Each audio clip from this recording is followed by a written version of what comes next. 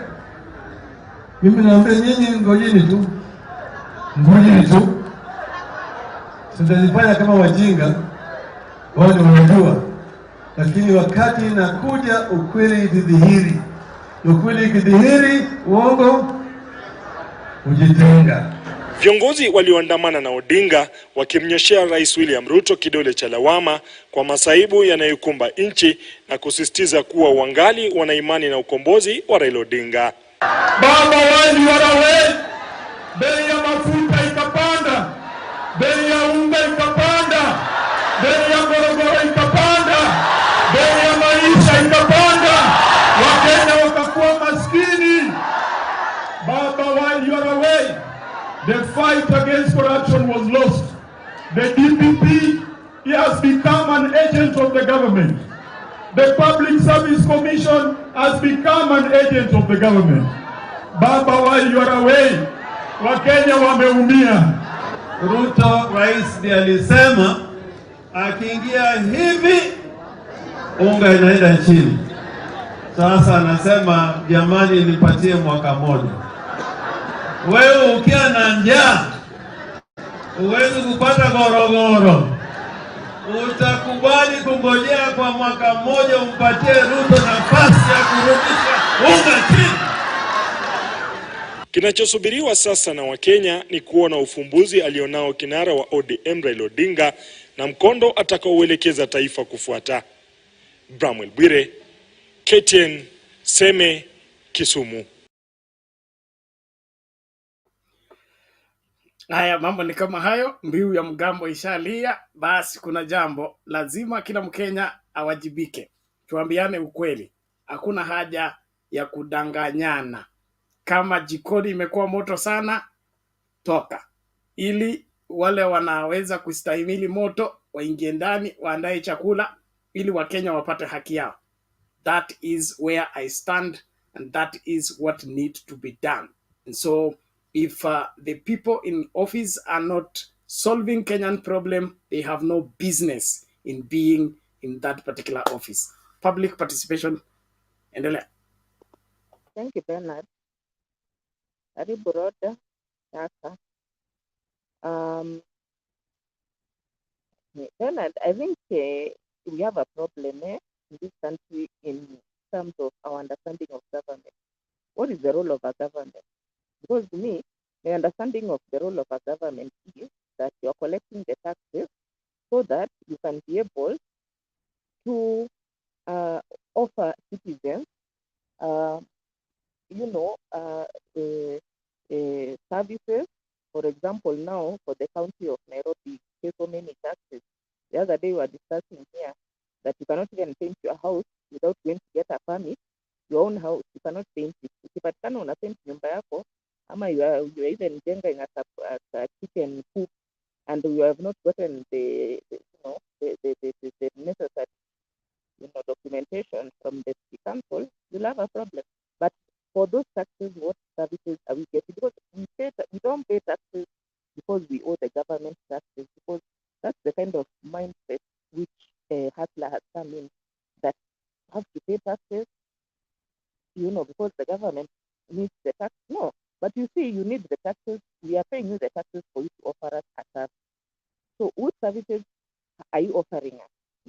The City Council of Nairobi, which services? They are not offering us garbage collection services. They are not offering us. What are they offering? So it has become now entitlement that either county government or national government is entitled to your taxes, but you are not entitled to anything. They can give you if they want, if they don't, but you have to pay the taxes. Number two, as Baba is saying, this mindset of if you enter in the government, now we are going to, if you vote for us, we are going to vote towards, we are going to bring you services, we are going to do something for you. Okay, fine, you voted in, let's say, Hustler. But if the areas which voted for Hustler, let's just say Valley and Mount Kenya, okay, let's say Valley.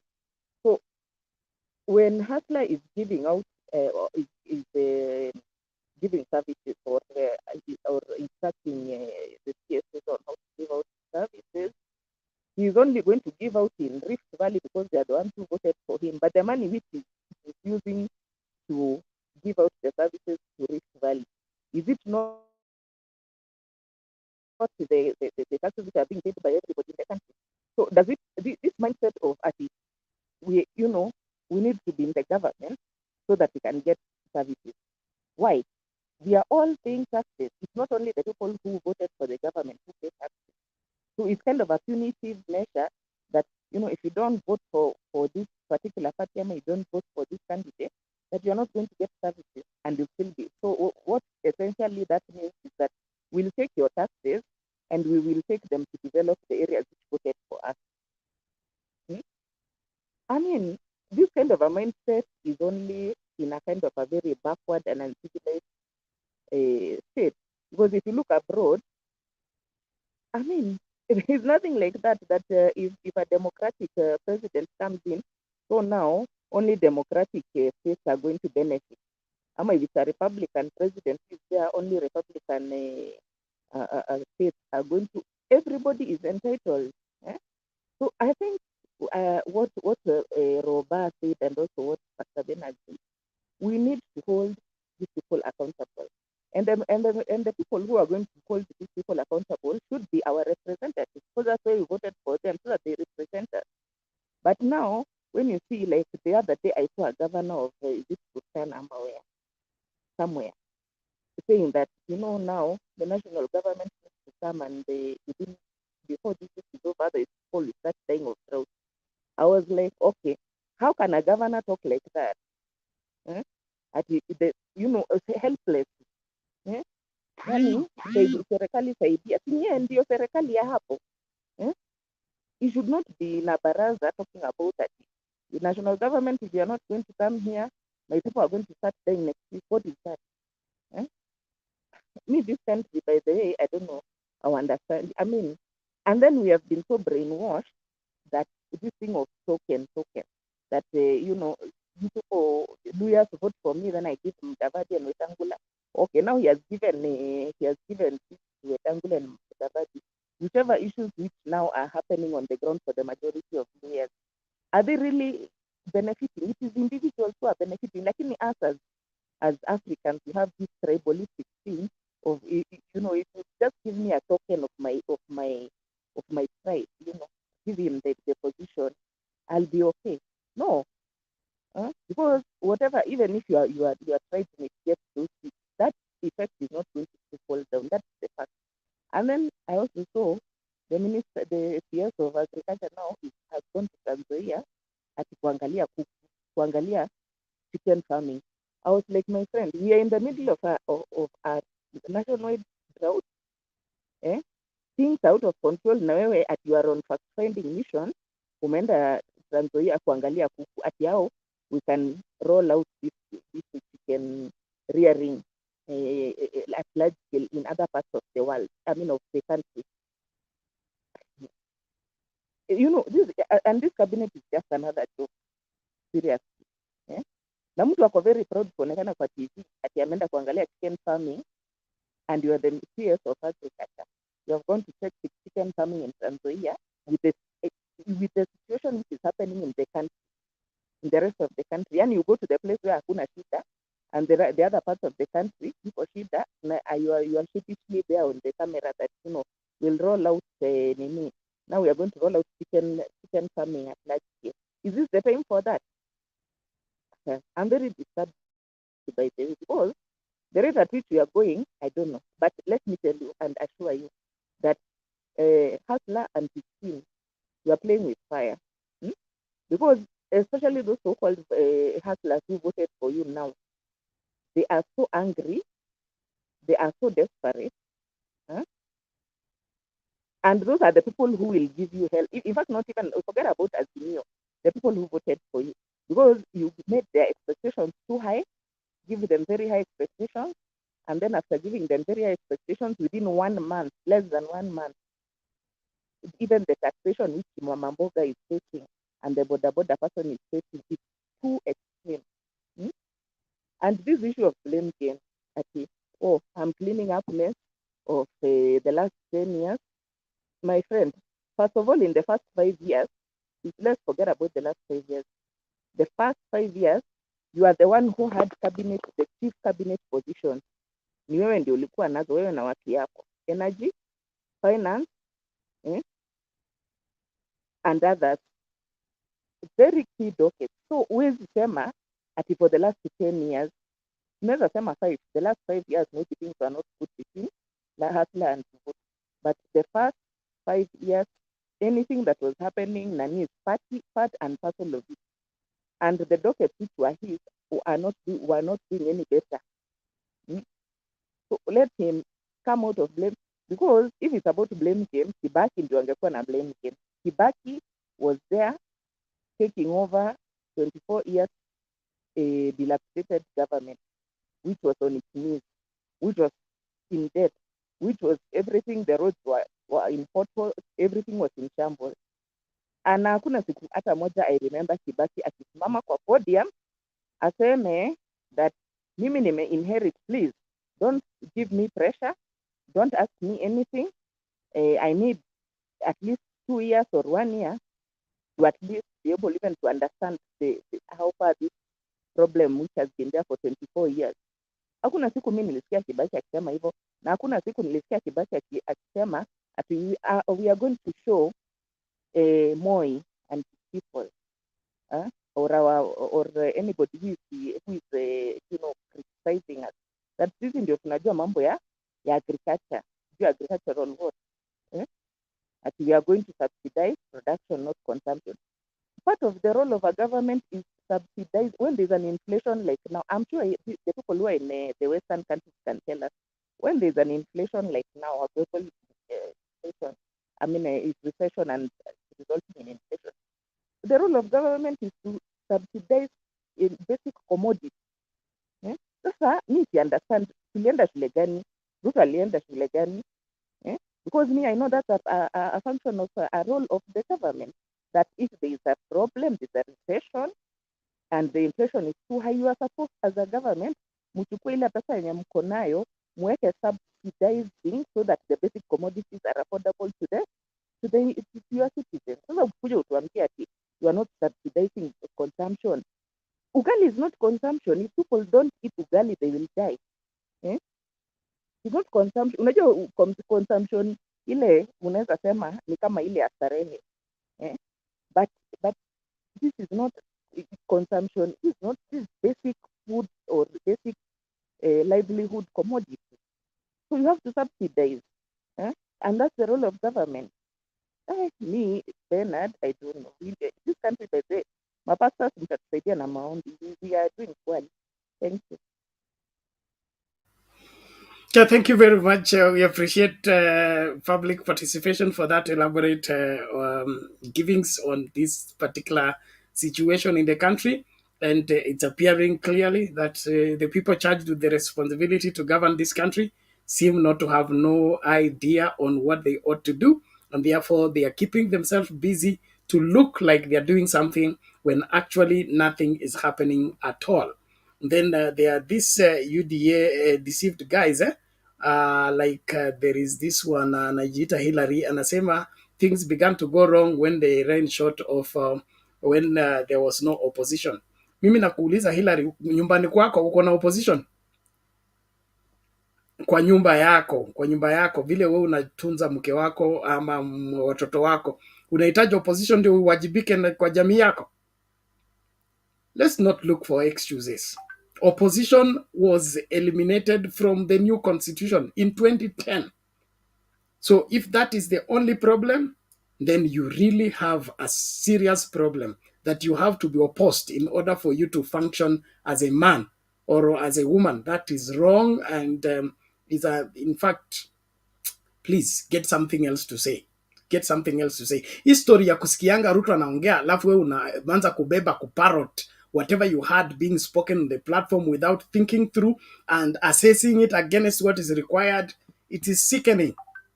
Alafu nani huyu anasema I want Bernard to lead the street riot to remove government.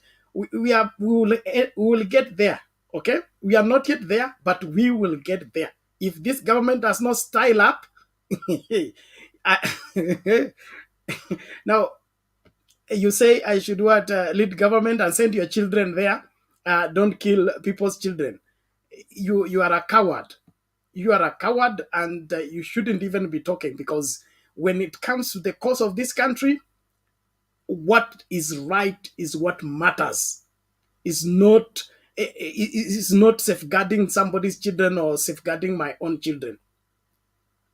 If that is how you reason, and you think people are taking to the street because they want to protect their lives, then you are part of the problem. You need to style up. Leading a riot is not something that is done out of luxury. You are looking for a luxurious way of solving problems. Things that have worked in this country have been forcefully brought into being, and the people who paid the price for independence died. They did not enjoy the independence. The second liberation, we had losses of lives. So if you are here thinking on how to safeguard your life, you are not part of the saviors of this nation or anybody else for that matter. And so we are not talking about removing government or leading street riot. When that time comes, you will not ask us to do it. You will not ask us to do it. But when worse comes to worse, I bet you're going to see that. Those Masais wale wanauza ng'ombe yao shilingi 500 saa hii hawatahitaji kulipwa kukuja kwa street. Wewe ngojea tu hapo. If the government does not style up and begin to do what is required in safeguarding the livelihood of the Kenyan people, wajiandae kabisa, kwa sababu hakutakuwa na maji ya kutosha, hakutakuwa na tear gas ya kutosha. So do the right thing or let yourself out of office. Prime Minister wa ninisi alijiuzulu.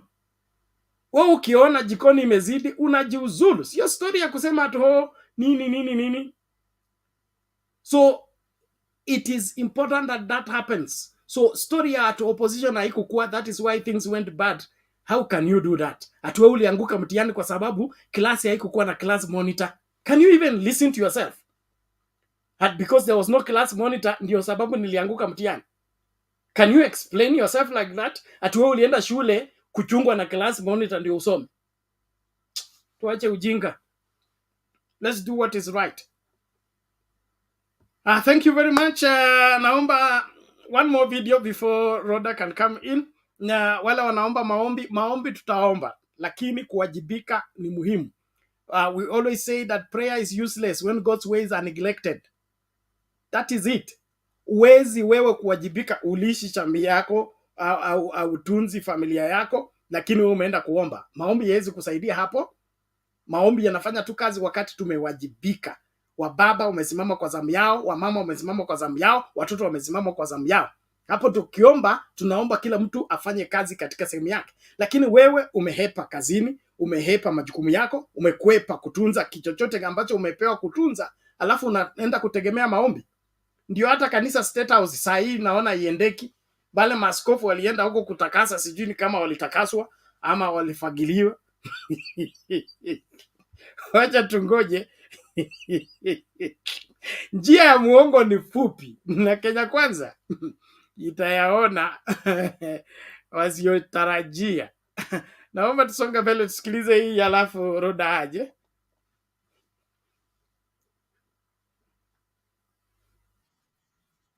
Of the road to COP27. According to the County Kenya Meteorological Department, rains in the county have decreased by more than half as a result of climate change, which is affecting food production. Martin Maura now reports on what this means for the county's food security and what communities are doing to turn their fortunes around.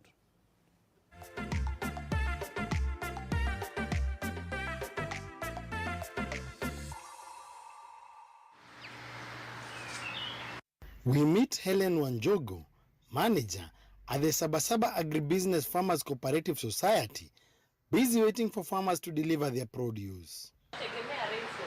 She tells me that some time back, this place would have been a beehive of activity as farmers deliver their green bananas, and you could not even find a place to stand. According to Helen, the minimal rainfall experienced in the county has profoundly affected banana production. I've been here for the last 10 years na hatujaiona ukame imefika saa hii. Tumekuwa tukifanya 40 tons a month na kwa sasa tunafanya 12 to 15 tons a month, which is a very big drop. She noted that the high market demand is not being met as they are getting more orders than they can supply. Hakuna ndizi, tumeshindwa kusatisfy wanunuzi wetu. Na pia ndizi ambazo wananiletea ni ambazo hazijakomaa, kwa maana akingoja zikomae zinaibiwa na kwenye shamba. Bananas grow well with annual rainfall of between 1,000 and 2,500 millimeters, whereas optimal yields require a well-distributed annual rainfall of more than 1,400 millimeters. She revealed that the area has been receiving less than average amount of rainfall, affecting the quality of bananas that the farmers are harvesting and in turn affecting the prices. Low production of bananas has impacted the market trends, with demand currently being higher than the supply. For the first time nimeanza kuona ndizi zinaibiwa kama hazijakomaa kwa mashamba. Kawaida yetu tuna deal na ndizi ambayo imekomaa, lakini kwa sasa inabidi tunachukua ndizi yenye imebakisha kiasi kwa sababu ikikaa kwa shamba inaibiwa. A local farmer, Daniel Mohia from Kegumo sub-county, who has farmed banana for over 40 years, says he has been greatly affected by the prolonged dry spells. Mandizi beleni wenye biashara walikuwa nakija kuchukua hapa, walikuwa wanachukua wengine hata na jaza pickup moja. The retired police officer says farmers could opt for irrigation, but due to climate change, low water levels in the majority of rivers in the county have been witnessed. Ni kubaya sana sababu mandizi hata produce inazaa kidogo, sio kama beleni. Na hata kuiva hainoni sana kama beleni. According to Sebastian Wambogo, a trained agronomist who works with Youth Action for Rural Development, YAD, an non-governmental organization that trains farmers in Murang'a County, he says when they started 20 years ago, things were different for farmers, as farmers had food to eat. Farmers have to go to the market to buy their own food. Even very basic things like onions, sukuma wikis, are not really growing the way they used to grow. They need more water, they need more inputs which are not available. Let each and every farmer in Murang'a and each household, it is not only the farmer, realize that the drought is coming. And the worst will become January to March next year. And you see, Maula is the next season that we might harvest. It is March, April, May next year, which means in August. So for us to adopt new ways, either they are smart or some of them could be traditional, but they are now very important, is the way that we can go towards reversing the adverse climate that we are now getting. Ndakaine Dam, which is located at the foothills of the Aberdares, 70 kilometers from Nairobi, is the source of the water consumed by the people of Nairobi. Due to the consecutive failed rain, the water levels in the dam have gone so dangerously low. Hiyo brown level yote inakuwa maji. Paka pahali unaona shoreline, unaona miti pahali imeanzia, hapo ndio maji inafika. Saa hii unaona hii shimo iko hapa. Hii shimo huwezi ona kwa ile island, maji inakuwa imejaa. The community is now taking steps to conserve the Ndakaine catchment and has planted over 600,000 trees since 2003. Wale tunaita the government, hakuna usaidizi tumepata ya kati ya government. Hii maji unaona hapa, community ya Ndakaine hawana ruhusa ya kwenda hata kushota maji, kuface water, hata kikombe moja hawezi face. In Murang'a County, we are also having a lot of off-season rains. You find that there is a heavy downpour in the month of August or in the month of January, which does not mean that's the start of the rains. But that was also, we can link it now to an opportunity that the county can take up, that you can do rainwater harvesting. But it is not all doom and gloom. Despite the changing climate, communities are building resilience and finding solutions to enable them cope with the changes. For John Magiro, founder of Magiro Hydroelectricity Limited based in Mathia constituency, He started the project that sought to avail a cheaper and eco-friendly energy source for the rural community towards improving their livelihoods. Magiro has set up 3 hydropower stations producing over 100 kilowatts, which he has connected to over 8,000 residents. But he too has been impacted by the low water levels. Production capacity that we are producing here, it is like the half of the production that we normally produce the time we have a lot of the rain season. Magiro has even set up a cold room for the local farmers at the Gekoi market to store their produce to help them reduce wastage as they wait to find markets. And then you see after they store here, after the price, it go up. The price of the avocado here, it go up even up to per pieces of avocado, it go up to 15 bob. So you realize that the time that the avocado, the price is low, after you put in the container, we add more value because the avocado will be 3 times the price wanauzia the local broker.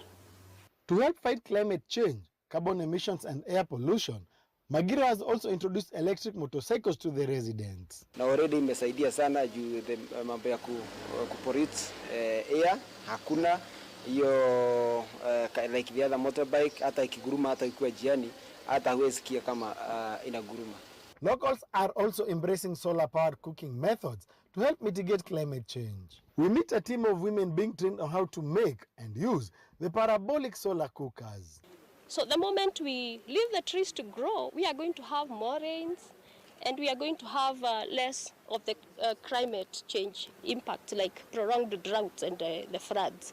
They will be of great help and great improvement to the health of those who will be using the jikos. In Ithanga sub-county in Gatanga constituency, the residents have come up with modern economical jikos that reduce use of firewood by 80% as a way to curb deforestation.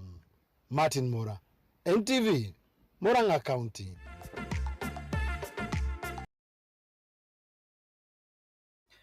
Okay, thank you everyone for staying with Mtembei TV Open Forum Political Discussion Show. We really appreciate everyone, and as you continue inviting each other, let me quickly respond to who? I think my attackers are already on me. Nani Charles anasema we shouldn't use social media to incite people into riot. Bwana Charles, nimekuambia stop being a coward, okay?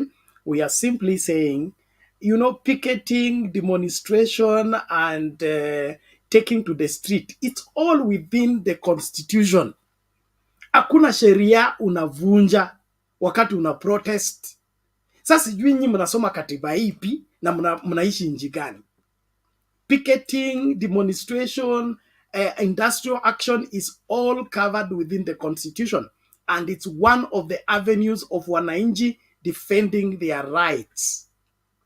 Kama mnaogopa demos, basi jiandaeni muandike katiba mpya ambayo itafanya kuriot kuwa ni makosa. Lakini kwa sasa hivi inakubalika. Na njia moja ya wananchi kujitetea wakati serikali imeanza kuwafanyia maovu. So if you don't have provision for that, then you are not living in the right dispensation as far as this country is concerned. That's number one. Number two, we are not inciting people. We are only informing people. Tumekuchezea hapa video, watu wakidemonstrate. Hao watu si wa Mtembei TV ama waliona hii kwa Mtembei TV ndio kaanza kuriot. Wamama Dandora, so umebomolewa vibanda vyao, wakaanza kulia. Hiyo ilikuwa ni Mtembei TV iliwaambia waanze kulia. Tafadhali tusitetee maovu. Kama upo hapa na utaki kuambia watu ukweli, wewe ndio mkora. Na ukora wako upeleke mbali. Lakini kama unasimamia ukweli, tuambiane ukweli ili kila mmoja awajibike. Tunahitaji serikali ambayo itatekeleza majukumu yake. Lakini ukikwepa majukumu wakati ng'ombe inauzwa shilingi 500 na uko KRA, unasema sasa unatoa watu. Kuna mtu amenitumia picha moja inasema mnatolewa kwa CRB mkiingizwa kwa KRA. Wewe unaenda kupanga shilingi ambazo haziko. Unaenda kutafuta chochote mahali popote ambao unataka kutafuta nini? Kutafutia hela extra. Let's save what is there at least. A good government saves at least what is there. Not ng'ombe zinakufa kama nzi. And then you are seated, and then there are members of parliament from that section of the country. There is a county government in that section of the country. It has not said anything. It has not called any press conference. Alafu nyinyi mnataka tuseme tu sahau yote, sisi tusonge mbele, inji itapona tu, tutaiombea. Hakuna maombi yatasaidia wa mahala ambapo tumekataa kutumia akili zetu na kutekeleza yale ambayo tunapaswa kufanya. Wewe unaweza kuwa muombaji mzuri sana, lakini hakuna siku utaomba mpaka Mungu atakuja kufagilia nyumba yako, akupikie ugali, akuambie keti ukule. Maombi utaombea chakula ushapika, okay? Uile, ushukuru. Lakini kama umekwepa kupika, umekwepa kuwasha moto, umekwepa kuosha sufuria, nenda ukaombe tuone kama Mungu atakuoshea sufuria akakupikie. Let's not tempt the Lord our God, tafadhali. Okay, naomba hivi tusonge mbele. Nashukuru wote ambao mnajumuika nasi katika Mtembei TV. Tuendelee kukaribishana tafadhali, na ile timu yangu ambayo inanunuanga tokens na kulipa wifi, tafadhali turudi katika zamu zetu tukatekeleze yale ambayo tunaweza kutekeleza, ili kipindi hiki kikanoge kila siku kukua hapa. Saa hii natumia ile internet, nikichokozwa tu hivi inakatika kwa sababu it is slow motion. Ile kubwa, ile manuari yenyewe isha katika kwa sababu lazima tulipe pesa mob. Hajapewa ile ya bure ya Ruto, haijafika na zioni kama itafika. All the same, so that my team, tafadhali, let's constitute, let's send in whatever that we contribute towards that so that we can proceed. I'm beginning to say that because my time to leave is about to arrive. In the next an hour or so, I'll be signing out so that the other guys can continue with the rest of the show. But I want us to keep this show alive and do what is necessary. And what is necessary is to educate Kenyans and get Kenyans to know what is rightfully theirs, and so that they do what they must do. So tusijaribu kusaidia serikali kutunyanyasa. Tusijaribu kusaidia serikali kutunyanyasa. Lazima tusimame katika zamu. Dr. William Ruto, cabinet yake ambaye ameswear in, watoke waende Kajiado, watoke waende Marsabit, waende Garissa, wa salvage the situation. Murang'a ndio hiyo, Kiambu watu wanapigania chakula msaada, kila mahali kuna njaa. Hauwezi kuwa wanakaa Nairobi wakizungumza, waende kutekeleza majukumu yao. Asante. Naomba Roda, karibu. Asante sana. Habari Kora opposition Roba okay public. Hi, so real. Nice to see you again. real lip real. Nice to see you. It's long time ago. It's amazing. Roba amenitukana, amesema nimemtoroka, so I had to come back. You were scared. Where have you been hiding? Habari ya wewe. Ooh, nice to see you. Oh, bro. You feel it's like a miracle to see you. It's a miracle. Umejificha wapi wewe? Ni uchungu. I'm still in pain. Some of us have not healed. People think this is easy. We miss Baba. Tulimwona tu juzi tukafurahi kidogo. Yeah, I know. Okay, but tuna heal Roda. Some of us are still. I know. Yeah, me too. Not yet healed. Lakini nakuanga natembelea council wakuni cancel. It has been so painful. Nilipata mpaka depression ikanipiga. Kila mwezi naenda kunini kwa council na ni cancel. It's good you went to talk. That is very good. Yeah. Some of us are a bit tough. Tunajua sisi wakale tunakuanga wanaume. I told you, unajua, I'm still remembering either show ambayo people had to come on for counseling from you. I didn't know you also go for counseling. No, unajua sasa, unajua a doctor that goes for a doctor who treats himself is an idiot. Muganga Chigangi. Physician heal thyself. No, tuliumia hata sisi mwenye tulikuwa tunachapa counseling hapa. We had a meeting with Bernard and we wanted some of you guys. it hit a lot of us. It was not a joke. No. Especially people, forget about us, the young turks, people in their 50s, some of them 50s and above.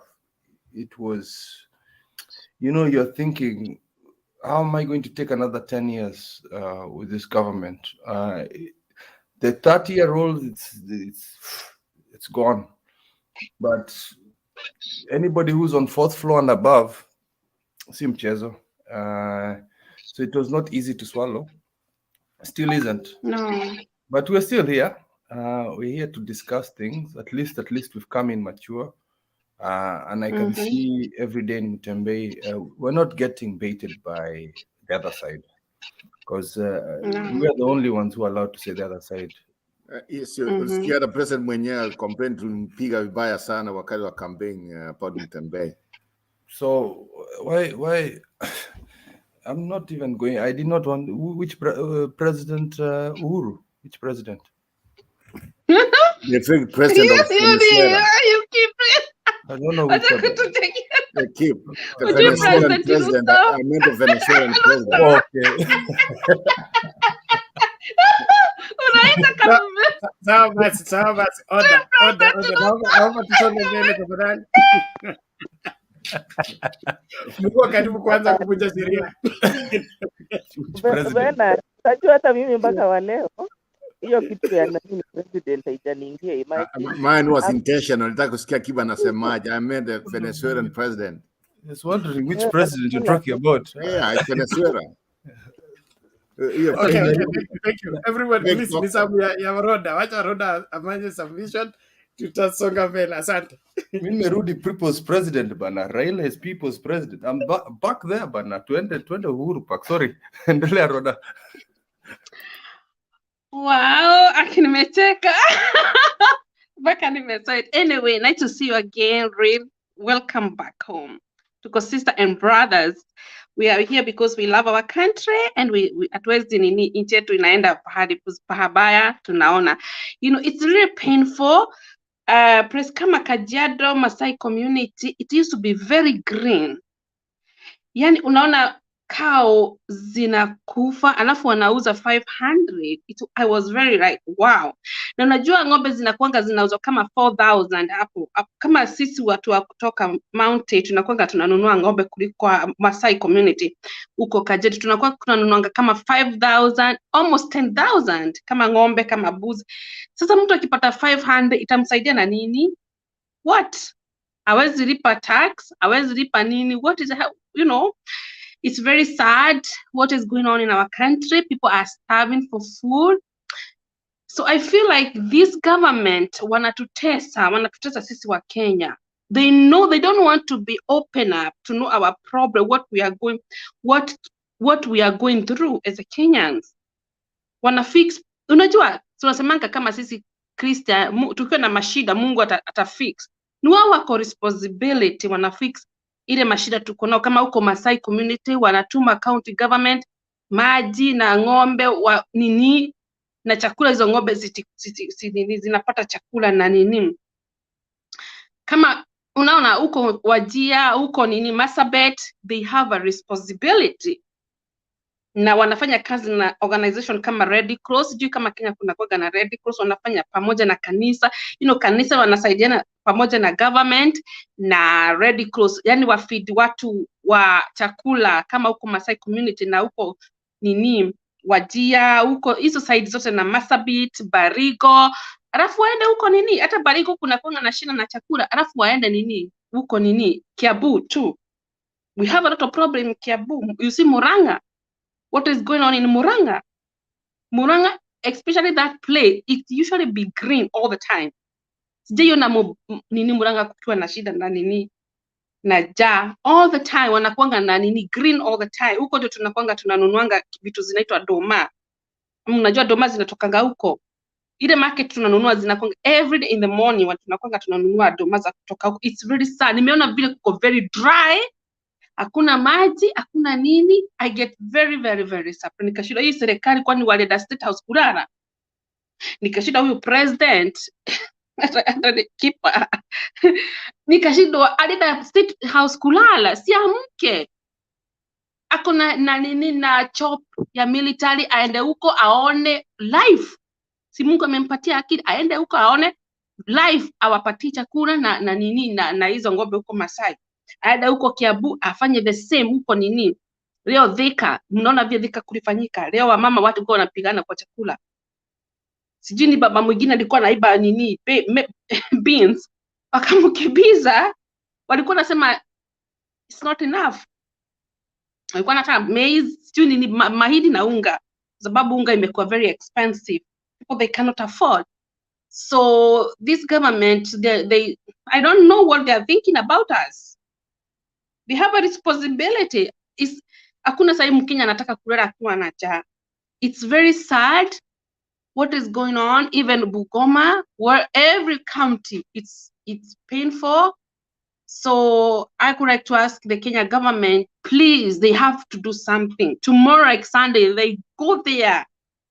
Watume pesa zisaidie watu wa huko Masai communities, waende huko Wajia, waende huko Barigo, waende wapi, waende huko Murang'a, waende huko nini, Thika na Gatundu, wasaidie watu na chakula everywhere. It's so hard. Yani na Kenya ni yetu sisi, wanatakikana they need to think about us first, wanatuweka center, kwa sababu ndio serikali yetu. Kwa akiwa president ni yako nini, you have a responsibility what is going on, all the time anajua kila mtu analala poa, uko na security every county. You have a responsibility, anajua every county kuko na maji, every county government wanapata pesa enough za kufeed hizo nini animals, every county. Yeah, mimi nashinda watu wale wanakuwa wanamwadvise, wao wanamwadvise afanye vitu kama hizo. You need to start tomorrow wanatuma maji, you know, and then that's what I want to say. Thank you. Okay, asante sana Roda. Tunashukuru kwa maoni yako na mchango wako.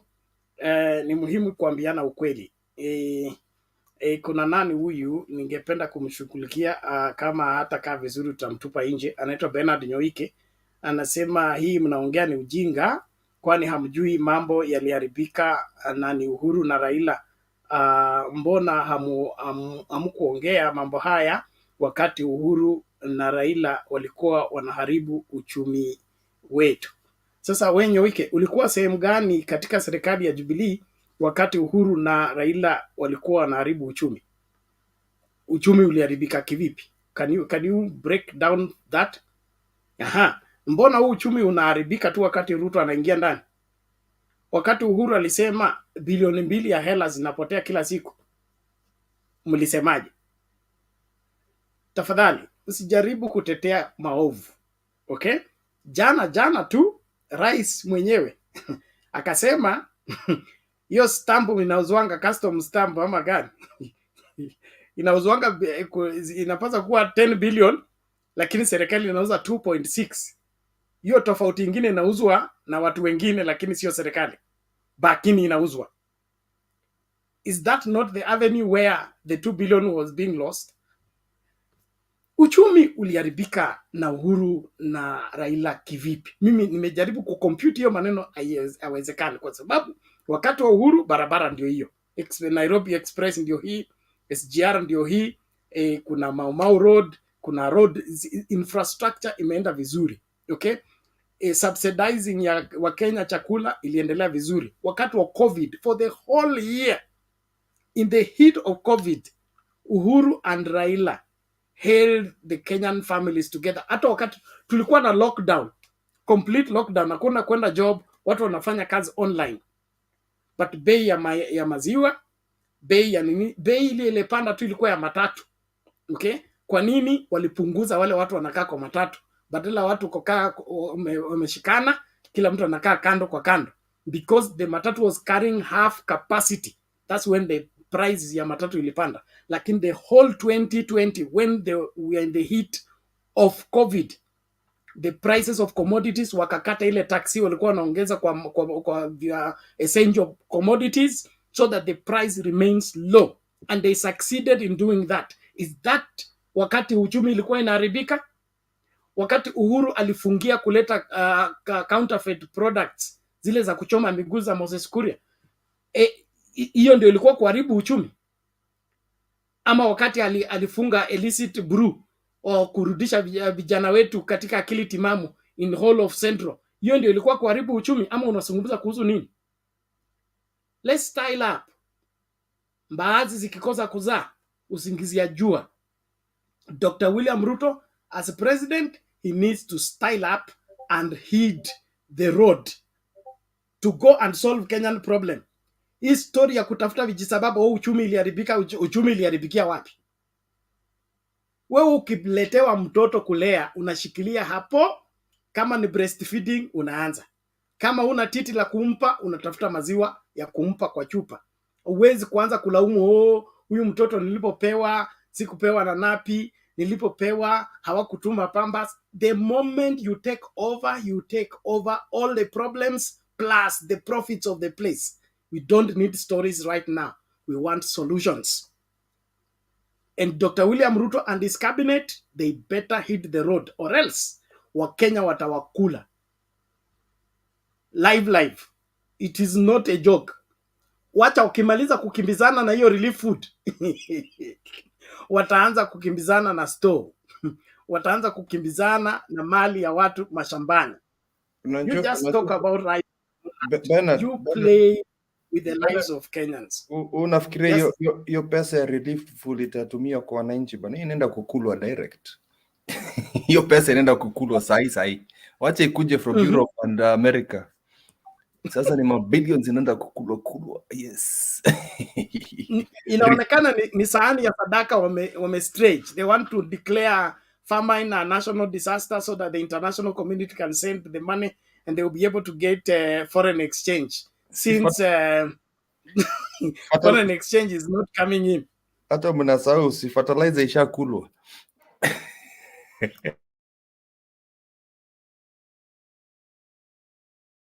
Bernard, you're not watching these things. When the Venezuelan president, he goes to Kibera or somewhere in Nairobi, then he's telling about fertilizer. It's just like, are you kidding? I mean, we may reach a time when we are not thinking beyond, we are supposed to think as human beings, more especially our politicians. Yeah, everything should be like, you are in Europe. I know that right now you are in Europe.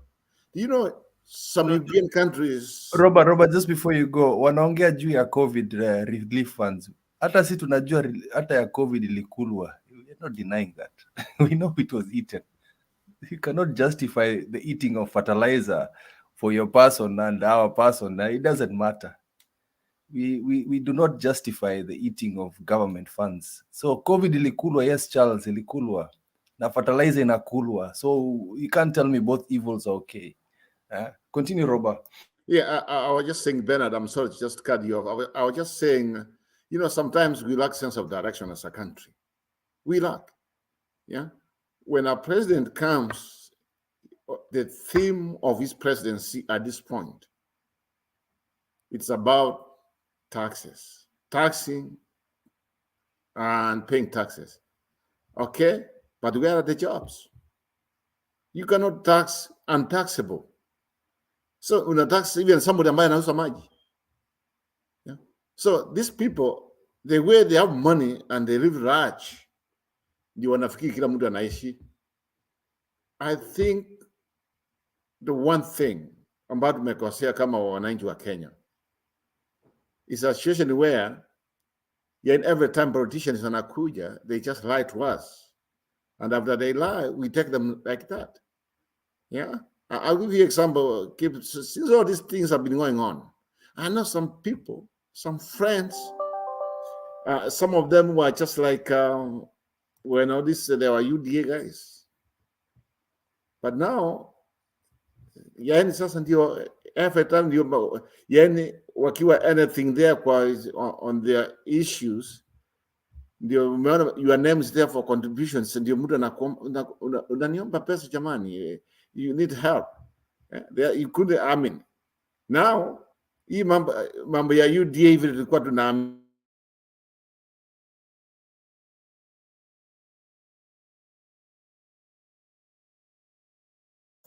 haya, kianza kuongea juu ya UDA stima inakatwa hata kama uko US ukiongea kitu kidogo hivi hata mimi 3 sasa hivi. Samahani Roba, inaonekana umekatiwa hewa, pole, lakini tutaendelea na wewe ukirejea.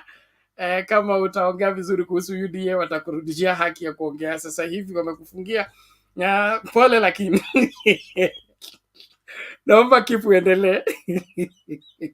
Bwana, unajua I will stop you uchokozi because let's just talk serious things here. I think now as a nation, just like public participant has said, it's for us to start working despite the government. I know it's hurting now.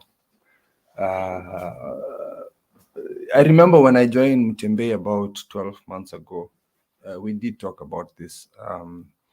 The closest thing you can get to political help is your MCA. So if you are close to your MCA, start knocking on their doors. Wachana na MP, wachana na executive. I'm never going to say that name, President Kwahumtu.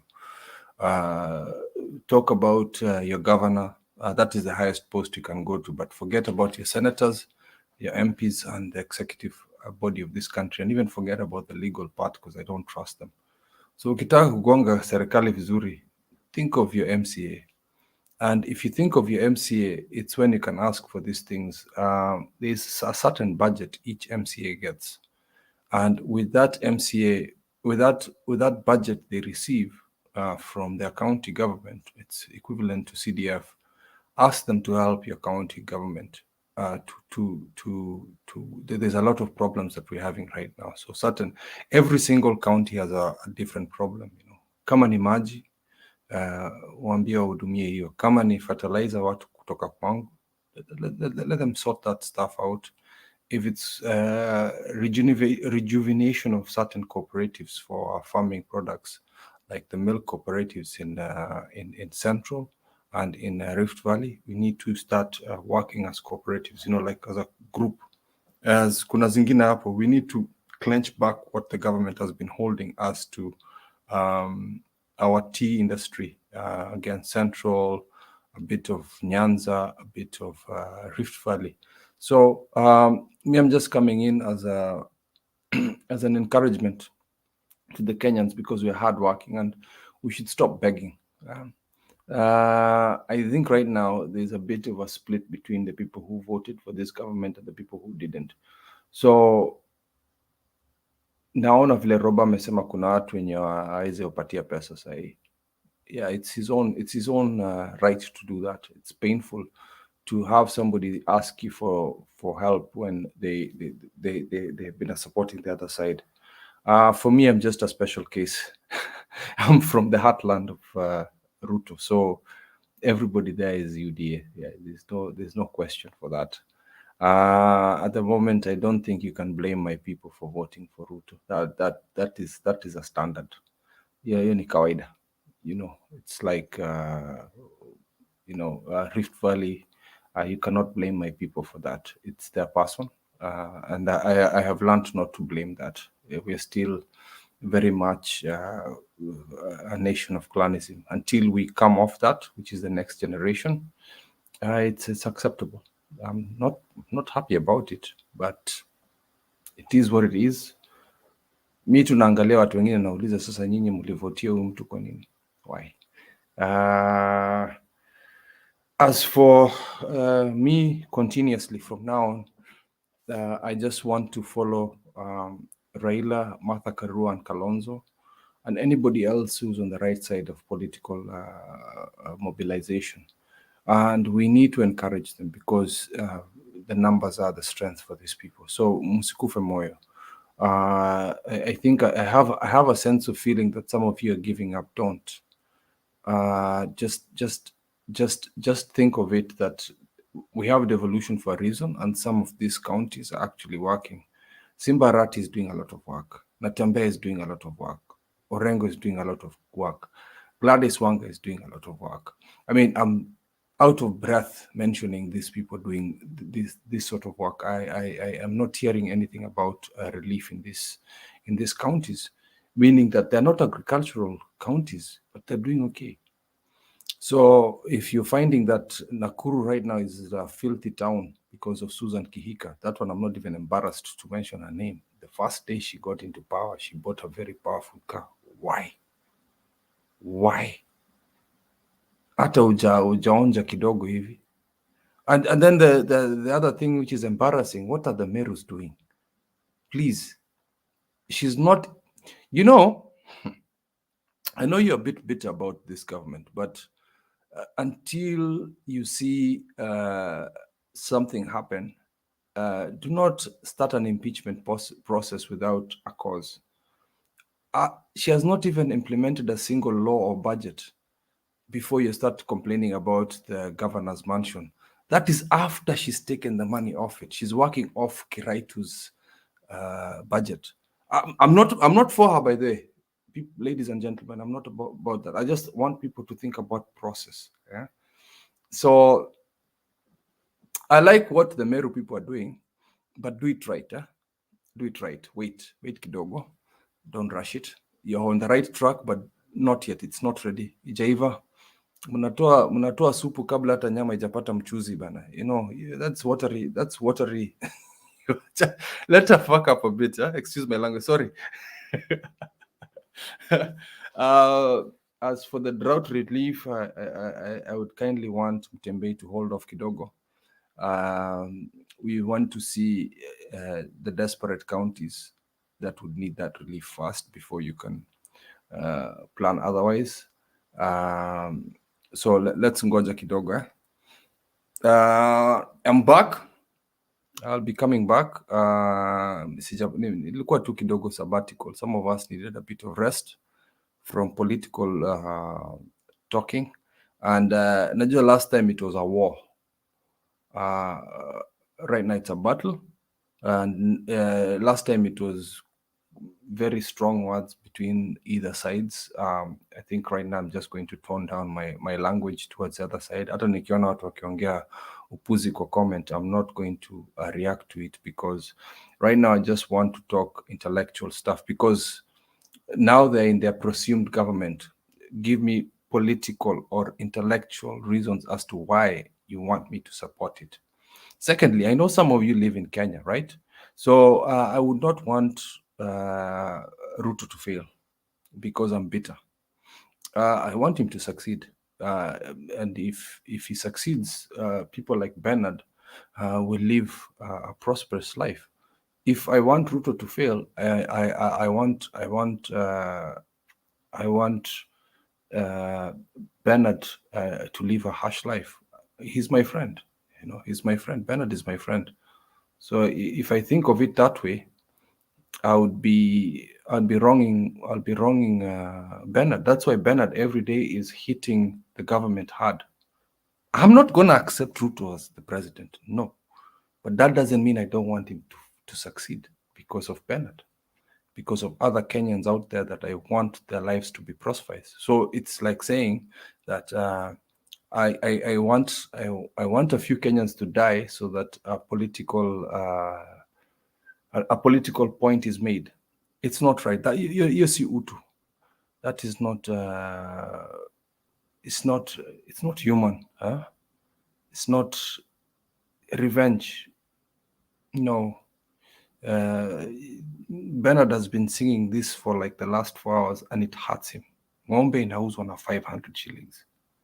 Revenge for a cow to be sold. Tunafurahia hiyo. Are we happy about that? Are we happy about people going for relief food? No. It's not a good thing that is happening to the country. So hopefully it's a hard lesson for Ruto, knowing that the government is not an easy thing to do, and we wish him well. But at the end of the day, Raila is my president. Sorry. Asante Kip, tunashukuru na tutaendelea kuhakikisha kwamba hii serikali inafanya kazi ipasavyo, la sivyo watuachie jikoni yetu. Tuna wapishi wetu wataingia ndani, watatutolea chakula. Mpishi mzuri ingii jikoni alafu anza kuteta, anatumia vyombo vilivyoko, hakikisha kwamba watoto wanapata chakula na wanashiba. Hiyo ndio jukumu la kwanza. Ningependa kucheza video 2-3 ili tukasonge mbele. Masaa yangu yameanza kuyoyoma, lakini ningependa tu kuwahimiza wale wadau wangu wa kuhakikisha kwamba tunalipa tokens za kwangu na wifi. Tafadhali turudi katika zamu zetu, tufanye jukumu letu. Kuna mmoja hapa anaingia nasema sadaka, kwani tuko kanisani. Mimi niko hapa kama pasta, napokea sadaka. Kama hiyo inakuchoma basi pole, lakini hapa Mtembei TV tunapokea kila kitu. Kwanza kuna conference tunarani hapa kila Wednesday kwa masaa matano, masaa 6, tukifundisha hilo neno. Okay, haya wasia wote, the counsel we are giving, the argument we are making here, we ensure that you have a biblical understanding of life. And to me, that is not just church is not just preaching and all that. Bernard, you know, some people don't understand you're a minister.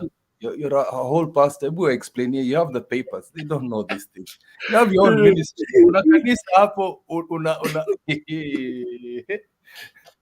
I really would not want to spend more time on that. But what I would say is this, okay? This is free will contribution towards sustenance of this, especially this particular show, because I have to host it. And to host it, you see the way right now is a minute to 1 a.m.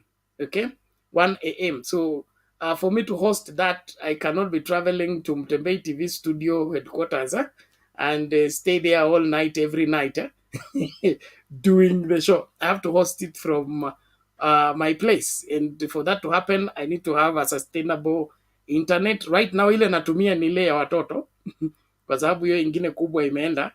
You need to get it back. That's why I'm talking to you.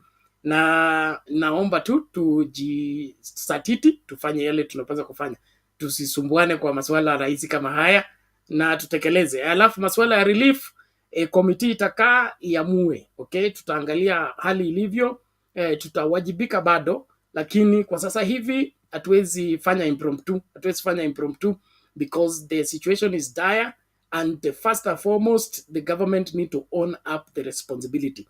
Watoke KRA, watoke NSSF, watoke NHF. Watu wanakufa njaa huko nje. Watoke kwa haya majengo, waende huko. Waende tu soko. Waone mbuzi ikiuzwa 50 bob. Mbuzi mzima 50 bob. Kiama iko tunanuanga mbuzi 6K. Inauza 50 bob. Ng'ombe 500.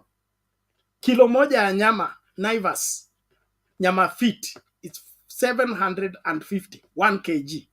Now a whole cow is being sold for 500, na mtu bado anataka tuseme ati serikali inafanya kazi. Serikali inafanya kazi wakati mambo yanaribika hivyo na wajafika Kajiado? Hapana, it doesn't work that way. Ole Lengu and the team need to wake up and get their act together. Hizo ng'ombe zote zingekuwa zimenunuliwa hata kama ni 3,300 na serikali, ili mkulima akuwe cautioned. Then hiyo nyama kama ni kuchomwa ama inafanywaje, preservative, ipelekewe watu ambao wako na njaa. It will help, other than all these stories za kuambiwa ati nani alifanya nini ikafanya ati uchumi iliharibika. Uchumi iliharibika na nini? Hiyo excuse sitaki kusikia kabisa. Tumsikilize Moses Kuria huyo na rais akakusanya tax. Okay.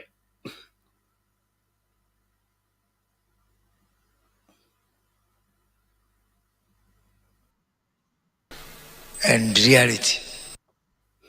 But we need to balance between religion and reality. So this too much dependence on kneeling down and saying a prayer to pray for rain has to be balanced also with doing something.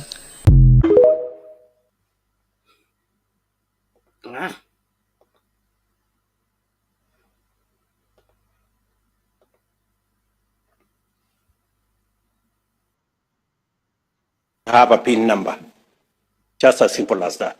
Safaricom, a telco, has registered more people than carry a powerful state organization.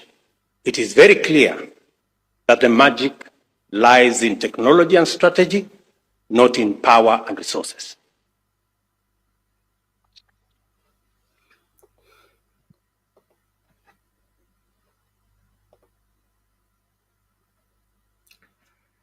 Every Kenyan with an ID needs to have food on his table, needs to feed his family, and be able to go out and come in without problem. Public participation. I want to comment on something we talked about the net government. Now, there's some few facts people don't know about the net government. First of all, Meru is a very patriarchal society. In the last 40 years, there has not been any female representative. Before women rep came, there's never, there's the last female MP was maybe in the 60s or so. So for about 40 years, there's not been a female MP or representative. So Kawira Mwangaza has really overcome a cultural bias towards leadership and women. And Kawira Mwangaza overcame the Meru generally voted for the vice president, the current CS was running on a hit list for government. Meru voted for him, but they didn't vote for him. They voted for Mwangaza. The incumbent who was Morong has been a veteran politician for over 20 years. So this woman, there's something that she spoke to the advocate who normally don't vote for women, who were UDA, who had she was standing against a giant. So she had the mandate and a clear mandate that before her vote. She had enough votes by slim margin, like this one of the hustler. This issue of MCA. Now, this woman is barely a month in the office. They have already started bringing forth. So her husband is still involved. Her husband did not, I don't know, in functions, did not be there. Her sister should not be her bodyguard. Petty things. But there's something which I had my husband say, that there's something called the service MY, like I think MY, and there is a piece of land that they were having. And this land, apparently, the county government has been paying the Diocese of Meru 355,000 per month for this piece of land, which is a public piece of land claiming it belongs to the government. Now, as much as Kawira Mwangaza, whether she requested for assistance with her bodyguard or the husband is in functions or whatever, the issues are coming up. What about that? I can't understand. And apparently, one of the pending things with the Diocese again on the same piece of land for 7 million. 7 million. I think Bernard look for that here. Maybe I'll find it and then I check that where the husband is talking about the issue. So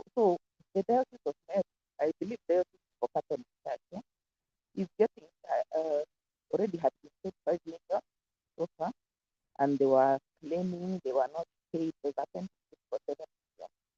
So the governor filed a case with the ESCALATES on this issue.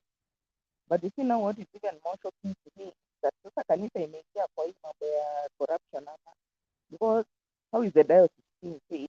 Shamba ni ya serikali. Sasa diocese inaingia wapi na diocese inalipwa aje? So was Kiraito paying the diocese to appease them or get their support?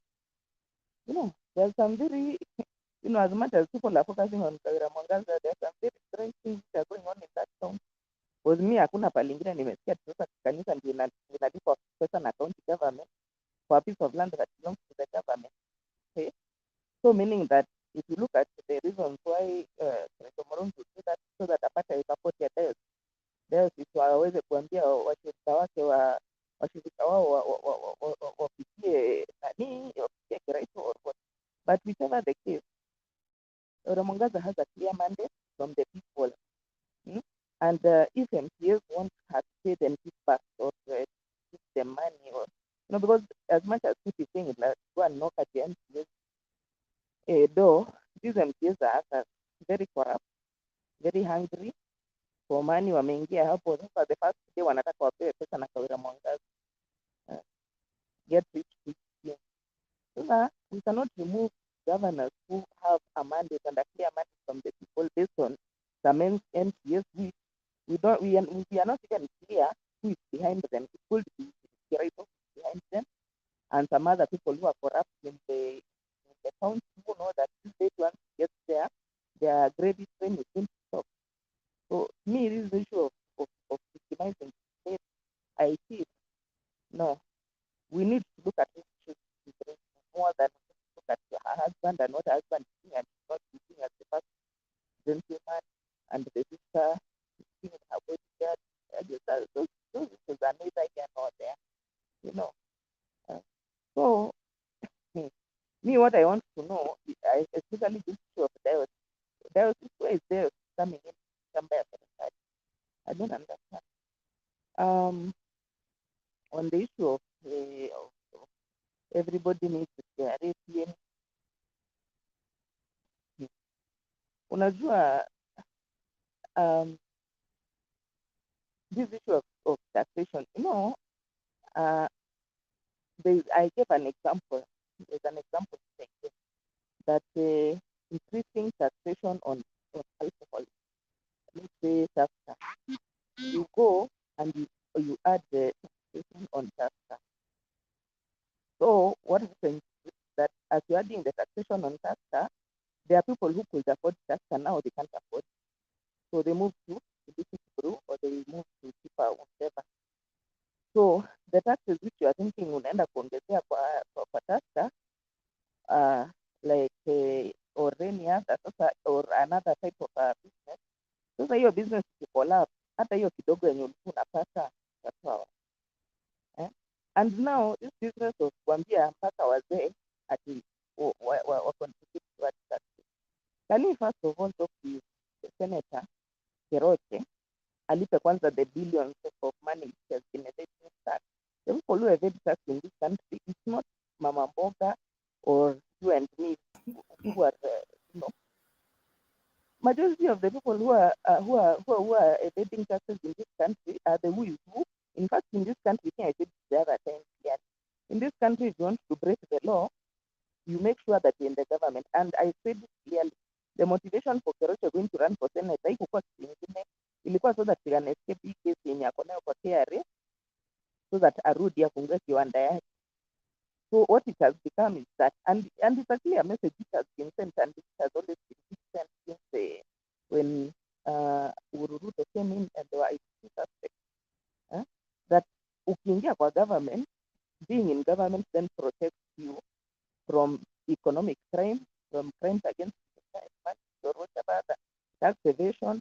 So what has happened is that Kenyans know that if I'm now having a bit of money and I'm involved in some corrupt deals, I need to be on the inside the government so that I can be protected. Agina Waluke And this mother, Mama Awori, who was taken to jail, those people, they have not stolen anything you can talk about. They have people who stolen money in this country. But the problem is that they were not in the right side of the government. Hapo ndio shida yao ilianzia. So nani asituletee hapa mambo ya kuambia to show and discover his life as he wants to get a care. They are raping for what? Let him go and follow the people who are busy not paying tax and substantial amount of tax. He's busy trying to extort out of Mama Mboga. People who have not paid substantial, the Indians and the No, public participation. I think you're veering too much into more of political people who are getting into power to evade the crime, to evade the law. Let's forget about that. It's a very small part of the not all millionaires, billionaires, middle class people are part of the government. The question I want to ask you, why shouldn't Mama Mboga and Boda Boda not pay taxes? That is a very important question, and I believe even if I think we should all, even if it's through Ruto, pay our taxes as Kenyans so that we understand the necessity of a good governance. Because keep. If you say there are people who don't pay tax, yes, I don't think that's right. In Kenya, everybody, including the retired, the half retired, they were Kongwe. We pay tax on every bread we buy. We pay tax on every bread we buy. We pay every Kenyan contributes. No. I'm talking about income tax. I'm not talking about VAT. Thank you. It is called income what? Income tax. Who pays? When I have an income. Now I don't have an income. How do you want me now to pay a tax on no income? You see, some people so introduce no income tax. Okay, if there will be a punishment for not having an income, then we'll pay it. But if it's income, give me an income, I'll pay the tax from the income. But as a self-employed person, hold on. As a self-employed person, as a Mama Mboga or a Boda Boda, that is an income, isn't it? You are paying kanjo. Are you not paying? Are you not paying kanjo? And are you not also paying? Pay all of them. No, keep. Let's do this. Let's agree. Let's have an intellectual argument here, by the way, please. No, keep. Hold on. I mean, sorry, public participation for interception. What I'm saying is simple, okay? There is nobody doing business in Kenya who is not paying tax. It's only that they want to increase the collection of tax. Hata huyo mama wa kibanda, kuna askari wa kanjo wanapita kila siku kuchukua 50 bob for every kibanda. Mzigo wako ukifika Marigiti, okay, you can't offload your lorry without making payment. So hii ni story tu ya kujaribu kufanya nini, keep Kenya Kwanza government looking busy when what they are actually doing is nothing new that they are doing right now. What they want to appear is that they are different from Uhuru Kenyatta. That is not why they were in office. You are put in office to function, not to compare yourself on how Uhuru Kenyatta did and now you want to do it differently. Right now, they need to organize their taxes. Sakaja alisema ana collapse licenses zote into one, so that you buy one license and takes care of everything else. Let that be done, so that kama Mama Mboga anaenda kuchukua hiyo license, itakuwa license ya transportation, license ya selling, license and tax are different. License and tax are different. There's a license and there's a tax. Wewe ukienda kupata income yako, mimi nataka kuona county government, national government wanachukua ushuru yao properly. Waache mambo ya licenses. Mambo ya licenses inaleta shida mingi hapa Kenya. Can we stop this nonsense of licenses? I don't want to hear licenses anymore in Kenya. So that we don't use license anymore. Anybody can start anything anywhere. You tell me I have an income of A, B, and C. Yes, unachukua percentage gani? Because this is what is confusing Kenyans right now. I think that is what is confusing us. What is this with licenses? Now, let's go back to history. Na kuna tax moja ambayo nini imeleta Kenya Kwanza imeintroduce. Ilikuanga hapa time ya colonial time, where you used to pay tax per head. So as long as you have a head on top of your body, you are eligible to pay tax. And they have reintroduced it. So it doesn't matter whether you have an income. It doesn't matter whether you are working or not. You must pay tax. Na hiyo ndio ilileta, unakumbuka ile time ya Moi, Likuru alikuwa anakuja anachukua karai, anachukua sufuria, anachukua kuku. Hiyo sasa ilikuanga hiyo tax. Toa pesa ya rambe ama hiyo. So he's reintroducing that and is going to end up there, ambapo hawa nyumba 10 mzee wa mtaa atakuwa anatembea nyumba kwa nyumba akichukua hiyo hela. Kama huna, sufuria yako inaenda, vijiko zako zinaenda, kiti chako kinaenda, meza yako inaenda. So if that is where you're going, then wait for the Kenyans to respond, because I know there are better ways of raising tax. There are better ways of expanding the tax bracket. Kenya inaweza kukusanya pesa bila kusumbua wananchi. So Bernard, you're telling me, in other words, one product, one county should have worked very effectively, and every family having one person at least having an income. Okay?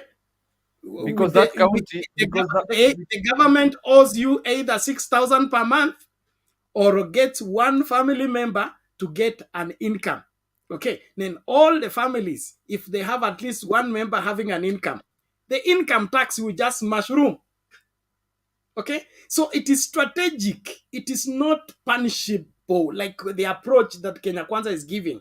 What they are doing is make everything illegal. If you violate, you will be bounced on, vitu zako zichukuliwe. Eventually, the cake is shrinking. The capability of Kenyans is shrinking. Their productivity ability is withdrawn. Eventually, we're going to end up to be cut and run. You see the way hawkers and the askari wa Kanjo wanafukuzana hapa Nairobi. That's where we're going to end up. Ukiona serikali inakuja hivi, unakwepa hivi na hivyo. Eventually, this thing is going to grind to a halt. The best approach was Baba's approach. Let's go for production. Make every Kenyan productive. Let every Kenyan be earning an income. Then from there, pesa itapatikana. Lakini wewe unataka ya kuchukua na utaki kujua inatoka wapi.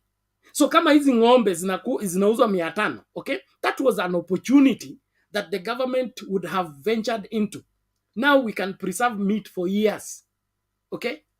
Why couldn't the government move in? The first thing they moved in was fertilizer. When ng'ombe zinakufa,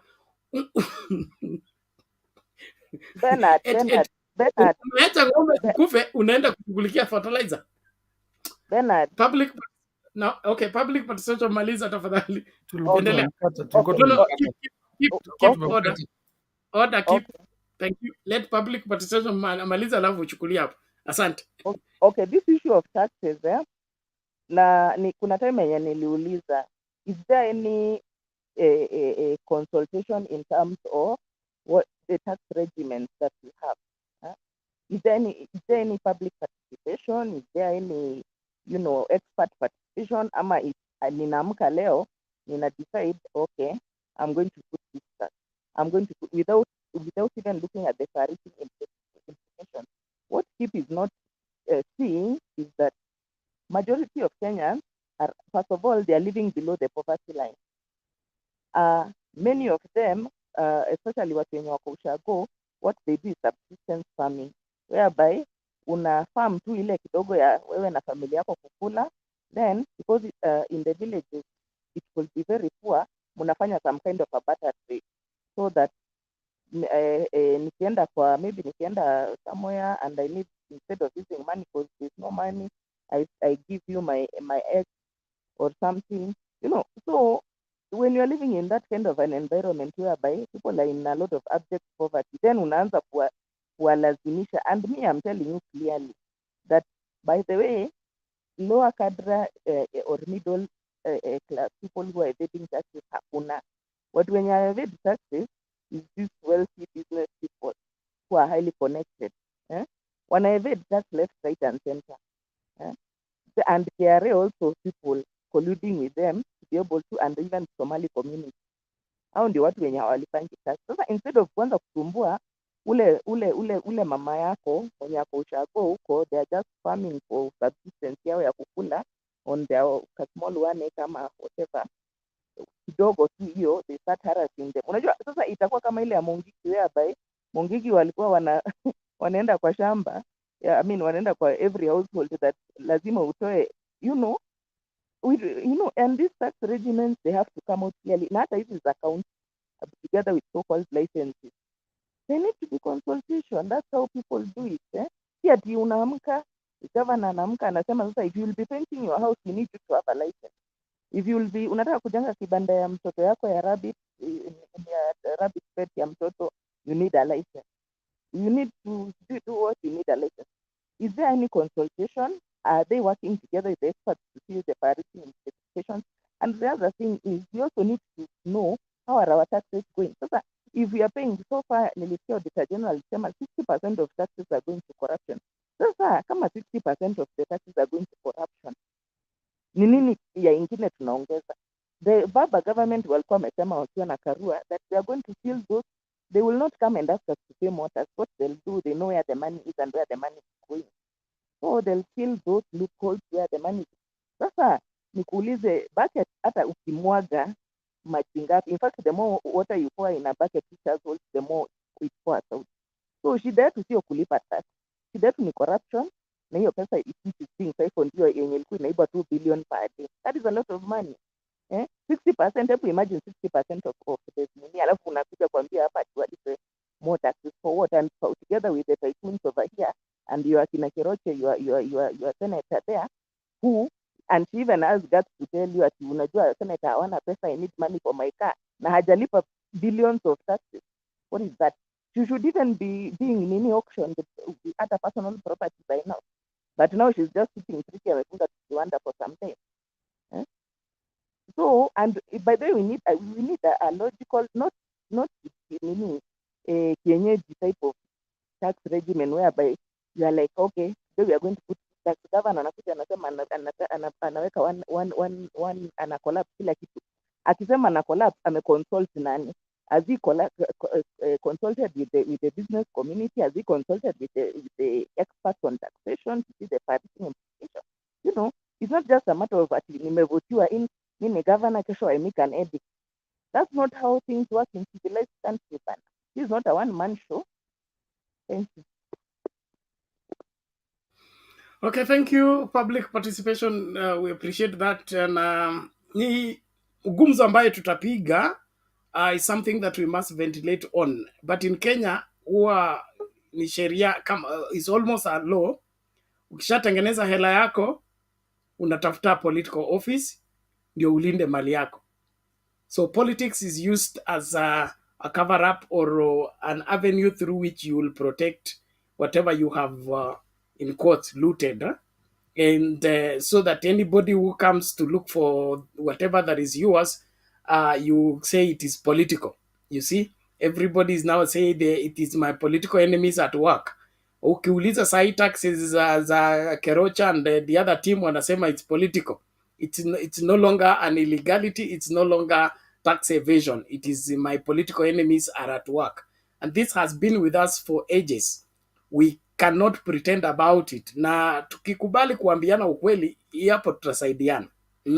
Siasa za Kenya ni tafuta mali, ukishapata mali, ingia katika bunge, ukuwa mbunge. Ili wenye mali uliowabebea mali wakija, useme ni adui wako wa kisiasa wamekuja kukumaliza. Lakini hatutakwenda sana. Lazima tufike mahali ambapo tutaanza kuambiana ukweli na tukubali kwamba nchi yetu mahali imekaa sio pazuri na uongo umetawala muda mrefu. Tuanze kuambiana ukweli, kila mtu awajibike. Na katika hii kuwajibika ni ile hali ya hata kulipa ushuru sio shida. Ile ushuru tunalipa inafanya nini? Tuonyeshe kile inachofanya. Okay? Walimu hawatoshi. Madaktari hawatoshi. Wauguzi hawatoshi. Okay? Chakula hakipo. Wakenya wanalala njaa. Alafu nini? Unasema tulipe nini? Tax ya kufanya nini? So let the government take responsibility. Then wananchi will be glad to pay tax because they are receiving service. But you cannot say, I'm 2 months old. You're expecting too much if you want me to solve all your problems. Hey, it doesn't work that way. Even if you are half a month old, uliauliza kazi, ukapewa. Ukishaingia kwa ofisi, ni kuwajibika kutoa majukumu ipasavyo. Now, nataka kuachia, I don't know if you have administrative power, lakini meona Julia hapa. Mimi nataka kungatuka kabla ningatuke. Acha niongee kidogo kabla hujaenda, niongee kidogo Bernard akiwa hapa, kwa sababu naona Bernard anakuanga anaelewa my feelings kuliko watu wengine. We get connection, you know, we are Christian, we have the same Christian faith, you know, people are Christian, we get connected in spirit wherever. But I'm sorry if I missed something bad, but anyway, I want to say like this, you know, Kenya kuna mashida mingi sana. Kama niliona huko ni Kiambu County, kuna watoto wamezaliwa kichwa iko kubwa na wanataka usaidizi. Sasa manashidwa, the government wanasaidia watu kama hawa wako na mashida. Kama ukizaa mtoto wako na disability, nao watoto ati walienda kwa kanisa ingine wakafukuzwa kwa sababu wanakaa kama monkey. Unaona? Watoto wawili, imagine ako na watoto wawili wanakaa kama monkey uso. Disability. Sasa mimi nashidwaje? Hii government wanaongea tu tax. Kwa nini wachukulie watoto wako na shida? Huyo mama anataka usaidizi wa diapers, anataka manini, watoto wasaidiwe. That is the government need to take care of such kind of people, like the way in European they used to take care of people who have a disability. You know, European people, they used to take care of people who have a disability, any disability. They have a law, because Europe is country ruled by the law. When you have a disability, children like autism, it can be anxiety, it can be DHD, it can be many things, you know, kwa sababu serikali ya Europe wanakuanga wanatekea mwananchi, you know. So why they talk about the tax? Why they can say, like Ruto say, what can we take care of those children? They need the diapers, you know. There's a many thing they need to talk. Because our country can move forward, but we always assume the problem in the villages people are going on. Like kama huyo mama anaomba usaidizi, kuna kijana mwingine bado alikuwa sijui nini, mguu ilikuwa imefura. Mtu anataka tena Kikuyu kufudha mtu anasema tena Kiswahili na Kiingereza. Sisi tulikuwa tunamsaidia, tunatumia huyo mama pesa. Huyo baba kaingia kwa nyumba, ilikuwa inanuka everywhere. Tukamsaidia. Sisi tunakaa diaspora, tunakuwa tunasaidia watu wale wako na hizo mashida. Kwa nini serikali inasaidia watu kama hao? Watu wanateseka. Watoto wako na autism, hawezi ongea. Wanatakikana government wanapatia watoto shule poa na personal assistance wa kuwasaidia everything. Tuongee ukweli, vile tunaweza fanya nchi yetu ikuwe kama Europe. I want my country to be like a Europe, you know, not about tunapitia hapa shortcut. Kama Ruto ni mtu amekuja Europe, you know how the system work in Europe, you know. Yeah, and when you go to the hospital, ukiwa kuko na elevate, watu wale wako na disability, they take elevate because they are handicapped.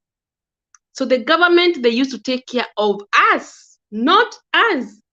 You know, here even you don't have job, you get money for the government free of charge, a lot of money. You know, when I moved to Europe, I'm not afraid. By the way, I want to bring the topic of Europe. When you come here, how you will suffer. I suffer a lot before I get the papers to live here. Permanent resident, I went a lot of hell because I was hiding. I was living here illegally. But when I come to the system, I was getting money for the government, money for food, money for rent. Every month, the government take care of it. When you get a hospital, free. Now, yeah.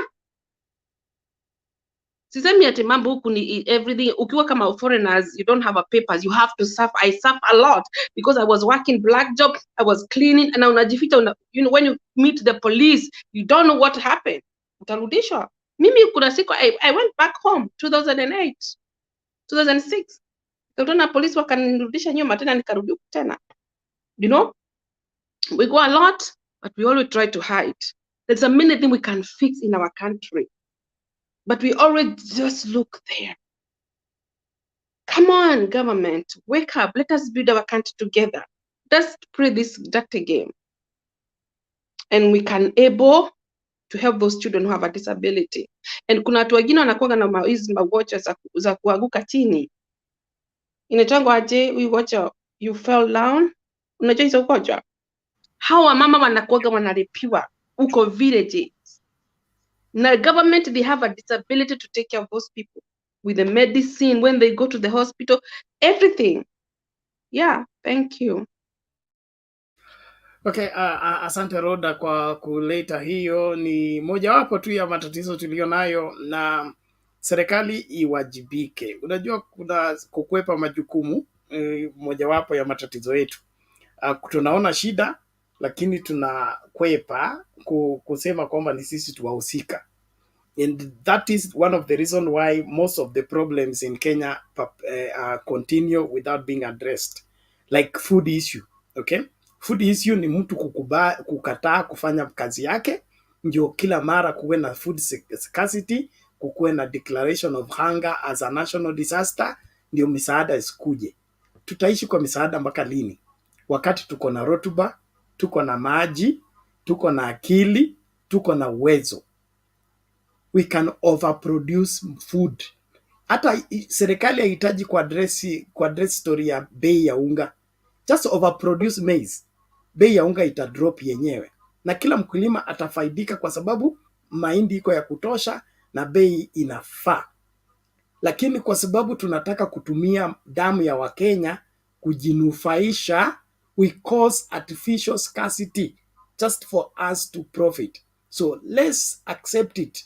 The government needs to do more than they are doing, and they need to address issues like the people with disability in our midst. It's not anything new. We need to have come up with policies that address that once and for all. Mtu akipata mtoto kama huyo, kukuwe na system vile serikali itaingia, kama ni kumchukua imchukue, ikamshughulikie. Isikuwe kitu ambacho we address it as an accident. Let there be working systems. The same way we go to class 1, then class 2, then class 3. Let's have a system when there is this healthy issue, we address it like the way the colonial people had set up Nairobi. Nairobi ilikuwa ukiwa na macho kuna kliniki ya macho, ukiwa na shida ya kifua kuna kliniki ya kifua, kama uko na shida ya ulemavu kulikuwa na clinic specifically for that. That is how the colonial system worked in Nairobi. But after we took over, we changed everything. Now unaenda kwa daktari wa macho akuangalie story ya miguu. In the process tunapata matatizo mengi ambayo haitajiki. So we just need a working government, and the working government is the one that takes full responsibility. Na Kenya Kwanza inahitaji kuamka na kujua kwamba hiyo ndio jukumu lao katika ofisi. Sio hizi excuses wanaanza kutuletea hapa. Let them own up the responsibility at hand and do what is right in order to help this country move forward. Tuya, naona umejificha, sijui kuna nini. Naomba come to the camera tusiharibu video. Brian Odhiambo, your gadget is not well configured. Please configure it rightly. You will need to leave and then come back. If you're able to get me, please. Your device is not well connected, so huwezi kuongezwa kwa screen. Hata tukifanya hivyo haitawezekana. Kwa hivyo rekebisha na umekuja na Facebook, inaonekana shida inaweza kuwa hiyo kwa sababu connection yetu kwa Facebook imekuwa disabled. We are having things to sort out fast, so please kuja na wherever Gmail ndio uingie na YouTube. I think that will be better because there is issues with connection to Facebook. We are not doing Facebook broadcast, live broadcast until further notice. So tafadhali tumia YouTube ama Twitter na we are live on Twitter and LinkedIn, but hairuhusu kushare link, so you can only join through YouTube. Please do that. I think that will help you in being able to get to the screen and make your contribution. Julia, I hope wewe ndio utashikilia hapo tunapoendelea. Naomba nicheze advert moja and then we bring Atuya, nikihimiza wote ambao wanahusika tujitahidi kufanya yale ambayo tunapaswa kufanya ili tusaidie hii nchi isonge mbele katika maendeleo na kuwajibika kwa serikali. Tusiangalie kando wakati mambo yanaribika and then we end up playing games with what Kenyans need dearly to survive. Kuanzia Jumatano hii na kila Jumatano, Triumphant Bible Media inakuletea Escape the Era of Error. The Era of Error. The Era of Error. Escape the Era of Error. It may sound like tongue twister. God is never in the noise and he does not compete with the noise. Critical subject. In our day, it is not called syncretism as it were. It is called interfaith. Well, this is our online Bible summit where we are given to see to it that you establish your understanding of the truth so that you will be able to escape the kind of falsehood that is being cultivated, embraced. Sasa usikose mafundisho haya ya Escape the Era of Error ukiwa naye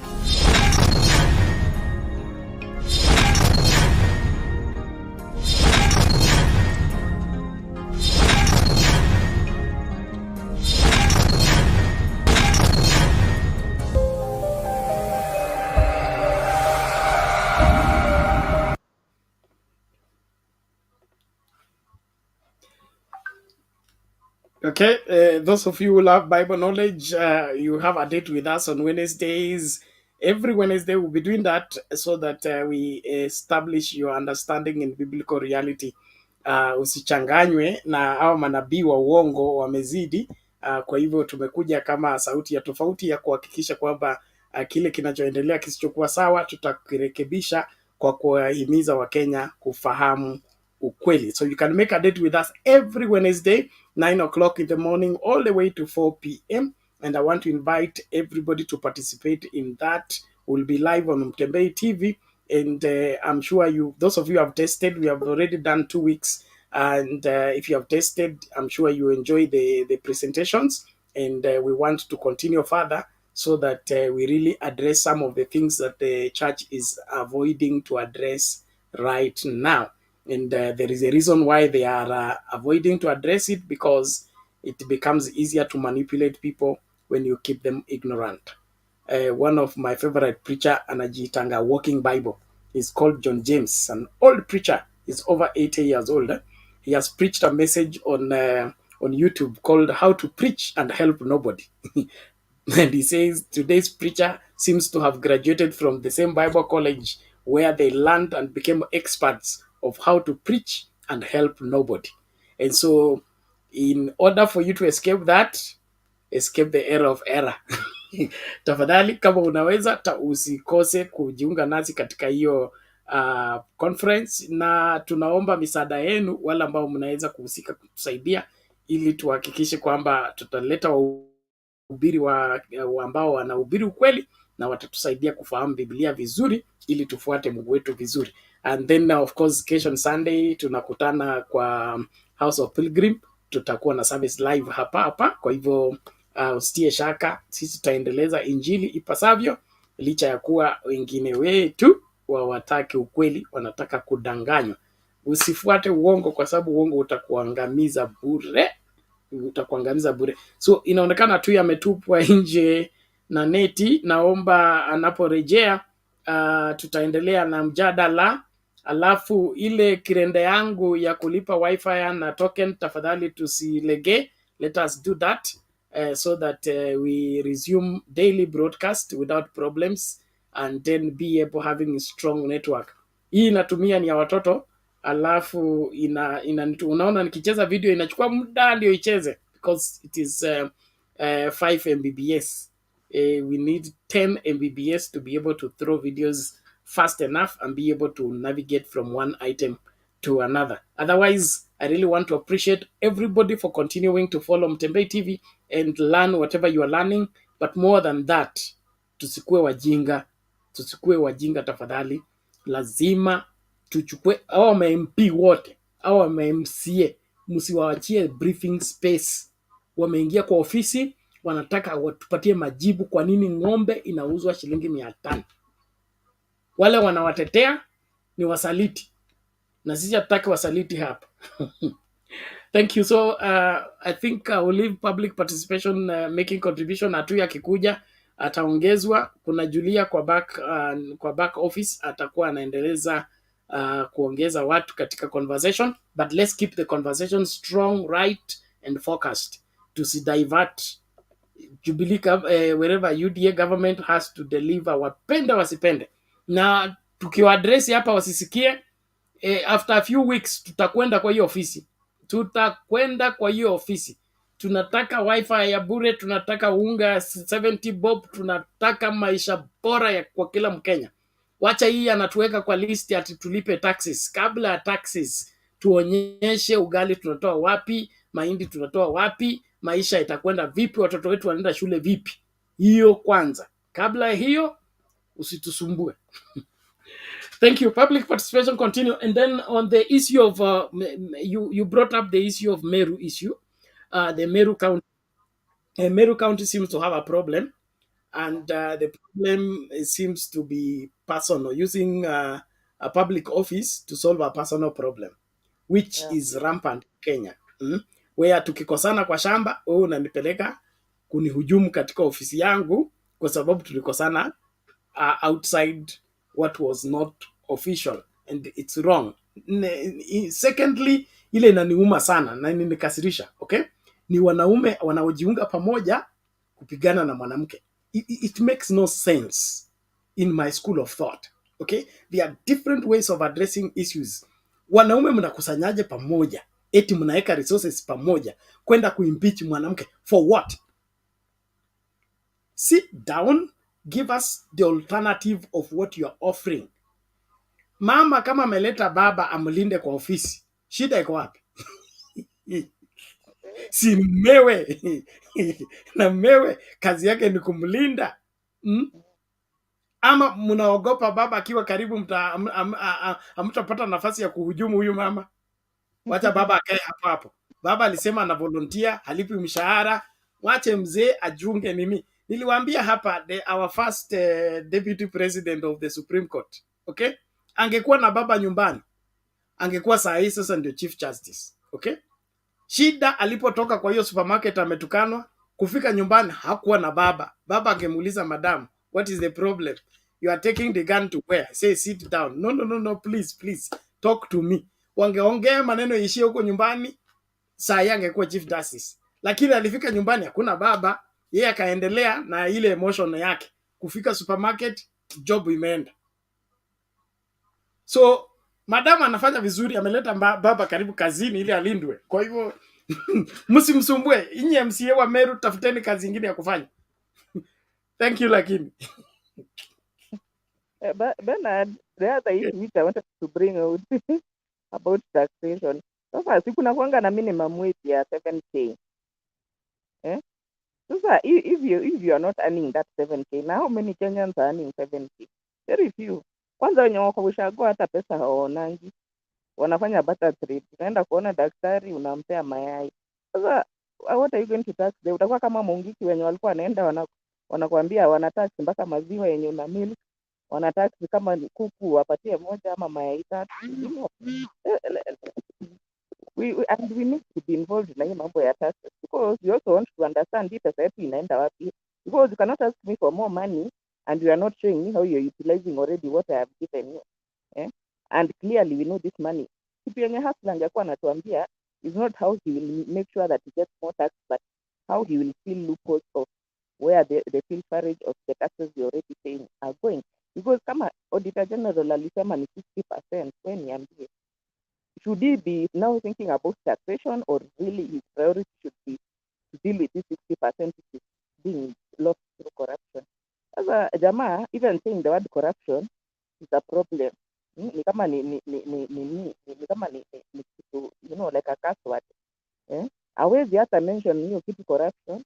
Sasa let him, asitusumbue, let him sort out his people, him and his people who are busy in corruption, who have left only 40% of what we are paying to be used. Alafu sasa mnaanza you know, trying to milk us what is left. Even if we give you 100% of our income, if you will misappropriate it, it will never be enough. Na tena hawezi kuja kutuambia now we are not going to borrow any money, and now we are going to be doing internal borrowing. Internal borrowing, watu hata wanaogopa kuweka hizi. Ni kama hata nasikia some people wametoa bonds kwa nini central bank because they are not feeling secure, that they can really trust this government. Sasa you should deal with this credibility problem asitusumbue, kwa sababu sasa kama donors na lenders na kila mtu, hakuna mtu anataka kudeal na yeye, and rightfully so. You should know what he should do about cleaning up his image and that of his people. Sio kwanza sasa kutumia the little, even, you know, nani akisema hapa ati good governance, kulipa kila mtu analipa. If at all you are buying something from a supermarket, unalipa is it 18% VAT. Kama unatumia kerosene ama unatumia anything that has fuel, kama unatumia electricity, all those things unalipa tax. So is not na income tax. Tumesema income tax story. Minimum wage in Kenya is 7K. If you are not earning 7K, then you should not be being asked for income tax. Minimum of 7K. If you are below that, of which many, I think even at a majority of Kenyans are below 7K. So please, Hustler and your people, deal with the 60% which is going to corruption. How you can handle it instead of starting now to burden Kenyans. Other Kenyans who are already so much under pressure, bana. Ukiingia kwa supermarket, I'm telling you, life has become so hard for Kenyans. I can't imagine what kind of a person would be thinking of kuongezea Kenya tax where we are now. You know, na tena ndio huyu tena amekataa kusubsidize basic food commodities, that subsidizing consumption. But basic food commodity is not considered to be consumption. Kwa sababu hiyo ni basic, hiyo ni basic. Kitu ya kukula tu, weke kwa tumbo, that is basic food. And every government from a civilized nation, one of the mandates of the government is subsidizing basic food commodities when the inflation becomes too high. So kuja kutuambia ati I cannot subsidize the consumption, mimi na subsidize production. Alafu unatuambia that is that we are going to teach you agricultural economics. My friend, can you go and learn read governance first and tell us what are the roles of government? Because me, the little I know that one of the mandates of government is subsidizing basic food commodities when they are unaffordable to the vast majority of the citizens. Sasa ukuja hapa kuambia we are not subsidizing consumption. Please go back and read your thank you.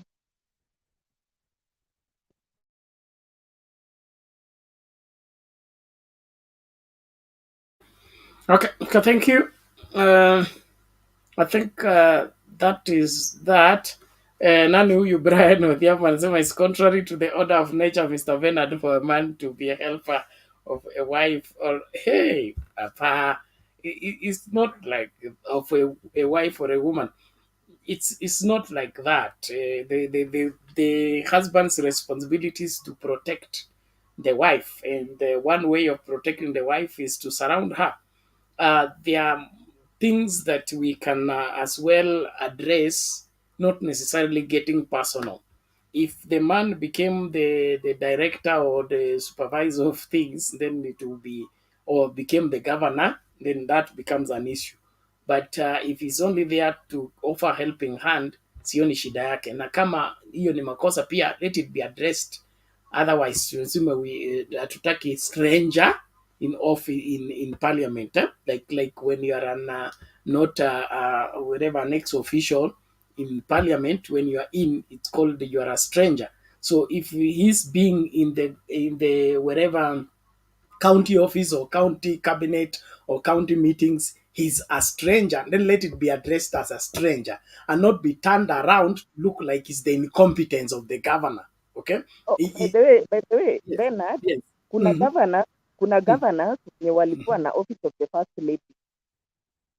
Walikuwa na office of the first lady and it had a budget and she was being paid. So it's been there before, office of the first lady. So they can also be an office of the first husband ama gentleman.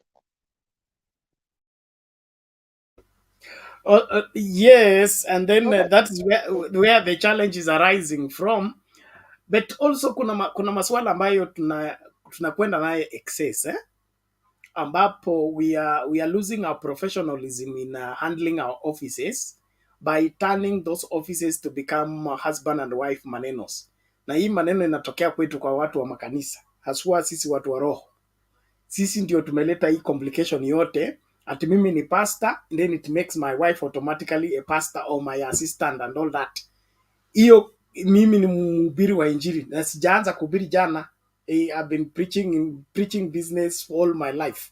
So hiyo ni makosa. It's part of the era we are addressing. Okay, it is my wife is a school teacher. Okay, siwezi kwenda shuleni waambie sasa leo najisikia kufundisha, toka mimi nikafundishe ama keti chini mimi nifundishe. Okay, she's a school teacher, I'm a Bible teacher. Hawezi kuja kwa ofisi to take over. It is wrong. And so let us put boundaries and remain professional.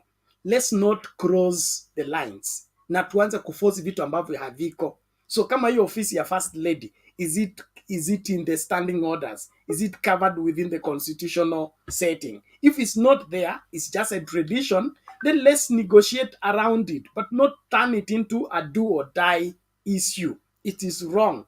I cannot invade my wife's school and say I want to see how she's doing or who is troubling her in this school. I'll be messing up her work and I'll be causing problem in the school. So let's respect each other's space, and just come in if there is a problem. But you cannot devote yourself to be there full time, even if you're volunteering, when you are a trespasser, because that is trespass. Okay, so kama kuna swala la first lady na wewe ni first man, okay, then let us now address, can first lady also be first man? Okay, now if you are first man, what are you supposed to do in that particular office? What are your boundaries? How do we define your operation within the county? So to see also over exaggerate maneno na haswa watu wa church. Okay, unajua shida kubwa tuko nayo church saa hii, mtu alitumia clip ya pastor ameanza kukisi wanawake wote katika kanisa mbele ya Mungu mwenyewe akiona. Okay, sasa hii mambo yote inatokana na nini? Kumekuwa kama South Africa, wamama walikuwa wanaambiwa wakule nyasi at miracle. Hiyo mambo yote inatokana na nini? Ya pastor amewekwa under pressure to look romantic kwa pulpit, aite mke wake wakasimunji pale wakionyesha kanisa lao how romantic they are. That is not in the Bible. It's not called for in the Bible. It is not scriptural. It is just a mess that people are introducing to cause problems in the church. In the church ile nilikuwa, it was even, holding your wife's hand. Okay, it was not something you show in public, especially in church service, because you are tempting the other brothers who don't have a wife, who don't have nini. So you kept yourself for the sake of others. Sasa wachungaji sisi ndio tunaongoza kwa immorality kwa madhabahu ya Bwana yenyewe. Kwa nini? Atinataka kuonyesha my wife, she's good looking, she's nice, she has done this and that. Keep that in your bedroom, and that's your private life. We are not interested. That is where we start. So to separate professional work na maneno ya familia. Tusilete familia kwa masuala ambayo ni ya governance. It is important. Nimeongea sana lakini mnisamee kama nimewakosea. I think, you know, something, I know the church, single women need to be respected because we have a lot of singles in the church. Like me, I'm a single. I'm not afraid to say I'm a single. I'm a single mother. And sometimes when I go to the church, I usually feel rejected because I'm a single. I was feeling like that. And then I realize it's not the truth. So so when it's a single mother, they used to celebrate us. I feel respected, and we have a group in the church for the singles, even single mothers, single who doesn't have a kid. We used to, in our church, they used to celebrate us. Yeah, and I love that. But I was feeling outside of the church because of the singleness. You know, single, we feel lonely sometimes. That's normal. I feel lonely. That's normal. Let us speak. This forum will speak everything to help our country too. I agree with you. I agree with you, and it's important that we cater for everybody within our church community. And the church, from the biblical point of view, it is a family. And a family, we have all different people, and everybody needs to be catered for in the family. Na kuna msemo huwa tunasema, it is not pastor's job to take care of everybody in the church, but it is pastor's job to see to it that everybody is taken care of. Lazima tu separate hiyo maswala, okay? Kwa nini kuna majukumu ambayo una delegate watu wahusike? Huyu atakuwa msimamizi wa kina mama, huyu atakuwa msimamizi wa kina baba, then they report to you so that you are not in everything and doing everything. All this business of trying to now bring a stranger to now become the assistant pastor and then begin to be exposed to church administrative information which is not supposed to be given to her. What happens? Inasambaratisha kanisa kwa sababu una share personal information na mtu ambaye hajachukua kiapo ya kulinda siri na kuhifadhi information ya watu. Okay, naomba ni ngatuke. Julia ako anaongeza watu katika nini, lakini haizi kuja kwa kamera because he's in not in a good place, but naomba tuendelee. Roba, umerudi, karibu. Lakini yeah, I made a mistake niliingia watu wa kasini kwangu, so by the time they realized they got me out because I was using the laptop of my place of work. So that's how Ricky sees. So it's part of life. Good to see you really live. It's good to see really who you are, Robert. You know, I used to see very far. Now I see who is this man from Kenya man. Yes, you just said about you see, we have been following this thing as what's happening in Meru. I don't know other places where some of these ladies, they try to get their husbands, maybe some of their relatives.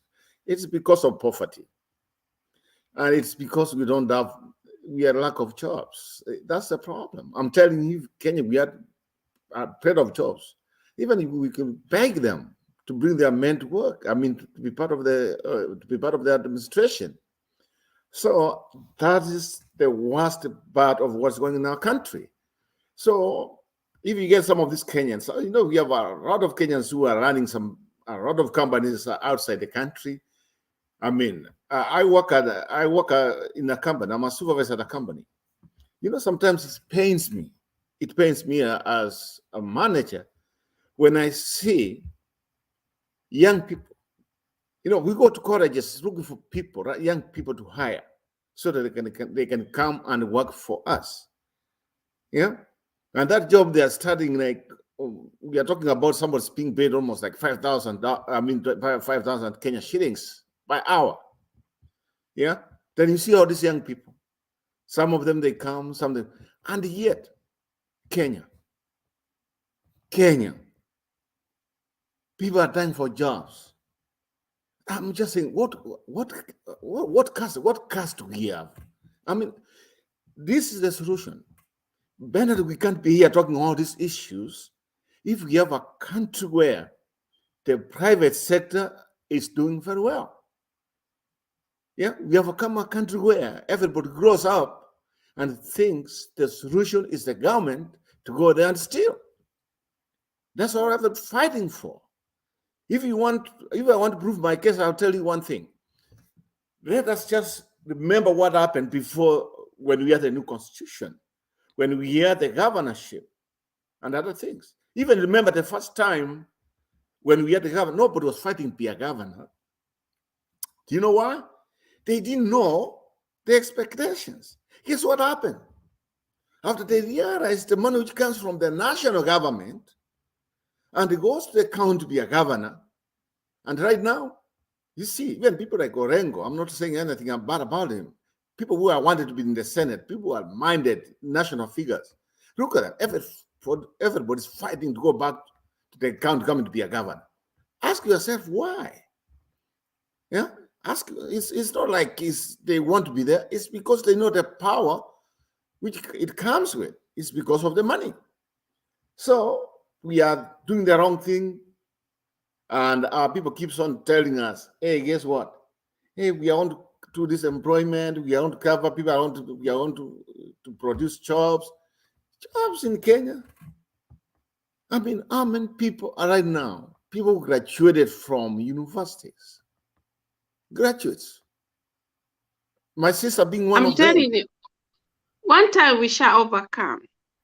You know, I was prayed some month ago, and then I saw Kenyan people. They were in, you know me, God usually saw me things. I'm really prophet. For me, I see things. And then I saw people in Kamukoji ground with the Kenya flag, celebrating. And then they were singing, Naishi, unyenyekea Mkenya ina. I was sleeping the night. I was hear that song all the time. And I saw many people in the ground in Kamukoji with the Kenya flag, because I saw freedom is coming. Freedom in Jesus' name. We are coming, freedom. God was speaking to me that Kenya is coming to deliver us from the slavery. Yeah, I saw that in my dreams, sleeping. I was singing that song. Yes. Thank you for that vision. But the thing is, ask yourself, this small country called Kenya, yeah? Even my place of work where some of these people, I mean, you might think they know where Kenya is. It's because of what has come from there. You see, we had Obama, President of the United States, the first person I ever voted for. And that's my first ever vote.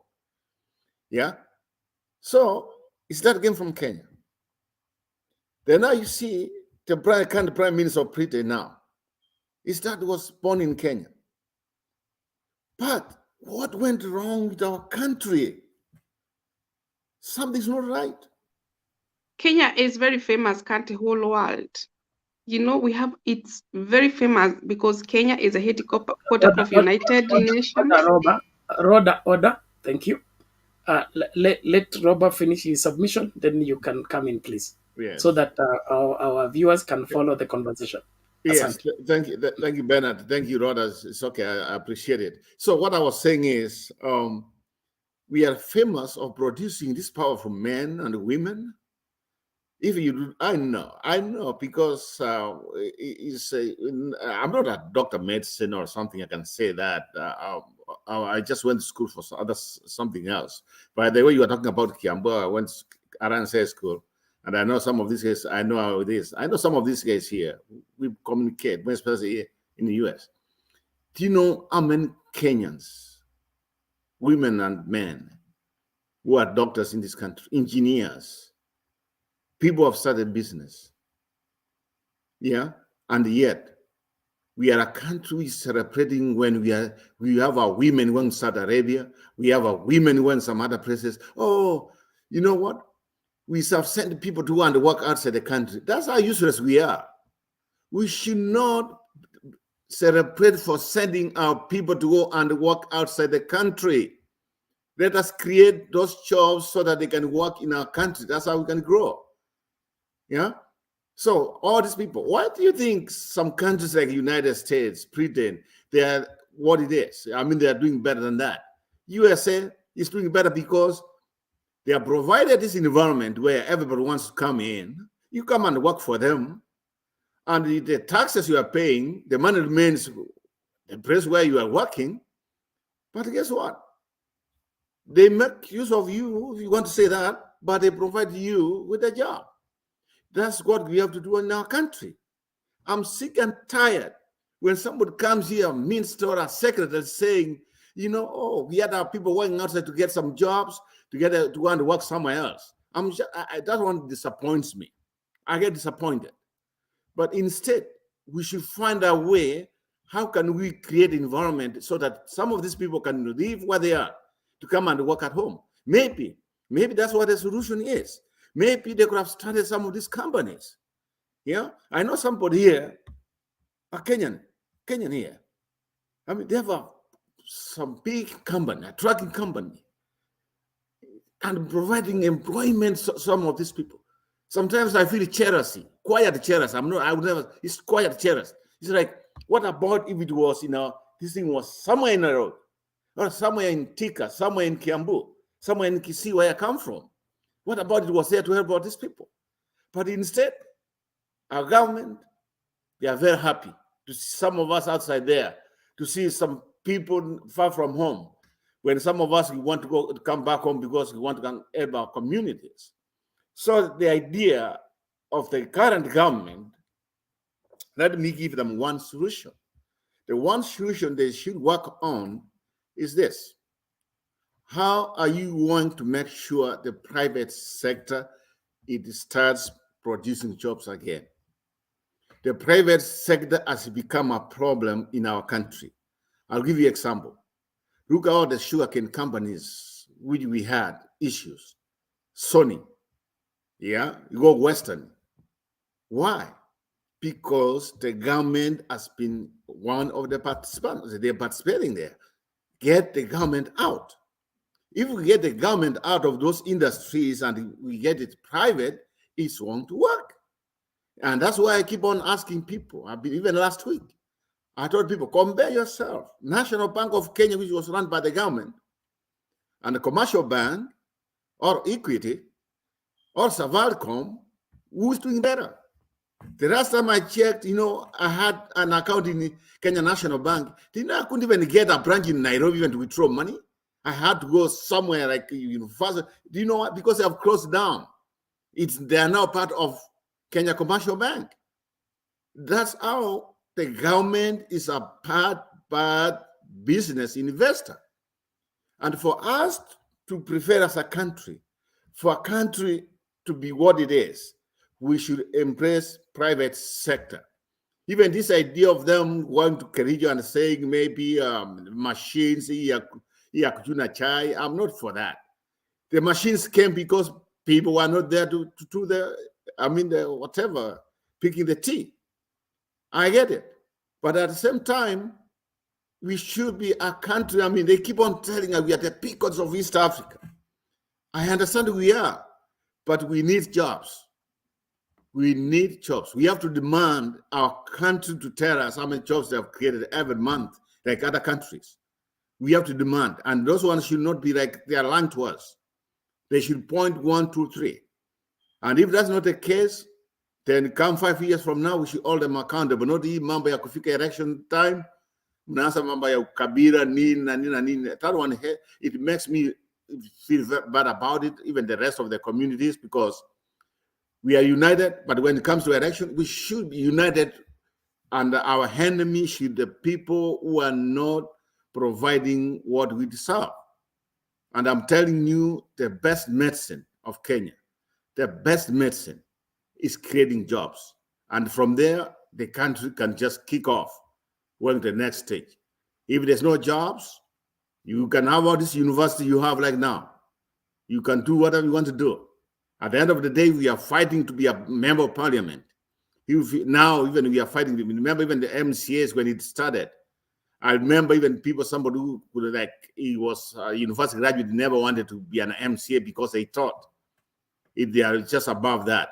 But now, I'm telling you, it's life or death. I know a situation where I know my brother-in-law, it's just like when they got into, from what I'm hearing, it's just like everybody wants to get in. It's because of corruption and grabbing. And if we continue doing the same thing we did 5 years ago, 4 years ago, 15 years ago, it's what we are doing right now. It's not going to change. And I'm scared, Bernard, because we have a man right now in the State House who I think people just see. Imagine the campaign, we talked about it. We said this man is tall. All what he did, the corruption, and yet he became the president. Do you think even now how much they have stolen already since they came in? Who's want to ask them? Nobody. Kenya will remain what it is 2 years from now, 3 years now, until you and I and our people, until the Kenyan innocent people, you come up and say enough is enough. We want to go at a different direction. We want to go politics and economy. Let's not separate it. It has to be politics and economy. Lakini ukiweka politics na ukabila, I don't see it. I don't see it succeed in our lifetime. Let me leave it there, Bernard. Let us see some ladies here, strong ladies here who can participate. Thank you. Yeah, I want to participate. You know, like me, I grew up. My grandmother, you know, my grandmother, she didn't have this ear. For many years ago, they were walikuwa na nini unaona vile Wamasai wanakaa wanatoa hii nini. My grandmother used to be like that because that's the way generation. So my grandmother were singing to the Jomo Kenyatta. They were going to the Isaweri in Gatodo to sing to our former president Jomo Kenyatta. You know, today I was seeing when Jomo Kenyatta died, they were putting him the dead body, and those people they were coming to see him is the white people. You know why? Because they respect him. Because Jomo Kenyatta, when he died, even European people, they know it was a history in Kenya. You know why? Because Jomo Kenyatta went to the jail. White people, they take him jail in Kapegoria to fight for our country. And he win. So Jomo Kenyatta is even he could be alive. In fact, we need to celebrate his death for every year. Because he fight, he said, I will not take my country. I will die for my country. Unajua saa zingine nasikiaga video za Kenyatta vile alikuwa anaongea akiwa huko Kisumu, akiwa wapi. His man was very, even Queen Elizabeth, the first ceremony when Mzee Jomo Kenyatta was swearing in Uhuru Park, I don't know if it was Harabi, wherever, Queen Elizabeth came. You know why? Because he was very famous. Even he could be like now, he could be a king. So President, wherever he is, Mzee Jomo Kenyatta, may God continue resting his soul. Because he was a fighter, he was a warrior. We need, I don't know why they removed Jomo, I don't know why they removed Kenyatta Day, because this is a man we need to celebrate his life. That's the freedom we are talking here. When you see, even white people, when they come to our country, they need to respect. Our grandmother, they were dying, they shed the blood. Many people, because we can get this freedom we are speaking right now is because of the Mzee Jomo Kenyatta.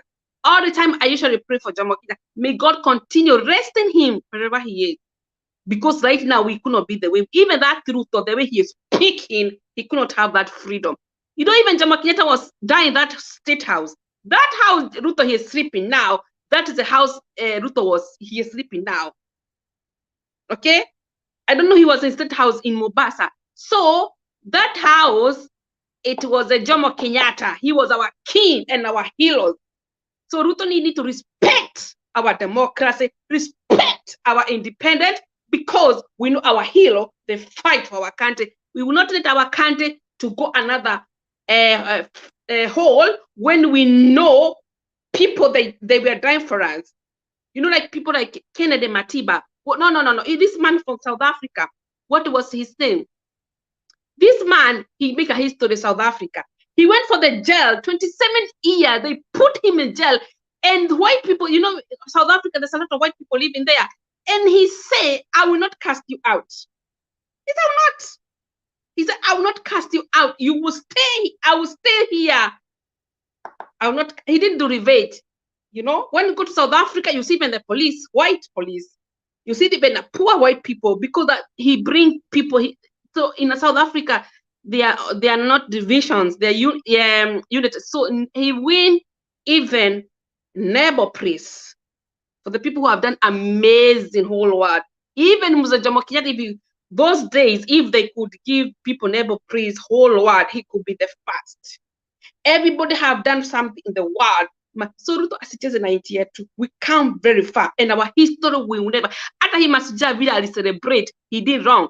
We celebrate those Mau Mau, kina sikukuu wale na nani. Our history must remain there for the next generation, and even when we die, the next generation will come. They will continue to remember our country. We have our king, Jomo Kenyatta, fight for our democracy. We will not let our country go.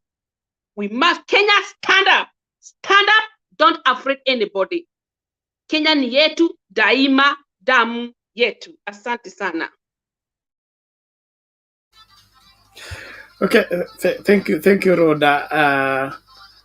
Our freedom and our progress as a country has come a long way.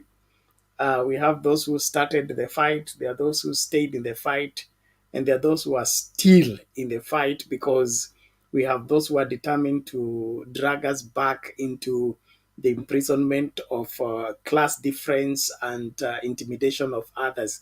So it is something that we can't let go as a people. And right now, there is a new struggle at hand that we must keep in the same. Our founding fathers will be proud of us if we stand up and sustain the liberty they got for us and be able to improve on it, so that our children will not be born in a world where they will be discriminated against. And so let's draw the lessons we need from history and be able to educate our current generation and prepare the coming generation that they can only live free by ensuring that they fight to sustain their freedom. Inaonekana Wakenya wengi tumekubali kwenda kulala wakati tunahitajika kuamua kusimama imara ili uhuru wetu usichukuliwe, kwa sababu kuna wale ambao wamehaidi kwamba watachukua uhuru wetu na wameanza kuchukua polepole. Okay, ikiachwa hivi mambo hayatakuwa vile tuliyo nayo. Saa hii tutarudi katika ile enzi ya kuandikiwa barua. Mkitaka kusoma taarifa ya habari, muandike mapema, mpeleke kwa rais apitie, asipopenda sentence fulani atoe, ili saa ya kusoma taarifa ikifika, mnasoma taarifa ile rais ameamua. Na hiyo ndio mpango ambao unaonekana wanataka kuturudisha. So lazima tusimame imara, tukubali kwamba ni wajibu wetu kulinda uhuru tulionao, and then make the country better so that our children don't need to go through what we have gone through as a people. And one place that I urge Kenyans to look at closely, it is our electoral justice. If we cannot determine our election through the ballot, we are creating a premise for what we will never be able to control. We will be better off if we had our electoral system working effectively and getting us leaders we voted for, not some international influence coming in and destroying our democracy in the pretext that they are helping us. We would not want that aid, we would not want their interference, because it is messing up our institutions, and our institutions are becoming powerless, because itakuwa sasa ile umeandika umemaliza kazi huwezi kusubmit kwa sababu lazima ikue authorized. Tumemaliza uchaguzi, tuna rais tushachagua, mpeleke kwanza, akiwa approved ndio atangazwe, asipokuwa approved amrudie. That cannot be happening at this point in time. And so right now ndio tunaenda kushinikiza kwamba masuala ya handshake ambayo wameanza kushinikiza kwa kando. Hakuna handshake. Hakuna handshake yoyote. Watu wakubali makosa yao, na ukishakubali makosa utubu. Ukishatubu utupatie muda tukusamee ama tukufunge, lakini story atuo tufunike ili inji isifanye nini na nini, hatutakubali this time round. Handshake has served its purpose. We have seen its fruit. We had some more sense with the handshake. It has borne a lot of fruit, but this time round there's no handshake. Let nobody dream about it. And the international community that created the problem wakuja kufagia takataka yao ama kufagia uchafu wao. Wasituletee story ati wanataka nani aongee na nani wakubali ili inji isonge mbele. Hakuna kusongesha inji mbele kwa uongo. Tunataka kusongesha inji mbele kwa ukweli. Okay? Na ukweli ni kwamba wenye ofisi wapewe, wenye wako ofisi makosa watoke, ili wenye ofisi wachukue, ndio inji iongozwe ipasavyo. Kama hayo ndio unasema ni makosa, basi tutaendelea kuyatenda mpaka yalete matokeo ambayo tunapenda. Cha muhimu, serikali ya Kenya Kwanza watoke kwa ofisi, watoke KRA, watoke NSF, watoke NSSF, watoke NHF. Huko hakuna matatizo. Matatizo yako Kajiado, Marsabit, Garissa, Moyale na sehemu zote katika nchi ambapo wananchi wanaumia na njaa, wanaumia na kiangazi. That is where solution is needed. So choppers zote ziwekwe mafuta na matrakta zote ziwekwe mafuta, watu wakimbie kusalvage livestock na maisha ya watu. That is what we want. History ya kusomewa press conference ati wa Kenya wa Safaricom ni 30 million na KRA iko na 7 million. So what? You cannot kwanza kuhesabu watu. Census nafanyanga mara moja in 10 years. You can't get in office and the first thing you want to do is to censor people to find who is earning what where. Tuongeze chakula ndio tuanze kuhesabu midomo zinazokula. Tusianze story ya kuhesabu midomo kabla chakula kenyewe kive. Samahani lakini. So naomba nitangatuka any moment from now. Thank you so much Brother Benson has come. Mama Mary, karibu sana. Public participation, we appreciate you. Roba and Roda, asante sana kwa kushikilia. Naomba mtaendelea na mjadala mpaka wakati mtachoka, mfunge station mkipenda, lakini tuonane katika ibada. Na wale wadau wote wa kulipa wifi na token, tafadhali tuendelee kutuma ili tumalizane hii maneno. Iwapo I think by Monday we should be set and ready to go even as we proceed. Thank you. Mama Mary. Tafadhali habari zenu wote? Salama. Karibu. Nawaomba mnipe just a small chance because I'm going to work and na sitakuwa na wakati mwingine. I just want to add something, please. Mr. Benson, I think you came ahead of me, but I request for your chance, please. Sawa, mami, go ahead. Thank you. Thank you. Benson, gentleman. I want to add something to Rhoda. Rhoda, thank you for mentioning about Kenyatta Day. I think our country should add up all what holidays we have because that is history of our country. We should not omit any holiday that we had been going through, we had been holding.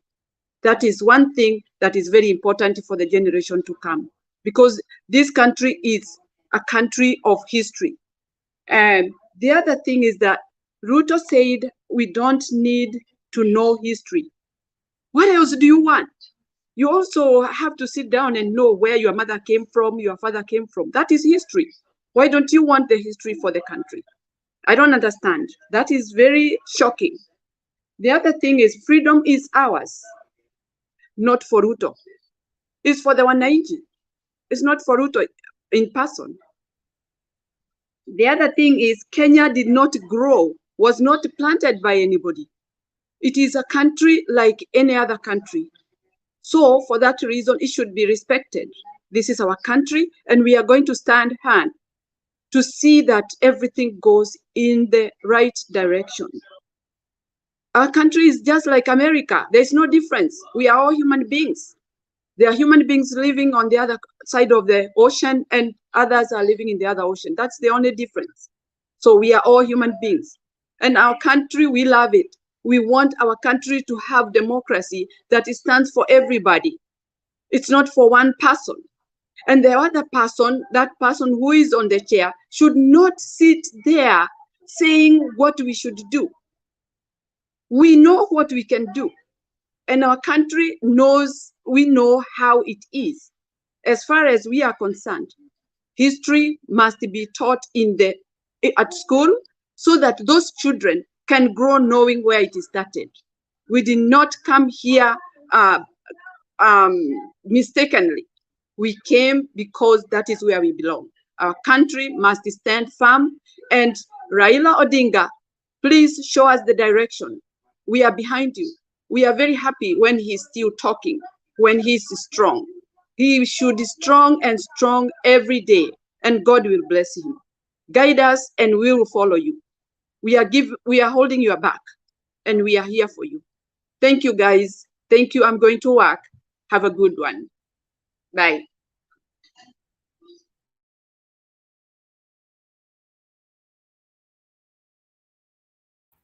I think Brother Benson, you are next.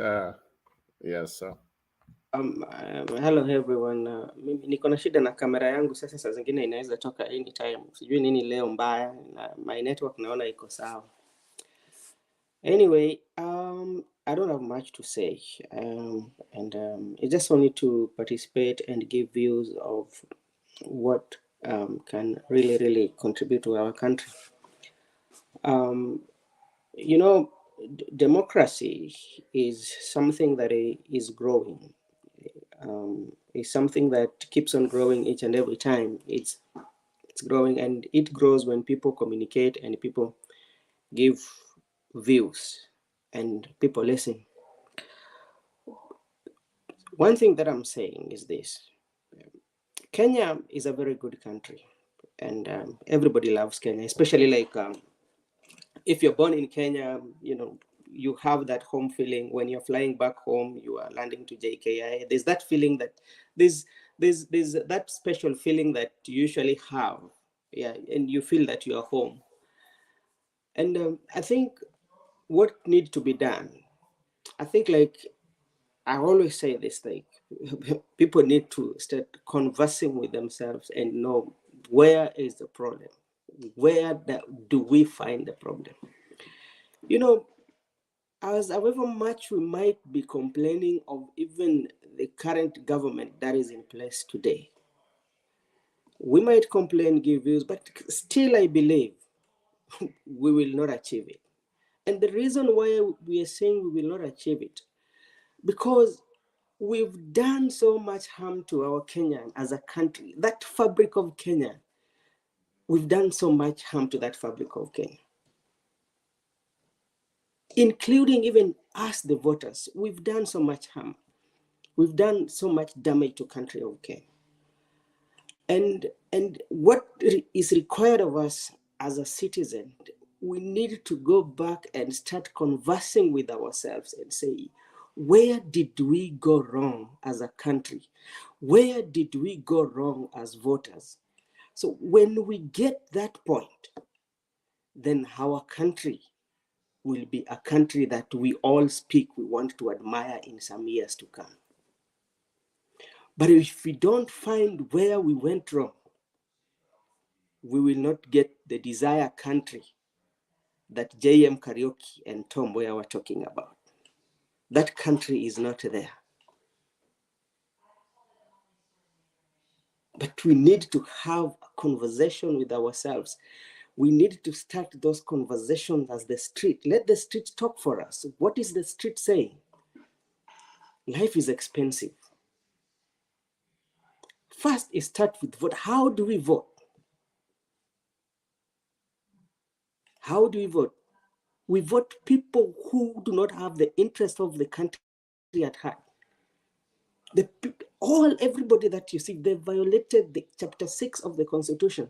And this thing does not only start when we vote. I look at the history. Things start during the nomination. We talk of we want to eradicate tribal. How could we? Yet our parties are tribal based. How could we? Even in the primary, the parties does not have national look.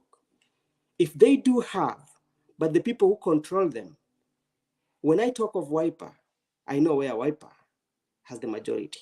When I talk of ODM, I know where the ODM has majority. When I talk of UDA, I know. When I talk of ANC, Ford Kenya, I know where they're coming from, and I know where their strong base is. And that is a place whereby you say now, as a Kenya, we need to start talking about, we don't want to talk about tribe. If our parties, the political parties that we cherish so much, have history, where they come from, they are owned by individuals and the people who control them. Even in the political parties, we cannot have a democracy whereby we choose the delegates and say, like me as Benson, I'm going to be an ODM member, I'm vying for presidency. I might not be given that. Somebody from Coast or somebody from everywhere, when he goes, like, we have to question, where does he come from? We will ask his tribe. And if he's not from Luo, we will say this guy will one time, or not like coming from, they will say this one time will betray us. And that's where the problem is. Let's start from there. I told you the other time that in the history of Kenya, there was a time Ochieng Oneko was an MP for Nakuru. Where are those days whereby it could happen, like a young Luo could be voted in Nakuru as an MP? So we need to start having a conversation with ourselves, even ask the voters, ask the common man on the ground, where did we go wrong? And if we land at a place where we know this is where we went wrong, then everything will be okay. But as per now, we are giving good advices and good views of the kind of a country we want. But sometimes we are not even very genuine with ourselves when we are giving these views. Look at even like corruption cases. Some of them are being withdrawn. And then we say we want to have a country. Let us look for ourselves. Let us talk. Let us educate our people and tell ourselves where we've went wrong as a country, the young men, and talk and have a common goal. Then we say what we are going to do, we are going to change this country as masses. Then we will achieve it. But with the divisive kind of politics that we have in our country, no, it is still a long way to go. I'm telling you, you will bear me witness one day. It's still a long way to go. Thank you, Benson. Let me add what you just said. If you guys remember in primary school, if you remember every teacher from nursery, standard 1, back standard 8, whatever system you went to. Remember every teacher who used to come in the class? You know what they say? The higher you go, the cooler it becomes. Everybody knew that. Every teacher, the higher you go, the cooler it becomes. Sasa, all that we had all that time for all these years. That's in an idea. The higher you go, the cooler it becomes. What does it help me? That's the Kenyan politics. That's how it is. That's what we are doing right now.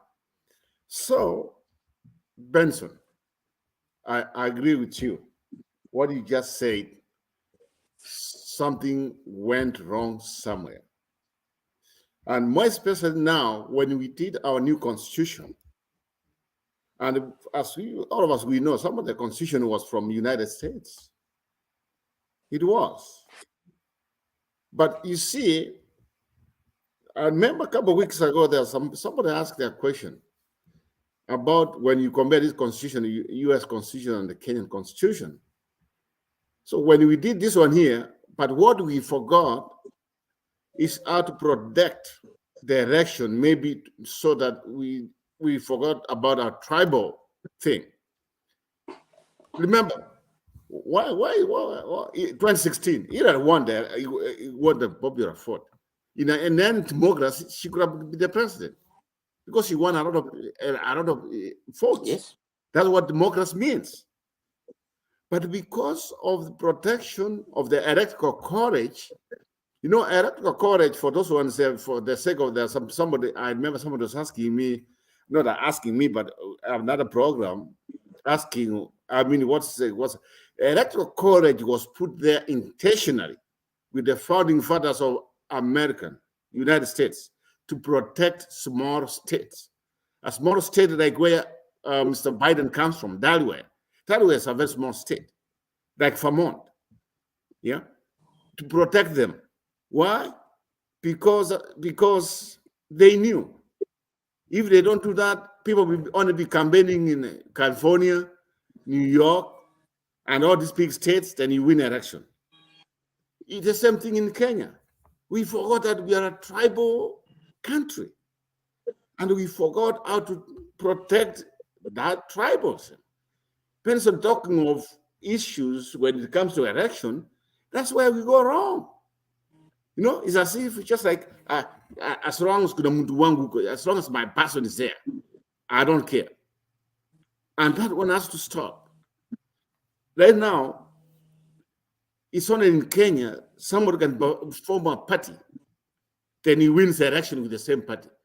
If you ask them what the party stands for, nothing. And that's where we are wrong. ODM has been there for a long time.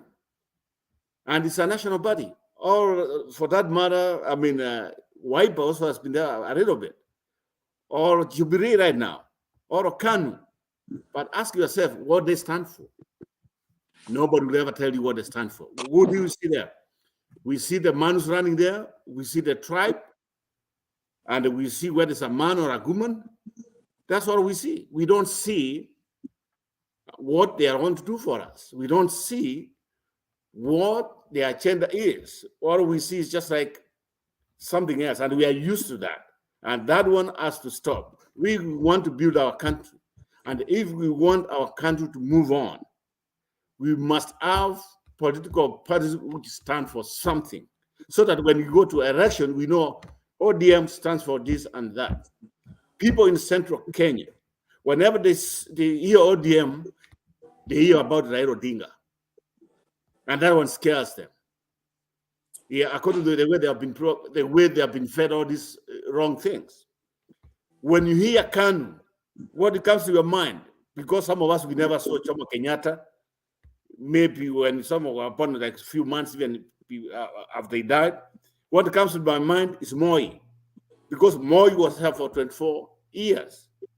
And that's so Kenyans, we said no more KANU because they were given a chance and they never did what they were supposed to do. So right now, if I tell you, what's Jubilee? What comes to your mind? It's Uhuru Kenyatta and Ruto. But if somebody asks you what they stand for, nothing. So that's the kind of mentality where we have, and that's where we went wrong. We should build our politics on issues, not on tribal. And that one, I don't think it will ever change. It's very few people. Yeah? Look at Nairobi. Maybe, if we could have fought like the way we fought in people in Nairobi, some elections. Also, I know there's some challenges, but maybe that one we might go a little bit. Maybe we might start. But the problem is, the people we have wrong people. And at this point, I'm telling you as my fellow countrymen, we have a long way to go. Everybody just is like, as long as kuna tribe yangu huko, I don't care. Yeah, and that's what I think. For me, I liked Uhuru Kenyatta. He was sincere, and there's a time he came, and he told us very well, his country, if we need to have it a new start, let us maybe have another tribe, and that's not a bad thing. Now we are trying to see what happens. Let us maybe another tribe from another tribe to run the kind of, maybe we see, because maybe we are doing a recycle. Maybe they come in, wanaweka hivi. Wanakuja hapa, Moi was there for 24 years. Okay. Then after that, Kibaki was there for 10 years. Guess what, guys? You know, we are talking about here. You saw some tapes. You see the people from Central Kenya? Some of them were talking about Muranga and other things. Uhuru alikuwa hapa 10 years. He just left there. He's from them. Amewasaidia nini? Nothing. We are talking about Kenyatta, the first president. He was there for all these years, 15, whatever. Amewasaidia nini? Nothing. More, he was there in 24 years. What happened? People are suffering, Baringo and other things. Our politics, we need to change it. We need to change it to issues, not hiyo mambo ya kuona tribe yangu na nini na nini na nini na nini. Yeah, unless somebody comes here and convinces me that tribe is not a factor. It is a factor, and that's what is killing us. It is a factor. If I had my way, if I had my powers to roll back the elections, I would never apologize to anybody. I think Raila was the right man for the last election. He could have given me a chance to see where he's going to put the country. Simply because, remember what he said, things like Mambo ya Maji, and that was the base of it. That's where we went wrong, Mambo ya Maji. If these people 10 years ago, when the Jubilee came in, if they did exactly what they did, some of these things could have been avoided. Because right now we could have some other places where we have enough food production, yeah, but they end up just, some of them stealing the money, corruption, doing something else, and we end up where we are right now. But moving forward, I think we need, like Benson said, we need to change our politics. If we don't change it, personally, I think maybe for the next, maybe a lifetime, it's going to be the same thing, same way. Before I finish, Benson, you said something, we love Kenya. I'm telling you, my best moment every time I take my flight from where I am to go to Kenya, that's when I feel good. I just like, I get it left. My worst moment is just like when I come, it's the night before traveling back from Kenya. Sometimes I've reached a time where I start crying like a young baby, and even, I mean, tell you, that's the truth of the matter. But you have to come and maybe you do the job so that you can have family. Someone like me, I have my mom, my dad, they stay with me, some here with my parents. So you have to come and maybe take care of them. But what a country we have. We love it. I'm telling you, when you run the Kenyatta International Airport, that's the best time. You just feel everything. You feel at home. You just feel like your freedom to nasema, you feel everything. And I'm telling you, some of you at the airport, man, when you see some of us, some people maybe they are running out the country, and you want to talk. You don't know, someone like me, I wish I had wishes who are horses.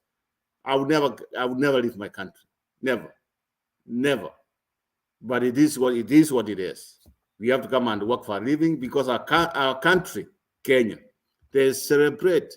The most celebration is when they send you out to want to work somewhere. And that's something we need to change. All of us want to go back home. We want to build the economy, and we want a country where our own people can be the beneficiary. We have had a lot of turnovers. We have a lot of Kenyans now having companies outside the country. And that money would never see Kenya again. And if we do that, we are just destroying ourselves. We love our country. We want to invest. And I know some of us, some people, a lot of people, if you look at what's going on during COVID, these are these Kenyans from the outside the country who at least gave the country some hope. Otherwise, the Kenya could have collapsed. Let me leave it there. I don't know who's controlling the show. I'm not controlling. Let me give it to public participation. I'm the boss. Okay. I'm the boss. Okay. Now is Kipton Semoy Arapo Chumu. It's your time. Rhoda. Welcome. Hi, Rhoda. Rhoda, let me. Hi. Yeah, How are you? Welcome. May I help you? It's called Kuchure. Can I? Kuchure. Kiptum Semoy Arapo Kuchure. Kuchure. Now, hiyo ya pili wanasema Sime. Ni kama ni jina tu kama ya Masai. Najua ni jina Kikalenjin Kichurai, right? Yeah, Sime is very easy. Okay, how are you doing, Mutembe TV? We are doing well. We are discussing for our country. because we love our country. Not tuko Kenya daima, hiyo ni nchi yetu na kuna pahali itaenda. We have to stand up and stand up. Raise up your voice for your nation if you love Kenya. Okay, that's why we are here. I must congratulate Mutembe TV for a very good presentation they made during Google Kenya 15th anniversary. I saw James Mutembe himself. And by the way, for a very long time, I used to have a classmate called James Mutembe in 1992 when I was graduating high school. And as I continued watching this TV, I thought it was my classmate. But anyway, that was a very good presentation. And one way, Rhoda, of standing up for our country, Kenya, is to talk about policy, what can really change our country. We already have very good broad policies. We are all patriots. We all believe, I don't doubt any one of you, especially Roba, who just made a presentation, Rhoda, who else? Bro Benson, and there is somebody called public participation. I do not doubt any one of you that we believe in the rule of law and constitutionalism, which is happening in Kenya. And any process comes with results. So August 9th, we had elections, we had winners, and we had runners-ups. And we all won as Kenyans, that we maintain peace, we have leaderships, and right now it is back to work. So as we continue to stand up for Kenya, let's look at the achievements, or is Kenya Kwanza doing what they say they are going to do? In about 50 days, how are they doing? I think that is a very fair way of calling them out and putting them to account. But in the meeting that James Mutembe was, I saw Sakaja talking about valuation code. And he mentioned that out of that, Nairobi County is going to unlock about 67 billion Kenya shillings from collecting revenue. The revenue of Nairobi is going to go up just because of what Kenya Kwanza government is doing. On Friday, the president mentioned about gazetting the social NSSF bill that was passed 9 years ago. That to me resonated with me very well, because I live in the United States. I pay Social Security. 6% of every paycheck that I make goes to Social Security, let alone taxes. And that is the money that the government is using to fund activities, because it's called domestic borrowing. So what the president is coming out as a very bold, focused, and hardworking president. And we can continue supporting him by holding him to account.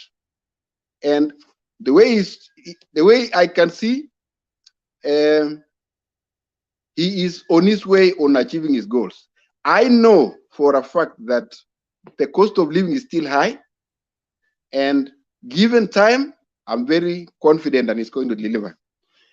One of my observations that I saw today is, and Roba, I want you to be ready. This is going to be a bit controversial, but listen to my versions and then you react. I saw Miguna land in Kisumu and received it at home. And I watched his very passionate speech. And my takeaway from Miguna's speech is Miguna did not pay the ultimate price. He has paid the highest price of constitutionalism. He said no other human being has ever been dehumanized the way he was dehumanized. And I think that is a very big point. That is a message right there. And we normally say, do not beat the messenger, take the message. So the message of Miguna, which he spoke to the whole world, is he was dehumanized beyond any. I'm sorry. By who? By who? You please let me finish my presentation. No, and by then who? I will say, one person finish, finish, and then Rabba will talk to you. yeah. So whatever Miguna went through was very inhuman, and he has paid the highest price ever paid by a human being. So he has made his message right there in the soil of his father, his motherland, and the message is out there. And I can see. I was talking to a gentleman, a good friend of mine called Lee McQueen, and then I was asking him, are we seeing a Luo kingpin in the making?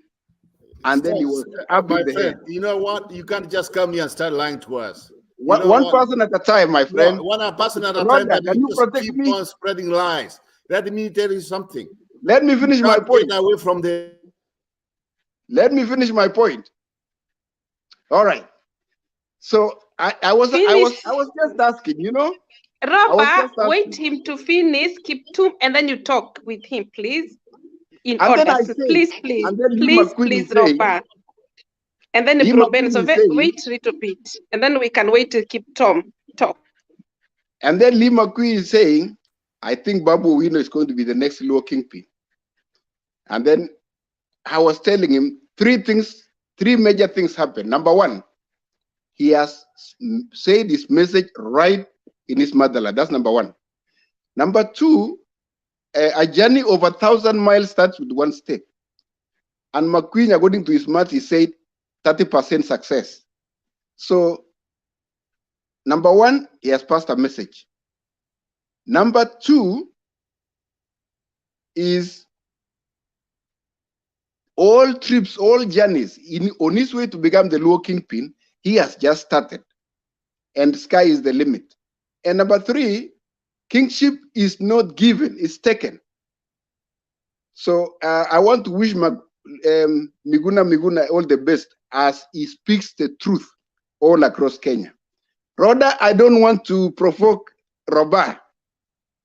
I opened the fire. Go ahead, Roba. Thank you very much. Rhoda, you have finished, right? You have finished to talk, keep top, right? Now Yes. you're finished. Are you okay? Okay, go back to Roba. It's about Roba. It's your time now. Yeah, we can't let this one go ahead. These are same people we came here and said these are the people who are destroying our country. He's talking about kingpins. He's talking about tribal leaders like Ruto. You know, he's talking about now somebody who's going maybe to compete with Raila Odinga. That's what the message is trying to tell us. This is the same man who's telling us that Ruto is doing the right thing. Everything's going to be easy or is done. I mean, you can't be the most liar, Mr. Kiptun, like anybody else. You just came here and embarrassed yourself. You are the same people who say you're in the United States promoting tribal politics. Tribal politics, that's what you're telling us. And you are supporting Ruto because he's encouraging like you. And that's what that's from you, not me. I come from Kisii, nobody speaks for me. I speak for myself. Okay? I would never have nobody saying he's going to nail the Kisii people because he wants them before this way around. Yeah, so you are happy because you know why? Another Kalenjin has come to power after Moi. That's what you want to tell us. Straight up about Miguna. Miguna what? Who was the first president of Kenya when Miguna had some issues in Canada?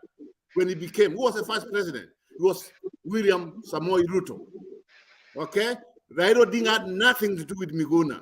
Raila Odinga was not in the government. You are the same people keep on lying to us every day, every time, telling us Ruto was not in the government, which you all did all this nonsense right now. Ruto was there. He was among the people who did what they did. Yeah? So to come and tell us now, it's as if we pretend Ruto is a newcomer, a new kid in town who just came here now is doing wonders, miracles. Yes, some days, I'm telling you, his days are numbered too. If he does not do what he promised to do, we will fight him. We will fight him. We will fight him. I'm just telling you the truth. That, you know, you are seeing people are quiet. It's okay, that's fine. But if Ruto would not deliver what he promised, he's going to face it. I wish people like you would never say what just came from your mouth. I want to see my country progressing, not going backwards.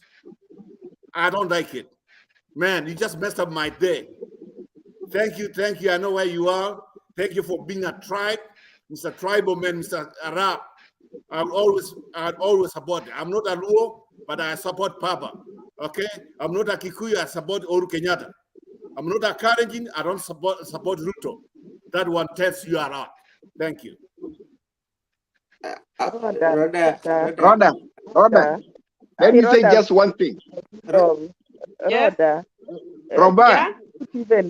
Roba is still mourning. He needs to get over it. My brother, take it easy. It's gonna be okay. Okay, We have a you know, order.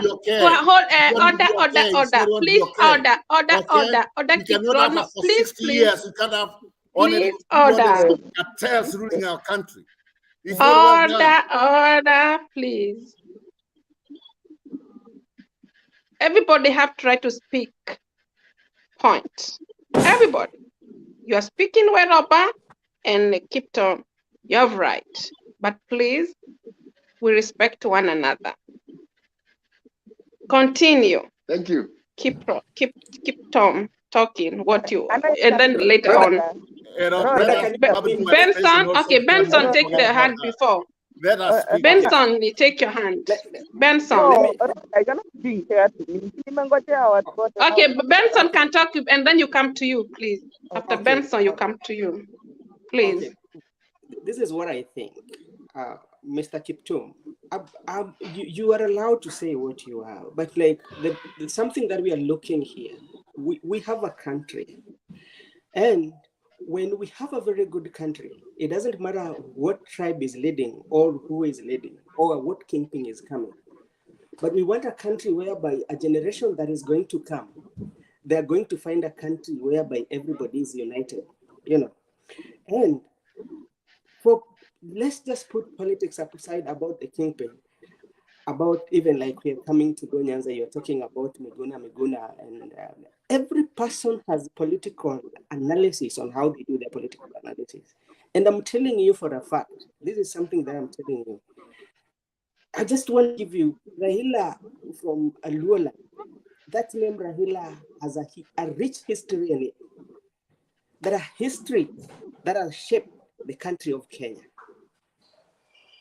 Her history that cannot be wiped away by only some good media and good talking. You can say that. We've seen he has undergone so many things, but he has always become a winner. So let us discuss things that can make our country better. That when I see somebody in presidency, I don't see him as a Kalenjin, but I see Kenyan who is looking for a futuristic country, futuristic generation. Forget about all the propaganda. The politics is over. Give us the ideas that is going to help our country, that is going to help our listeners, that is going to help everybody who is listening so that we can contribute to get a good country. Forget about politics, propaganda, kingpin. No, doesn't help. Something for the country, please. Thank you. Thank you, Benson. So let me mention one thing. I thought I was next. Okay. It's Pabrikan, everybody have to speak the way you are speaking. Because I give you time, keep them, and then Robert have speak, Robert and Benson. Then we can listen Pabrikan, and then we go back to you because we are discussing. We are the team discussing. So you go back to your Pabrikan, Okay. Paspitation. Okay. I understand the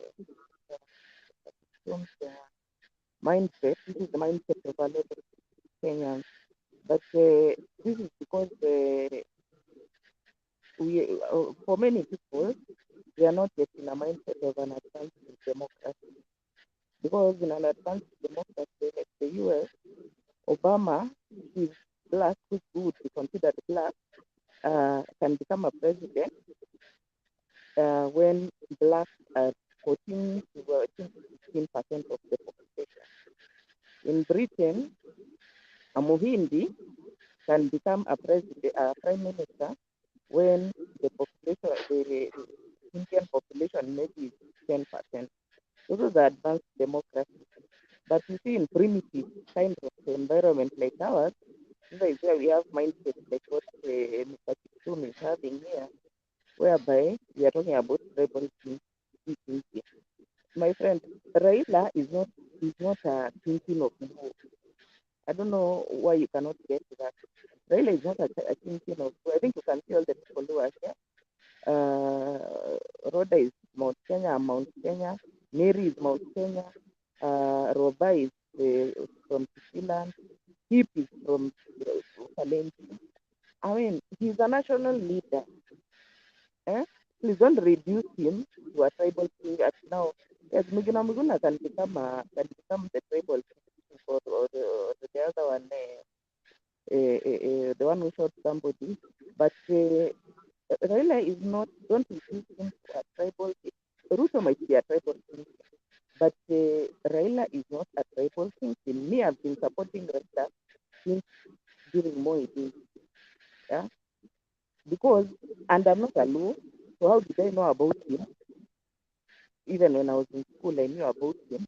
He's a tribal king. Now, I was supporting him and what he is because he's a national leader. Yeah. So, my friend, we need to come out of that cocoon of now. We are going to use Nicola to Nania Gate. Raila is not a tribal king. He's a national leader. He's a national leader. Yeah. He is a national leader. Get that. He's a national leader and he's supported by all sides. Yeah. He's supported by all sides, and not now is when he has started being supported by all sides.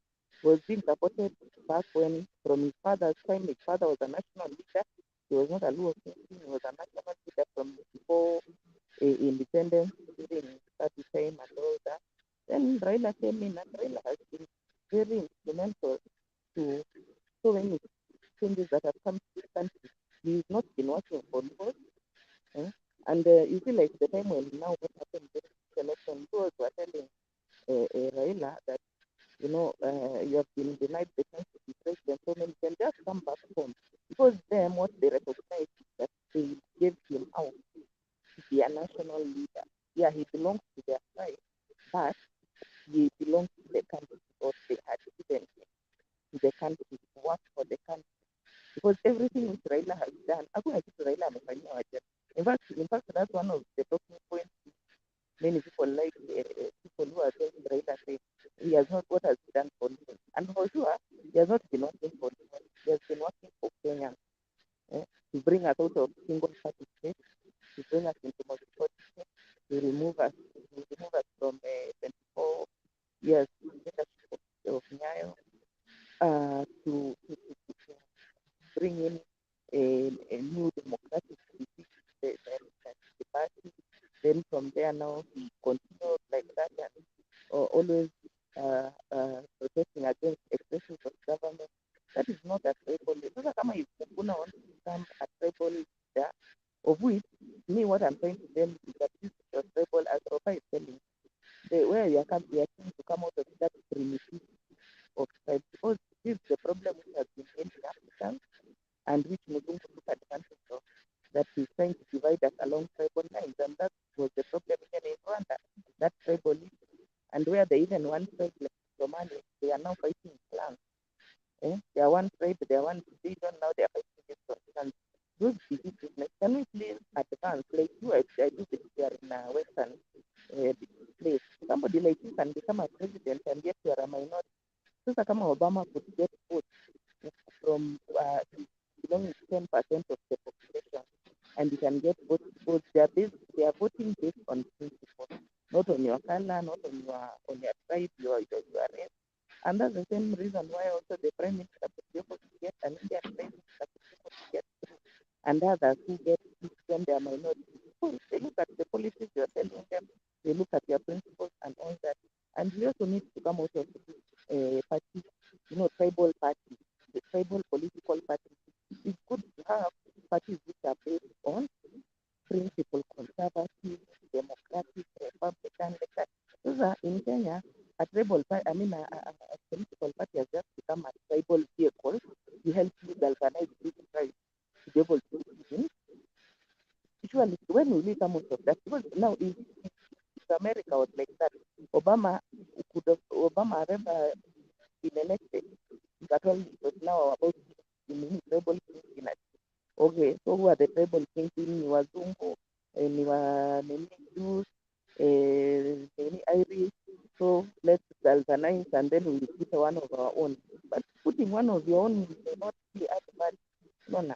And you see how Obama was really one of the best presidents we've had in terms of even foreign countries which were feeling alienated by the US. The results at that time, even in Afghanistan, people were celebrating because they really felt this really as the view of America, that democracy, that even a minority person who was once considered to be a slave can now become a president. Please, let's move away from this. We are played by this, not helping us. Let's completely move away from issue of trade with either society by the and that's the problem we have been having in this country of tribal. In fact, I wish we can even get an OPX, a president, because we are big tribes and it's not a tribal thing. So let me ask you, when you have a tribal thing, as you said, let me tell you an example from your tribe. Your tribe are the people who normally do a lot of maize farming. So when there's a problem with corruption and all that, who suffers the most? I remember there was a time farmers from your county were meeting senators, and you could say they are really having they're deep trouble. Now you would say that because it's one of their own Minister of Agriculture, one of their own president, they'll not face this problem. But instead, they were really suffering because of all the corruption which had been linked, of course, to hustlers and friends. So what we need is not tribal thinking. What we need is an enabling environment for all Kenyans. If you are a maize farmer, you have good policies, you have no corruption, take your maize density to Nalipwa, you get fertilizer at subsidized rate, a good rate, your inputs are affordable. Kwa sababu nani Ruto hata kuletea chakula kwa meza yako. What you need, you and every other Kenyan, is good policy and good governance to give you enabling environment such that you can thrive. The way you have gone to US and you have thrived because of the enabling environment. It's not a must for Mkalenjin when you're president to thrive. No, we need to move away. But that's a very bad kind of and very primitive backward, of which I understand it was indoctrinated in us by Wazungu to divide and rule us. But we have to come out of it. Thank you. Can I speak now, please? Yeah, I want to say something. People, they have never understand Kenya and America. There's no difference. We have to understand. We are the same people. Okay. So you talk Roba now. It's me before Roba. No, you spoke. Because before he was like, you have a little bit some temper, but now I hope you are calmed down. Speak a little bit slowly. Mr. Rapp, let me tell you something. Keep Tom. This lady called I will not accept you to talk if we don't see your picture. We don't see your camera. We have to see you. Thank you. Can you see me now? Yeah, you're good. You're good. Okay, Yes, I see you. It's one lady here. I will not accept her until we see her camera. That's the way the rule of this forum. Otherwise, we don't know really who you are. Your face matter. That's Asri. Okay. Hey, Kipton, I hope I'm pronouncing it properly. Let me take you. Kiptum. Let me call you Arab. I'm familiar with the Arab Moi. Arab. Let me call you Arab. Okay. Let me just take you for the last election. Just the last election. And I won't tell you the kind of model I want. Or what if you give me that, then we can be on the same page. The last time I checked, members of parliament, members of the county assembly, the governors, and the other election we had in so-called Karenjin land. Let's be sincere now. It's all UDA. It's all UDA. That's not good for our democracy. Do you know why they won? Because the man they were supporting is also from their own tribe. But let me give you a situation where, for the last, since we had multi-party system in Kenya, and you tell me, is that a model we want, or is that something you can run away from? I want to take you to Kisii County, Kisii Nyamira. Yes, I want to take you there. And if you have, you can go online, you can see. Look, Chubiri won there because of Kenyatta. They have a member of parliament, if not two. Kenya Kwanza, because of Ruto, they have an MB there. They have ODM, governorship, MBs, members of a county assembly. That's the Kenya I want. Because when people, you go there to ask for their vote, they don't vote for a party. They vote for what are you going to do, or what did you do before. This idea of just like going to elections and we are voting somebody because it's my tribe, that one's killing us. And that's where we have been going wrong since independence. And I want to be sincere with that. So when you come here, the one thing you surprised me, which I never even thought it would come from your mouth, because I know you from the previous settings, like this one here. When you come here and tell us that Miguna went through something a human being has never gone through, that's a big lie. Miguna was not deported from Kenya to Somalia. Miguna was deported from Kenya going to Canada, first developed country. He went there, he slept on a mattress. He went there, he drank water. He was working. He was doing all these things like anybody else. The only thing is, he was not able to get to Kenya. Then you are telling me he has suffered more than somebody who was in jail for 8 years. Yeah, somebody was being tortured. Somebody who ran from Kenya because Arab Moi was looking for him to kill him, and he had to stay some exile somewhere in the country. So that man never suffered more than Miguna. I mean, give me a break on that. Give me a break.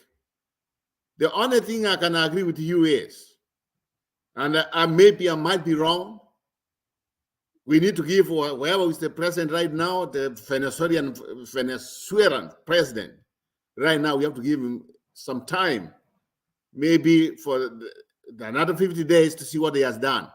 I agree with you 100%. But to come and say what you just said about Miguna inheriting the rules, God, I don't want to hear that. I would rather just go and do something else, and because we are beyond that in our country now. That does not promote tribalism anymore in our country. I want to see somebody from Kisii come to Karenjin land and win an election. I want somebody from Karenjin land to go to Kisii and win an election. because of what he stands for, but not of his tribe. That's how I want to see Kenya. But this idea of just trying to put ourselves in the front line of tribalism and the inheritance of people who are human beings who can think by themselves, it's wrong. And that one has kept our country in dark days. And those dark days, we thought they would be over last August, but from no reason, from nowhere, they came back, and the cartels from Kalenjin land, the cartels from Kikuyu land, who are both people from Kikuyu land, and they are nice people, but we have some cartels. Like there are some cartels from Kisii, there are some cartels from all of those who don't want to see change in our country, and those are the people who are holding us hostage. And my friends, that one has to come to an end. We almost did it, but the cartels won the day. I want to tell you this, and I want to tell you what at this point, Ruto never won an election, unless otherwise. When you come here and say he got the majority of the people, for me, I see it as a lie until somebody has to prove for me what happened some places where the election was held, most especially in central Kenya, where we know some folks who are hardened. So he might be the president right now. We respect him because of the office of the presidency, but I would never stand. I would never watch you. I would never just listen to you trying to promote him and with tribal politics. That one, I would not take it up. You can promote Ruto, yes, as a president of a country, yes. But tribalism, Miguna, and other things trying to make it, I know what your intention is. Let me point blank. I don't want to lie to you. You guys, you hate Raila. And your point you are trying to make and the message you are trying to pass along is just like, look, Raila has got another somebody opposing him. Raila, look, just say it's Raila. It's not Miguna. You are trying to tell us about Raila. Let me live there. Let me just please. When it comes tribal politics, let's not go there. Our people are nice. People from Central, people from Rift Valley, people from Western, Northeastern, we have a few cartels. And those cartels, we should kick them and make sure our country goes back to the people so that we live normal society where we don't see our tribes. We just see who we are and what we believe in. Thank you. I hope you also welcome that kind of debate. Now we go to him again. We go to Kiptum again because now you get the message. Rhoda, you get the message now. Please, I cannot. Last time we were talking nonsense and I didn't understand you, so I cannot accept people who doesn't have a camera. Your face matter. That is the law. That's me who I am. When we don't see your face, I can't debate with you. Why do I debate? Your face matter. We want to see who you are. Your message I've sent. I remember last time you were talking nonsense. We're not discussing. We are not talking for any. We are talking about our country. We are talking about our country, our democracy, our constitution. How can our country can be respected? It depends because we come very far. Our independence, those who fight for us, like Mzee Jomo Kenyatta. That's why we are here. We're not here to talk about President Uhuru or Nani. No, I don't want anybody to talk about President Uhuru. That shit. He's my king. That's all. People, they have to respect me. Okay, you can take chance, but don't talk for anybody. Just talk about how you think and how you think. But we are not discussing about anybody. Okay. I've sent you a message on the chat. I'm not here for personal or revenge. I've talked to Mtembei and he's allowed me to come without a face. So the owner of the show has said it's okay. You can consult with him. Okay. You can talk. As long as you're not talking about Uhuru, talk. Yeah, today I'm not going to talk about him, but I'm going to say something, and it's also concerning someone like you, and someone who was talking about Mtembei. Me, my goal of coming here, even insisting that I come, even well, you're shaming me like this, is because I care about Kenya. I want our country to go ahead. So I'm not protecting any person or personality, and I don't believe in kingpins, because kingpins is what we have in Mexico. And when we have kingpins, these kingpins, they control areas and they enrich themselves, not the people they serve. So when you have kingpins, it's like we are enslaving ourselves. When we think about nationalism, where we support somebody because they are doing good for the country, then even the rich people will be safe because there will be less thieves. Because when few people have money, then there's no safety. They have to protect it. Do you know there are people who steal not because they are thieves, but because they have to feed their kids, because they have to take their wife to the hospital, and they have no choice. And I'm not advocating for that. But sometimes we have people who resort to crime because they are so idle. So when we protect our kingpins, when we start saying someone is going to be a kingpin, I came here because of Miguna. I feel bad because Miguna has so much potential to be the president, but he's so egocentric. He's just thinking about himself. He's just thinking what they did to him. People are hungry. He's still talking about how he was imprisoned. He went to Canada, for God's sake. How many people are wishing today they would go to Canada? He would have been killed, like Daniel Musioka. They spared his life. Yes, they did wrong to him, but if they can look outside of themselves, he has so much. He's misusing the opportunity. Let me tell you, he wants to be the kingpin. He can be a president.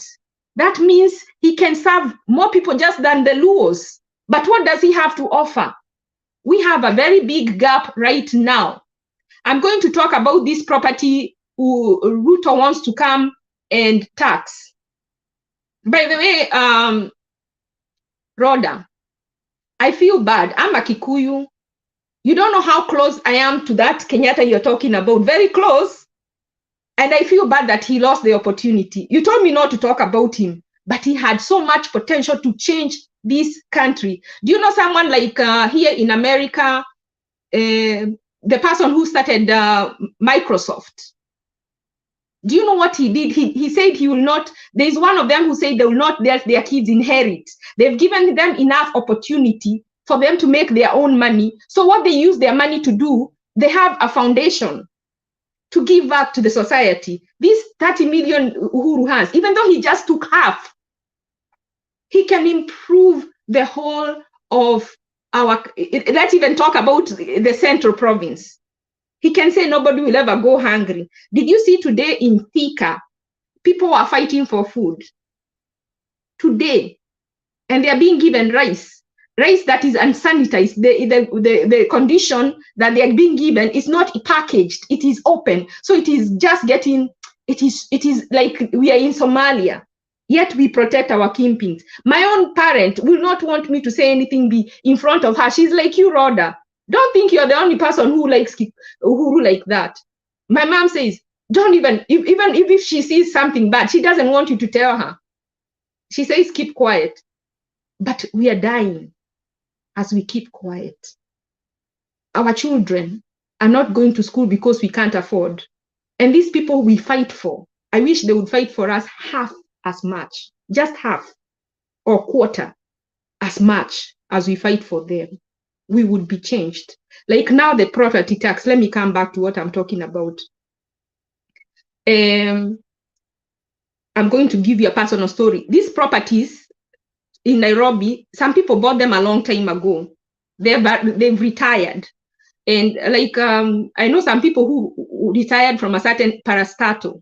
They had bought a lot of, most of them had houses because they were given good benefits of buying houses. So most of them bought houses in the same locality. And then when they retired, someone came up with a bank, and most of them put almost all their earnings, pension in the bank. And then the bank was closed. You know, some went into depression, some died, and some have no money anymore because the bank was closed. There was no insurance like they have in other countries. They have nothing, but they at least they have a house. Now go and tax this person. Let us look the bigger picture. Do you know what will happen when you don't pay taxes? They will sell your house for pennies on the dollar. So we are thinking it is revenue. If Ruto is serious about collecting revenue, can he first take the money that has been stolen? Can he tell, let us put, Gachagua is saying that his case was politically motivated. Let us decide that. Let us go to full trial in the media. Let us see that it was politically, let us be proved by a court of law, not behind closed doors in boardrooms. Let every case that is in court not be dropped. Let it come and let us make the decision, and there is no evidence. Because there is nowhere that there is a fire, that there is smoke, there is no fire. Let them first return the money they have stolen before they come and take taxes and steal it again. These leaders just increased their income before they started work. And then they want, and who are these people who are going to buy these houses? If these people cannot pay the taxes, we are already saying the economy is bad.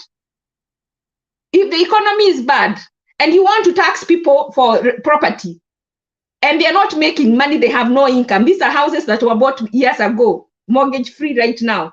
You want someone to go and take a mortgage, an equity loan to pay on taxes, and then for you to pay your wage bill, the leaders, the elected leaders or nominated leaders, they have a bloated wage bill.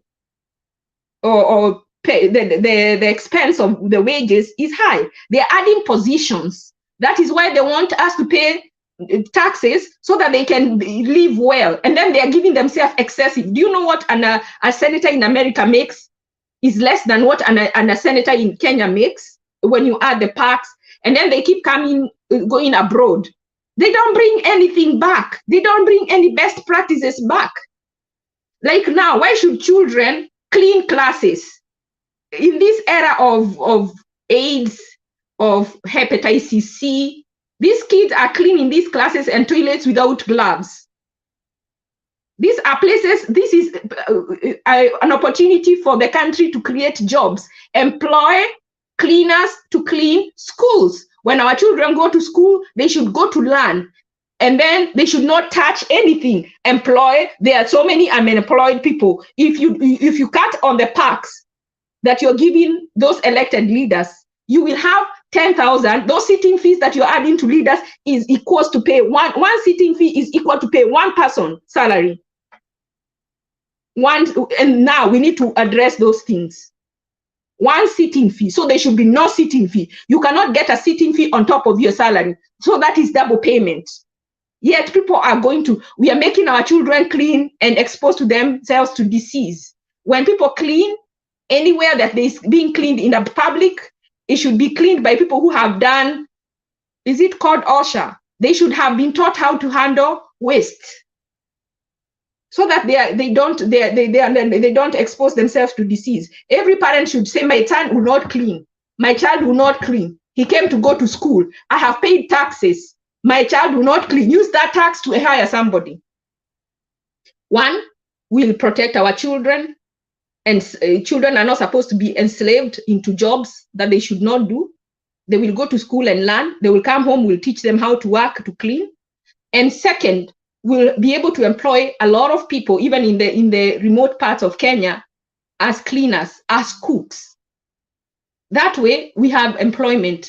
If we reduce how much we are wasting. And Kenya should refuse completely on that property tax until every person that has stolen any money has returned it. Any person that has mismanaged money has returned it. From the top to the bottom. All those cases, there's no supposed, like Anisha Jumwa, if she has a case, let it go to trial. Everybody who has stolen should return, so that we can know if they take more revenue, it will not be stolen, and then it will be opened another case. Then what are we doing? You want to leave us completely broke? Do you know, sometimes you can think someone is a Christian and they are the devil. We don't have to fight and kill each other. You can kill someone's soul. You can kill someone's spirit. And at this time, the kind of despair I see, if you see people fighting in Katondo because of food, if you see people fighting in Thika because of food, can you imagine what they are doing in Wajir or Trokana? people can be killed, the spirit can be killed, and Ruto right now is killing our spirit. Before the election, he said he will give hustler fund. After the election, he said hakuna pesa ya bure. Si hao wanaiba na hawaitishwi, pesa za COVID ziko wapi? Kwa nini wakubwa wanachukua wanaiba na wanawachiliwa na sisi hata kupewa hatupewi? Kwa nini inakuwa it is so easy for us? Sasa wanatuambia wanataka kutuwekea taxes. Zitatoka wapi kama hatuwezi afford food? Sasa utawezaje ku afford kulipa property tax? Hata mtoto ujui ataenda shule aje January. Sasa wameongeza property tax. Alafu mtu hapa alikuwa anasema in America they pay. How can you even compare? In America if you're poor you don't pay. Mama Boga doesn't pay taxes. They get exempted. In America, you have the social security is removed, but the conditions are not like in Kenya. When you're poor, if you're living below the poverty wage, you can have access to Medicaid. You have access to free medical treatment. You have company paid. You can choose to sign up for insurance. But the money in Kenya is so little that people get paid to tell them to save. What are they saving? Yani utasave mtoto wako asiende shule, ama utasave mlale njaa, ama utasave mtu akufe because hamuna pesa za kuenda hosi. You first have to have money to save. Kwa hivyo pesa mfukoni kwanza before mtu ambie. Sasa ubaya tunachagua watu wameshiba. Droda. Akina Kenyatta wameshiba. They will never understand our problems. We need you. Wewe mwenyewe uende usimame. I think me and you can talk behind the closed doors. Na at the end of the day tutakuja kuelewana. I wish I had your number. Ningekuongelesha mpaka understand pali mimi natoka. I don't hate him. But I see these people have opportunity to do more. But they wanatunyanyasha tu, wamekuwa greed, wanataka tu kujiongeza. And juu wameshiba wako na pesa in the bank, they don't see how wezi save. Na Uhuru, I don't understand Ruto. Ruto was saying akina Uhuru ndio hawa understand mtu kama hakuli wanafikiria ana diet, ana fast. After election, ame change to amnesia imeingia. He's become those dynasties. Sasa haelewi, sasa anakuambia usave na alikuwa anasema hauna chakula. Utasave aje kama hauna chakula? Can you tell us that Kalenjin person, I don't know what your name is. Can you tell us? Thank you. Okay, thank you so much, Ashil. It was you speaking good message. And we can change the number, but I don't remember my number with head. So maybe you can write there in chat. Then if you use WhatsApp, we can be friends. Okay, now keep on. It's your time. You can answer the Ashley's what she said. You can take that. You can answer that question she was asking about. Yeah.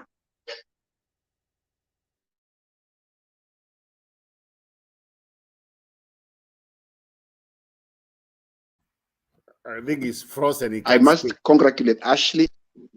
Okay. Can you hear me? Yeah. Yeah, so I really appreciate Ashley, and I want to congratulate her for her passion for Kenya.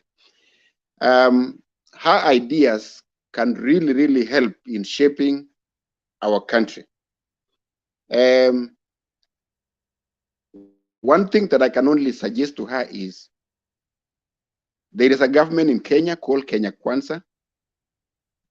Their leaders, the leaders of Kenya Kwanza, that is President Ruto and Deputy President Kachagwa, they call themselves Chief Hustler and Deputy Chief Hustler. And they are saying they understand the plight of Kenyans. They have gone to every part of Kenya and come up with a charter of every sector, call it women charter, call it business, call it educationist. They have sat down and they have listened. They have a plan. And they have articulated it more than anybody else can ever do. And if you have never had a chance to read it, it's on their website. And President Ruto and Kachagwa and the new cabinet and the MPs, they are on it every single day. So I think the best thing is if you don't want to read the plan, you can listen to their clips. And the most important thing, as citizens, we can pray for them to succeed. Bottom line, we have 5 years. As the respecters of Constitution, we have 5 years. The opposition will have to keep the government on the check and make sure they do the right thing. The government must be accountable and keep their word. And they are 5 years. So as we speak today, they are not even 50 days in government. So to be very fair, let us give them chance. I want to go back to my brother Roba. Roba, he made a very long presentation. Pardon, Kipton, I want to say something. Let me talk with you. You are saying that Ruto is doing very well. Why many children in Kenya, I know some kids, they are handicapped, they're disability, and those kids, they need everyday diapers, and the parent cannot afford. Why Ruto have never stayed? Every month we give those children diapers. The children have a disability like autism. You have not addressed that kind of stuff. You have not nothing. And now it's 2 months. Hakuna kitu amefanya na hiyo serikali yake. Nothing. Let's be honest. I just want to tell you the truth. Rhoda, in the women's charter, there was something about diapers. But okay, it was not for the disability, but it was for children. They said the first 3 months they'll give diapers to women for their children. But you see, Mr. Kiptum, these charters, many of them, they are just paper. Because utaniambia God will differ. Even if I am 100% sure hiyo ya diapers, hakuna diaper hata moja itapeana by it was just something, between something and taking ridiculous commitments that like Wi-Fi and the others. Those things mean nothing. And Mungu atuweke, we'll come back with the tell us but I understand. But I understand. Ruto have a possibility to take care of us as Kenyan citizens, to take care of the business people, their business to grow, because our country can be rich, can be very famous. He need to have these passions of loving his own country. He have let's be honest to you, Kiptun. I know you live in UK. I know you are a very smart man. He need to show us how he loves his own country. I will protect our businesses. I will protect my country. I will protect my integrity. He doesn't show up. He doesn't show as me, Amaroda, that passions, because like country I'm living, we take care of the politicians. They protect our businessmen. They protect them. They say, no, you not pay a lot of electricity bill. Why? He doesn't show us how he appreciates his country. He doesn't show that thing. Let's be honest. It's our country. We have to think about our children, and the next generation will come when we die. So we want a president who show us how I love my country, to prevent our integrity. You get my point, Kipton? Please, you get my point. You understand me what I mean? Yep. Okay. Continue with Rob. Yeah. Okay. Number 2. Thank you very much, Rhoda. You have asked me a very valid question. And again, my analysis is not to the nitty-gritties. It is more general. And then, if I'm right, right now in Kenya is Sunday. I live in Eastern Standard Time, American time. It's now 8:41. So it's still Saturday here. So if I am correct, the cabinet was sworn in on Friday. And some of them made it to their offices, including those who would be dealing with diapers and everything else. So they have not even started. And then after they are settled in their offices, I understand that there will be some bills that will be taken to Parliament. And then once the money has been rolled out, then I think that will be the time to say, why is this not happening? So, unfortunately, all governments, no matter what, all organizations, a government is the largest organization ever. And every organization have what you call bureaucracy. One thing can never happen before the other. So as Kenyans, let's continue shouting. Even me, I'm shouting to that government because I am a farmer. I want to see my fertilizer in Eldoret. Very cheap. Kiptu, we have a question. Can I interject? Mm-hmm. I'm so sorry I said Kalenjin. I don't have my glasses, so I can't see your name from far. But I've looked closely. Right. So I apologize. I didn't mean any ear. I actually do have Kalenjin in my own family. So it was not meant in spite. And I'm glad that you did not make it. Just for people listening. I have Kalenjin in my own immediate family. So I am not being discriminated. I just can't see when I don't have my glasses on. So 2 questions from what you've already said. The government has not yet been formed, but even when they were not yet formed, they already went in government, in parliament, and increased their salaries. And they are claiming there is no money. Do you think that was right? That was the first point of discourse that made me leave them and start doubting them. And now every step of the way, I become more discouraged. And if things are called to the ground, I feel like I would be one of them. Because the first course of action was to increase themselves. And if I quote Alisema, we don't work with deductions, we work in implementers. Remember, these are people who have corruption cases. So not only do they want to increase, they are also stealing the money that we are giving them, that they are supposed to use for the people. So how much do they want us to be poor? This money they increase themselves, don't you think it would have been easy for the local government? If their past course of action, we would have even talked to Wetangula. You know, in 2017, they did the same thing. Immediately they got there, they wanted to get increments, and he said no. Later he increased for them, but he said, so I was expecting Ruto to step in and say, no, the cost of living is very high, people are complaining of food, so before we increase your salary, maybe 6 months from now, you work with us, you be patient, let us form government, let us start the work, let us see how we can get revenue, but in the meantime, let us feed the people. Don't you think that would have been the best thing to do? That was, to me, the first mistake.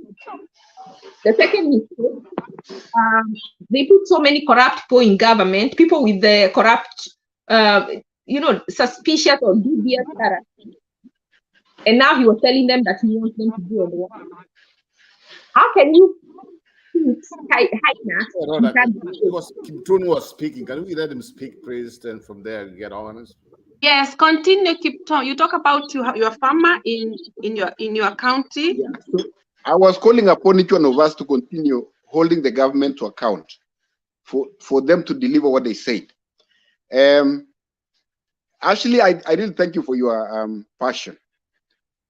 And let's continue like this, because as far as I know, the 13th parliament is still being constituted, because on Tuesday, I think they will be announcing the committees for various sectors.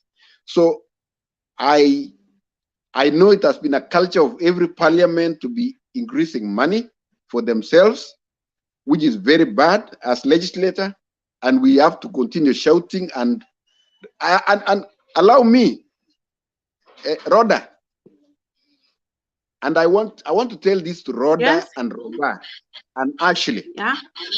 Mm-hmm. The beauty of our 2010 constitution is anybody, including me and you, can write a petition to parliament, to this gentleman called Moses Wetangula and Amason Kingi, as long as you write very professionally to the level of a PhD, like a thesis, telling them I have this point and I want this petition to be moved in parliament and I want to present myself personally.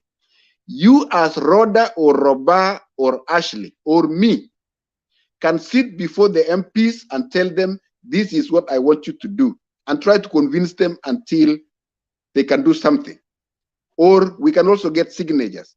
we are allowed to write petitions and make our case before Parliament, besides using it during the media like Mutebe TV and all other places. So we must shout until we are heard. Okay, let me go to what Roba was saying. Roba, I summarized your presentations into 3. You talked about ideology, you talked about Miguna, and you talked about President Ruto. Let me talk about ideology. My goal or my hope is our political parties to mature to the level of the Grand Old Party, the Republican Party of the United States, or the Democratic Party, or the ANC, or the Conservative Party of Britain.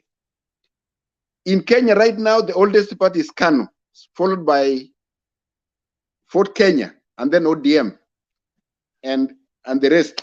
So what I'm saying is, since multi-party democracy in Kenya, we have never been able to hold a big party for a long time. So that is something in evolution.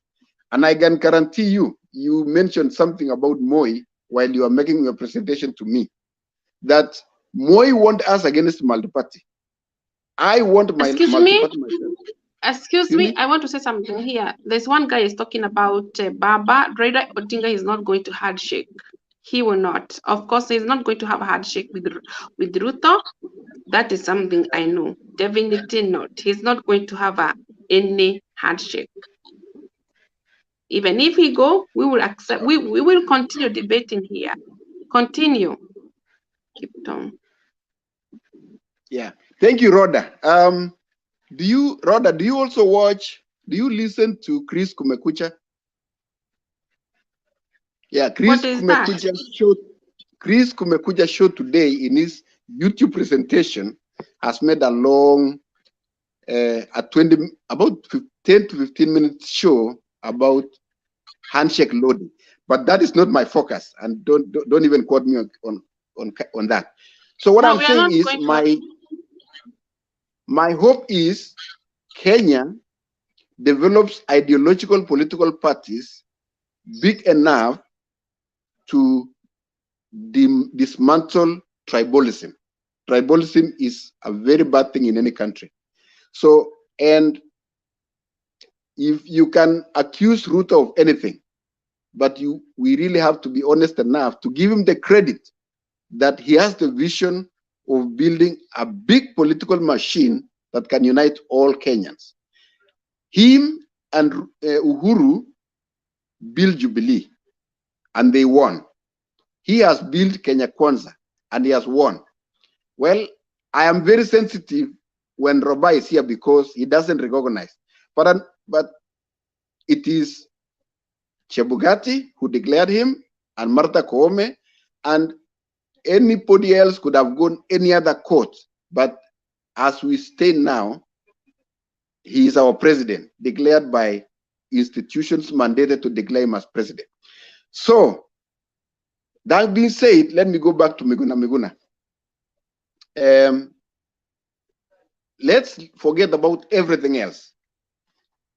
And let's talk about humanity, being human. It is very traumatizing to go through what Miguna went through, at least based on his narrative, that he was bombed in his house, he was held incommunicado. I'm using his words. He was bungled into an airplane, and just for 1 second, I want each one of you in this panel to put yourself in Miguna's shoes. If somebody can ever do something like that, and I'm not saying he's the only one. I know people like Raila Odinga have gone through bad things. I know people during the Nyayo era went through torture chambers and stuff like that.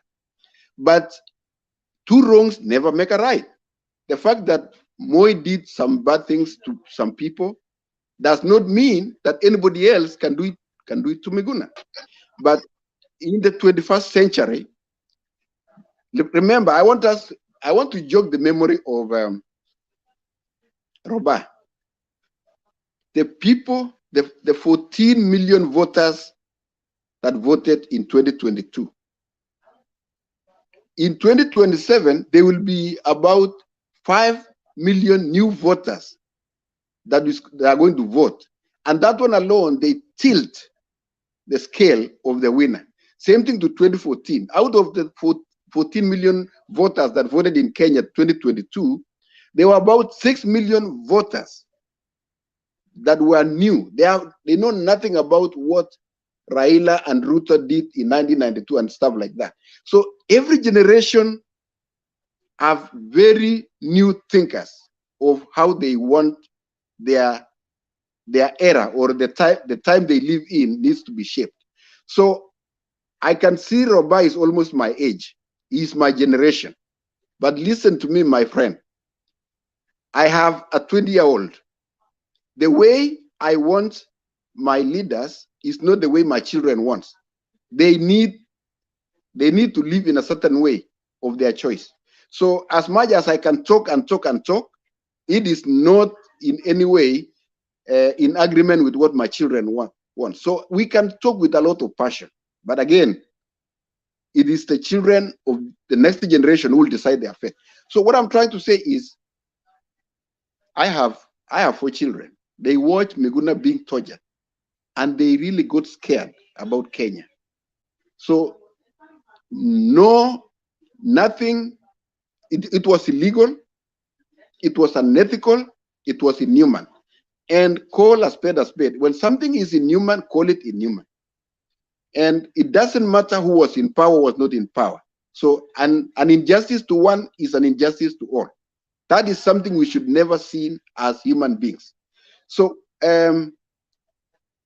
about these ambitions of being, I want to replace the word kingpin with a leader of a constituency. Miguna's ambitions of becoming the leader of the constituency of Luo Nyanza is very noble. Anybody can dream. And it does not need anybody's endorsement. The thing is, he's dreaming, and he has started his journey.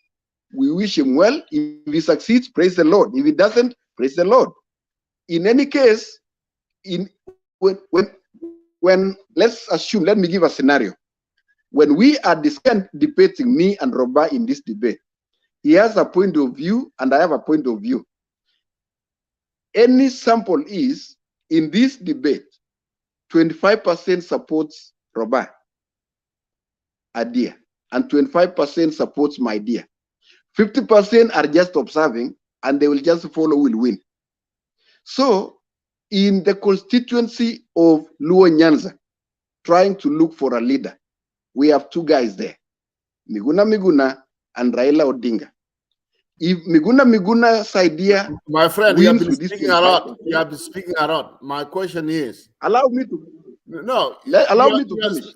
You have been speaking all this time. You are not ending. My question is, you keep on just bringing some issues here. We have not had anybody going to start being a encouraging leader, like trying to oppose Ruto. I mean, did Raila die? Raila still alive. If that's the case, we are talking about whatever you are just saying. I'm not going to support that. Raila is the national leader. You cannot put Raila and that's what you are trying to tell us. Raila, and you are trying to say, no, Miguna is taking over from Raila. Why are you trying to do that? That's my question. First of all, stop just lying to us that Miguna was tortured. Tortured, what do you mean? Can you define what torture means? Raila Odinga can do that. Raila Odinga can tell you what torture means. Yeah? But this idea of just trying to compare Raila and Miguna, I think that's where we are losing me. Please. We are talking about day and night. Okay? Please, let's just keep away those kind of politics.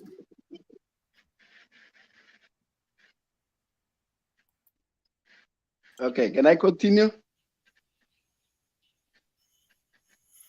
Can I continue? Is there, man. Just go ahead. But what I'm telling you is, I know you are Ruto, but what I'm saying, let us talk of Kenya politics, open-minded. But hii mambo ya kwanza kutanganya bwana, hii hakuna.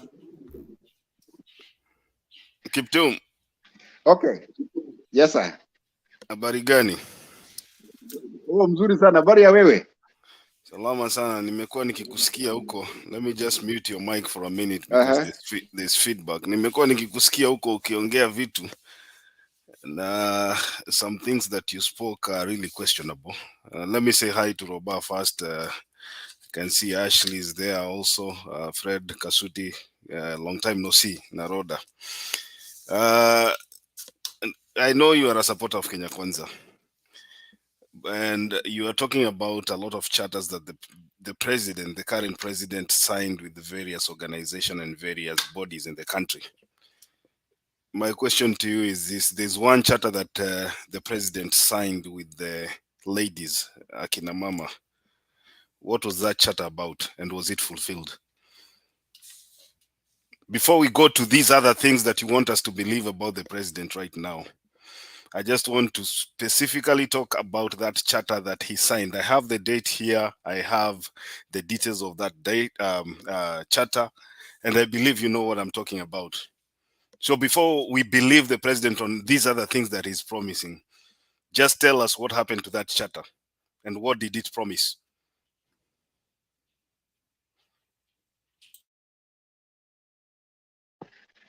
Okay. Hey, how are you doing, Mr. How do we say your name? Ricky Makiada?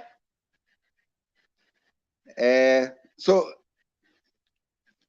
the Kenya Kwanza team is saying, let's talk after 100 days. So, and allow me to finish my point that let every Kenyan dream, and let Miguna dream.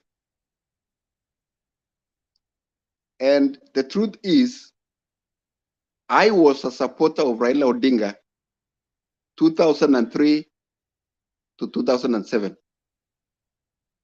I campaigned for him, and I did everything that a supporter could do. And I don't hate Raila. But allow me to say the truth, honestly, as a patriotic Kenyan. And I'm borrowing from Manyora and Mutai Ngunyi. They are saying leadership is not given, it's taken. I think Raila's time is up. We need a new leader in the Luo constituency. And Miguna is proving to be the one ready to take it up. And I really request my brother Roba to get over the mourning as quickly as possible and refocus.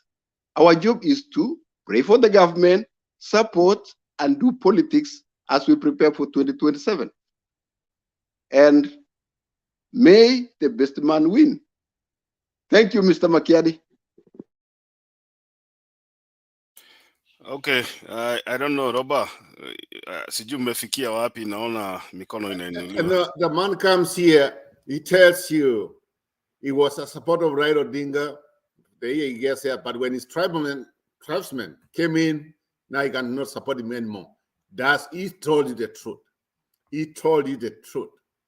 And because he said that, this idea of telling us, Miguna all the time of Raila is up. You are not God to decide for Raila Odinga. Please, give us a break on that. You are not here to decide for him. The man is still alive. He can run if he wants to. He has a right to. We are not here, I mean, more especially you are not here just to say, no, Raila Odinga just wind up. Time has come. Why are you to say that? Raila is still alive. He's still there. You saw him. You saw him today. You saw him yesterday. I wish somebody would just tell Mr. Ruto to go on. He has stolen enough money. Just get out of politics. Just go. And our country will be okay. If that's what we want. But what I'm saying is, Makia, thank you to see you. Thank you to see Mr. Kasuti. Let me just say, man, there's been a debate, but let us put our country first before people like Arab. I mean, I expect you as a human being, as a fellow countryman, but at the same time, let's get facts straight, man. Let's get facts. We can't just keep on feeding people lies. Now you were for Raila. Now you are against him because you are tribesmen saying that's not the kind of country we want to build. I want to be consistent. Hey, Makiada, I'll just turn to you. Thank you very much. Okay. No, hold on, Kiptum. Mute your mic. Hold on. I think you've spoken for a while. And I think Kasuti wants to speak also. But I want to play a video here.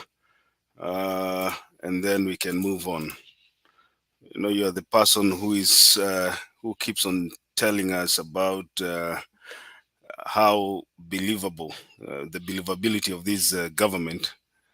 And so I'm looking for that video here before Kasuti can speak. I don't know if I have it ready. Or maybe, Kasuti, maybe I can let you speak, and then if I find that video, I'll play it as soon as... No, hold on, I found it. Hold on just a minute. Closer look at those commitments the Deputy President has made with regards to women. And we start with their economic empowerment. And he says that 50 billion shilling Hustler Fund he's committed to establishing in this financial year, half of it will go towards women-owned enterprises. And based on that Hustler Fund, he claims that automatic qualification for LPO financing will stem from there with no other preconditions. Now, as far as leadership is concerned, he has reiterated his commitment that half of the cabinet slots will be for women. But interestingly enough, he says within 90 days, he will implement the two-thirds gender principle. He's also advised, or he says, should he assume the presidency, he would advise the Public Service Commission to employ the gender rule for all government agencies. Now, let's move on to another sector, and he addressed education. And as regards to the girl child, he's committed that there will be a return to school policy for teen moms, a school feeding program that will be expanded to cater to 8 million school-going children. He says he would expand it from the current 2 million to 4 million and then require county governments to match that figure. Now, he has also committed to TVET bursary for girls pursuing and women pursuing math, sciences and engineering, sanitary towels for all girls in school, and the establishment of an institute within the Kenya School of Government for the training of women in leadership and enterprise. Aside from education, let's also look at safety. And as regards to SGBV, that is sexual and gender-based violence, he's committed to establishing a women's rights agency within the office of the president and county rescue centers for victims of SGBV, enumerating forced marriages and as well as domestic violence. And he's also among those, he's also included female genital mutilation as some of the abuses that will be catered to by that agency in the office of the president, should he assume that office. And as far as healthcare is concerned, he has again reiterated that the premiums for NHIF will be made affordable under the, and I quote, Hustler Healthcare Program, as well as the provision of adequate community-based volunteers. And as far as healthcare and universal healthcare is concerned, he says they will establish mechanisms for cost sharing with counties as far as stipend repayments are concerned. And if you're a mother to a newborn, or in that period you will be a mother to a newborn, he says 3 months worth of free diapers for children. Minimum, he says, minimum that. And as far as land and environment is concerned, he says he will eliminate the use of wood and charcoal for cooking, which causes health deterioration as far as the respiratory system is concerned, by focusing on provision of gas to cook. And finally, he says he will protect the property rights of women and children. Kiptum bado uko hapo lakini sitakuuliza saa hii, nitakuja kwako. Acha kwanza nipatie Kasuti nafasi ya ongee. I'll come back to you in a minute. Okay. Kasuti, karibu. Habari ya masiku mingi bana. Umepotea? Safi Makiadi. Kwa mzima bwana, nashukuru. Roba, it has been a while, Kiptum ako hapa tu bado anatupikia porojo ya uongo hapa hivi. But ni vizuri kuwaona wote mkiwa wazima, Ashley na dadangu mwingine huyo, wote nawasalimia. So mimi nitaanza tu na kitu kimoja. Kiptum, in fact hata wewe mwenyewe huwezi ukasubstantiate ile mambo yote unasema. Makiadi amekuuliza tu swali, a very simple question. Out of all those charters, uanze tu na hiyo moja. Ukadodge, ukaacha kuijibu, ukarudi kwa Miguna. What does Miguna going to benefit you? Nothing. Nothing. You cannot teach an old dog how to bark, my friend. You cannot. So wachana na hiyo, kwanza mtueleze mmefanya nini na mnataka kufanya nini. But hizi vitu zenye unasema chata bwana, hata inatubo. In fact, I didn't elect this government, but inatubo.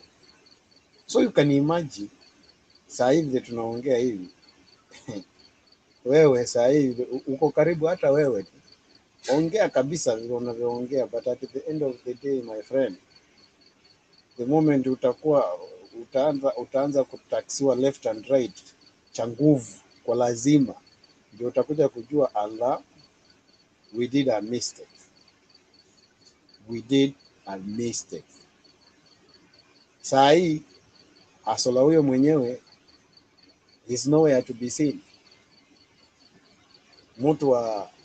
For example, mtu mwenye ana earn 6,000 or 10,000 or 20,000 unataksiwa left and right.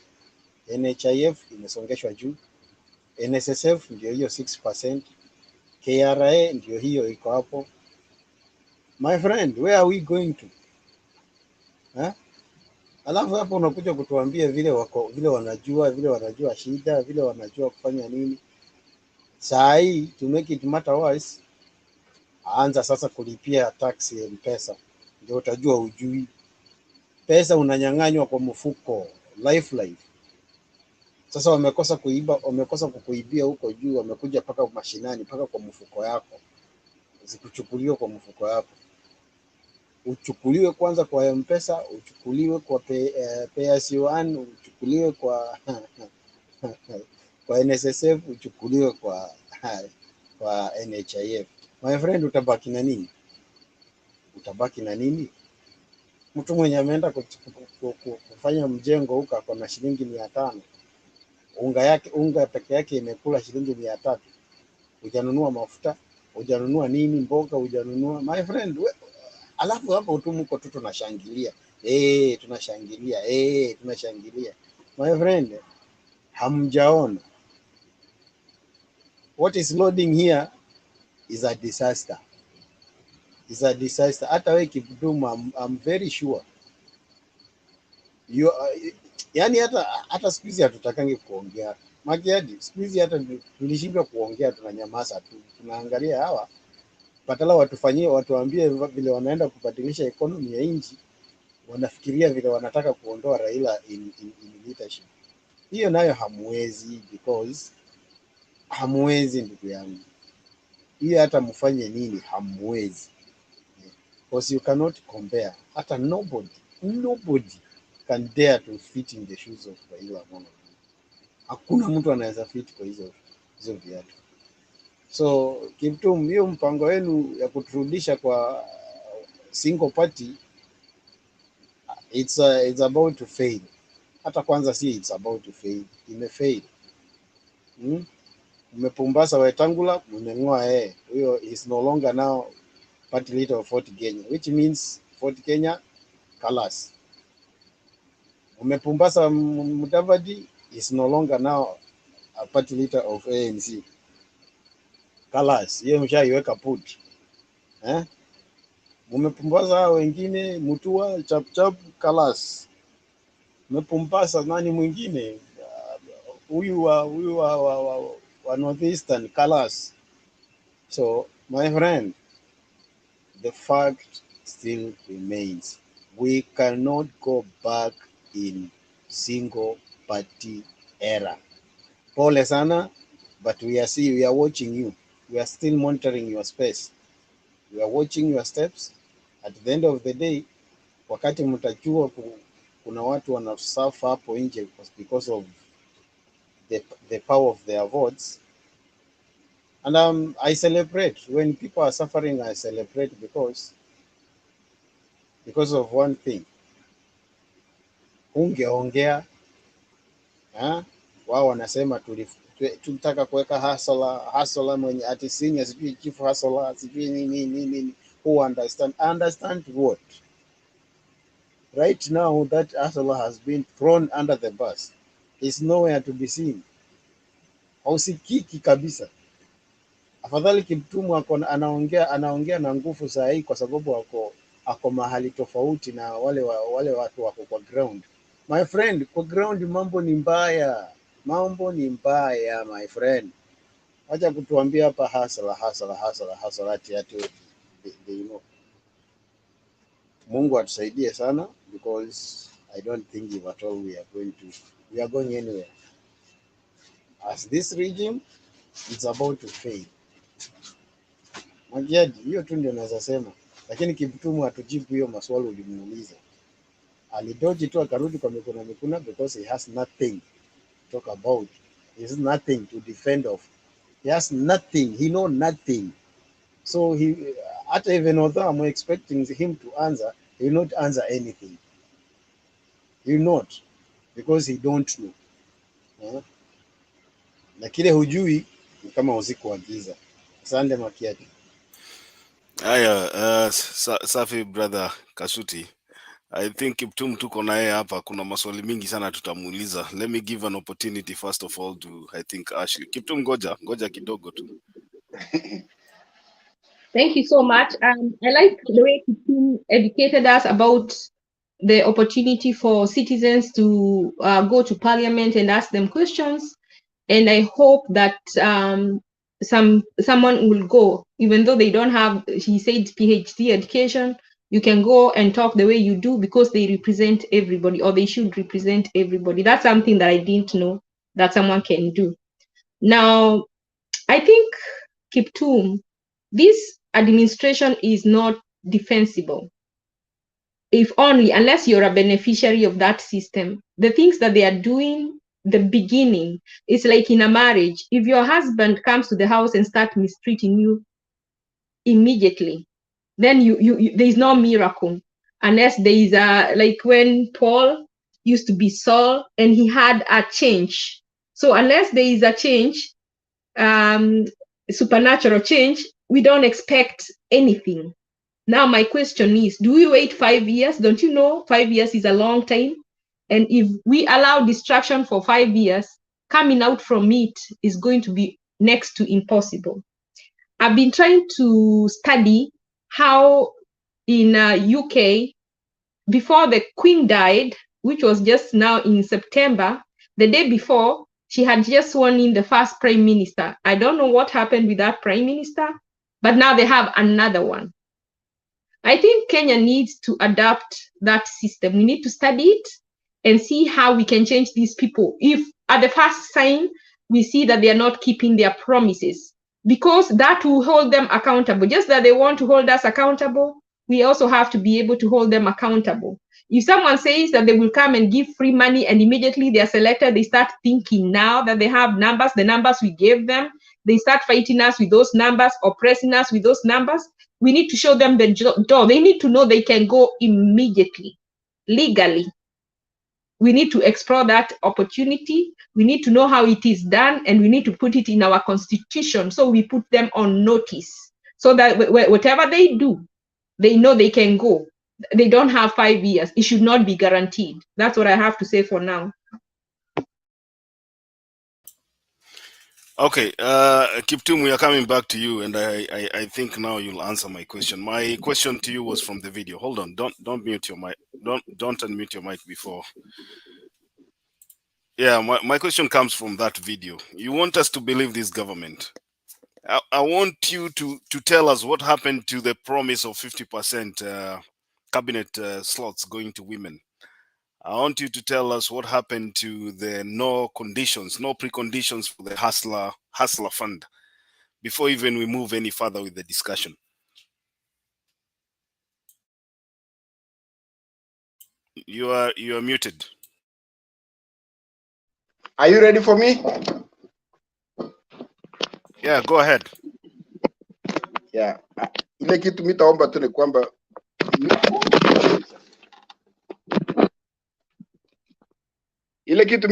ni kwamba I'm trying to charge my phone because it's an issue in the process, but I will. So Makiadi,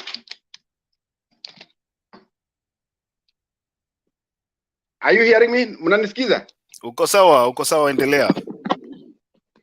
I must thank you first for the way you are moderating this debate. You are the best. And unajua umenipatia maswali mingi mpaka sijui nitaanza na wapi. So let me start with the women charter that you asked me about. Let me confess that I watched a lady called Gloria Orwoba when she was thanking Roslinda Soipan Tuya having been nominated, and she was getting ready to be sworn in as the cabinet secretary for environment. And in a statement, Gloria Orwoba said that Roslinda was the convener of the women charter document that was presented to Kenya Kwanza. So that's what she said. I'm quoting her. Gloria Orwoba and Roslinda, and I can guess, and I could be very wrong in my guessing, so nobody should hold me account on that. Like the Minister for Water, Mudoni, the former Kandara MP, even Gladys Bosholei, and all the ladies that are in Kenya Kwanza, they were in that table when that one was being discussed. So let me put this way, that those ladies, beautiful ladies, are on the table. And I am very confident that they will speak for the women. We realize that the government is not even 30% being formed. We still have the PSS, we still have the ambassadors. It is a whole lot of appointments that needs to be done. So we will keep our horses until all is done. When you hear Gloria Orwoba complaining or saying something is not right, or Wahome or Sholei or Roslinda, then that is the best time to say something. And then my friend Fred Kasuti, I really want to appreciate this gentleman. He's very intelligent. His presentation is about the human civilization as far as management of human affairs is concerned. We all understand that we all came from monarchs and emperors, and Americans gave us democracy. And one of their presidents once described democracy as the worst government, the worst form of democracy that ever existed. Government of the people, by the people, for the people, where the majority gets their way and the minority has their say. So, and the leadership of a nation or a society or a people or a tribe mirrors that group of people. So Kenyans get the leaders they deserve using the current civilization. So unless in the next centuries, another civilization that will give us another form of leadership comes in, then we can talk about that. But as for now, we are in a democracy constitutionalism that has some bureaucracy, and the people in power have said, give us 100 days and hold us to account after that. Our sister Ashley, from my show today, from this Mutembe show today, you are one of the brightest brains I've ever came across. And I want to go back to the petition way of making our case being heard instead of shouting in the TVs and media and all over the place. Everybody here, Makiadi was not here, and I want him to benefit from this. Makiadi and I can make a petition. You don't have to have a PhD. There was a guy who was in a gentleman, Machir, Alwatch Machir. He is not a lawyer, but he represented Kenya in the BBI ruling in the Supreme Court. He's not a lawyer, but he was there and he made a very powerful case. We have the senator for Busia. He's not a lawyer, but he represents himself in court. So every citizen of Kenya has a right to go to parliament, to go to Senate, to go to any county assembly with a petition well written, like organized ideas in a paper, and you can present them and it can be acted upon. And if it cannot be acted upon, you can get the 2 million signatures, put your points in paper, and take it to Chebukati, only that is still there until January, and it will go to referendum. Personally, I have a background of being a teacher. I was a teacher in Kenya for 10 years, and headmaster for that matter. I like the CBC, but there are some aspects I don't like about CBC. I'm going to write a memorandum and forward the email to the task force that the president has established. And what was it again, Mr. Makiadi? I think I can end there for now, unless you have further questions for me. Thank you. I have no further question for you because you have not answered even one among the questions that you've been asked. I think it is very fair to, when we ask questions here, we don't take others, in a wild goose chase. Goose inaitwa nini ile CJ alikuwa anasema. It's a wild goose hunt ama inaitwa nini. I asked you a very specific question, Kiptum, and I played a video to the effect that William Ruto promised the women of the Republic of Kenya 50% appointments into the cabinet. Leave alone the stories you're giving us here of, I don't know, Shulei and who. I asked you specifically about the appointments into the cabinet. William Ruto promised that he's going to appoint 50% of the cabinet members from the one gender that we are talking about here. What befell of that? That is my question to you. You want us to believe what William Ruto is telling us here. That's number one. Number two, you are telling us to give you 100 days. Where did you hear William Ruto saying that he's going to fulfill all these promises that he promised within 100 days? Because from where we stand, we had him the other day, last week, when he was launching houses, affordable housing in Langata constituency. He said, give me an year. So where are you going? Where are you getting this information of 100 days? Unless now you are, propelling propaganda in this station. Okay. Mr. Makiadi, with a lot of respect,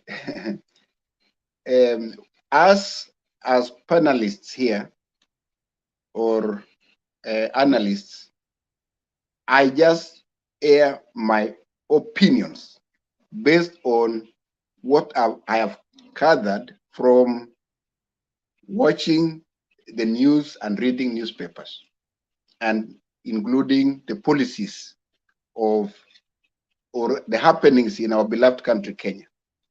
I am not an insider in the Kenya Kwanza government.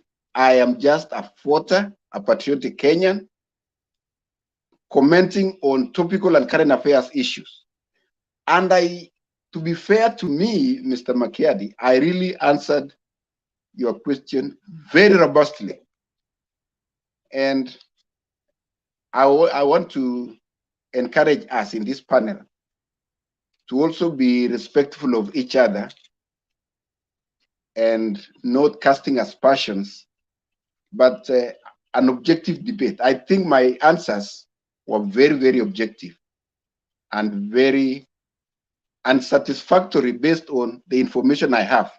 When you think that I avoided the question, when a question is being asked, nobody should dictate on the way the person needs to answer, because they're just opinions.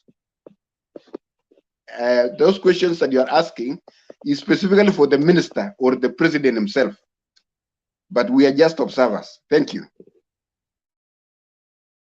Okay, thank you. Wacha kwanza nipatie Roba nafasi kwanza. I'll come to you too, Fred. This is amazing. So, Mr. Smay, let me call you Smay. Finally, you have admitted. I mean, that's the way when you see, now you talk like a politician now. Mr. Makiadi, the answer is Mr. Ruto's promise never happened. Like any politicians, he promises things which they don't fulfill. Yes, I remember like yesterday, he said during the campaign, and when they had the women there after that. Imagine that was after Mother Karua was what? You can say nominated, or was appointed. There was just given the running mate strap. So to encounter Raila Odinga and women, so they decided to have this thing in Kasarani. And that's where all those things you see what they did. And they said half of the cabinet will go to women. Now, if you ask him, he might tell you there are no qualified women. That's why people like Isai Chuma or Haisai Chuma ended up being a cabinet minister. But for what is sake, they never promised. Whatever he has promised, he will never fulfill it. Nasikia Ruto alisema, you are stupid if you don't change your mind. And that's what he will tell you next time. I changed my mind, and there's nothing you can do. With Kenyans, that's how every day, that's how politicians treat them. And you know what the fun about it? They accept it, and it's part of life. Because like we have been saying here before, we have come a country where even if somebody steals, even if somebody does something wrong, we just take it that way. That's part of it. And that's why we sometimes, and one of the things, Market, before I finish, and that's something we have to be very careful. Kenya, we have become a country where something bad can happen today. The next week, we forget it. It never happened. As long as it's not affecting your family or somebody's family.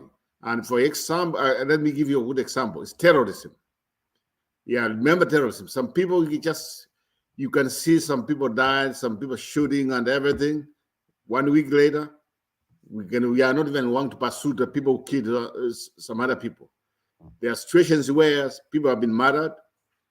1 month later, everybody forgets about the family who are affected. And that's the kind of mentality we have.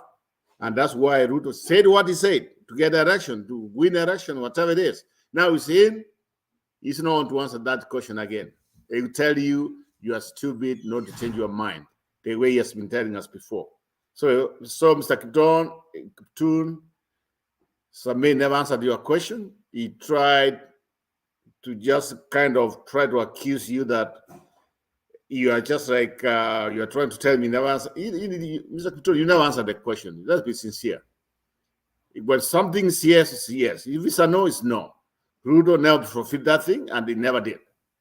The half of the cabinet, I don't even know there's even a quarter of a women in cabinet. I don't know. Thank you. Fred. Oh, thank you, Makiadi. Ashley, let me advise you. Don't buy anything that is coming from the mouth of Kiptoon. It's just deceiving you. He will lead you to. Which this parliament is he talking about? In fact, walifulisa wa mabunge ndio wajasilie ndio wakuja wakuwe majority in the parliament. Ukweli ama uongo, Kiptum? Hiyo usinijibu. Walifuliza wabunge, kufuliza. Unasikia kufuliza? All those MPs walifulizwa, in fact hata wanafaa ku called off because hakuna vile wananchi wanakuchakua in a certain party in the name of kwenda kuwakilisha watu fulani kwa misingi fulani, alafu unafika huko unafulizwa unaruka upande huu in the name of kutafuta majority tu kukandamiza wa Kenya. My friend, I'm telling you the truth. Don't buy that idea because it will go nowhere. You will never get what you want. Kama watu wanapewa shilingi 10,000 kwa choo, sembuze hizi zenye zimekuwa zikirandaranda huku, hiyo bunge, my friend, it's a circus.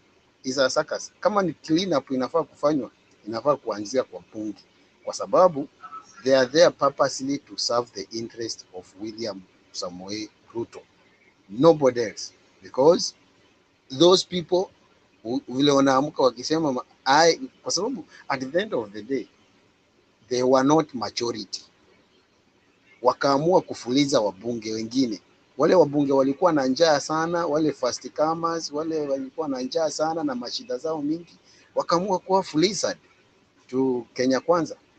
So hao ndio unataka kuniambia they will defend your right? Watakusikiza? My friend, hakuna kitu kama hiyo. Huyu anatudanganya tu, anatupitisha mdomo hapa roundabout. Tunamuuliza swali hajibu, anatuletea tu mambo mengine, anaanza kutupea story sijui za 100 days. 100 days ulisikia wapi? Pesa ya hustler ulisikia wapi? Ni ya bure mwaka. Na this time round sidhani kama hiyo miaka 5 mnadai itaisha. The real revolution is loading, the real one, and it will be for the people. Na hawatakuwa hata huyo Raila hata kuwepo.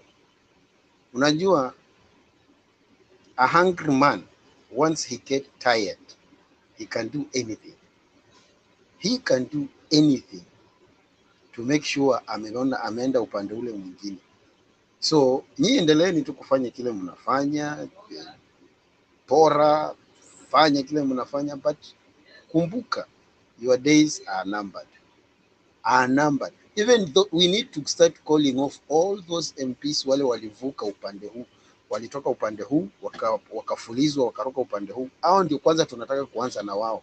Hata sijui wale watu waliwachagua wanafanya nini. Wangekuwa washakuwa call off, wangekuwa washa protest hao watu warudishwe nyumbani. Sasa mkuje campaign tena na hiyo nyumba yenye umeenda, tuone kama utashinda. Hakuna haja kuja kupeleka mtu huko alafu anafika huko anaona hapa hakuna pesa, hapa sijui ni nini, oversight government inakuwa sijui tricky, sijui ni nini, wengine wanatishiwa alafu chui wanaruka upande ule mwingine. Alafu mnakuja kutuambia hapa majority sijui what majority gani? Corrupt people will still remain corrupt. Corrupt government will remain corrupt people. Corrupt leader will always be a corrupt leader. Hakuna siku atabadilika. Hiyo tu ni kama punda, ukipaka rangi ukifanya nini, lakini saa ile inatoa mulio ni punda, remain to a donkey. So please, Kiptum, kama unatusaidia, enda ukawaambie kama ni watu wa kufuata sheria vile unavyosema, wa kufuata constitution vile unavyosema, they are not majority. When it comes to constitution, they are not in majority in the parliament. So they should stop using and manipulating MPs to pass their bills because of their own benefit. So usituambie kitu kama hiyo tutapeleka mswada kwa bunge sijui nani atakusikiza. In fact that hata nisiongee vibaya Makiati. Kiptum ananifurahisha sana. Wacha niendelee kumsikiza. Haya, sawa. Nataka nipatie Ashley nafasi ya respond and then we go to Miss Mora. Good to see you. I'm going to respond to Fred. Those people you're talking about that moved, if you remember, are the ones, the latecomers that Uhuru also bought towards the end. You remember we were wondering why when the Jubilee people ran away, he started getting small groups. So those people are ni watu wa kununuliwa. They go to the side they think is going to win. So they went with Uhuru. If you look at those groups, ni zile ziliingia mwishoe waka make contract na Jubilee. So then they moved to, so me, what I think Wetangula would have done is to keep them aside when they're deciding who is the majority. Watolewe. You know, like when you have a debt, the disputed amount is kept on the side, and then you pay the amount that is not in dispute. I think they should have removed the disputed people, those particular set of parties, put them on the side, and then whatever is undisputed, make the majority from that. Or do it like they borrowed the system of government from America. In America, if you're Republican, you're Republican. If you're Democrat, you're Democrat. They should have gone with the parties without the coalitions. Then they choose from the parties without the coalitions, because the argument was actually nice, but that law that was put hurriedly before the election. And the people who put it hurriedly before the election put it to benefit themselves. So they were also not sincere. They dug a grave, which they got buried in. So let us, when we come to this show, let us be honest. Because when we are honest, we are going to save our country, Kenya. Let us not be party affiliated, because let me tell you, we don't know if Azimio would have come and done what Kenya Kwanza did. Kenya Kwanza would have been saying, you see, you refused to put us there, and we promised you hustler fund, we promised you we are going to reduce the, you see, like whatever Azimio is saying. So we don't know if we put them. Now look at someone like Wanga. Maybe she would have been made a cabinet minister. Look, she has 11 personal assistants. How? So mimi vile naona, we need a fresh person. I don't know where the person is going, where the savior is going to come from, but we need a savior. And the reason I was thinking, somebody who is very straight, who will come, who will be able to get us our money back that has been stolen. If we get the money back that has been stolen, hata hizi vitu wanaongeza ati tuanze kutaxiwa, it won't be there. In fact, they'll start giving people checks. The checks they were talking about a month, people who are disabled. Kuna mama mwingine, kuna msichana anaitwa Pretty Vishi, and a disabled sister. Her mom is in Saudi Arabia. This girl, mom, earns only 20,000. That is one allowance. Hizo sitting allowance now MPs. One sitting allowance can pay for her to be home with her child. Such a mother should get an income each month because she has to look for her child. She should come back from wherever she is. She should be home with her child. Now that child is easy for her to be sexually abused because huyo mtoto ukaushago. And this other 20-year-old sister, sijui amekuwa ameolewa mara ngapi, because they live in Kibera. Don't you know watu wakitafuta sexual traffickers huenda kutafuta watoto, young girls in upo unini like slums. So the more we encourage, well, the more we protect these kingpins, you don't know the turmoil it is doing to the people who can't afford.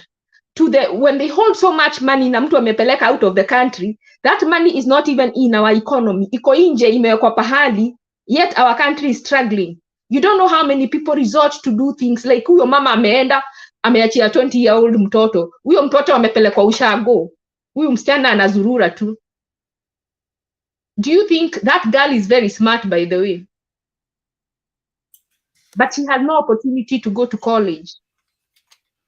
She was exposed so early to things that she should never have been exposed. And her sister will follow suit if her mother is not here. So our government should worry about our disabled, someone talked about that, our disabled children, or even disabled adults. They should get an allowance. Our old people get money, lakini hizo pesa zinadelayiwa 3 to 4 months, surely. If you have a bedridden grandmother who's maybe their children don't worry about them, wanamuignore. Kama sahi everything iko very expensive. Sasa ukikuwa uko na watoto wako hawajakaa vizuri, na wewe uko disabled kwa kitanda and you're an old grandmother and your money has not come. Doesn't that quicken wewe kufa? And then we sit here and defend tribal kingpins. Let us think again. Because today, someone told me they lost somebody. This person got something in the leg, akupata tetanus shot, and the leg started decaying. Akaanza kutoka nyama. Akapelekwa Kenyatta. Kenyatta is full. Akapelekwa another hospital, which I won't mention. But they were more concerned about getting the money. They didn't tell her to cut, so they were grafting from the other leg on a person who had no blood, on a person who they didn't look whether they were becoming toxic, sepsis. So she died from sepsis. How can you get sepsis when you're in the hospital, a competent hospital? You can't. So when I come here and attack these leaders and the money that they are keeping, I am not being personal. It has nothing to do with me. It is inconsequential to my life. It doesn't, but it affects people I know. It affects my country. I can mention individuals who are being affected by bad policies, bad management. It is not about numbers. See numbers. Ashley, I'll have again to give you another opportunity. Can I finish this thought? It is not numbers. These are people who are being affected by bad policies. That's all. Okay. Thank you. We'll come back to you. Miss Mora, you've not spoken. Karibu. Good to see you. Hey guys, it's been a minute. I haven't been here. How is everybody? Richie, Robert, Ashley, and Fred. I hope everybody's doing well. We were hit hard. We got a shock. I don't know when I last came to the show. I got demoralized. Things just didn't go right, and things are not going right as we talk. Because I don't see how hunger can affect almost 3/4 of the country. 3/4 of people in Kenya are talking about hunger. 3/4 of people are talking about high cost of living. So that means only the millionaires and the upper class citizens don't feel the pinch of this cost of living. I don't know. I don't know why Kiptum just left when he saw me coming. Maybe he knew I was gonna ask him a few questions, but I'm sure he's in the background. So my big thing is about the taxes. I remember growing up, it was during the Moi era, and our sub-chief, my mom and my parents used to own a little shop that was like, we have our home at the back, and then there's a shop at the front that is next to the main road. That like the sub-chief used to come, about those taxes. Like nimewacha hapo kwa duka cause maybe mamangu ameenda somewhere or my dad has gone somewhere. Nimewacha kwa duka, wanakuja wanaokota vitu kutoka kwa shop. Because mimi sikuambiwa, like when they come, wapatie pesa. Mimi nilikuwa naambia, mimi sikuambiwa niwapatie anything. And then plus, mimi nilikuwa na wauliza, sasa nikiwapatia pesa, that does mean you give us that whatever license to show that you pay taxes. Mimi nikakataa kuwapatia pesa, so wakakusanya vitu kutoka kwa my mom's shop. So I'm imagining if they're bringing this back, people are so poor. Watu hawana hata kuku. People don't have anything. How are they going to tax people? That's my big question. How are they going to tax my grandma who has absolutely no income? Lakini akona kasimu. They want to say if you have a phone, you have to have a KRA number. How are they going to explain to a 90-year-old grandma what it means to have a KRA number? Because she has never had it all her life. And the moment tuseme nimtumie kapesa kidogo kwa M-Pesa yake, are they going to take that money in a form of taxes? Because that's what it looks to me like. They want everybody that has a phone to have a KRA number, ndio uangalie ukitumiwa pesa wanachukua hiyo pesa. I mean, what has Kenya become? What are we moving into? This is worse than a dictatorship. This, I mean, I don't know how to describe it. Ashley, I've been listening to you, like lamenting and stating your points. And I like how you bring your points home with examples of exactly what is going on. I like it when you narrow it down to a specific example. That tells people how things are going. I mean, Ajabu, I mean, yeah, Ruto took the presidency legitimately or illegitimately, but what is he doing? How is he trying to manage that country? Why is he so? Why is he such a micromanager?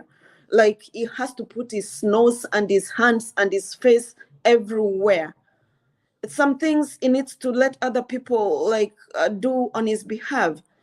You cannot be a president and you do the job of the ministers, you do the job of the sub-chiefs, you do the job of everybody. Micromanagement is never a good policy when it comes to politics. You cannot micromanage a country and be successful. Even Museveni, that is in Uganda, is a dictator, but I do not think he micromanages. He still gives leeway to his ministers and his other leaders to make decisions. But our Ruto, I think maybe he wasn't ready for this thing. Maybe we gave him this presidency without even him knowing like he was gonna get it. Now he doesn't know what to do with it. It's like he's fumbling. He's like looking everywhere for this and this and that and that. I'm still watching. I really don't know where the country is heading, but all I can say is that the country is not heading to a good place. We are not going to finish well. I don't know what is going to happen, but something has to change drastically in this government. Otherwise, many people, even the hustlers themselves, even people that are voted for Ruto, are feeling the pinch. They were promised things, but nothing is forthcoming. They were promised things, now it's double speak. He's taking back what he said. He's trying to say other things to justify what is going on right now. He just needs to own up. He needs to tell the hustlers who voted for him, I promised you this, but it's not going to happen.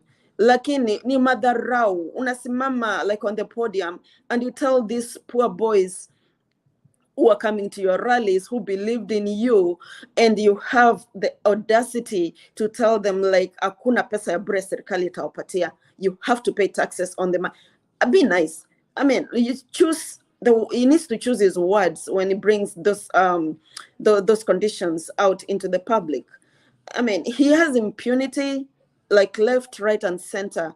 He just doesn't care. Now that he's the president, that's all that mattered to him. He does not care how you feel. He doesn't care if your family is going to bed hungry. It's just him. And like we saw the cabinet, he only picked multi-millionaires, people that wamejitoshelesha, people that don't even need the presidency, people that are not going to be keen on helping the poor people, the common mwananchi, people that are just out to protect themselves. Like Ashley, I think it's Ashley that said that if you want, once you've made money legitimately or illegitimately, then especially if you've made money legitimately, then go seek for a political office so you can protect your wealth. That is exactly what's going on in this government that we're seeing right now. I'll hang around and listen some more. Thank you guys for listening to me. Oh, okay. Before I bring in Roba, we are just few, so I'll play a video here. Which interpreter tonight is Njoki Shege. Now, pastoralists in Kajiado are losing hundreds of their livestock to the ongoing drought daily. In addition, prices of livestock in the county have plummeted to deplorable levels as farmers rush to dispose weak and starving animals. As Emily Chebet reports, farmers in Bisil Market are selling sheep and goats as low as 100 shillings, while a cow is selling for a throwaway price of 500 1,500 shillings, down from between 20,000 and 50,000 shillings before the drought's peak. In the dusty market of Ilbisil in Kajiado County, residents are feeling the effects of the ongoing drought. Their livestock are dying in drafts, and attempts to salvage what they can are not that successful. Indeed, the situation appears almost beyond salvage. The kicks of a dying cow. The owner hoped to sell it before the worst happened, but it seems he will have to accept the inevitability of this death. The struggle to get these animals to the market is real. There is transport and other expenses. The ravaging drought in this county has forced residents who depend on these animals for their livelihood to dispose them off to buy food and other necessities. The prices are heartbreaking. It sounds unbelievable. Hii pesa yenye nimepokea ni mbuzi 12 ndio nimeuza. Kwa kila mbuzi ni 100 ndio nimekuja kupatiwa saa hii. Hii ni kondoo mbili 100. Sasa hii pesa inakula nini? Tulikuwa tunauza kondoo moja 5,000. Kama anaenda nyumbani hakuna kitu ya kupelekea watoto.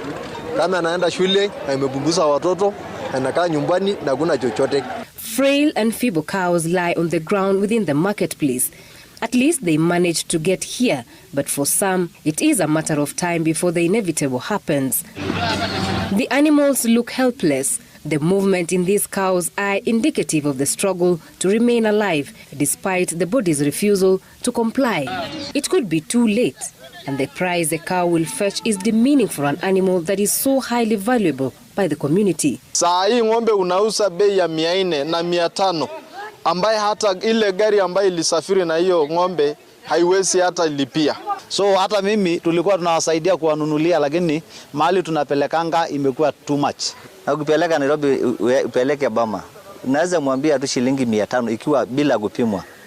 Kama yangu saa hii nikiwa hapa nimesimama hapa, nimepigiwa simu niwaambiwa tupeane na 500 ama tutupe.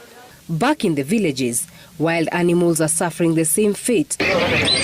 The vultures making a feast of the locals' painful losses. Punda mlia 6 amekufa karibu boma yangu.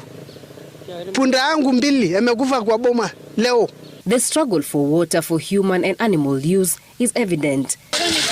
A few who are lucky to access community water points are in a better position. Their animals can at least quench their thirst.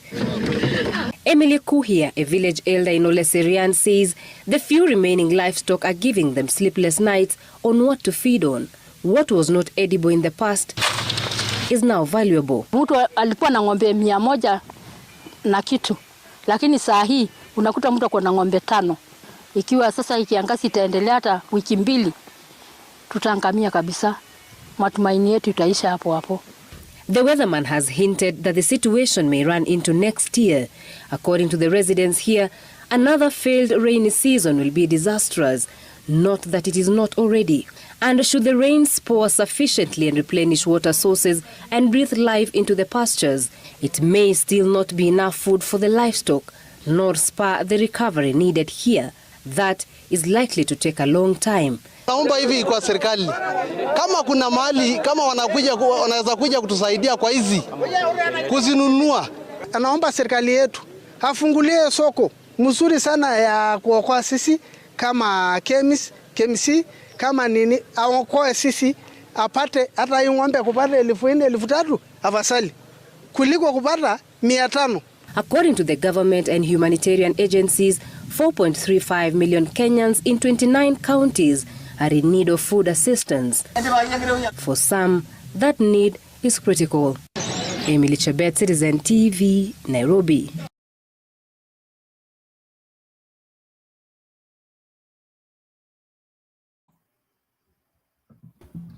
Okay, asante. Sijui ni Roba was... Yeah, yes. Yeah, nice to see you. See Jory Moraes, nice to see you. But there's something you didn't even touch. I mean, there's something there which is hidden right now. You know, Ruto is targeting people. I mean, random. If you own a house, you are a landlord, you want to pay the price, more especially in Nairobi. So is that the kind of government we want to welcome? You know what he tells me? He knows very well who are the people who have houses in Nairobi and who are going to pay the taxes. I understand it and I get it. But at the same time, I want to start saying about taxes, and yet the country itself cannot even provide jobs for people. I'm telling you one thing, some of us, someone like me, have already prepared, and we had this topic a few days ago, is to have an empty houses in Nairobi. If you have a house, you think you want to rent it out and everything, forget about it. If this thing goes through, because they are saying it, they want to bring all these taxes to the landlords, which of course, if you are a landlord, you just take it to if you have a tenant. So we are all finished. So it's good to have, if you spend a lot of money building those apartments, forget about it. It's Ruto, it's in power right now. They don't know what they're doing, or they're just like they're marking everything, left and right, the other way around. I know there are some people who are saying we give him 100 days, but for me, we already say this one here. It's not going to change anything here. If this guy has been a vice president for the last 10 years, even though some people want to make us think that he was not part of the government, which is nonsense because he was a vice president. But what else is he going to do? If the things like the animals you saw there, I mean, I keep on asking, where's the county government? This is something, if it was a country which was prepared, people are starving, even in Nairobi. And the animals, they could have even just brought these animals, just kill them, maybe even just like sell them, even give free meat to people. Hey, it's Kenya, it's not working. Let's see how far we go, but I doubt it. Some of us, we doubted before election. We have doubted after election. But people like Mayor Arap, they love him. They love him. They will let us see him in power, even if it means some people are just like people are suffering. So at this point, I hope something happens.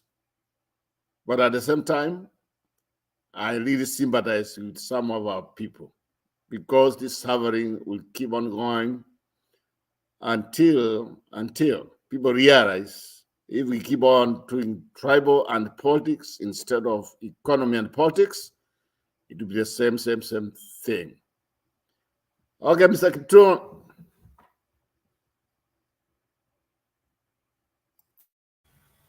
Is it my turn? Yeah. You know, my friend Robert continues to excite me a lot. And I don't blame you, my brother. But the main debate that has caught my attention in Mutembe TV today is the presentation or the presentation or the contribution of Ashley.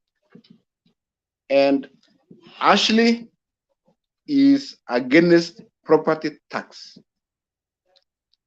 I support property tax because property tax is the main source of revenue that has made the countries we call first world countries to be first world countries. And I want us to credit the political activities in Kenya. There was a competition. There were two schools of thought. Before you proceed, what kind of property are you talking about? Can you be specific? Because that's what I'm not. Is it a housing, land, or what kind of property are we talking about to be taxed? Okay. I know a gentleman called Robert or Makiadi or Julia or even Mora. I will give an example of a place called Makutano or Mailitisa, those shopping centers. So the way I understand how the ASLA fund will work is, let me give an example of where I live. I think, Roba, you can see my house where I live right now. Every month I receive, every year I receive a statement. There's something called zoning, commercial areas and residential areas and freehold areas. So if you live in a town, that area is being categorized as commercial or residential or what have you. For Robert to understand, I want you to watch the presentation of Governor Johnston Sakaja when he was making a presentation in Google Kenya, 15th anniversary. During that time, Sakaja was congratulating the president for intervening about tax code of valuation. All lands in Kenya needs to be valuation, like how much is this land? There's an undeveloped land and there is developed land. So that is happening all over the world. Any country that has a government, they do that.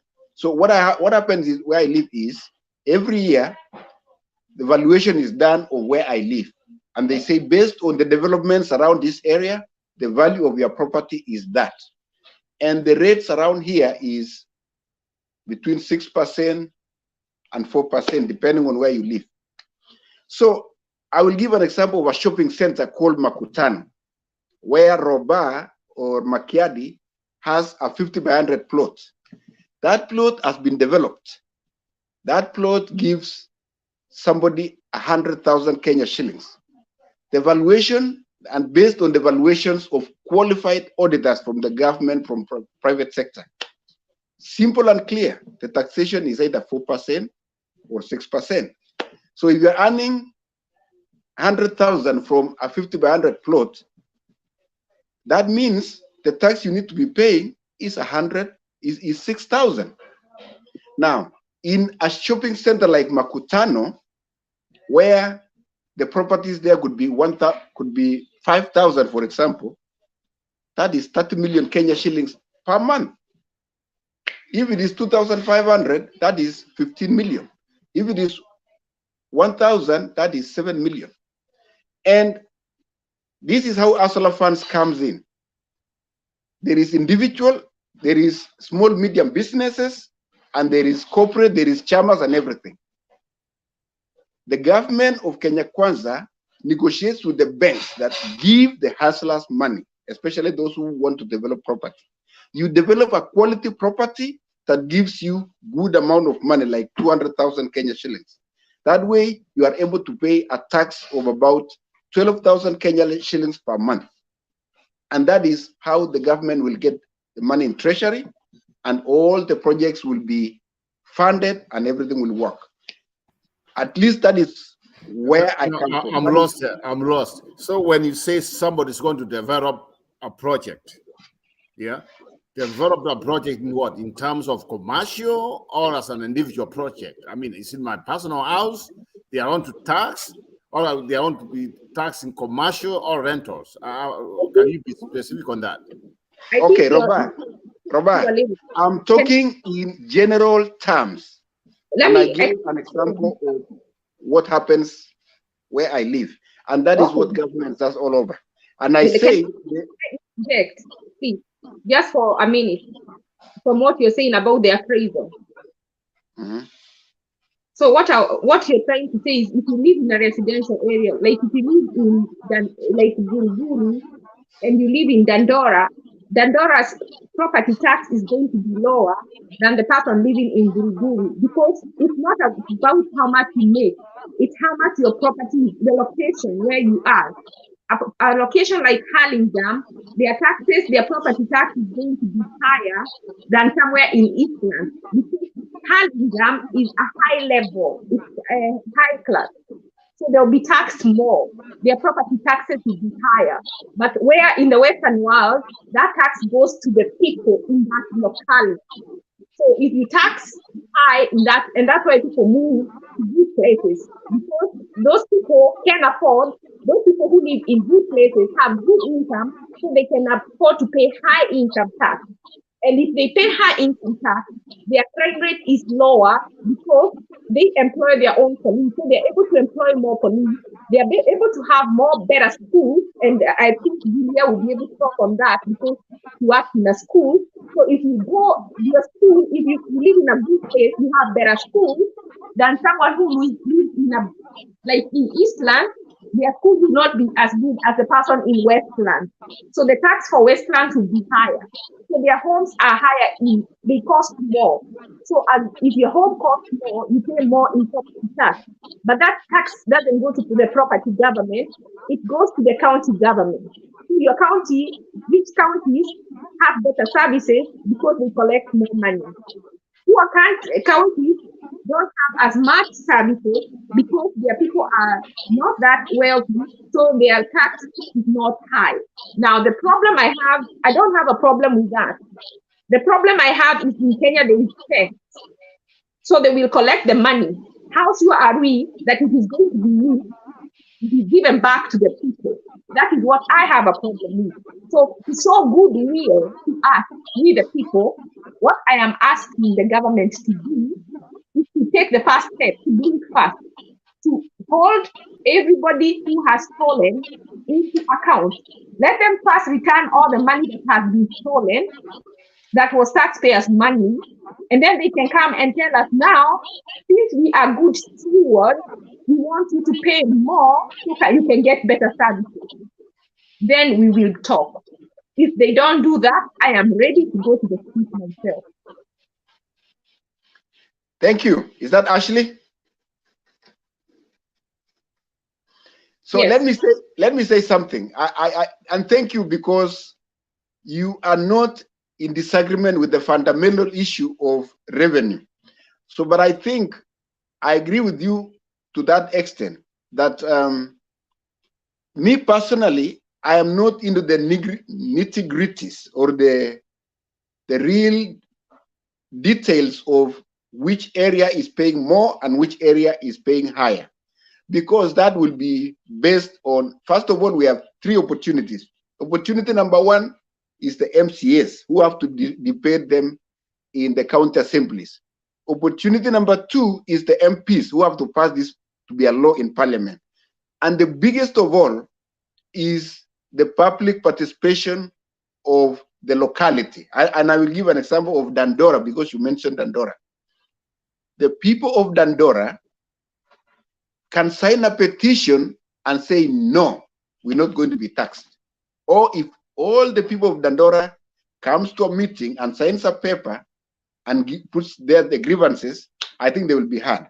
But what that type of petition should be, the people owning land in Dandora. You have a title, that means you are able to own land. And the government is giving you money to develop a quality property that somebody is going to come and live, so that you are able to get income and pay rent. That is, I'm talking about, I'm not in the government, but I'm talking about how I understand what the Kenya Kwanza government is going to do based on what are being charged here. I pay taxes. I pay property taxes. And that property taxes goes to schools, goes to roads, goes to electricity, goes to all this infrastructure. Okay, number two, my friend Roba and another friend of mine called Kasuti Fred. Well, their contributions is a little bit worrisome, because social sciences describe pessimism as a disease. I think it is high time to be more optimistic and be hopeful. And it is, even if it is mourning about your candidate losing, you cannot mourn for all this time. It's just enough time to kujenga nchi ya Kenya. You have something to do. So, my friend, you are telling us because we are asking the guy about taxes, now we are mourning? No, that's being, that's lack of respect. Yeah, we are just trying to question. I've worked so hard. My friend, I just work sometimes 24 hours. I've just built my small house in Nairobi. And now somebody want to come and start taxing it. If I put some people in there, as a rental. So by saying so, I'm still mourning because Raila lost. It's because Ruto is coming up with some ideas. I don't know why who's advising him. Just 2 months. 2 months. He's talking about just taking everything from people, more especially people who are outside the country. That's what he's doing. And he's targeting some particular communities who have houses in Nairobi. And I'm sorry to say he's targeting people like Kisses who have built some houses in Nairobi. Now he wants them to start paying back. Kikuyus, some of them who have built houses in Nairobi. There are not a lot of carriages in Nairobi. Let's be sincere. And you can't start taxing a particular county. It has to be uniform. It has to be uniform the whole country. It's not fair. Again, I still say you still have the power. There is the opportunity of public participation. But Mr. Kiptum, before you continue, when you say people have the right to petition, and then you go again and say people are being pessimistic. Your Mr. Ruto, when he was running for presidency, he promised heaven and earth. In the first, he said, as soon as he puts the Bible down, we are going to see changes. And he promised positive changes. What we are seeing is not positive changes. For someone that cannot afford to put at least 2 meals on their family table, you say that person is being pessimistic because they're questioning how Ruto is doing things right now. Can you explain that to someone that is trying so hard to make sure their kids go to school, to make sure he's confusing the whole system. He's confusing people. So, whatever his policies are, he has a right to bring up his changes that he wants to bring up in the country. But can he do this slowly? He's bombarding people with too much. So that's why people are pessimistic. You think people are going to praise him for everything that he's doing right now? Give me a break. Even when Obama was doing the Affordable Care Act, he went to different people meetings to talk to the people and to try to tell to them what idea he had in mind before they went to vote. Ruto is just saying he's dictating to us what he's going to do to us, for us. Without remembering, if it is for us, he has to sell it and then he has to listen. We don't want GMO. He's still going ahead with it, but he takes GMO to his house and leave us alone. Okay, thank you. Kiptum, they're asking you pertinent questions. I think you should take time and answer that, and don't say that Roba is being pessimistic. I think they're asking you questions. My phone is dead.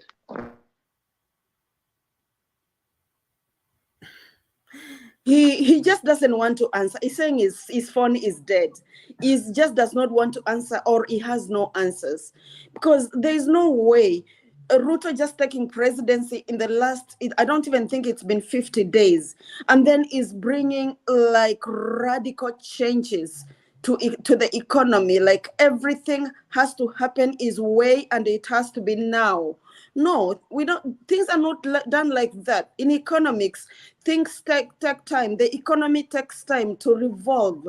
I know. We all know the world economies, Kenya included, things are not going right because of the war in Iran. I mean, the war in Russia and Ukraine. We all understand that. But the way and the speed at which Ruto wants to bring change, and this Kiptum man is telling us like we are being pessimistic.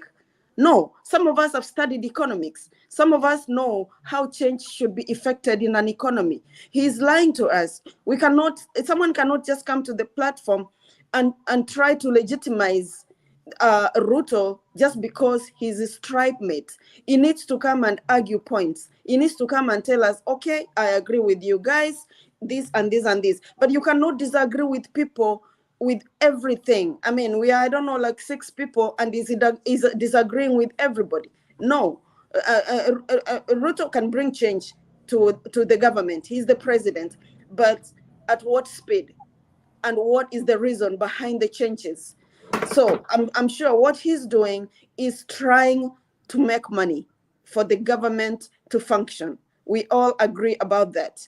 And with his history, I'm sorry to say this, Kiptum, listen to me. With Ruto's history of being accused of being corrupt, I mean, we've never proved that he was corrupt, but all of a sudden he had too much money. We don't know where that money came from.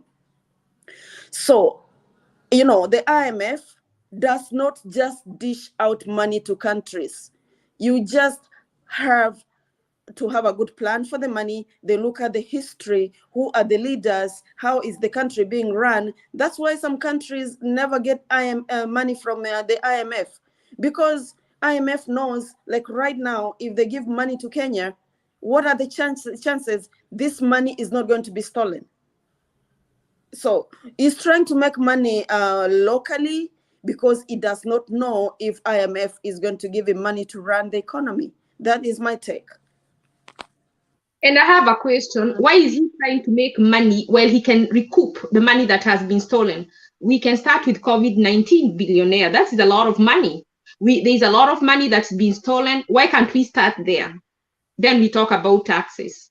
And then second, these people who bought houses so many years ago and they're paid for, and they're not working anymore, they don't have a source of income, they're struggling right now.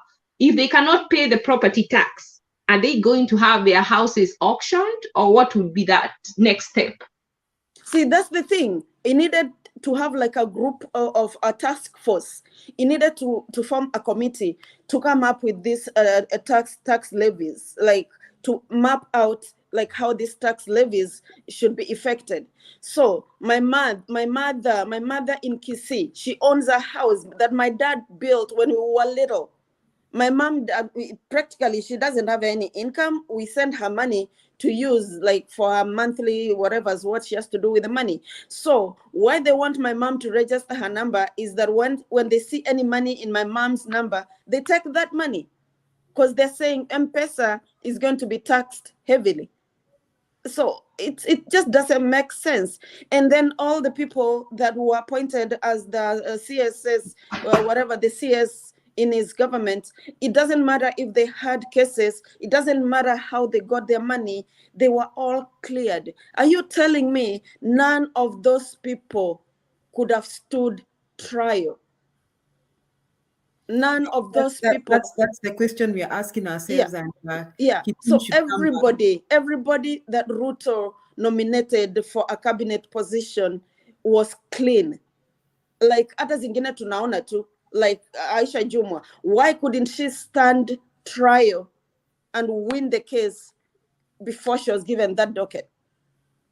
And second, what I'm wondering is, why can't these billionaires or millionaires who are chosen, being so patriotic, say, I will not take any money for the next 1 year, no benefits, nothing. I will work for the country for free because I love it. They have money. They can afford to do that.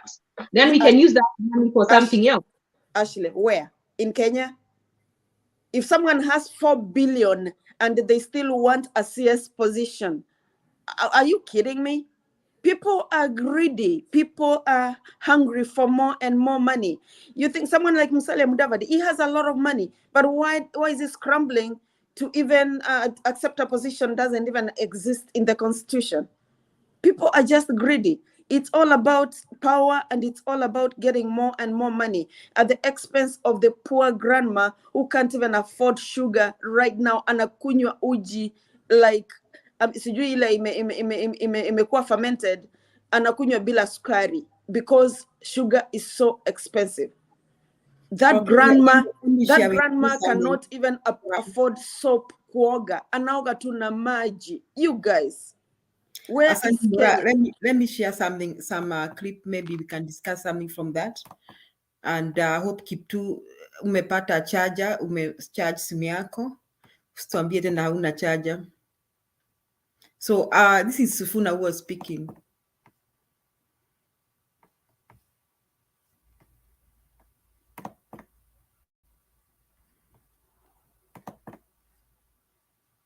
They wouldn't kick the can down the road again. Should the promises have been more realistic? I don't think you can ask for realistic promises from people who don't have a history of making realistic promises or even keeping the ones that are unrealistic that they make. We warned people during the campaign that, in fact, Leopard does not change sports, that if somebody has a history of selling you lies, about 6 stadia in 6 weeks, or we are going for 9 to make it better, or other things. If somebody has a history of telling you lies, unless they meet Jesus on the way to, where was that guy going? That's what I'm asking. Unless you meet Jesus on the way to Damascus, then you become a new being. Trevor, we are discussing an extremely critical matter. Do you know it takes a human being who has gone without food and water 3 weeks, you are dead. If you have water, maybe you can sustain yourself for another 2 months if you are made of standard stuff, like the people from Western Kenya.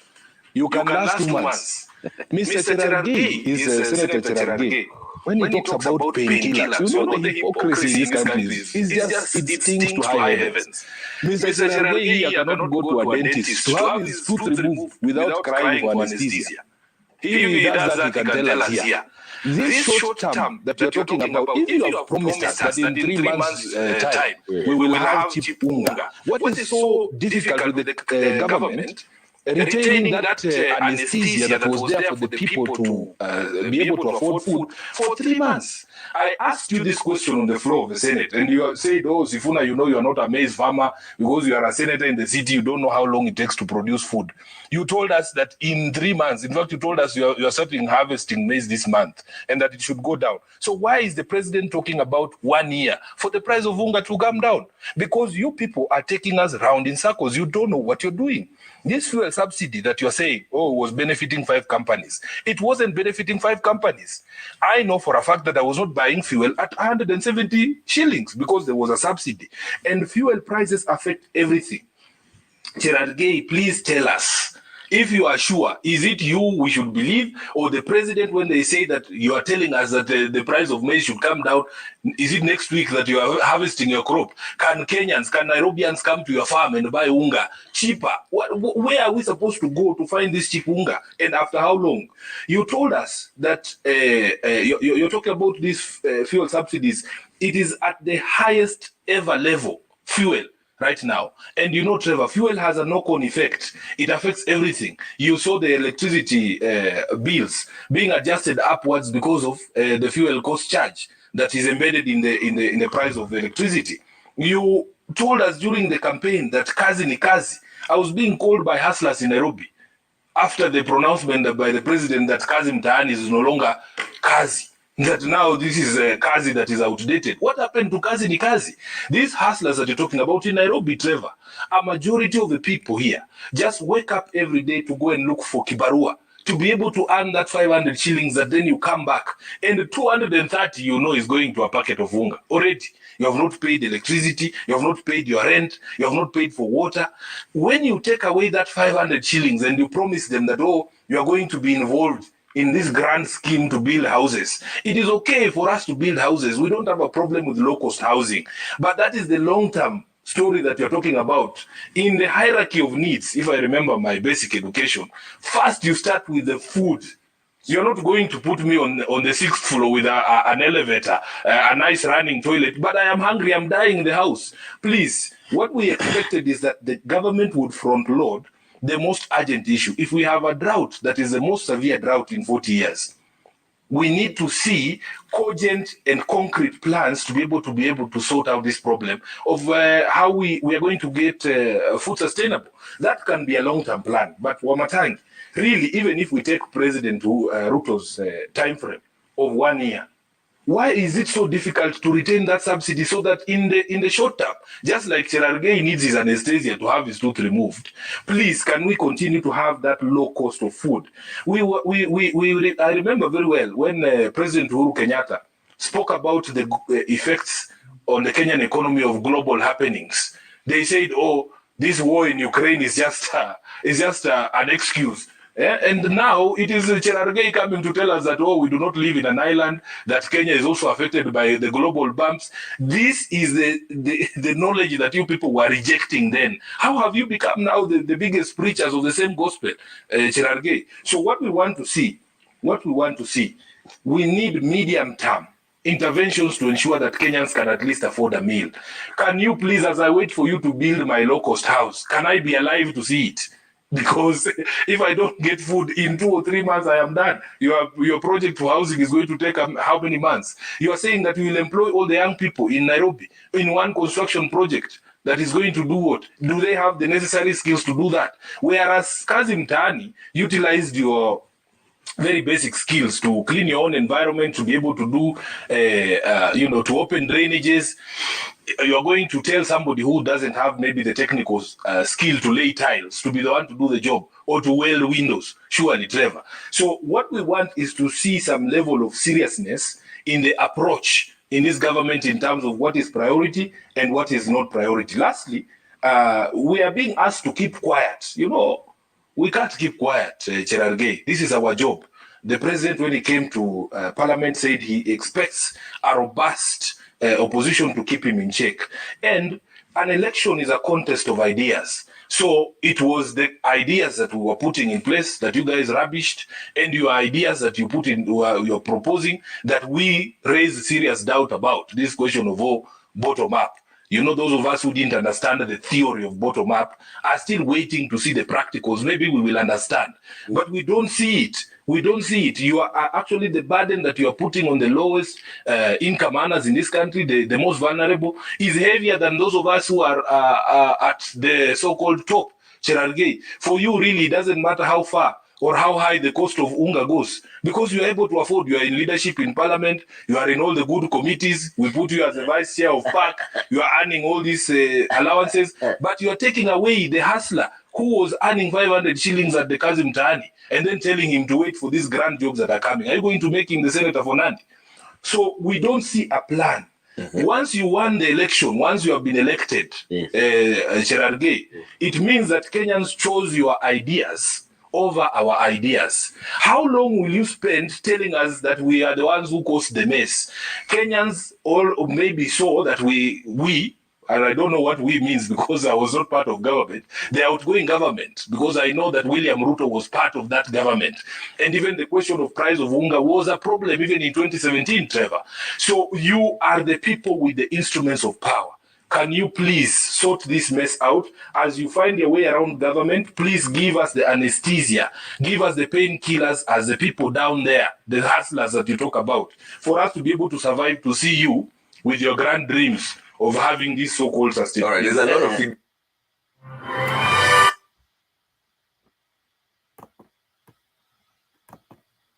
So that was our senator, our good senator. Now, Nasiji Kasuti akona shida ya network. I was going to give him a chance to talk. He's talked about, you people, I want you to think through. Where has the money for this food subsidy gone? Where has the money for the fuel subsidy gone? Now, you people, you remember that when we used to have drought, the Kenya Meat Commission could buy these animals from the pastoralists. Sijui kama nyinyi mliona hizo programs. They could buy the animals from the pastoralists just to save them from those so much losses Okay, then if we don't have money for food subsidy, if we do not have money for fuel subsidy, now how come then the government can afford to make these construction projects? Where are they getting the money for the construction projects? Now, why are they talking about the tax? The question is we need to ask ourselves, like I think Ashley asked, is the question the tax bracket or the amount of tax we collect? Or is it that the question is wastage? Now, what about people who do not pay the tax that we are already paying?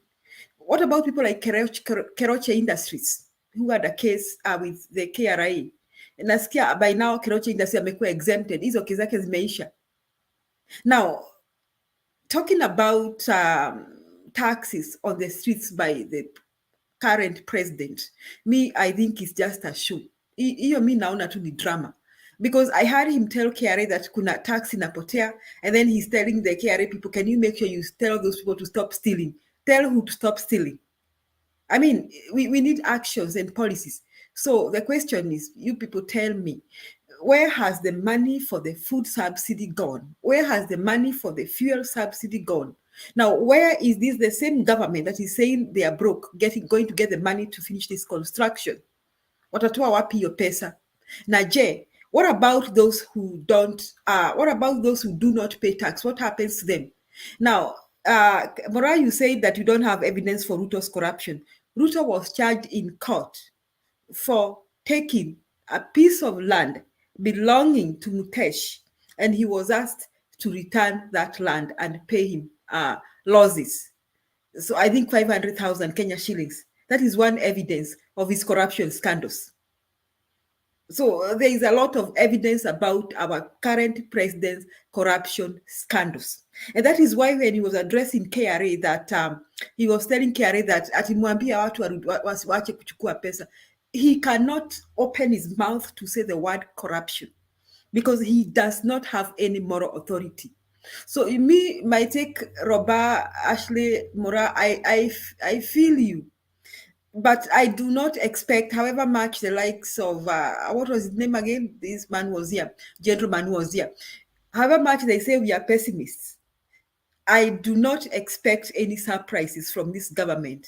Just like Sifuna has said, I do not expect anything, Roba. Sitaraji chochote. Even telling them how to do what or how is a waste of time, because they will not manage our biggest problem. Our biggest problem is wastage of public resources. That is our biggest challenge. We don't even need to increase our tax bracket. We don't need to do that. I think the KRA corrects enough tax. The problem, where does this money, that's what Ashley was asking, where does this money go? How is it utilized? Is it spent to build our schools? Nobody cares. This guy doesn't care. And unfortunately, you people, you've seen the cabinet secretaries he has appointed. They're like, I don't know what you people expect from Maisha Juma. Sijui mnatarajia nini kutoka kwa Kuria. Sijui mnatarajia nini kutoka kwa kina Mashogu. Sijui mnatarajia nini kutoka kwa hawa watu. I don't expect anything. Someone was even advising him that should have employed Makoha and Matiang. But I'm glad that Matiang cannot work with such kind of characters. I don't know about Makoha, but I think I'm very sure that Matiang cannot work with this kind of a government. He's not that kind of a person, because Matiang is the kind of a person that wants to be left to work. That is Matiang. So my take is that you people, I don't know, just as you brainstorm, I think Tanzania Roba, muniambie food subsidy imeenda wapi, na muniambie fuel subsidy imeenda wapi, na muniambie hii serikali yatoa wapi pesa ya kujenga manyumba.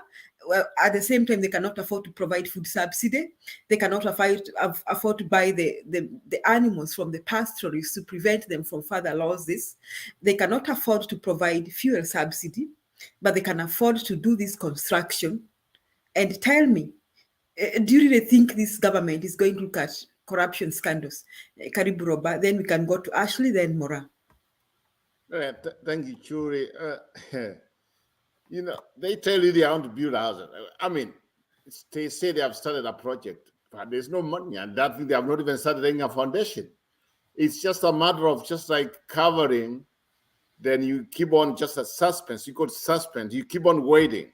I'm telling you, you know, the one thing, and I have to just brought it up, and Murad, remember taxes. We know, all of you know, because you know how it works. Can you imagine somebody's coming to take taxes, more especially in some part of Nairobi or somewhere, and yet they cannot even provide water. They cannot provide even sewage, a sewage. And they want to just come and get some taxes from you. I mean, that's the worst part of it. And to add on that, at this point, our people need food. Remember before Uhuru left, you know, you said the UNGA went to like, I don't know how much they were buying it, with fuel. Then before that, Ruto promised when he gets it, everything even be more better than what it is. Instead, it's the other way around. Do you think they care? They don't. Are they disappointed? No, they don't. If people are just dying, people are dying. People are dying of anger. People are dying to get food. And somebody's talking about taxing them, taxing the people. That's our own government. We should not be supported. So at this point, even a lot of people don't even understand what they're doing. Even themselves, they don't know what they're doing. Now, Kipton said, oh, because the cabinet just started working. We are the government, the cabinet was there. It's the president. He took out of office. And now, when things are very difficult, it's just like they just want to run away. They are saying they want more time. They want more time for what? It's not going to change. It's going to be the same thing. Yeah? It's Kenya Kwanza. Someone's talking about Musalia Mudavadi. I think Musalia Mudavadi is one of the, I don't know, did he get whatever, the 3rd% of the government? I don't know. You see, this is how stupid we are. Before election, it's just like people just promise everything. It's not even the first time this one has happened. It is the same man who was the vice president of Kenya. They came in, they promised, even though they never won an election. Even they told us they never won an election. Even Mr. May here was telling us, oh, they won an election. They never won an election. And they told us the same thing. They never won an election. So about this Ruto, going forward, this is what my expectation is. If the so-called 100 days and nothing changes, then the parliament have to convene, they have to come in and declare maybe state of emergency. I mean, when are you going to declare state of emergency if people are dying of anger and there's nothing being done? I mean, until somebody invents it from outside, or when? Because this thing is getting out of hand. This thing is getting out of hand. Yeah. I mean, when I saw him going all these countries a few weeks ago, I just thought maybe he was going to Tanzania, maybe to try to work something out to maize or where. When he came here in the US, maybe he was trying to get some food or something, at least for people to get, for people to get food. But instead, he was just chasing how is the new president now? He can do what he wants. We give him that. He has the powers. Now stop blaming him. Imambo ya kusema Raila, kusema Uhuru, what. It's all gone. He's the president. And if it's hot, like we said before, if the kitchen is hot, get out of it. There's a way you can get out of it. Let somebody run the show. But I'm sick and tired of people coming here and just trying to defend, which is undefendable. How you want to defend what's going on right now? It's just like an empty sack or an empty suit in our country. People are sleeping with no food. People are sleeping every night. And now some of us, we are defending that government. Yeah, the government, which cannot even tell us what tomorrow is going to look like. They cannot even focus. Or they are telling us, oh, when you came in, there was no money. There was no money. Tell me where the money went to, Mr. Vice President. You were the first president of a country before you became a president. Where's the money? I mean, they think people are fools. Maybe we are. Maybe we are. And that's where maybe we never progress. Because somebody can come here and tell you, cover your face, cover your mouth, cover your head. I was not the first president for 10 years. I'm a new kid. Now this is where you want to go. You want to start paying taxes. And yet, yes, all this money is stored. Has he paid taxes on them? I don't know. I don't know. Now he wants to take away from some people who have worked really hard. Some people have constructed something, and they try to lie those ones that he's building some houses for them.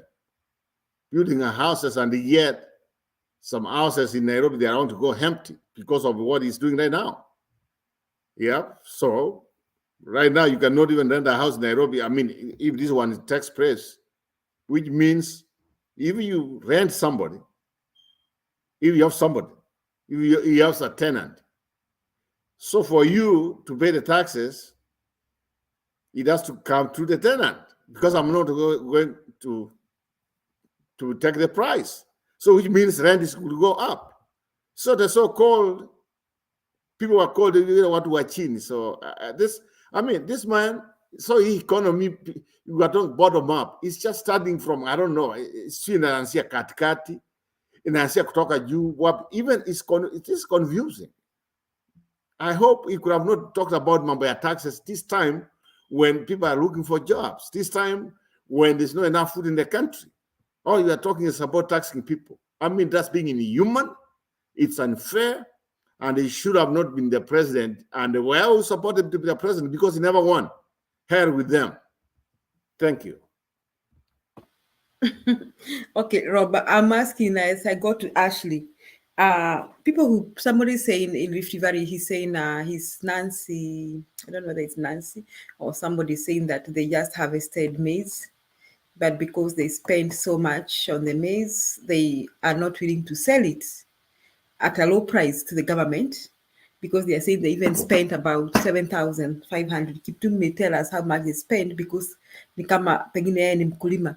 But kuna hii siasa, mimi nataka kuingiza hii siasa, si siasa ya ukabila vile, sinanga ukabila. I think I have friends across the tribes.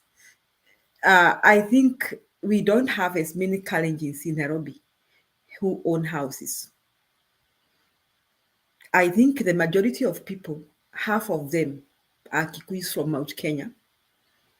And then the other tribes come in after that in Nairobi County. So first, mimi nataka kuuliza watu wa Mount Kenya. Yaani nyinyi mnamalizwa tu, mnajipeleka kichinjioni. Mnajipeleka kichinjioni, ati hampangwingwi. Sasa hii mumepangwa ile mbaya mbovu. Yes, hampangwingi, mumepangwa, kupangwa. Hizo nyumba zenyu mumeweka huko Nairobi, especially the people from Murang'a.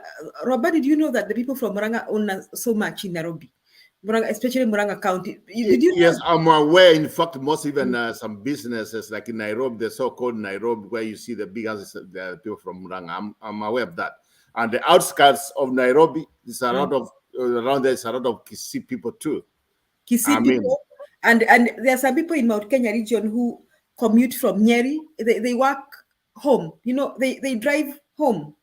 They work from. They have houses. They have businesses and all that in Nairobi.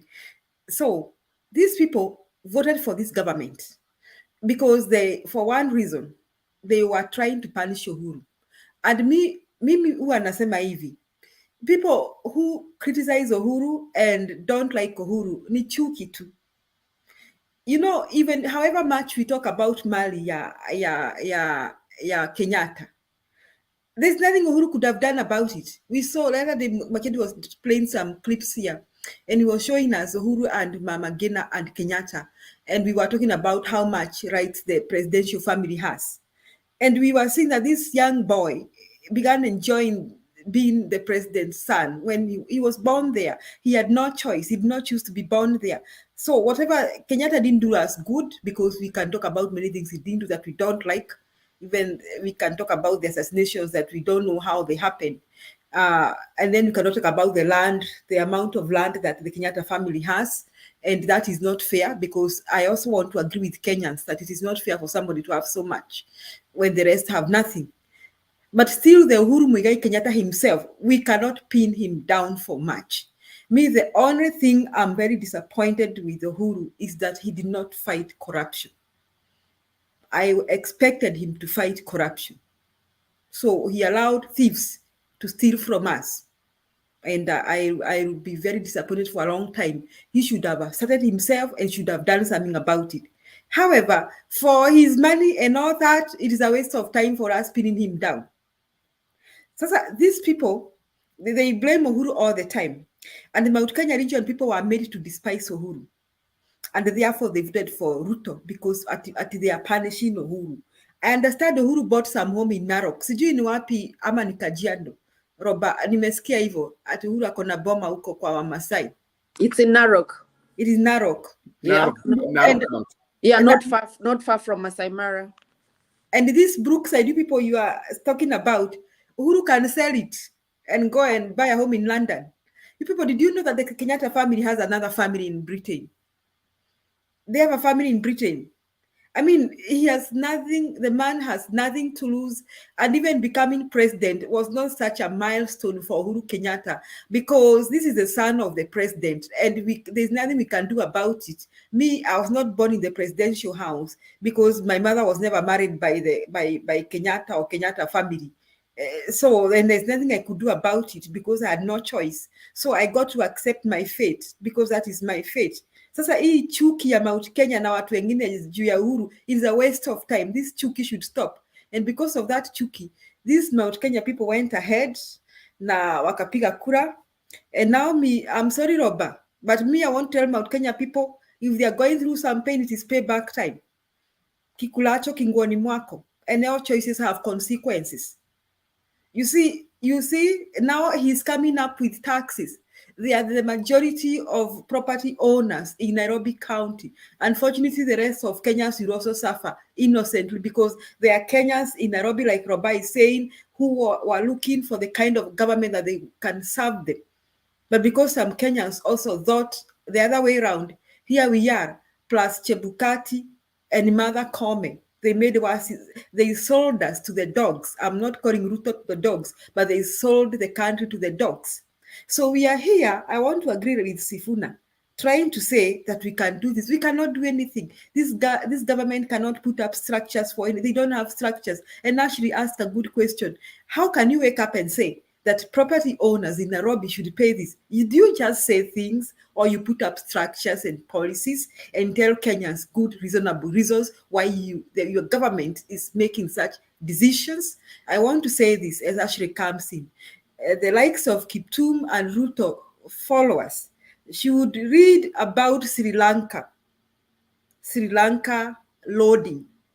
It is not Baba who will read protests against this government. It is not even Miguna. Is that the same people who supported this government will be tired and fed up, because a hungry man is a very angry man. I'm telling you, Kiptum. Mtu akilala njaa.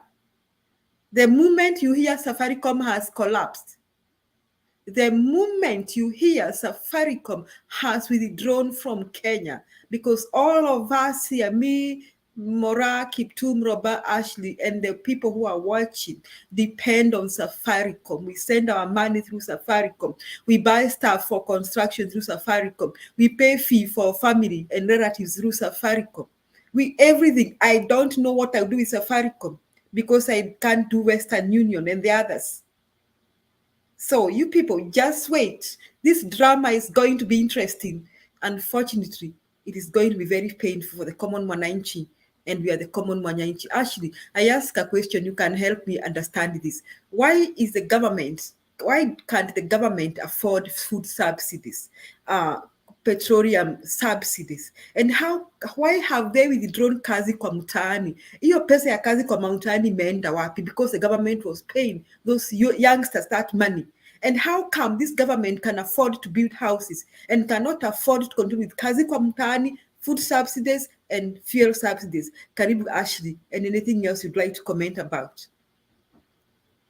Thank you. what I think about the food subsidies, the fuel subsidies, and kazi kwa mtaani, I think it's payback time. I don't think it's anything to do with of course, they are using the money maybe for the foreign trips. I think that Ruto has been making. Before he was president, he went with 32 people, almost a whole classroom. These trips that he's been making since he became president have been many. I don't know how many people he's gone with. And all of them also have to get this thing we call sitting allowance. So they are getting traveling allowance. So they are making a lot of money flying, crisscrossing the world. And they have brought nothing back tangible that we can even implement or feel. And they are so happy. Can you imagine if you have somebody in your family very sick, even though you got very good news, you just be happy for a minute. These people don't even have a heart for Kenyans. They can say they do, but they don't. They're still talking about how now they won, how now they have freedom. I want us to invite Itumbi into this channel. Let us ask him these questions. On his website now, he just talks about he's become a pastor because they have arrived where they were going. All they wanted was power. They don't have any burden, because even if they had a burden, they would have, if they remove the subsidies, because they said cartels. He said he would tackle cartels, and you can bet who the cartels are. I'm not going to name names because I don't want to lose focus on what I'm saying. These are to hit some specific individuals that they disagree with politically. If you look keenly, if you follow the money, you will know why the subsidies was removed. Because any person who cares for Kenyans would not have removed those subsidies and make food prices go up. If people were already complaining that they were hungry, that the cost of living was gone up, it makes no logical sense to remove the subsidies and not offer a cushion.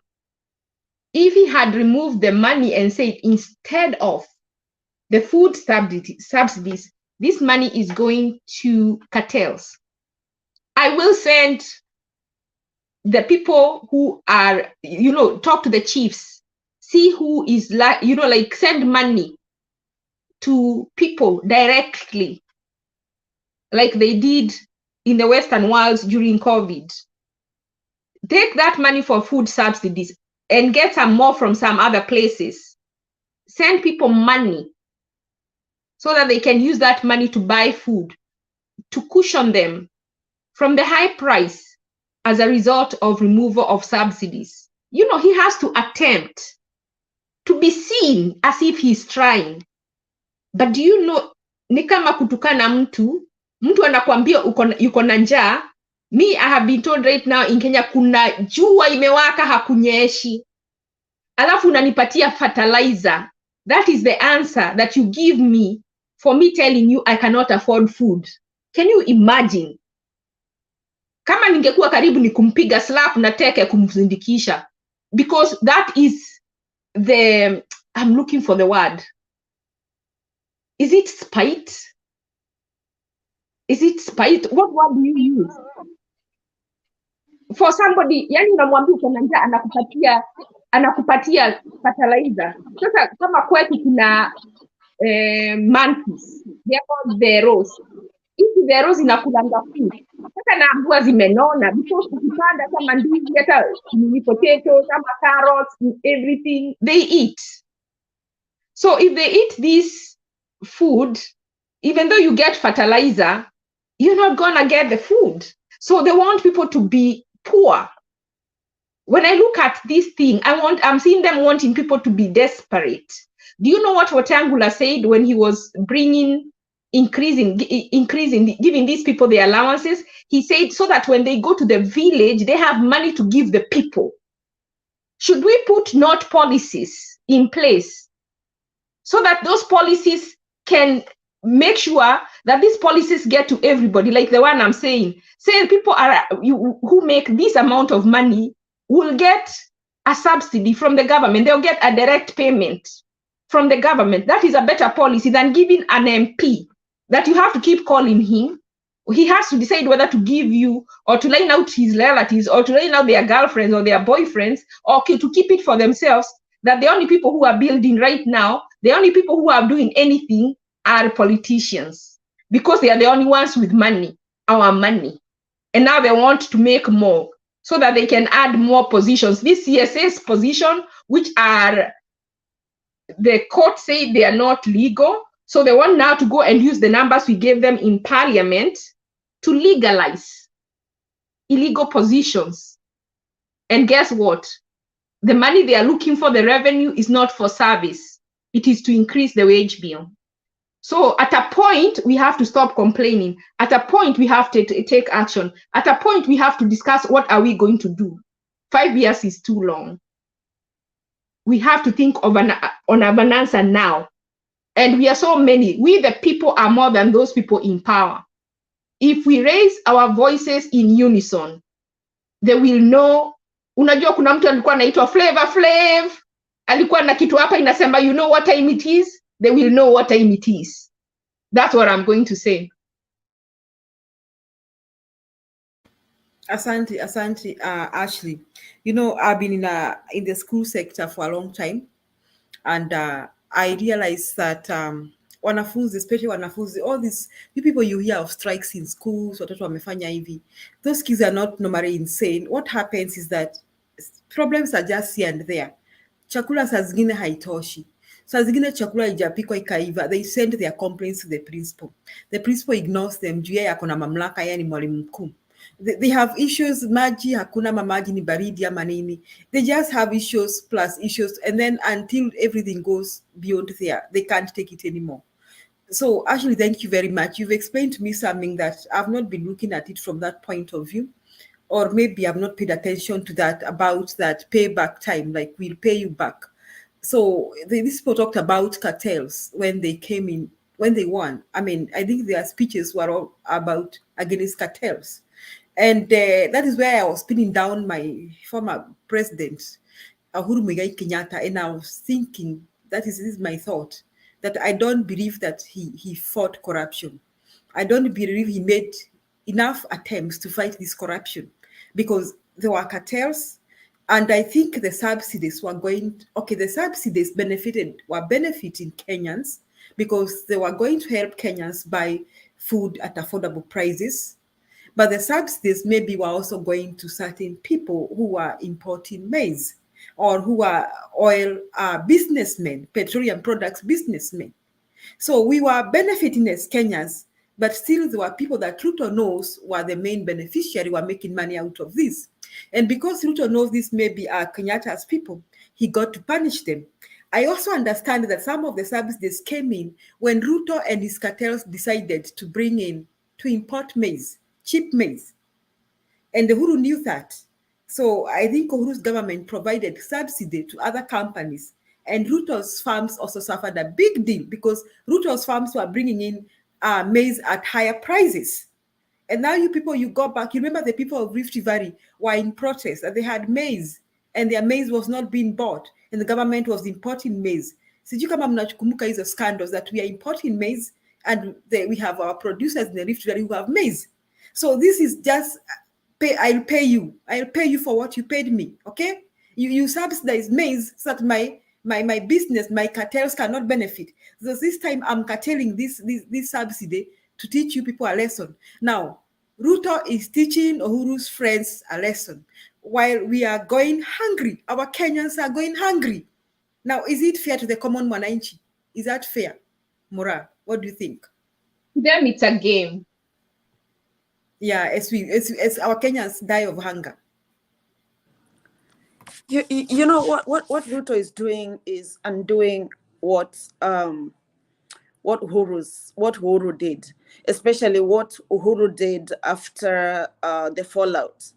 So he's trying to undo everything and anything that happened after the handshake, and doing that, he thinks is punishing Uhuru. But it's backfiring. It's punishing the common mwananchi. It's punishing Kenyans. because there's a lot of uncertainties right now. Because like last year, I think the diaspora sent about 300 billion Kenyan shillings to Kenya. But with all these uncertainties, honest to God, in the last 3 months, I've been so disillusioned. I've been like, I don't want to send money to Kenya. And I'm sure I'm not alone. Many people are going to hold back their money because this government is going to tax everything that you do back home. So this is a ripple effect. So it's going to affect the economy like negatively, because 300 billion Kenyan shillings is not pocket change. That is a lot of money. And then he went to, I think he went, Ruto went to Kitui over the weekend. He is gifting a bishop or a priest with a car worth 6 million Kenyan shillings. When somebody in Turkana is dying of hunger, when those cows that we see are being sold at 500 shillings because the owners don't have animal feed. There's no animal feed. They can't afford to feed the animals.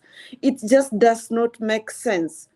So by undoing everything that the handshake, according to them, that the handshake brought about, they are trying to punish Uhuru and Raila, but it's actually affecting the Kenyan economy in untold ways. It's so unfortunate that all is thinking is like inventing like new things, coming up with new ideas for the country, instead of holding on to what he found. And I really agree with Sifuna. The first thing that the government should have done was to ensure food security, make sure people have food to eat, because the fertilizer is a long-term plan. By the time hiyo mahindi ipandwe, ikuwe harvested, it's going to be like months and months and months.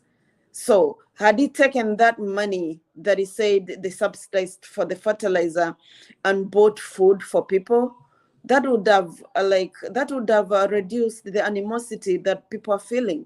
But you know, choices have consequences. Kenyans are going to feel it. It's going to go from bad to worse. The only thing that could have saved this country, I agree with Ashley, is trying to make the people that are known to have stolen the money, have known that are engaged in corruption, to pay up all the money, especially from those big scandals, Arwa or whatever, Kimwarel, Arol, the Kemsar, NYS, all those Eurobond, all those scandals. If all that money could be brought back into the economy, Ruto could have a really easy time running this country. But like Julia said, the word corruption can never escape Ruto's lips. That is going down to actually harm him in untold ways. It's not going to be easy for him. He has to attack corruption. He has to say something about corruption. Otherwise, the animosity is animosity coupled with uncertainty brings a lot of suffering to people, brings the pessimism that Kiptum, whatever his name, doesn't want us to talk about. How are people going to watch what is happening and say nothing? How are people going to watch Ruto tax their great grandma because she's receiving money from her great grandchildren through M-Pesa and say nothing? I don't know what this government expects people to react. I don't know how they expect us to react. I don't know how they want us to reason after everything that Ruto is doing at such a short time, implementing such drastic changes that involve money that people don't have. People are going to be disillusioned. People are going to be unhappy. It's just not going to be a smooth road for this government. That's what I'm going to say. And quickly add your conclusion. I think in future, when we have presidential elections or such elections, we should insist that they have debates, because in those debates is where they are asked, or even the people to ask them questions, because when he was saying all these things he's going to do, we should have asked him where the money will come from. Because if then he told us this is how the money would come, there are people who voted for him that would not have voted for him if he said he's going to introduce property taxes, he's going to give people loans and all that, if he said where the money was going to come from. Because I think the most logical, even someone who hasn't gone to school would say, is that people who have stolen, people who has mismanaged should return. You know what he would be saying? Oh, in Kisii, we saw all that mismanagement. I want those people by my office. I need them to return. All those people who've been earning money, drivers, and they don't have cars, bring back the money. Now, then after they have done all that, then they can come and ask us to add on top. But they have to do their job. Wanaenda kwa tule tupunda, people without power, to ask them for more, yet they leave the big boys who have stolen and not ask them for more. We can't allow that. Okay, thank you. I think we are going to the last part of this show, and I don't see Makiadi. Na kitu naona ametoroka moto. The heat has increased here. So we'll just try and give our final remarks. Maybe we can come back tomorrow. I will start with Roba, then go to Ashley, then go to Mura. Okay, let me add from what Mura just finished saying. Let me by my closing statements. You know, when you go a place like Nairobi in Tandora, or you go somewhere in whatever slums, then you talk about fertilizer. What the heck are you thinking about? What? People don't have even places where they want to use fertilizer. That's where you want to tell them, oh, the bay of fertilizer is going to go down, or whatever fertilizers on the way coming. I mean, it makes no sense at all. Because I was expecting him to talk maybe housing, maybe that one might have up, but talk of fertilizer in Tandora, in somewhere in Nairobi, slums, that one makes no sense. The one thing I think was somewhat touched here, and I think we are not going into details, Mora, is about this thing of Uhuru's crooks. Ruto, what he did was he's importing milk from Uganda. He wants to kill crooks. And yet, we are a country where people want jobs.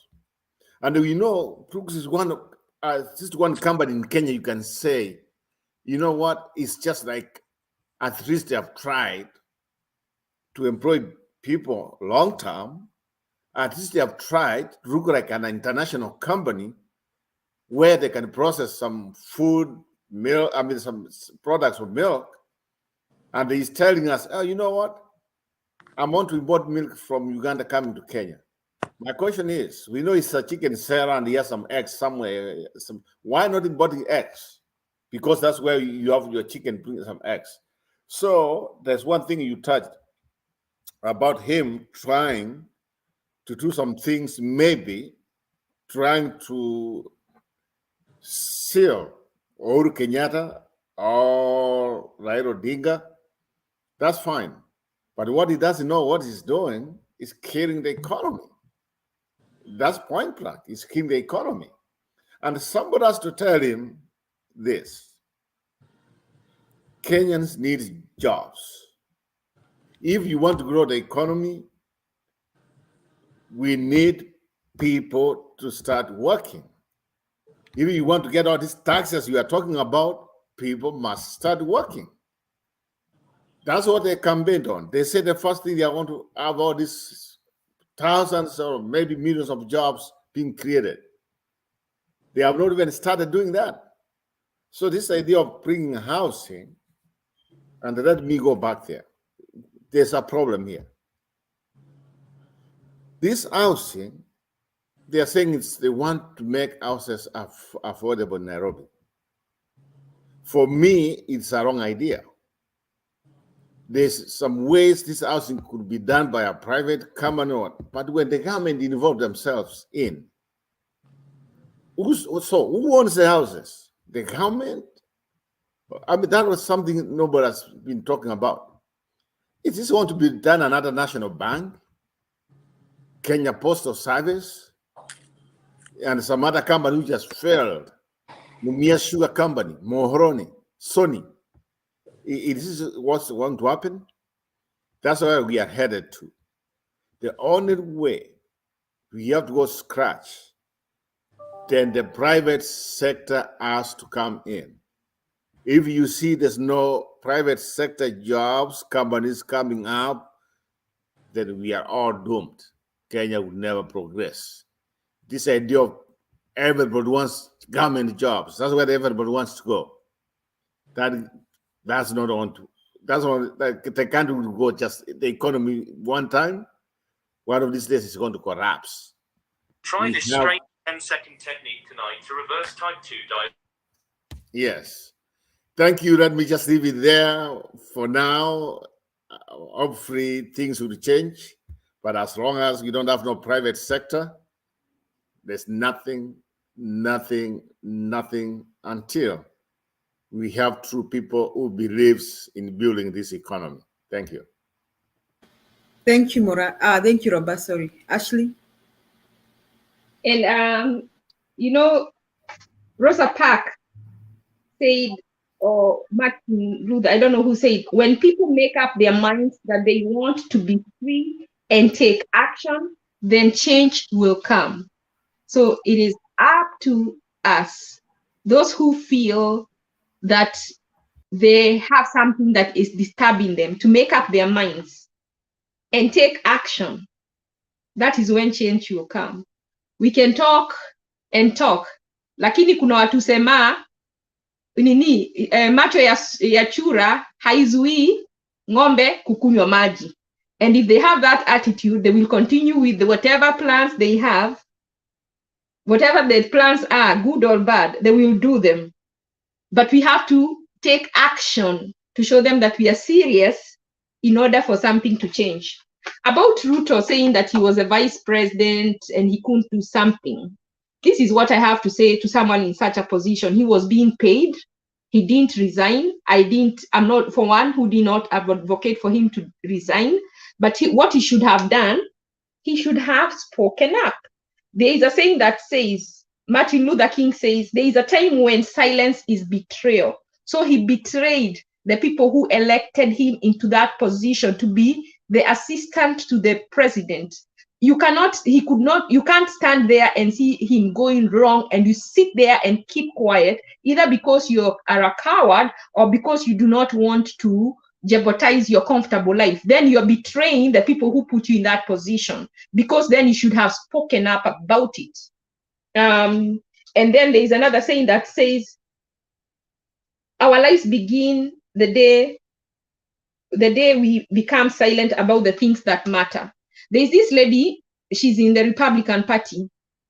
And I don't even like to talk about this, when the Republicans, Trump's people went on January 6th to the Capitol Hill, when they went to stop when Biden was being, I don't even know, what do you call it, when the senators had gone to nominate him as president, some people had come there, the insurrection, and they were trying to stop that nomination. There's this lady called Lynch. She's a senator. She's actually lost her seat, but she's from the same party as Trump. But that did not stop her from saying what she thought, that it was wrong. So when Ruto kept quiet, he betrayed the people. And I really think, as Kenyans, we need many lessons in civic education, because in another place, he would not have been chosen, if only for the sin of being quiet and watching what he says was bad governance. He didn't call it out, but he was comfortable eating the money. So if he didn't leave, he should have called it up. He shouldn't have kept quiet and sat there and become a ghost worker. My last point, what I'm going to say is that It's up to us. In a marriage, if your husband is abusive and you keep taking it, you might end up dead. In a government, if your president is abusive and you keep taking it, you may end up dead. It is when you stand for yourself and fight for your rights that you are able to move forward and stop the abuse. So the ball is on our side. How much can we take? Asante, Ashley. Mora? I really don't have too much to say, and Kiptum is coming back when we are closing. Come on, Kiptum, you need to be serious. If you want to debate these women, then don't disappear. Stay on course. Come on. So, and what I have to say is, our country is in a really bad place right now. Kiptum, whether you like it or not, I don't think your great grandma or your grandma, if you have any of those people in the village, I don't think they're enjoying this presidency. Yes, Ruto might come from your community, but I don't think the poor people in Baringo, in Turkana, whatever, like in Bondela Ufa, like in the whole of the Rift Valley, I don't think the poor people, people that have no food, people that can't make ends meet, I don't think they are really enjoying this presidency. Even you, Kiptum, you can be supporting this person because they're from your community, but can you stop and think? I mean, yeah, it's you have to support your person, but can you just stop and think what everything that is going on is doing to our country? Other than that, I do hope that nobody dies from hunger in Kenya. I do hope that our president is going to have a change of heart and convert some of the money that is being misappropriated, in my opinion. All those trips that is making, like he goes to this just to go like to Kitui to attend church. He goes like, I don't know, to Homa Bay to attend church. When people are dying of hunger, how much money does he use on those flights? Like, for the president to leave the state house and fly anywhere in the country, he has to take a whole lot of people. They have to pay hotels for them. Those people are paid per diem. It's just a waste of money when other people are dying of hunger. That's all I have to say. And good night, guys. Asante Mora. Come on, Kiptum. Tuko na maswali mengi, lakini give us your final remarks. Okay. I really want to thank you so much. Today, for the first time, I met very vibrant debaters in the name of Mora and Ashley, and as always, Julia. Julia, you know, we are on very parallel ideologies. But at the end of the day, we are great Kenyans, and we live by hope. The Bible says when Jesus is in your life, you are a new creation. The new has gone, the old has gone, and the new has come. So we have a new president. Anything that was said about him is gone. He's the president. He's being supported by the prayers of each one of us. And success is the only option available for him. There is no retreat, there is no surrender. Number two, Mora, I am a brother to more than 20 and an uncle to about 250. In this year, 2022, I bought fertilizer 750 and CAN for 7,500 and CAN for 7,000. We are, at least during this debate today, we agreed.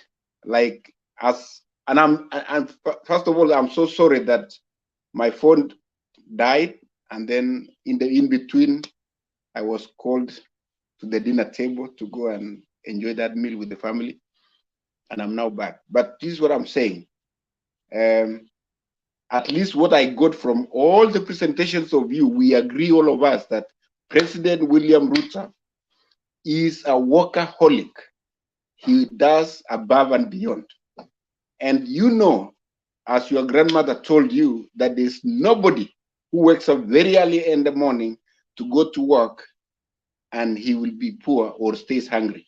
So if every Kenyan will work as hard as Ruto, I'm told, as far as punctuality is concerned, nobody else beats him in punctuality. Wakati alikuwa anaenda kwa Nairobi Stock Exchange, he was there 5 minutes before time. When he was swearing the ministers' cabinet meeting last Thursday, he was there 7 a.m. in the morning. So his mantra is punctuality.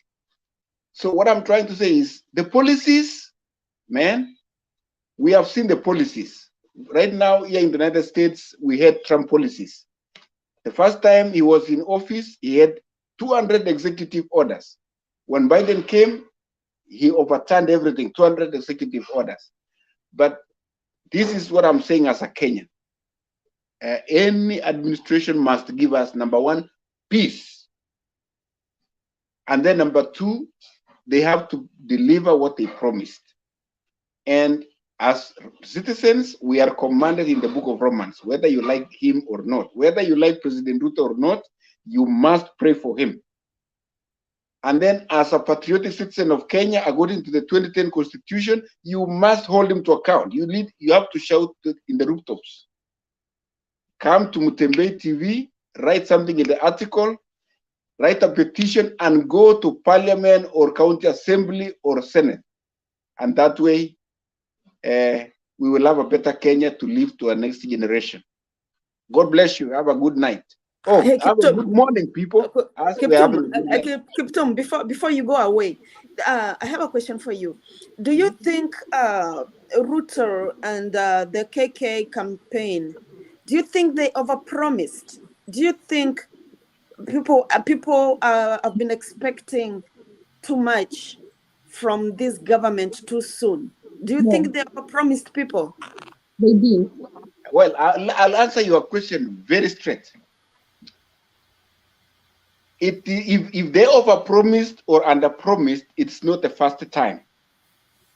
I voted for Uhuru Kenyatta in 2002, and he lost to Mwai Kibaki.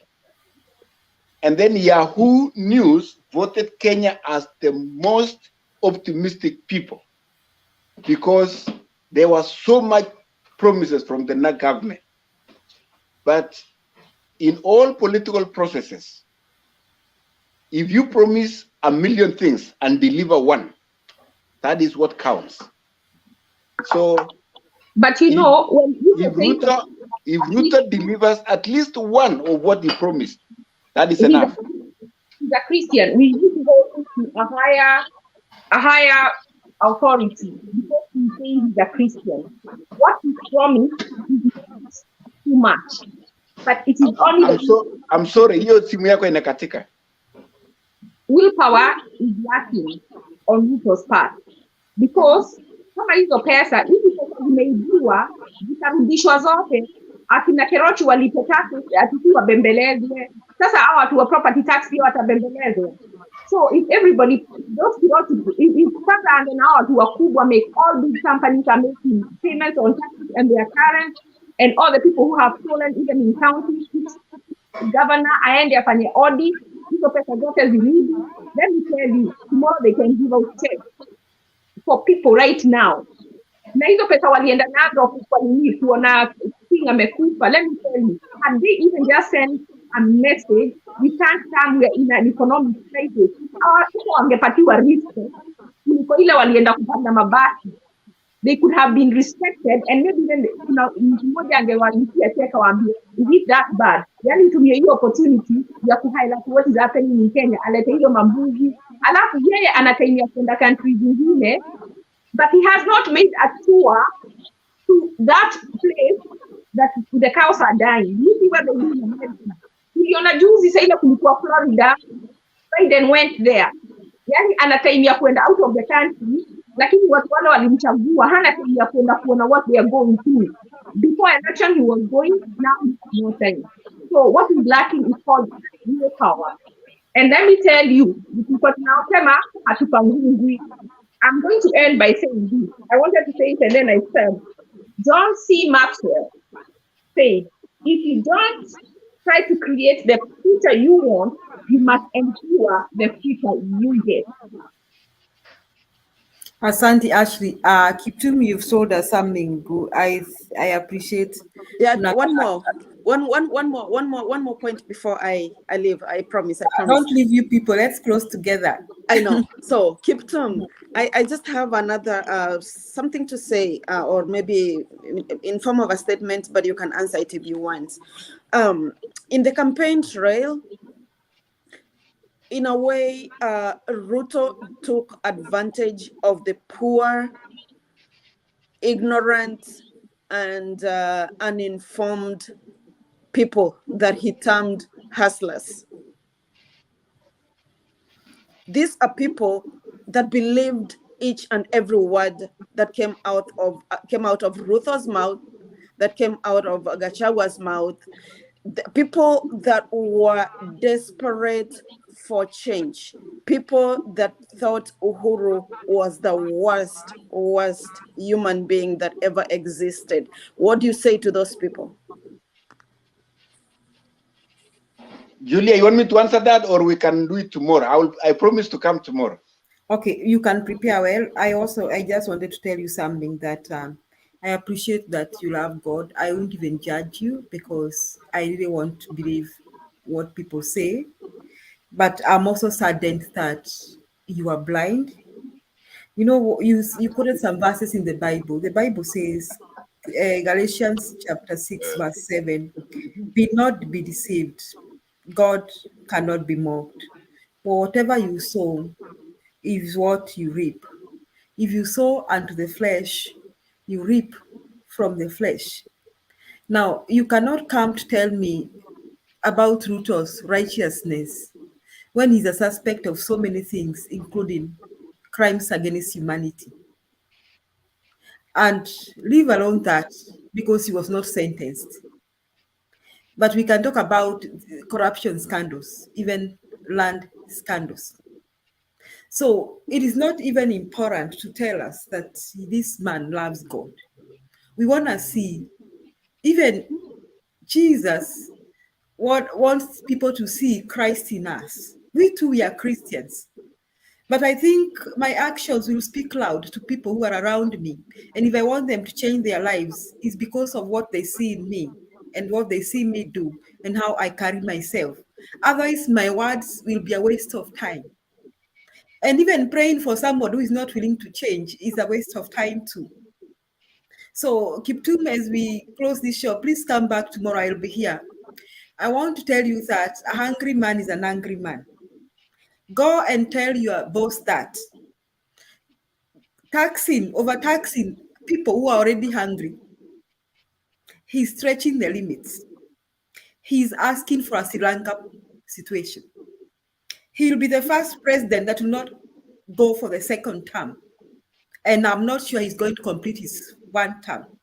I don't know what is going to happen to this country, but I've not seen a situation where people are sleeping hungry and are being asked for more money and they'll sit and do nothing about it. Ruto mwenyewe ndiye alisema wajinga waliisha Kenya. Even those people from Mount Kenya region, you people go and ask Ruto, tumetoka wapi? How we gained independence. We were not given independence on a silver platter. Hatukupewa. We were not given multi-partyism on a silver platter. People fought for it. Matiba and Rubia suffered because of multi-partyism. Even the old man Jaramogi, he has suffered twice. That is why people, when you're talking about Miguna, I don't know what Miguna has done. I don't see anything that he has done apart from swearing Raila. But I can talk about people. I can talk about people like Masinde Morillo. I talk about the old man Jaramogi Oginga Odinga. I can talk about Rubia. I can talk about Martin Shikuku. I can talk about Kenneth Matiba, Kenneth Stanley Matiba Jindo. I can even talk about Baba because him and the likes of Mother and people like Paul Muite are the people who have brought us into the new constitution 2010. So hatukupewa hata multipartyism. Kiptum, mimi na wewe, we were old enough when people went on the streets in 1990. and the people decided, kama ni mbaya, let Moi do his worst. Let Moi do his worst. We are done with him. We are done with his dictatorial tendencies. We are done, and we have reached the end of the end. You and me, we were mature enough. And Ruto is thinking that after we get there, that he can sit and do as he feels and say what to do. We're not gonna do that. I'm telling you, Kiptu. Even these people who voted for him, even the ones from Mount Kenya, hawatanyamaza kimya. I'm telling you, they'll not do that. Because you cannot go home and find your child hungry, and the next day you wake up hungry, and then you hear somebody giving somebody, a man, a human being, not a god, a car worth 6 million.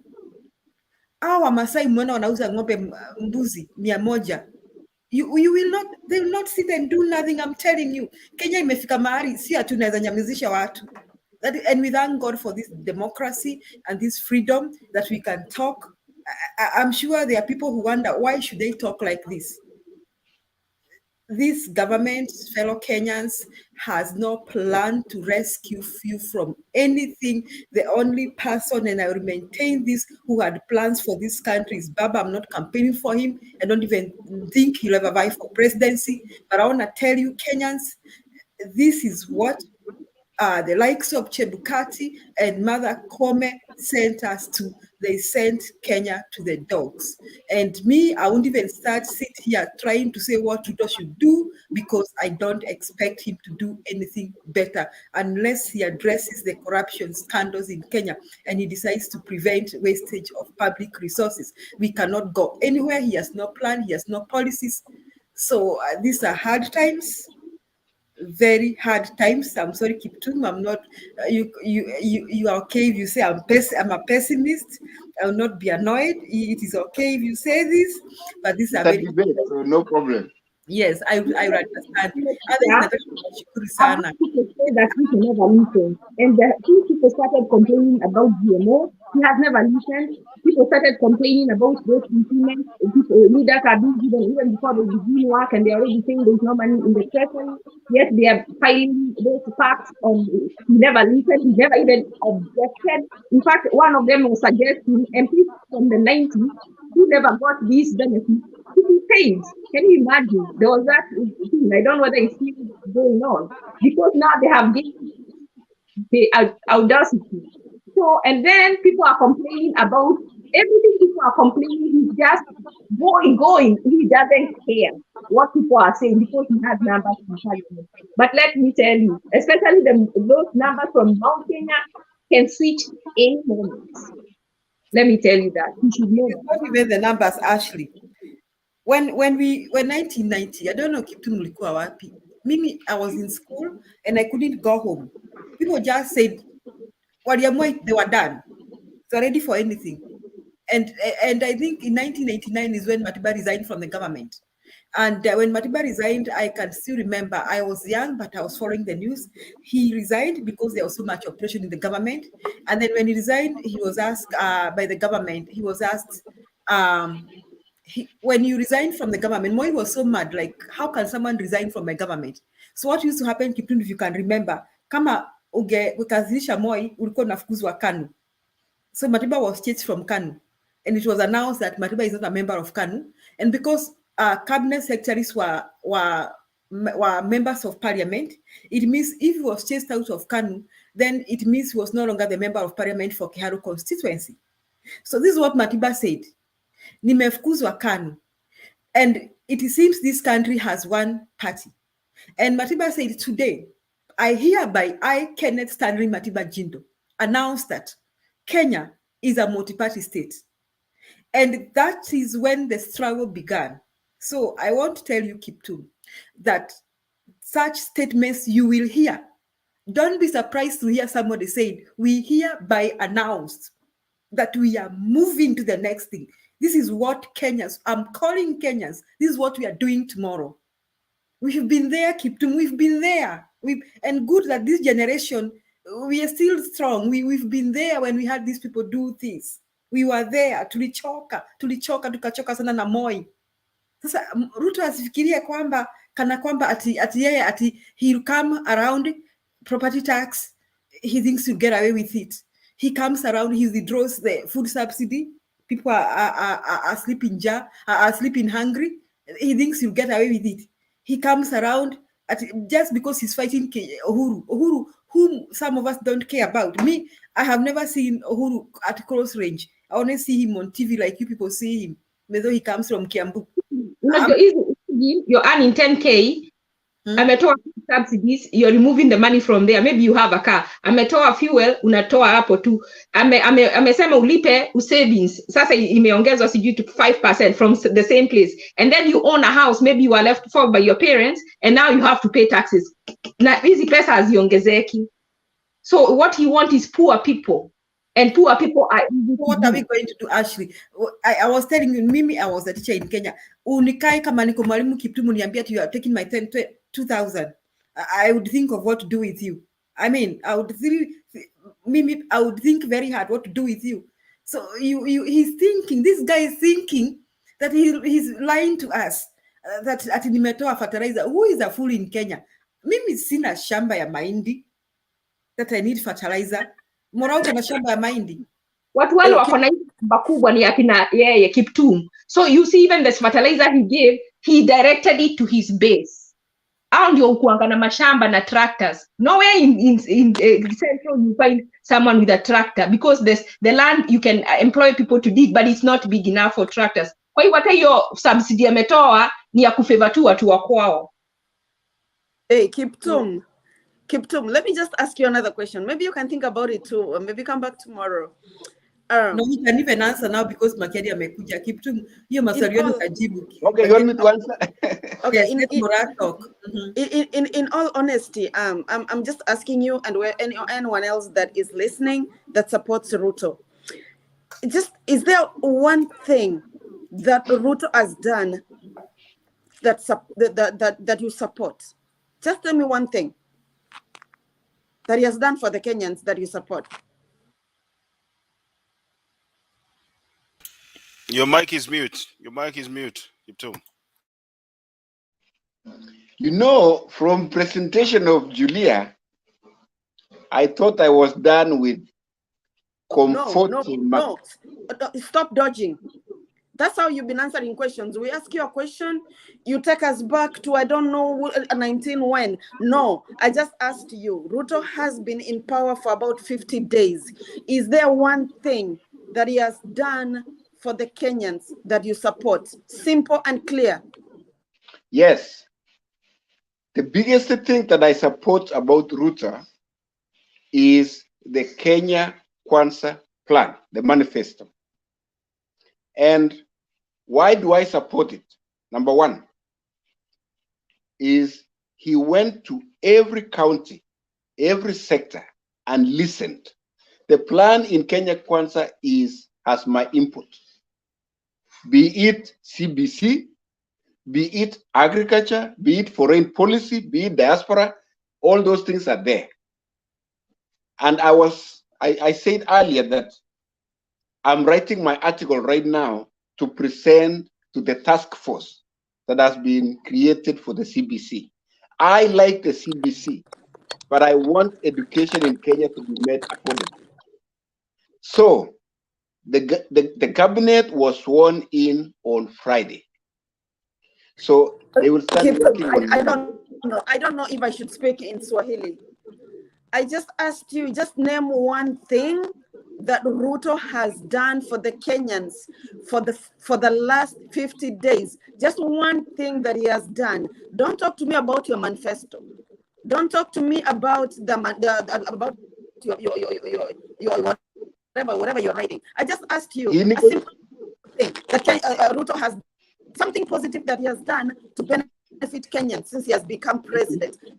It's a simple answer. If there's nothing, just say no, give him time, or no, he has done this and this and this. Okay, one straight answer. He negotiated the Fulisa rates to be down by 40%.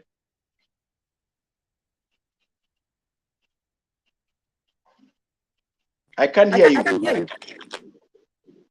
Oh, did you hear me?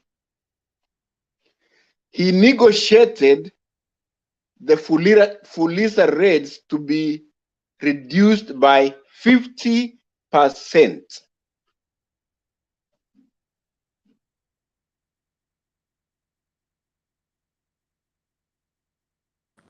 And has that taken effect, or it's still to come? Now, yes, you see the phone I'm using right now? I send money using M-Pesa, and I've seen the rates are really good. The banks like KCB, they are telling me I used to qualify for 10,000. Right now, it's higher. I have seen some effects. Unless, because you are also a consumer, please tell me if you have had the effect. For me, I have seen the effect. How about you? I don't ask for Fuliza, so I need to ask those who those those who use Fuliza. I don't know what Makiadi has said. Kiptum, I don't know. I'm tongue-tied. I don't know ask Kiptum how much schooling, but I'm really tongue-tied about you, the way you are arguing. Wacha tu ninyamaze, kunyamaza saa zingine kunasaidia. Makiadi, ongea. You know, we've had an argument since early when Kiptum joined, but it looks like Kiptum is very economical with his answers. So I don't know where he's getting. Julia, mimi sijui kama unatumanga pesa na M-Pesa ukiwa hapo mahali huko. I send, and even I have a KCB account. So I don't know where Kiptum is getting this information from. Do you send money? I have a KCB account too. No, So, I'm asking, do you send money with M-Pesa? Yeah. I don't know how that works, because the one thing that I know is the Fuliza rates were supposed to be reduced effective, I think, was it November? But I don't know, hii ya Kiptum imekuja mapema namna gani. Perhaps we're an insider. You know, we might be arguing na wewe ni uko ndani ya system. Kiptum tu, Makiadi, abia tu Kiptum tu kwa tu serious. Wacha tu nikwambie ukweli. Kama wewe uko na bibi na ajui kupika, una accept tu kwamba bibi yako anapikanga matukanio. Una accept tu, usimtetee. Usiseme sana hako hapa anakusikia. Because utakuwa ukimtetea, alafu ageni wakikuja napika hiyo tu. Mimi nakunywa chai yake ndio hii. Utakuwa ukimtetea na wageni wakiingia napika tu bado hiyo matukanio. Sasa you'll be embarrassed. Sasa mimi hii serikali yenu ni ya matukanio tu. Sasa nyinyi amjui kama mnaenda south ama mnaenda north. You know what happened. Let me tell you the truth. Now tuongee tu kama brothers and sisters. Let me tell you the truth. Ruto alitamani sana kuwa president, and it's okay to be ambitious. You see, it's okay. And if you don't have ambitions, I think you can't achieve so much. And really, if we were to look at him positively, we can, and ignore what we think negatively about him, we can say this is a milestone, thinking about his life as a student, how he started, or blah, blah, blah. We can say kudos. This guy has made some big, huge achievement. And another thing that drove him to this, I think, was to punish Uhuru. Hii vita ya dynasty, unajua kuna saa zingine unachukia tu mti bure. When you are going to school, there were these rich kids. Me, I went to school, and I went to school those days that you couldn't think you would meet somebody mwenye anabebwa na ndege from Nairobi to Mombasa. And I went to a public school. This school that I went to a school called Karima Girls. Right now is a national school. But by then it was a provincial school in Nyandarua County. Then I met this kid mwenye, she was telling me like it's a joke. She was telling me that she flies to Mombasa. Wewe unaambia msichana kwa Nyandarua that you fly to Mombasa. I was like, what? I mean, a fellow student is normally flown to Mombasa. Sasa watu kama hao ukiwachukia, unawachukia bure, because they were born in that home. And I was not born in their home. You see? So I had to accept that they were born in that. Sasa Ruto and his cohorts walichukia tu Uhuru bure tu. Yani wanamchukia. So he worked so hard, and everything he did was anti-Uhuru, and he went to Mount Kenya. And when he became president, he went ahead with this gimmicks of anti-Uhuru thing. For example, promising the judges money, okay? Appointing more judges, promising the judges, like, let me show down Uhuru. and he goes ahead withdrawing the food subsidy. Wacha hao makatels wake wakule njaa, makatels wa Uhuru wakule njaa, walale njaa, withdrawing the services of petroleum products. I don't disagree with Ruto that there were cartels that were enjoying with the food subsidy and fuel. So, Apple, I do not disagree with him because I don't think Uhuru's government was clean, which Ruto was part of. Now, but in the process of withdrawing those subsidies, what is happening? Kenyans are suffering. This guy now let's look. We was walking around telling Kenyans that tumekopa sana. Meanwhile, Uhuru was trying to manage his budget. Maisha ilikuwa mbaya. Now, the other thing we also suspect, I suspect, Ruto and his cohorts, Ruto also had his cartels. We understand that at one time, his daughter or his children, it is alleged, these allegations, we can use the word allegations, had big tenders for Kenya Meat Commission before it was given to NMC. So, all those scandals, hata yeye alikuwa anafuata na hizo vitu. Kwa hivyo hii serikali ilikuwa competitions of cartels za nani zinafanya hapa. That's what was happening. So Ruto and his cartels and his cohorts equally participated in vandalizing this government. Now, as they were vandalizing this government and our treasury, they were not thinking, I don't know whether they were looking at themselves as becoming president. He was working very hard to become president, not knowing he is going to be in the shoes of Uhuru. Sasa ameingia kwa hiyo viatu ya Uhuru. Hakuna pesa. Pesa walikula. Wote, aidha Uhuru, Ruto, watu wao, wote walikula. Mimi hakuna mtu nitatetea hapa. And Ruto has to feed us. We are going hungry. And now Mother Nature also, unfortunately, kuna drought. Unaona, I mean, tragedy upon tragedy. First, tuko na serikali yenye ina mpango. Then it seems there's drought in the country. Ruto amejipata mbaya mbovu. So you people, you are saying atafanya hivi, you are just trying to help him think.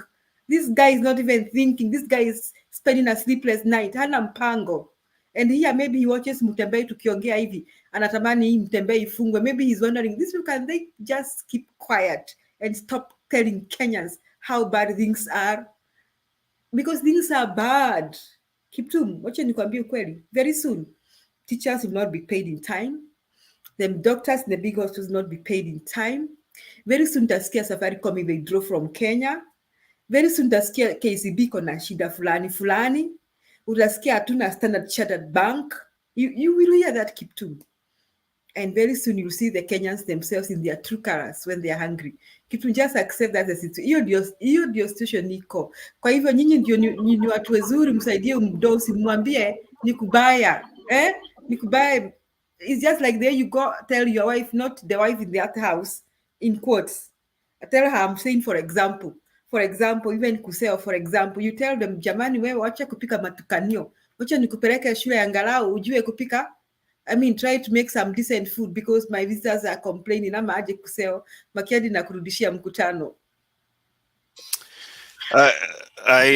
I missed the conversation after I played the video. I'm sorry, I would have wished to hear what you people have to say about that video where ng'ombe inauzwa 500. I would have wished to hear Kiptum's contribution on that.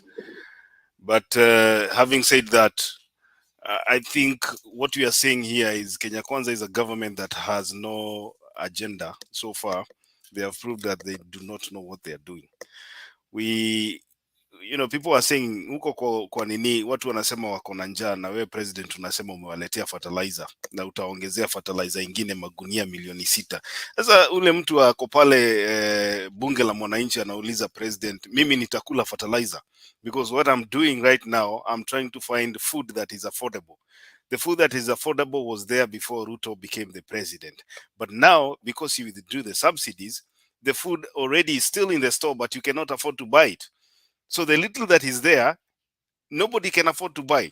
And the one yenye unasambaza huko, hata nilisikia haijafika, mpaka wa leo haijafika. Those lorries zenye tulikuwa tunaona zikiflagiwa kutoka State House, hazijaifika kwa ground.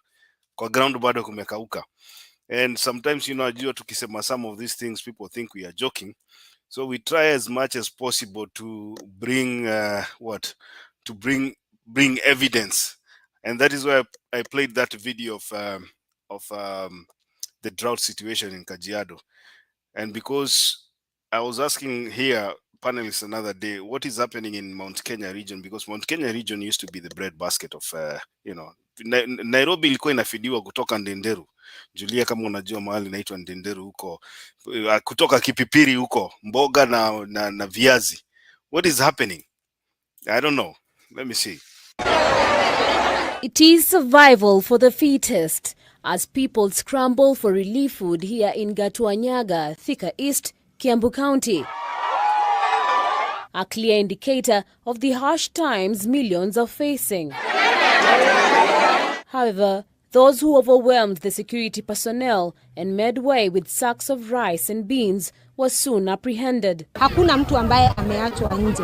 Wale ambao wako na shida kabisa ni watu 3,886 na ndio wameweza kuja siku ya leo ili waweze kupata msaada wa chakula. In the last 4 seasons, Makueni County has experienced a shortage of rainfall, in turn causing pangs of hunger. In a bid to cushion residents, at least 5,000 people benefited from relief food distributed in Kathonzweni, Makueni County by Deputy President Rigathi Gachagwa's wife, Dorcas Gachagua. For all who are able and willing, I urge you to act in service of your fellow Kenyans. Mwambie Deputy President tunataka tuongezewe maji.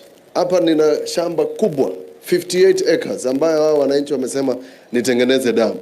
Mkituongezea kakitu watu watapata maji. Elsewhere in Solio, Laikipia County, days after Ms. Gachagwa's visit, Kenyans hailing from Nakuru County united to cushion Soilo residents from hunger by distributing relief food. Na watu wa Kambazi, Subukia, tukaungana na wao, nikawaomba chakula, wakatoa kila mtu alikuwa nacho. Watoto wengine wakaleta mahindi, wazazi wakaleta, kila mtu wakaleta, tukakusanya zote pamoja, ndizo tumeleta mahali hapa. The show of kindness left Soilo residents promising to extend the same gesture once they have enough food over time. However, the same cannot be said in Nyandarua County after discovery that people were selling relief food given to them. Waagiza pia maafisa wetu wa usalama vile vitengo vya ujasusi, NIS na DCI na hata sisi wenyewe tutakuwepo. Baada ya kuacha malori haya kuondoka, hatuendi kuketi. Tutakuwa tunafuata tukiona ni nani anapewa hiki chakula. Moreover, hunger continues to bite some 14,000 households in Nyandarua County despite being home to the Aberdare water tower. This attributed to climate change.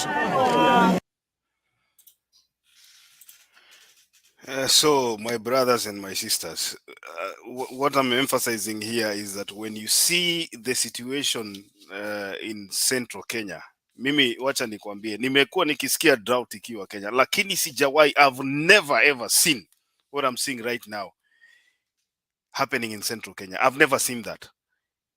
In fact, hata wakati wengine kulikuwa na njaa, watu walikuwa nafidiwa kutoka Central region because the ardhi ni fertile, weather ilikuwa mzuri, there was good management of land and everything. But what is happening right now, let us leave the politics aside. What is happening to our food security as a country? Because that is something that we should be discussing here. Na ule mtu ambaye alisema alichaguliwa, kazi yake ni kwenda kufungua masto huko akipeana mbolea. Sasa watu watakula mbolea ama watakula nini?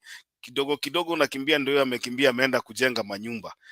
Are you going to feed people ama utaenda kujenga nyumba? I mean, what is the priority of this government? I think something should be, these people, Kiptum, when you come here kutetea watu hata nashinda unawatetea kwa nini? Na ni vile tunasema hapa, walikuwa najaribu tu kubambanya. They thought they will never, they will never get that presidency.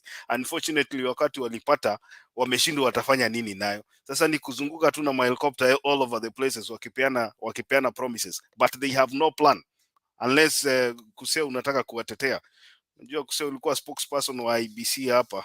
Sasa hii umeachana na Chebukati, labda unatetea Kenya Kwanza. Hello, good evening, Mora. Julia, Kiptum and Richie. you know what's going on here is, unakumbuka the president had said akiweka tu hiyo Bible chini atapambana na makatels. Hii maisha, hii gharama ya maisha lazima ikuje chini. At worst 90 days or 100 days. Now those things are there. Now you have had Richie, you're talking about Kiambu, but the truth is that I think they say 29 counties have appealed to the president to declare this a national disaster. I don't know what that means.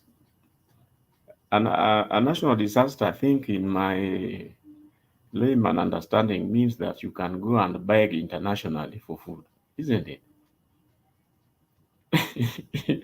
Kiptum, I tend to think that that is what it is. In other words, if it is a national disaster, it means that kila mtu peke yake, God for us all, and you can beg anywhere.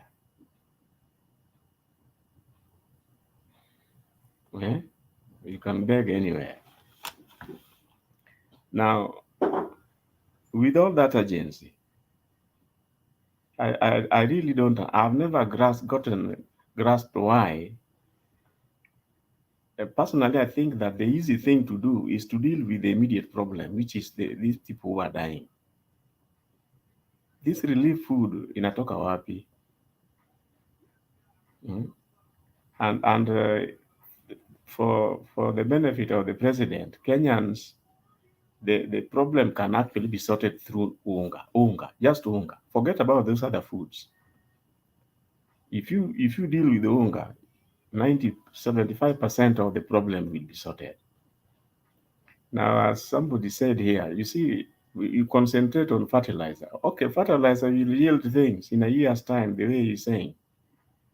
But in the meantime, what do? You have just seen what's happening in Kiambu. This problem is like yesterday. And you can't say that, give me 1 year. It is just not right. It's just not right.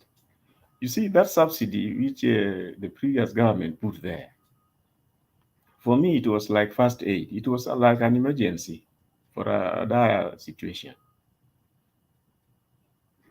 Now, all this is thrown out of the window.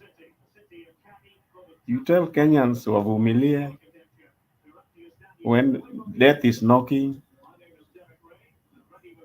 I hope you are an insider. You can.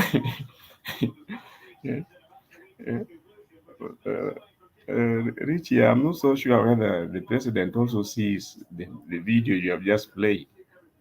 I'm sure tomorrow he'll wake up thinking otherwise, different. No, you know, the president told our CEO that he normally watches this show. So I'm very sure wherever he is right now, he's watching what we are saying here. He confessed himself. Yeye mwenyewe alisema kwamba huwa anaangalia ile kitu tunasema hapa. So we are asking the president, ukipatia watu fertilizer, unataka wakule fertilizer. Unless, I think he actually watches, yeah. I was surprised when I found Mtembe being acknowledged. And I realized that even if he doesn't watch, he has people who provide him with the details like Kiptum. He has people who will brief him. Yes, so I think we should just, it's not even, I think Kiptum, just tell your boss that Uhuru is not going to be president and he's not even vying. I don't think Uhuru is going to vie for next presidency. So if he was fighting Uhuru, sasa awache hata nani, I get annoyed with your deputy boss Rigathi. Kila saa akiropokwa mzee wa kuzimia. He is so disrespectful and he has nothing else but to say that. Tell these two people to get over that, to get over Uhuru and Baba. And tell them Kenyans are about to walk to State House to cook food there. Ama aji kuseo, Kenyans are just about to storm into State House wajipikie chakula huko ndani. Kuseo endelea. You know something? That may be the wish, but you'll be surprised. Kuseo ni wewe unaona TV ama ni nani? Leo unaona movie. Sikia kuna TV naongea huko nyuma yako. I don't know if you can lower the volume a little bit. Oh, somebody was watching. The volume a little. Kidogo. Yeah, somebody was watching football. Anyway, what I think I wanted to say is this. Kiptum, don't come here and ujibambe hata we si insider. Kama we ni insider, you should help the president because Julia, can I reply? no, you will reply. You will reply. Kama we ni insider wa ukweli,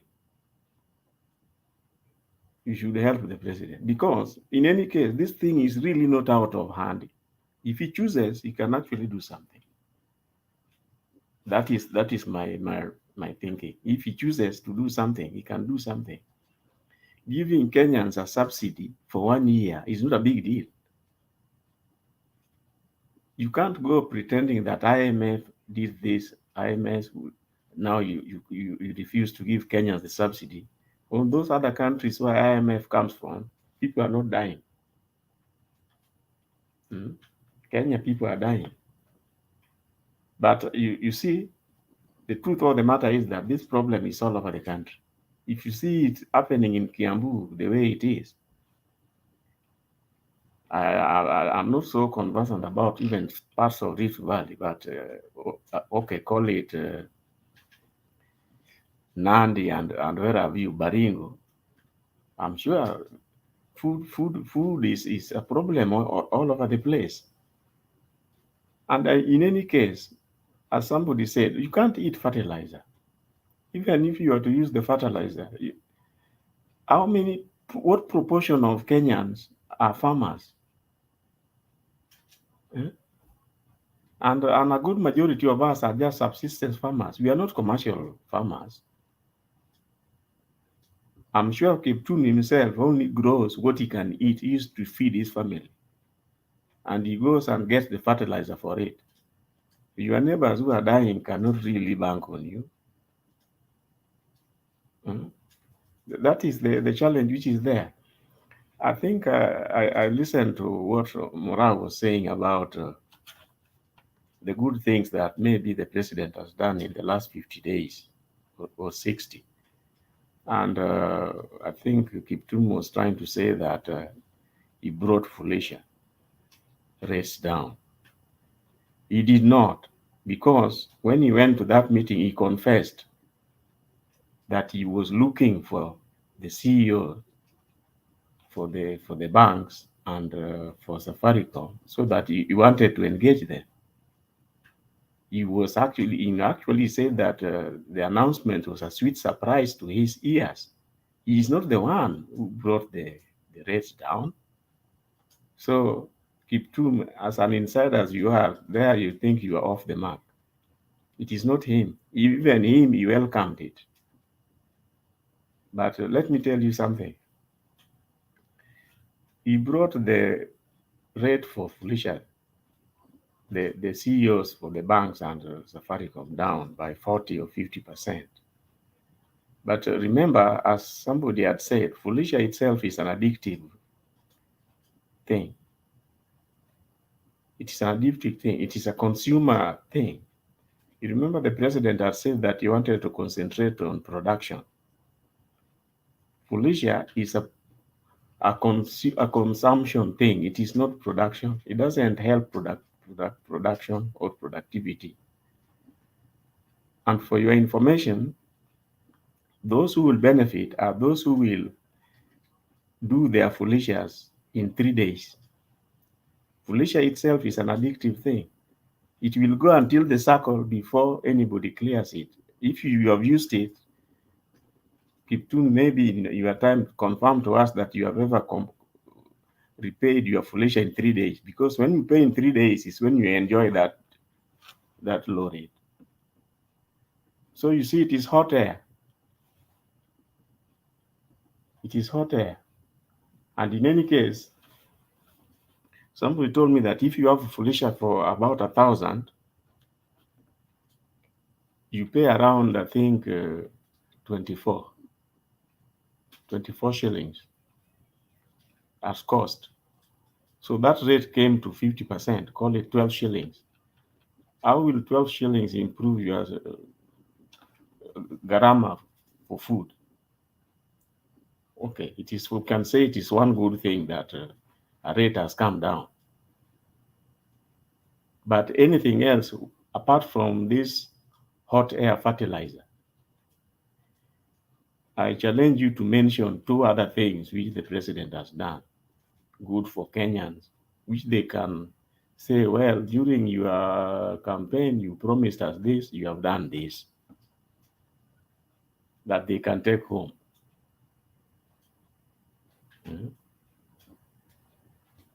I'm told Kenyans are still waiting for the bundles. You used your M-Pesa. I'm not so sure. Have you received the bundles in your phone? Wi-Fi bundles. The fiber optic is supposed to be built in 100,000 kilometers. Anyway, I just wanted to mention those few things for now. But think about it. The food situation is going to be declared a national disaster. And a national disaster actually means that sasa kila mtu kivyake, God for us all, and you can beg anywhere. And what does that mean? If you do not know it, it also means that the people in charge have failed. So you carry your hands in the air and say, God, oh God, help us. We are all. Thank you.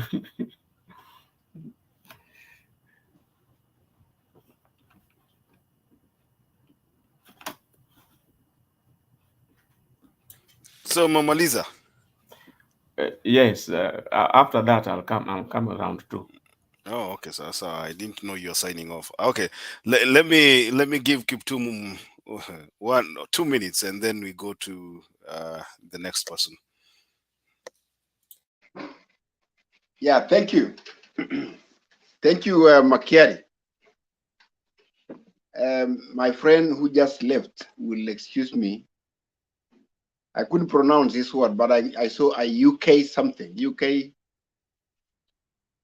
Makiari, you can help me. How do we pronounce his name? Yukose. Yukose, okay. Yeah, and I thank him for his contributions. So there is somebody posted on Facebook today, at least it was yesterday. We are in midnight, sorry. Yesterday, somebody posted on Facebook. And before even that person posted on Facebook,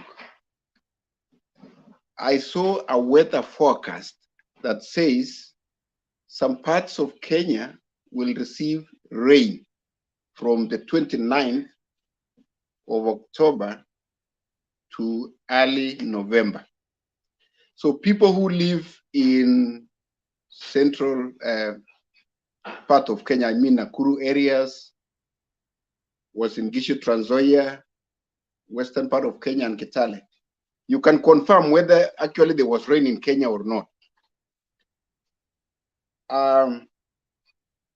That should be able to relieve us a little bit. At least those are the short rains that we are expecting. Kiptum, really? Are you for real? Are you listening to yourself right now? Let me finish my presentation, and then you'll reject. And then number 2, we are in, actually this is a global problem of climate change and the drought, and yeah, it's very sad to see somebody suffering because of food. It is just very, very sad. And I know Kenya being a community of nations, and every country have their own procedures. Kenya has a procedure of declaring a state of emergency. So I am very sure that the president is fully guided on when to declare a state of an emergency If you mean a natural disaster? Yeah. Oh, okay. So there are some procedures on how to declare it. So I don't know when, but when you see it, like we saw the wife of the deputy president being in Makueni the other day, some in Murang'a and all over Kenya, when you see the efforts of the government across the country trying to distribute the relief food, that is a sign to me that the government is sending a sign that they are still in control. But I'm very confident, I'm very sure that President Ruto will not delay even 1 second to declare a state of emergency if that is what needs to be done, because he listens. What are the benefits of this state of emergency? Let me not answer that, but I was just commenting on what the gentleman who talked before. Yeah, I'm saying we're not there yet. Let's talk about the state of emergency when we are there. But for now, what will it take him to declare? What will it take him to think that it is time? It is the feedback from the professionals on the ground. So, I have no other information that is happening or not. But how many bodies? Come on, Kiptum. I mean, if you have no information, just say you have no information. Simple and clear. And I've said that. Don't tell us like there's rains in Kitale and that is going to solve the hunger and drought problems that is affecting Kenya right now. Please don't. Okay. Don't. All right. Let me go something else. Okay, let me answer Julia. Well, I think after answering that, okay, Makiadi, I saw the Edwin Sifuna's debate on the TV, that the clip that you just put. He was arguing with Cherargei about the three major themes that ladies and gentlemen over here have been debating. Nothing new about the subsidies. It's only 3 topics actually. But on the contrary, there is a major Kenya Kwanza plan that is moving rapidly towards implementation. So Makiadi is talking in a way, or in a sense, likely to suggest that when this implementation takes place, you will have nothing else to say, because this is a man that has been confirmed by Miguna that President Ruto is a man who keeps his word. He said Miguna will be home, and he's home. He said he's going to swear judges, he swore judges. There was a law of NSSF passed in 2014. He called the Chief Justice and Atwoli, they talked over it, and it was gazetted. This is a man of his word, the greatest transformational president Kenya has ever seen. Kiptum, thank you so much. You're making my night. You're making me laugh so hard. Please.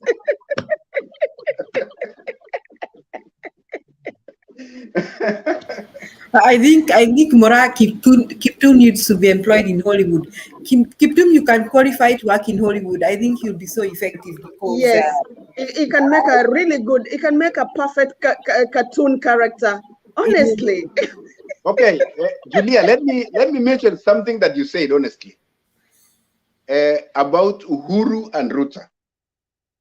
In his confession, President Ruto said, he is the only man besides Margaret Kenyatta and Mama Ngina who has voted for Uhuru more than anybody else. So his friendship beside politics is beyond politics. So whatever shenanigans, political exchanges that you saw around was never personal. And I can tell you, those people have the same ideologies. They only disagreed on BBI. And I can tell you, time will prove this statement of mine right. Just like the way Kenyan politicians are. Who would have imagined that Raila and Uhuru would shake hands? So that is Kenya for you. Thank you.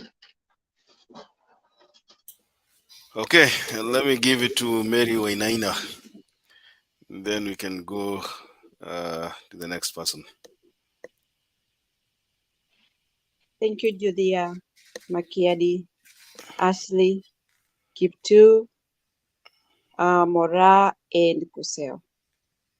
Good evening. Nawasalimia wote na nimeingia hapa kwa sababu ya Kiptu. Kiptu una support watu wanaenda 1 step forward, 4 step backward. And why I say this, umesema ati watu wanapewa fertilizer ndio waweze kukuza. Hakuna mvua, hakuna hata dalili. Fertilizer ni ya nini? Hiyo emergency umesema ati the president knows the right time for emergency. Ataleta hiyo emergency saa ile watu wote wamelala chini. Nani atawaamsha? Because they will be kind of weak because they don't have food.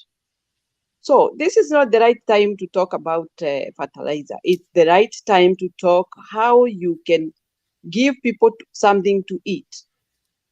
Saa hii si time ya kutayarisha mashamba, hakuna mvua.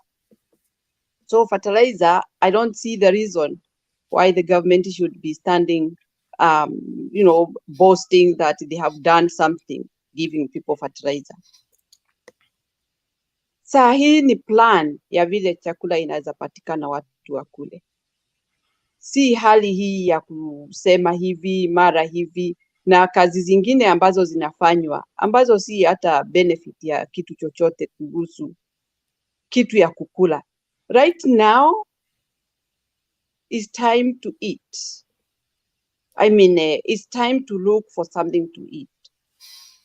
Si wakati ya kusema ati ni kujenga ama ni kukata watu pesa kwa mshahara iende sijui wapi. Kwanza wafikirie hao watu wanakatwa hizo pesa ati ndio wa contribute ziende kwa account. Wananunua chakula na nini? Na vile chakula imekuwa kali. This is the time to give people relief. Uangalie watu wahurumie. Na uache kuweka mikasa ya pesa, kukata watu pesa ati ndio pesa zijae pahali fulani. For what? You can have a lot of money in the bank, and if you don't have food, you die. You leave that money in the bank. Does that help you? So, Kiptu, vile unajaribu kutueleza hapa, we are not getting it. Now, in fact, serikali iache mchezo. Kwa sababu, kama sasa hii nimeona hiyo video, imechezwa hapo ya watu. Wanapiga kelele kama, unaona kuku zile zinakuaga ndani ya ya cage. Kuku nyingi ambao wanapiga tu kelele, wanataka chakula ya kukula. That is how those people are making that noise. You think they are there for fun? They are there looking for something small to go and eat. It's not a joke. And in fact, we should not be laughing. Those people are hungry. Ni watu ambao wanasikia aibu. Wangesikia aibu kwenda kusimama kwa laini ati wanaongoja hiyo mfuko moja ya unga. It's very sad. Na kwa hivyo tuache mchezo. Kiptu, don't tell us what the government is planning. It should plan now about the food for human beings. These are not animals. Hata wa animals saa ingine tunawahurumia wakikufa. Hawa ni watu wamezaliwa, walikuwa wanakula chakula, saa hii hawana chakula. Hii mchezo ya kusema ati emergency itakuja saa ngapi? Watu saa ile wamekufa. Ama how many people should die so that the emergency will be announced? It's hard, and the life should be considered. Actually, I'm sitting here and I'm thinking, if I don't have something to eat tomorrow, how will I be? What will I be thinking? How do I survive tomorrow? We can't live that way. Hii serikali ikae chini. Waache kutuonyesha ati wanaleta majaji, wanaleta nani, wanapea watu promotion, where are they getting this money to give these people? Can't they first look for food to give the people who are really in need before they do all those shenanigans? Because I don't believe kupea watu macheo ati that is priority. It's not. Right now we are in a disaster. It should be taken care of. And the government is sitting should be serious. And we need to see their action. We cannot just look at people dying because of food. If food is there, it should be given. We should not be lied on. There is no joke. Kama chakula iko kwa hiyo magara yote ifunguliwe, watu wapewe chakula. We make people survive for tomorrow. Hiyo mvua mnatuambia si nyinyi mtafanya inyeshe.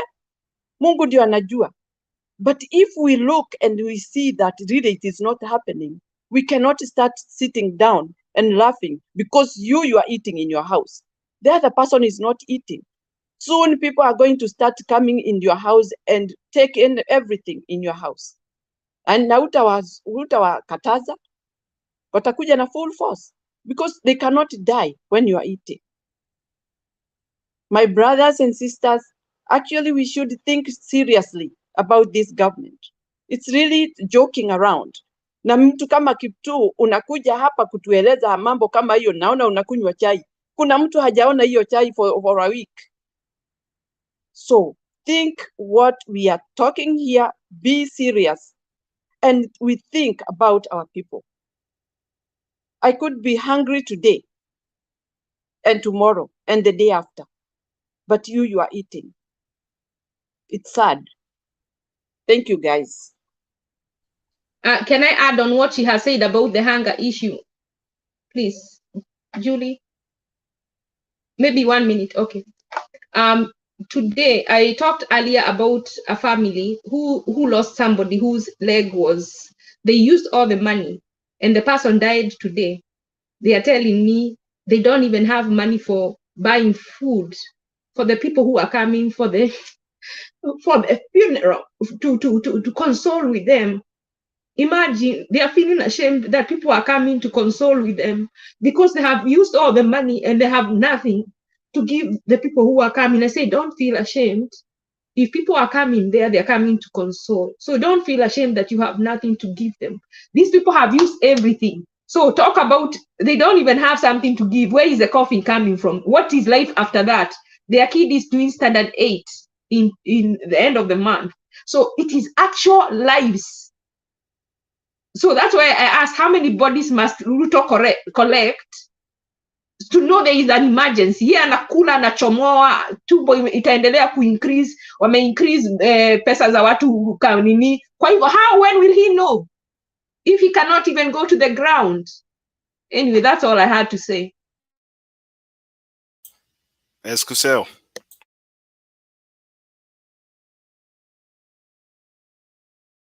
I just wanted to ask something.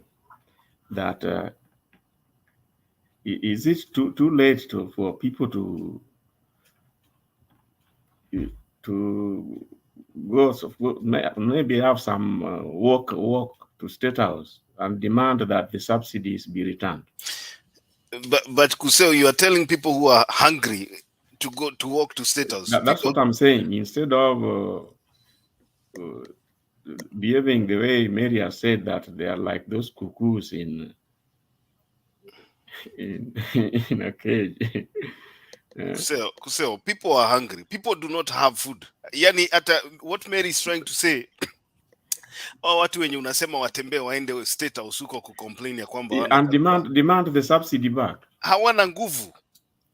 Hawajakula. People do not have food. Hata hiyo nguvu ya kutembea hawana. That is what we are saying here. But the president has said 1 year. They can. The president is talking about 1 year is when things will improve. Let me ask you, Kuseo. You know, sometimes when you say the president has said 1 year, I think every one of us understands the history of William Ruto. You've heard his campaign message.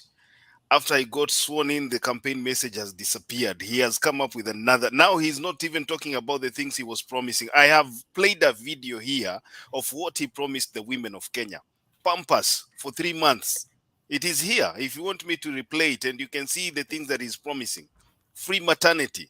He promised so many things. And then... Did you say diapers? Did you say diapers? Pads, or what did he promise? Yeah. He said Pampers for 1 year for the new mothers. Something else that he promised here, he promised 50% of appointments, cabinet, for women. And then he said in 3 months' time, he's going to make sure that he implements the 2/3 gender rule for all government appointments. Now we are heading into the third month now. We are down with the first one, 0, nothing happened. The second one, bado kazi yao ni kuzunguka wakisema wale watu wa kuzimia tuliwashinda, all that. And then there's one thing that really, this is just a by the way. There's this clip I saw of an MP, an elected member of parliament, who had boarded the Air Force, they call it the Air Force One, to Machakos. And this is a discussion that has come out this past week. You know, the Air Force One is like a security feature. It's like a security installation. But we have an MP. I don't know. I mean, sometimes we should discuss these things. We have an MP taking a video in that aircraft, and then anamulika president namna hii na hiyo selfie yake namna hii, anachukua video alafu anazungusha huku Air Force One namna hii wakienda Ukambani, alafu anapost kwa media. Then people are asking, if at all you can compromise the safety and the security of our president namna hiyo. And this is what we are saying every day here. These people hawana agenda. You know, even Gachagua, when they went to Kisumu, they took selfies in the jet. It's like high school kids finally who have found an opportunity to enjoy themselves. Lakini hawa watu wako na ushamba mwingi kitu. Lakini huyu tu ni ushamba. Richie, my suggestion is this. These fellows who are having nothing to eat, I'm telling you, personally, if I was in Kenya, I would just organize a few people. You just march to State House and camp at the gate and demand the subsidy back. I'm telling you, something will happen. Something will happen. Demand the subsidies back. They need to demand that they send money to the people. If they send money to the people, people will have money directly to go and buy what they want from the shops. They can do it. They can tell those leaders who they're increasing for. If all leaders took 50% pay cut, and the one who doesn't want to take a 50% pay cut, achukue kubwa atoke. There are so many people who want jobs. There are so many graduates without jobs. Let them go. If they don't want, if they think that is where to get money, let them go to private. Let them go and start businesses, employ people. As long as you work for the government, it is public service. Wakiweka state of emergency, the first thing they should do ni kukata salaries za hao watu wanafanya kazi nao, those elected leaders. Let them give them that year. Wachukue cut so that they can feed people who are actually hungry, because these are billionaires, millionaires. They can use the money they have saved as they work for the people for half the money. Let them start there. They take a pay cut and they don't get any benefits. They don't get any perks. They don't go out of the country for that 1 year. Then we will know he's serious. Richie, I wanted to say something that, this national disaster which some people are asking for, it is an admission of failure. And that's why, personally, I don't think the president will go that direction. He will not. It is just an admission of failure, and that's the last thing you may want to go. But in my view, if people were to go, let's say every Monday or every week, you go and camp at State House gates, I'm telling you, the subsidy will be back. This government will be forced to bring back the subsidy. If you actually, the way you're suggesting that they give money, the logistics of the distributing money will only bring in more corruption. Because where is the database? As much as people are suffering, where is the database exactly for the people who are genuinely affected? You'll find people like they go stealing relief food. Already I'm told people are stealing relief food, even the one being distributed. Let me tell you something about just the other day in US, there was in Florida, there was a hurricane, and they declared a state of emergency or disaster that state of emergency. What a state of emergency, I understand from where I live, is that once there is a state of emergency, like even like if you have a bill, that company is by law not to, like, if you can't pay your bill, they work with you. You don't have to pay your loan, they work with you, stuff like that. And then the government can stop some of the things that they are doing, their budget, and relocate that money to that emergency. So because people's homes went under, people lost their things, people lost lives, they have to get money from somewhere to address that immediate need that has come, which is the immediate need of hunger. The hunger, there is no rain, there's nothing to be ashamed about not being rain. So a state of emergency does not mean that you're weak. It just means that you want to protect your people. In order to protect your people, you have to look for money that is not in the budget. So when they declare a state of emergency, they remove money. Maybe they have money for roads. They remove that money from roads and put it into the immediate need. In here, they do FEMA. They give FEMA money so that everything that the people need that have been affected are helped with, to relocate, to stay in hotels, and to bury their people. So in Kenya, what they would do, they would go and compensate those people whose cows have died. They would give them food. They would take medicine. It is not just food they need. Some people need IVs. They need to be fed intravenously. So they need to take all manpower that is needed to get those people back to where they can be strong enough to go and plant food for those fertilizers to work. Because how can a weak person farm? How can they plant? So we need to be realistic. But these people tunaongea tu wanaambia wasikize wameshiba. That is the problem. Wameshiba, hawaelewi kile mnasema. Have you heard they're already stealing the relief food? Yeah, that is the challenge. You don't get such things in the US. We already played that video. I think it was discussed in a video that we played here. Let me go to Mora, then I go to Mary, and then we can move on.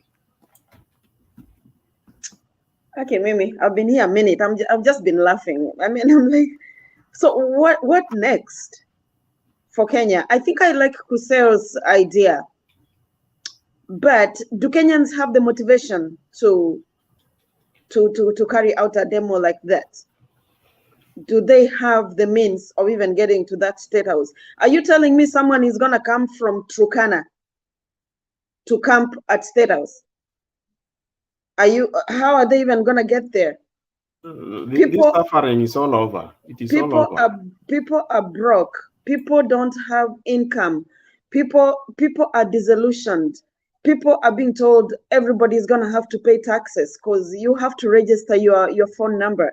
So people, I mean, it's like, so is the chareras, they called it opaque. I'm going to call it oblique. People don't know what tomorrow holds for them. It's such a state of desperation. Like, people are so desperate. And desperate people will do desperate things when the time comes. So I'm sure the Kenyans are waiting for the 100 days. That 100-day mark, maybe a few things will change. Maybe we will see the demonstrations. Maybe people will demand for their rights. I don't know. But Mora, where are you getting the 100 days from?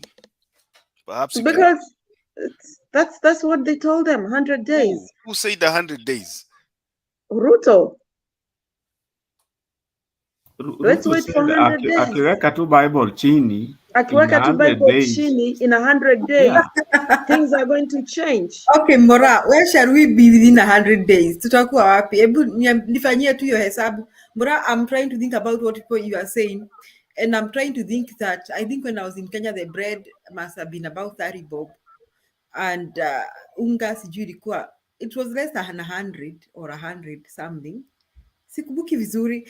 But I thought even teachers were struggling to buy their food and to pay their children's school fee. Na teachers, you can call them the middle income earners, right? Especially the high school teachers. And kusema nilisema hapa, when I was a teacher, ungeniambia tu, ungethubutu tu kuniambia kidogo, you'll take away my 2,000. I may start thinking like Al-Shabaab. Unaona? I may have developed a mind, an Al-Shabaab mind. because I may not have been thinking itatoa wapi hiyo 2K. Sasa nyinyi watu, those are teachers. Wako na kamshahara angalau at the end of the month. What about mwananchi wa kibarua? To make matters worse, huyu jamaa ametoa kazi kwa mtaani. I was surprised that I just learned when I was in Kenya that there are many people who are working with kazi kwa mtaani. And one is something like a 500 shillings per day. Na wangeenda nyumbani wangenunua unga, wangenunua some, I mean, they could somehow buy food for their families. Huyu jamaa, tupanish Uhuru, ametoa kazi kwa mtaani. To punish Uhuru and his cartels, in quotes, according to him, ametoa food subsidy.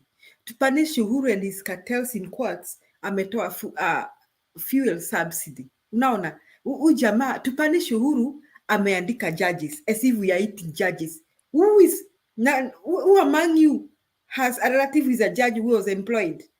To punish Uhuru, ati amepeana budget ya judges imeongezeka. All in the name of doing the opposite of what Uhuru is doing. Bora hizo siku 100 tunatoa wapi? Mniambie, mfanye tu hesabu. Where will be Kenyans? This one. Me, since I grew up, I've never seen hunger in central Kenya. I've never seen people scrambling for food in central Kenya. That is the lowest that the hunger in Kenya has reached. Can you tell me was that in Thika? Yeah, that's Thika, and that's just one video. There are other videos of Laikipia. We had, I think, Julia, you saw the one from Murang'a, right?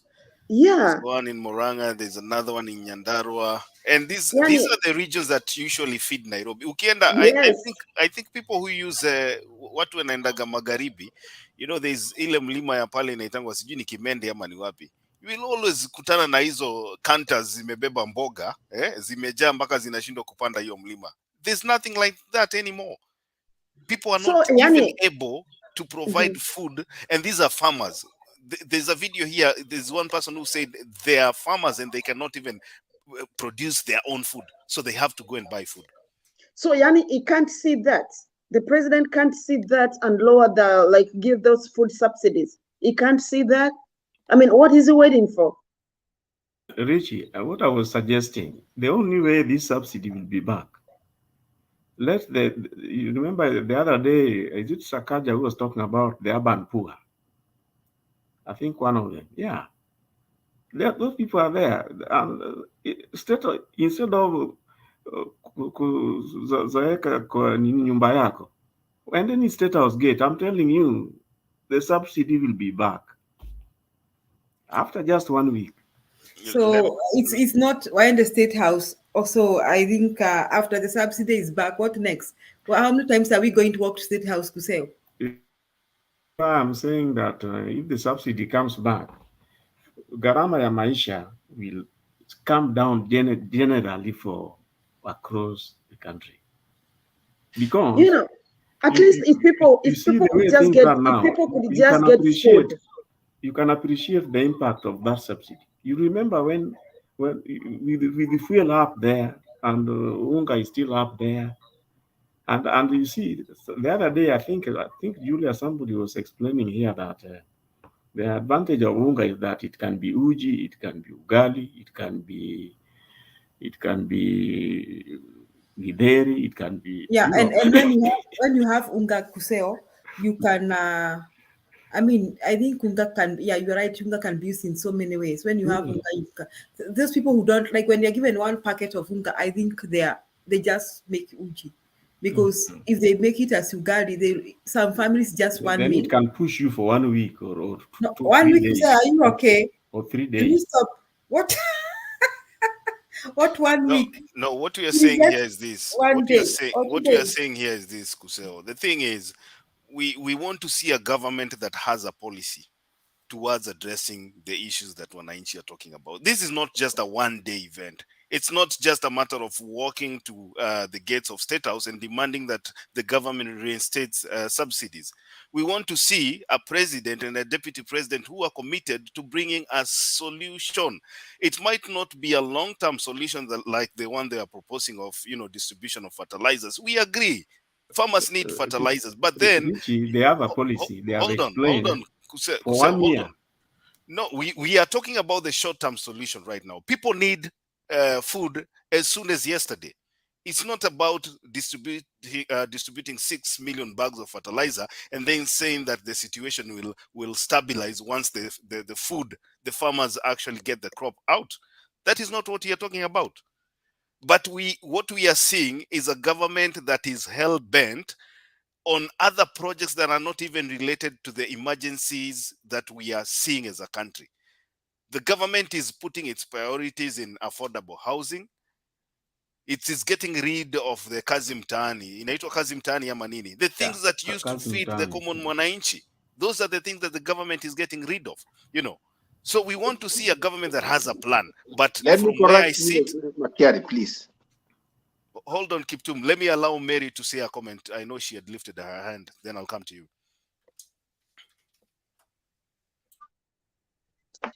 Yeah, it could be a topic that will be maybe out of what we are talking about, but I don't know whether I understand well about politics in Kenya. When I see that somebody who is already elected is being promoted to CS, and there are people who are more qualified, who are civilian, who are not elected, who can maybe take that post and to reduce the unemployment in the country. I thought that was something that I was thinking about. I don't know how things go in Kenya about politics, because if you are already elected, why should you be promoted to CS? Then we do by election. We can employ other people. Okay, now I come back to about what we are talking about, food. Seriously speaking, when you being the government, first of all, you have said that we give, the moment that you put your Bible down, you reduce the price. You say we give you 100 days. All of a sudden, you say 1 year. How would people survive 1 year waiting for food? Even 1 week. It's difficult for people to wait to hear that they have something to eat. So I don't understand about this government. Those are the 2 points I wanted to raise. Thank you. Kiptum. Thank you, Mary. Yeah, let me mention something about Kazim Tani, which, may I respectfully say, Julia, my sister, and Makiadi has been making some misleading information. And just by the way, let me mention that I've been on this discussion with Julia for a long time. And every time she makes some contributions, I get some commonalities between me and her. I now know that she was in high school like me in the 90s. Number one. Number two, I also now know that she was also a teacher like me.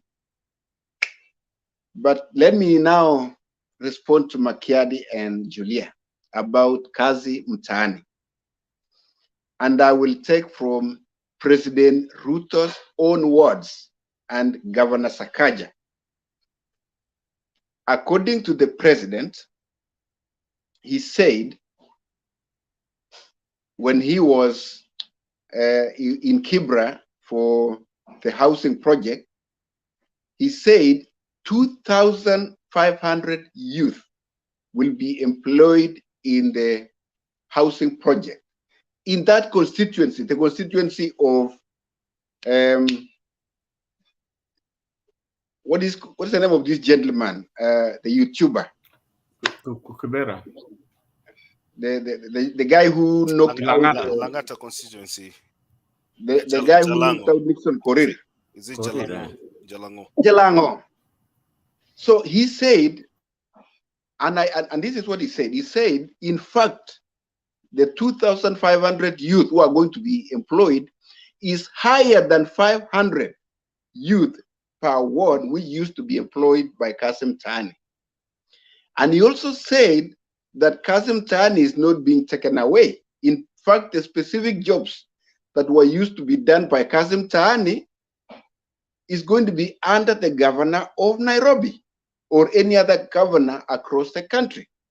So the governors are free to continue with Kasim Tani doing the cleanup and everything within the city and the environments they live from.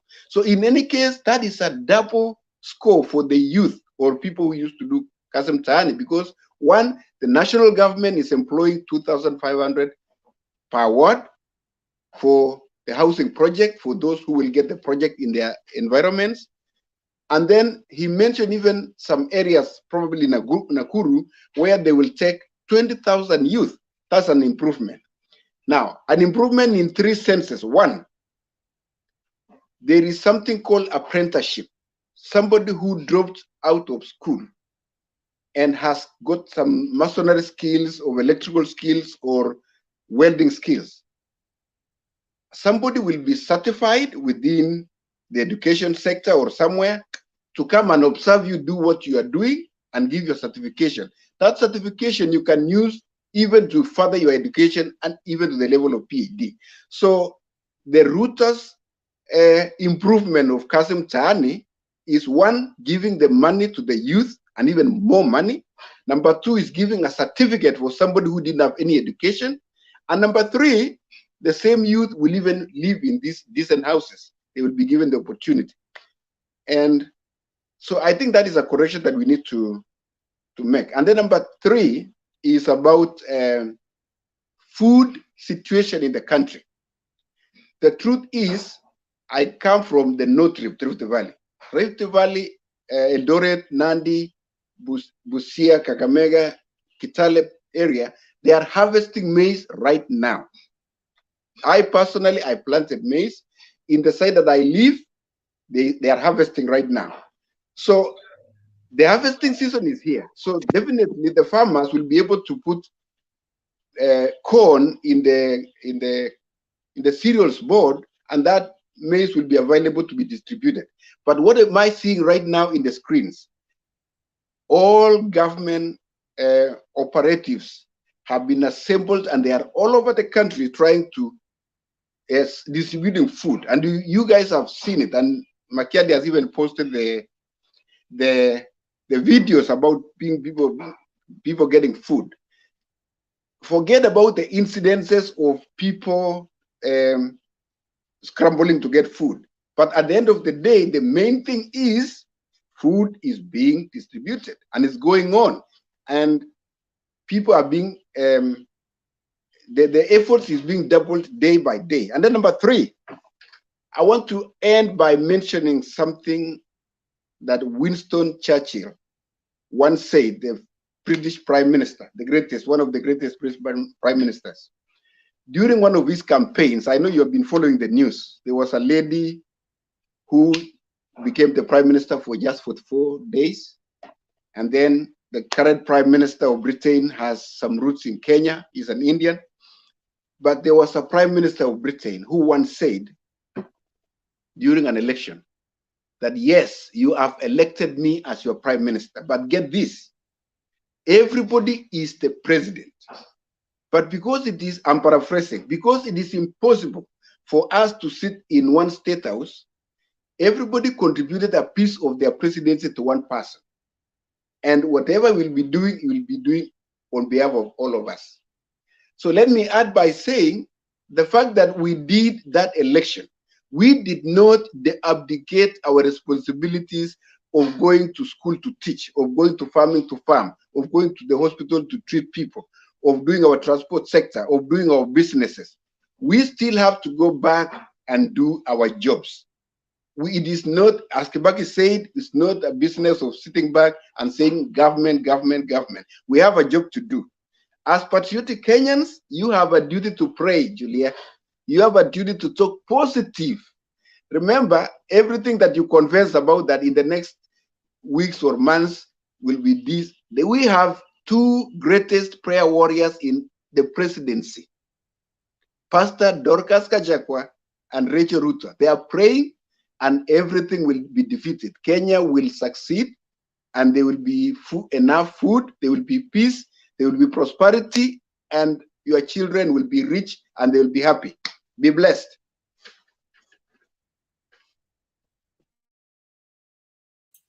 Julia, you wanted to react. I can see you reaching out to the mic. Yes. I wanted to tell Kiptum, we are also praying. We are praying to God that, Lord, kama tulikukosea, tunaomba utusamehe. Lakini tunakuomba kwa unyenyekevu, utuondolee this shame that is in our country. Lord, we don't know how you are going to do it, but you got to get out of this. We can't do this anymore. So we are also praying, Kiptum. So everybody is praying, and I mean, Kenyans are prayerful. So Dorcas and the other pastor, I don't know her name. What's her name again? Rachel. It's good. They are praying for the country. That is good, but that will not bring food to the table. What we Makiadi ask, what policies can solve these questions? So you people keep to it's you people, you've really tried to drink Kenyans with this religion thing. It is not a fair thing to do. I think you're in America, and I think being in America, I think now it has come to your realization that drinking people with religion doesn't go far. And I think you'll agree with me and you. Mimi hapa vile nimeenda kanisani hapa Amerika, nimegundua kwamba these Americans may not shout church, but their actions speak so loud. And I'm beginning to think that is why this country is so blessed. Because I'm beginning to think that these people, they purpose to bless humanity, and they purpose to do things right. They really try to do things right. Hakuwezi kosa mtu mwenye anaregea na tabia mbaya here and there, even in this country. But these people purpose to do things right. For example, I was surprised. Let me tell you something I was discussing with somebody today. Mnaona, have you seen these Good Samaritan boxes, gift boxes that come to the Kenyan churches? Kama kuna mtu alishaona hivyo? Because me, I saw some Good Samaritan gift boxes that come to Kenyan churches. And when I was in Kenya, they used to come, and unfortunately, some of the gifts had been removed. A friend of mine told me in some of the churches, the pastors sold those gifts. The other pastors in Kenya gave those gifts to their own children. These gifts were meant for the poor children in the churches. But when the Kenyan pastors received them, they gave to their children and their friends and their families. Now, guess what, Kuse, when I came here? Ile kanisa naenda, I found those gift boxes, not for being given to us. We were asked volunteers to take those empty boxes and go to Walmart and pack gifts of children. Na tukaambiwa, we were given instructions that don't buy food. You can buy clothes. Na unaandika age. Kuna age 2 years, 3 years, 4 years. So if you want to buy some clothes, you buy 2-year clothes. So I came from Kenya, where I saw the pastors stealing those gifts. Those good pastors Kiptum is talking about, those wonderful born-again, fire-breathing, devil-chasing pastors, spirit-filled pastors he's talking about. And I come to the US, where they won't shout about their faith. I'm telling you, they won't shout. But these people are the ones wrapping these gifts to Africa. Now, between those pastors in Kenya who are even stealing those gifts, na wako na mdomo kumbwa vile wanampenda Mungu, na scandals are around them every now and then, and these people who don't shout about their faith, who is pleasing God? It is like the Good Samaritan that Jesus talked about, that there were people. There was the Pharisee. I don't know whether there was the Sadducee. They found a man who had been injured. I think the Sadducee passed, akangalie pande hii. The Pharisee mwenye alijulikana anapenda Mungu na anajua neno la Mungu, he looked the other side. Then a Samaritan who was said to be away from God passed by, and he's the one who rescued that man. Now you people, you're telling me about Rachel. Rachel lives with a man we cannot trust. When we go to heaven, me and Rachel, it will be very hard for her to convince me that she really loved God. I'm sorry. Because I hope I will have the opportunity to ask her, Rachel, when all these things went around, you lived with this man in the same house. What did you do about it? Na huyu bibi wa Gachagua mwenye anahubiri watu mpaka watu wanaokopa, wanabatizwa, wanaokoka. I mean, was she there when Gachagua had scandals of corruption? What did she think about those scandals? When the husband could not explain where he got the funds from. What did she think about? So you are telling us she's praying for us? I think Kiptum, she should pray for the husband first. Let me say something. Allow me to finish because I want you to stop that religion thing here and talk fact. So don't tell us that religion thing here and prayers and who is praying. Tell us that your government is going to do 1, 2, 3 to address drought.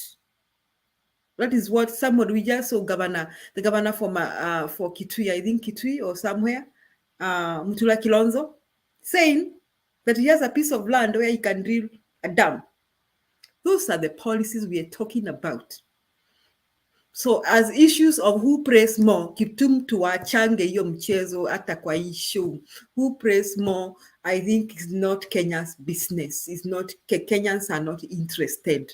Kenyans are hungry. Even Jesus said clearly, na wewe Kiptum najua Biblia, ati mtu akikutembelea na ako na njaa na unamwambia God bless you and you don't feed her or him. Jesus almost said that is nonsense. God bless you what? Na unamwambia na nalala njaa. That is how Jesus reduced that to nonsense.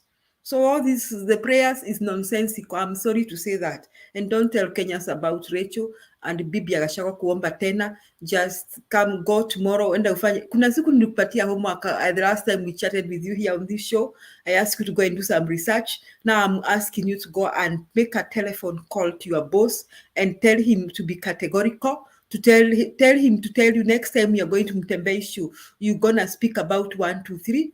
And we'll be pleased to listen to you. And if you do that, Kiptum, I'll be listening to you. If you tell me, okay, kuna njaa, Rift Valley, the Rift Valley is dry. According to my boss, he has said that, I mean, this Masai land, I think that's a lower rift, I think so. He's going to address this way. Kuna njaa mpaka Laikipia. He's doing 1, 2, 3. You tell us that. Kuna njaa in other parts of country. We do 1, 2. That's what we want to hear. Don't tell us. Please don't go the prayer thing. It's beginning to annoy me because you are beginning to behave like we don't know how to pray too. Hata si tunaombanga na tukikwambia maombi pengine tunaomba hii serikali yanguke and maybe God may hear our prayers. So everybody's praying here. I don't know what to say. I have not said I'm praying serikali yanguke, but you don't know how many people are praying like that. So everybody's praying. We don't know who is praying what. So let's not tell Kenyans about praying. Everybody's, and I think being in the US, we have also learned that religion is personal, and I think we should not pose like we're more closer to God than others. I think that is what being here has taught me, and that does not mean I don't know God. I would like to be in the right place with God. That is my desire, but I'm not claiming I'm righteous or I'm holy. So, Kiptum, you are doing a good thing to defend this government. But when you go home tonight, I mean, when you wake up tomorrow or on Monday and you are in touch with your boss, tell him you clear policy matters. Not didari ya Gachagua, bibi ya Gachagua, sijui bibi ya nani anaomba. Hata kila mtu ajiombe. Asante Makiadi. So can I answer? Let me say something, Kipto, before you talk, please. You know, she hit me so hard. I know, but Julia spoke my mind. Actually, that is where I was going for the next minute if I was given about what you are talking about, prayer for people. Why were they there when this election was going ahead and what happened in the Bomas? Were they within Bomas? Were they away from Bomas? Did they see all what happened? Did it happen in the right way? Kiptu, let's not mock God's word. Let's be far away from that. In fact, let's do politics and get away from God's word. Everybody who is there right now, they are politicians. About prayerful, we don't know. Because things did not happen the way it should be. And for that reason, I am saying myself, and maybe somebody else feeling the same, we have got a government which is there, which is politicians. We put God aside. God is nothing to come to our minds, to our mouths, to our whatever, when we are doing what we are doing right now. We are trying to put ourselves so clean or so better off than others. That means the government we have, they are more godly than, I'm sorry, I'm not insulting them, but they seem to be more godly than anybody else in Kenya. So if that is the way we are right now, it means that we have to work so hard to be on their class, on their status, because we don't know about God. I'm very happy that that was touched today. And it's good that Kiptu, you mentioned prayerful people, I don't know, warrior, whatever, but that one, we don't have it in our vocabulary. Let it be away.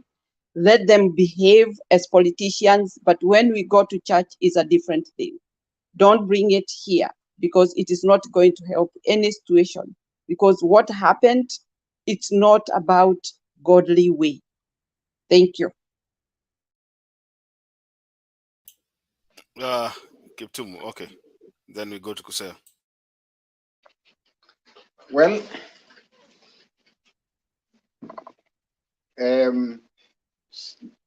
Mary, thank you very much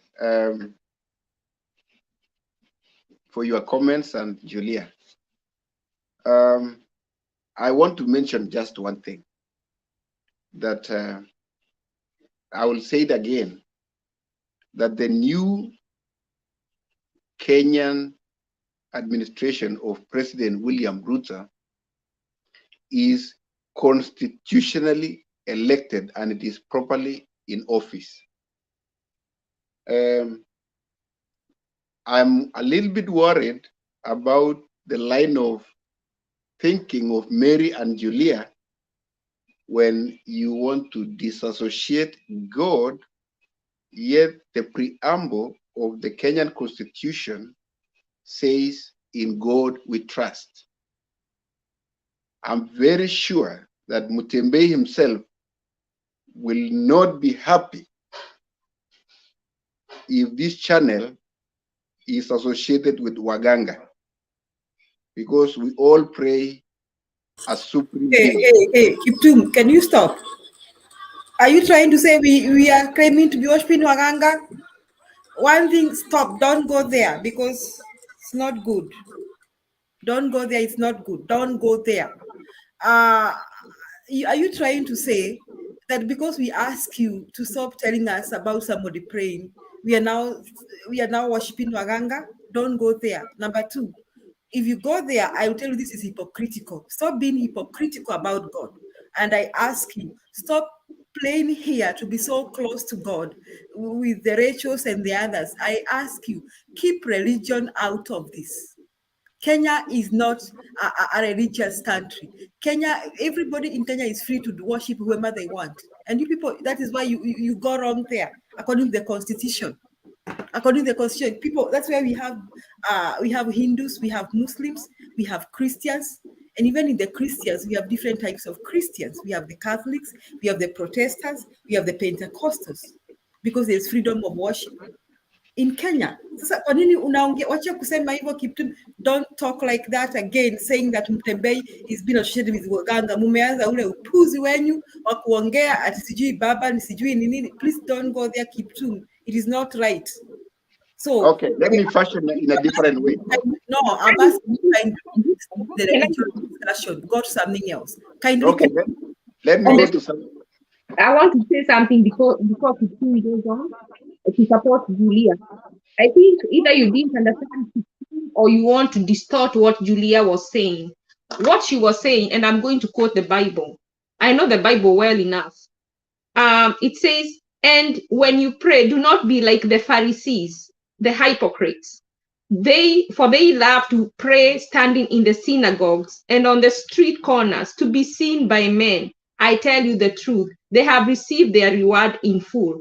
But when you pray, go into your room, close the door, and pray to your Father who is unseen. Another verse in the Bible says that humble yourself, and in due time God will lift you up. Let people see that you are a Christian by what you do, not because you are going and kneeling down. You know, there are some exaggerated acts that show you're exaggerating because there is a message you want to pass. And one thing I know about the church, and I am a Christian, is they like to silence you by telling you how they pray, and then you keep quiet. They'll even rape your kid and tell you God told them to do it. And that is what you're trying to do by starting to tell us how they are prayerful. We don't know that is their relationship with God. We chose Ruto to be the president. We don't care how prayerful he is. That is his relationship with God. Our relationship with Ruto is we are the citizens, and he is our president. That is what we care about.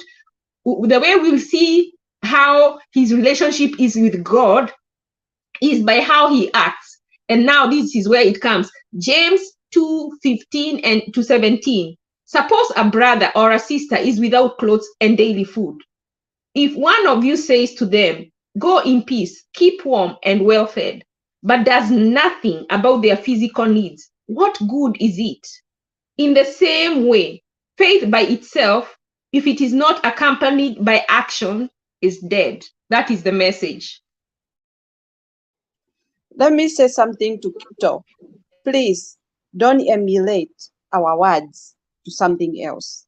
Now I can see you are going a different direction. When you mentioned Muganga, now I got you. And I understand you where you are heading. My point was, politics should be separate and godly word should be separate. That's what I meant. I never said about Muganga or whatever. And don't make that these Mutembei people are not believers, or we are trying to challenge word of God in a different way. We are putting things into lineup. I am trying to say godly word should be separate and politics separate so that we can understand where we are heading. That's all. And Okay. according to the constitution of Kenya, according to the law of Kenya, I think Kuseo, you can help us find preamble. Yeah, I think Kuseo, you can help us find this. Kenya is a secular nation. It is not a religious country. It's a secular country. So we cannot come here telling people we are praying. In fact, Kiptum, let me tell you something. I don't want you to. It looked so barbaric, and when I saw the first lady and the president bringing those preachers to the state house is an official place. It's an office. It's their home, and it's not their personal home in Sugoi. So these things were bringing preachers and broadcasting live. It sounds so archaic and all that. And I found it hypocritical. It was a show off that si tunapenda Mungu, tunapeleta watu waombe hapa kwa State House. They have a right to worship and have no problem with it, Kiptum. And they have private homes. The couple, the president and his wife, have private homes, and it's okay. Even if they have a crusade in Sugoi home, it is okay because it's their life and it's their business, and they have a right to do so. But this thing, they were bringing preachers, and I was told preachers were walking around doing strange things in State House. That was disrespectful to State House. That is not their personal home. That is hiyo ni ofisi, ni kama ofisi. It is not their personal home.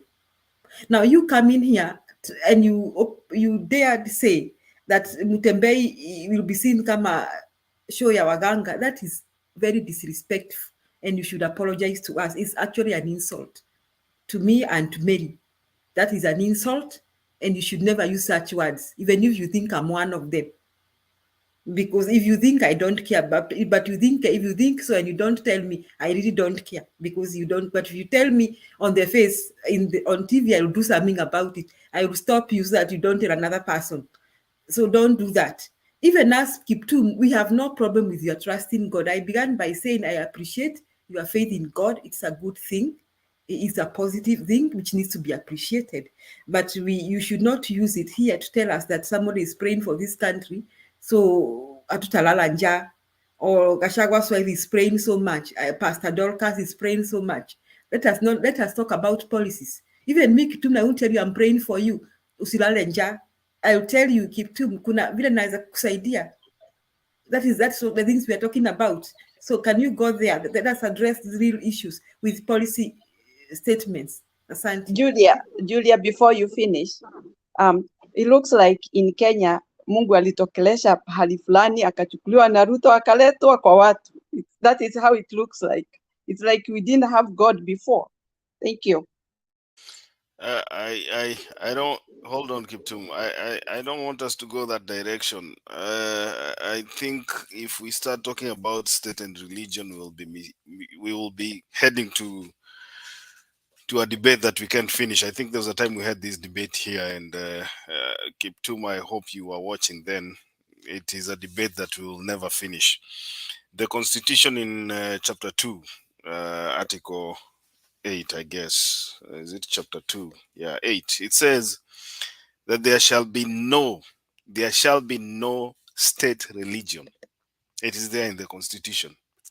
But unfortunately, our government and the people who are elected right now took an opportunity to bash the other side and show Kenyans in general that these people do not care about religion. They only go to church when they need votes and stuff like that, and they ran away with it. Good for them. But there's one thing that is coming out clearly right now, and that is you cannot fake an economy. You cannot pray for the economy to get better. People will have to work. Kiptum, we always say here and we'll repeat again, no amount of good English that the president speaks any day on any podium, no amount of good speech that the president reads anywhere will improve the state of the economy right now. These people have to sit down and think about what they are going to do. And as of the moment right now, as I look at them, I think what he's doing right now is what we call textbook. We call it textbook economics, where you come with a blueprint economic plan from Dr. D. And then you come and read that. You are telling people that you are going to educate people how to do agricultural economics. You had when he was opening, he was commissioning the dam. I think it was Thiba Dam or which one. He said, we are going to teach you people how to do agricultural economics. And the people that you are teaching are Kenyans. These are the same people who are calling out and saying we are hungry. We need food. But for William Ruto and his government, it's all about showing people how well they know how to do things. It's not happening, Kiptum. It's not happening the way they expected it to go. The people that are concerned with the Onaitango meteorologist Manini, I heard you talking about the short rains. It is true. I have even seen somebody sending a picture from Meru saying that it rained today. But then you have to understand that short rains do not have any effect. The short rains that you're talking about, whether it's 2 weeks or 3 weeks, those short rains will not sustain a crop, my friend. I think you are a farmer. Ama hii farming yako ni gani ba? Mvua ya wiki mbili umewahi panda nayo kitu ikamea ukavuna, ama mvua ya wiki tatu? So hizi vitu zenye mnatuambia hapa, okay, let us leave alone the people who are doing farming, crop farming. Tell us about the farmers who keep animals like Wamasai. You know, when we talk about subsidizing production, I would have expected also to see a policy on ule mkulima wa kuku, kwa sababu hata mtu ambaye anafuga kuku pia ni mkulima. Ule mtu ambaye anafuga ng'ombe na mbuzi pia ni mkulima. But right now we are giving people fertilizer. Na huyu mtu anafuga ng'ombe tutafanyia nini, Kiptum? Ule mtu ambaye anafuga kuku tutamfanyia nini? Tutampatia fertilizer? So let us stop playing around with Kenyans' minds. We need concrete. We need concrete solutions. We need concrete solutions. And the Kenya Kwanza government seems like they do not have these solutions. Ile kitu mnataka kutujengea ni nyumba 250,000 every year. of which is 250,000. You're not telling us how you're going to give people employment so that they can be able to afford these houses. No policy. You are telling us you're going to subsidize production. There's no rain. Where are people going to get water so that they can, keep the crop up to production? I mean, up to kuvuna, harvesting. Watatoa wapi? You'll just give people fertilizer na weke hapo without they do not have the mechanism to grow the crop because we need water. There's no rain. And this thing is going down to the wire. It's going down to the end of this year. And then the people who know how to read the weather are saying probably you're not even going to have rains early next year, probably until March. So what is this one thing that you guys are going to do to improve the lifestyles of Kenyans? Kusea, you wanted to say something.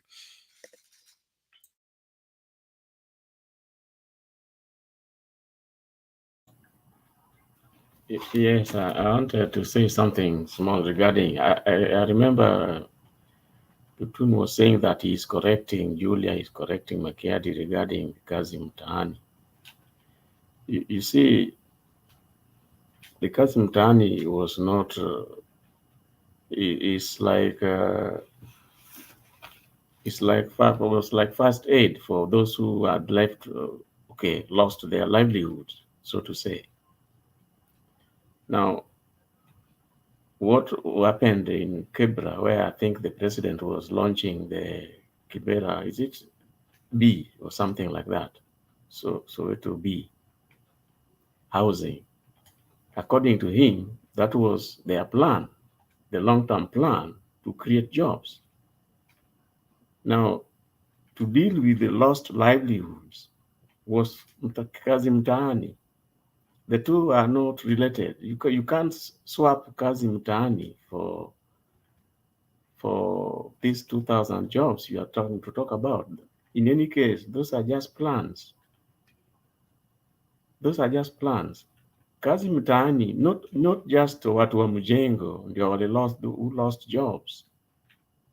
This housing thing is trying to bring in jobs for the vijanas who are the fundis, call them the masonry fellows, the carpenters. You realize that Kazi Mtaani was for all those who lost their livelihoods. Now, are you saying that now all these people, they have to go and start becoming masons or carpenters? You realize how off guard you are. I mean, off the mark. Now, that is where the the president gets it wrong. You cannot substitute the 2,000 jobs for the Kazi Mtaani. It can't work like that.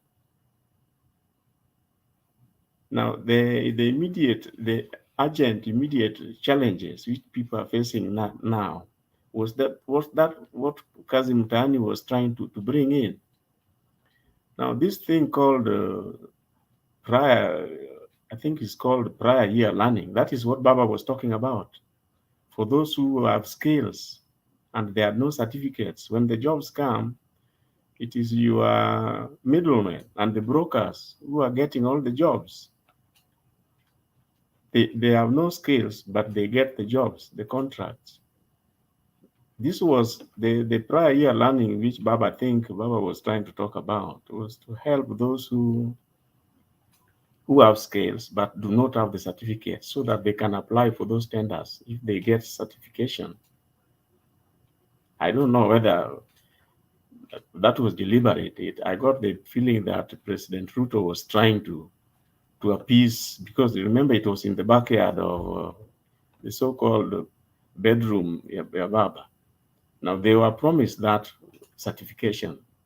Baba was to take over, but it's more or less the same thing. But nevertheless, it will help for those who are for jobs in the future. So the 2,000 jobs in the housing sector, all these other fellows who have nothing to do with housing, who are getting livelihoods from Kazi Mtaani, what is going to happen to them? You remember it was mchanganyiko ya various fellows who had lost their jobs. And in any case, doing this thing in Kibra What about the other places? Remember, Kazi Mtaani was a countrywide thing. Now, this housing in Kibra is a drop in the ocean as far as you get the outreach of the Kazi Mtaani. It was for short term. In fact, it came in handy during the COVID time. For those who could not do anything, remember some of the schools closed. They started rearing chicken. They have not opened up today. Most other people traveled up country because now the private companies where they were engaged are no more. Now I did understand that after the Kibra thing, they are going to Nakuru. So you can see they are only isolated cases. And in any case, they are like long-term solutions. Right now, this hunger thing is now. It is now. And that is why you cannot use a long-term solution for a short-term problem. By the time you get there, maybe these people will not be alive. I remember somebody trying to complain about how they cannot send their children to school as we speak. And that now they have resorted to sharing houses. I don't know, I saw a clip, I think it was played here on Mtembei some time back. People beginning to share houses, families, so that they can afford to spare money to take their children to school. Now, I'll come back again. The problem now is short term. And that is why I do not understand why, instead of introducing taxes, all these are long-term ways of raising government revenue. Increase tax, increase NSSF, of course, NSSF would be immediate. But let's also have some immediate solutions to deal with the hunger, to deal with the cost of living. The fertilizer, surely by the time it yields anything, majority of these people suffering would be dead. I hope that will reach home. Captain, you say you are an insider. Thank you. Okay, I want us at least, nimeona tumekaa hapa and we've been here for around 10 hours, 14 minutes. There's a final video I'll play and then we can take our closing remarks ndio at least tuwe na show nyingine from tomorrow. I think Kuseo mentioned something that is very important, and I think it is important that we show Kenyans sometimes what we are talking about. Let me see if I have the video. I think I found it, Kuseo. Away from the vetting of the CSs, and let's have a look at the cost of living, where most Kenyans living in Nairobi are living from hand to mouth as the cost of living, especially the cost of food, becomes unbearable. And as Beldinwa Liaula now reports, the prices of sugar and flour have been on an upward trend, forcing city dwellers to look for ways and means to survive during these hard times. Now, some of whom now depending on food from their rural homes. About 5 weeks since President Ruto took charge of the highest office on land and even promised to lower the cost of living, including lowering the cost of unga, Kenyans are yet to enjoy the fruits of Kenya Kwanza promises. The cost of living is becoming unbearable to most Nairobi city dwellers, with shelf prices scaring many Kenyans away from supermarkets and big stores. In order to survive the hard economic times, many city residents have now devised a method of getting food from upcountry. At the Machakos country bus in Nairobi, vehicles coming from the countryside are fully packed with food. Unlike before, where those in Nairobi used to send money for upkeep of their families, the story is now different. The village is literally feeding the city. Maisha imepanda sana. Unapata saizi unga imeongezwa bei, sukari imepanda, kila kitu mpaka mafuta. Na sisi kama wakaji wa Kenya. Saa hizi inabidi ya kwamba chakula inatoka nyumbani kikuja Nairobi. Mahitaji ya nyumba siku anaulizwa chochote, na saa hii nafika hata mtoto hawezi kunywa chai asubuhi kwa nyumba. Hata lunch saa hizi nilifunga, wasipokula shuleni wala wameenda shuleni, itabidi ningangane jioni nitumane ndio wapate. The cost of sending luggage has gone up immensely, with public transport owners attributing the increase to the high cost of fuel. At North Rift booking office, it's a beehive of activity, with clients coming to collect their food packages. Sacks of maize sent from the village are evident. These vehicles mostly serve Kenyans living in Western Region and Rift Valley. During the weekdays, chakula mingi hutumwa sana. Hadi sasa nivenye sasa leo mjapata chakula ziko mingi. Huwa inajaa kuanzia hapa hadi the other side. Sasa hii ni kuashiria kuwa Wakenya wanapitia hali ngumu ya maisha. At Ena Coach and Transline booking offices that mostly serves clients from Kisii and Luo Nyanza, there is not even enough space to store the food coming in from the villages. All types of food are sent here, ranging from bananas, avocado, and even vegetables, despite their perishability.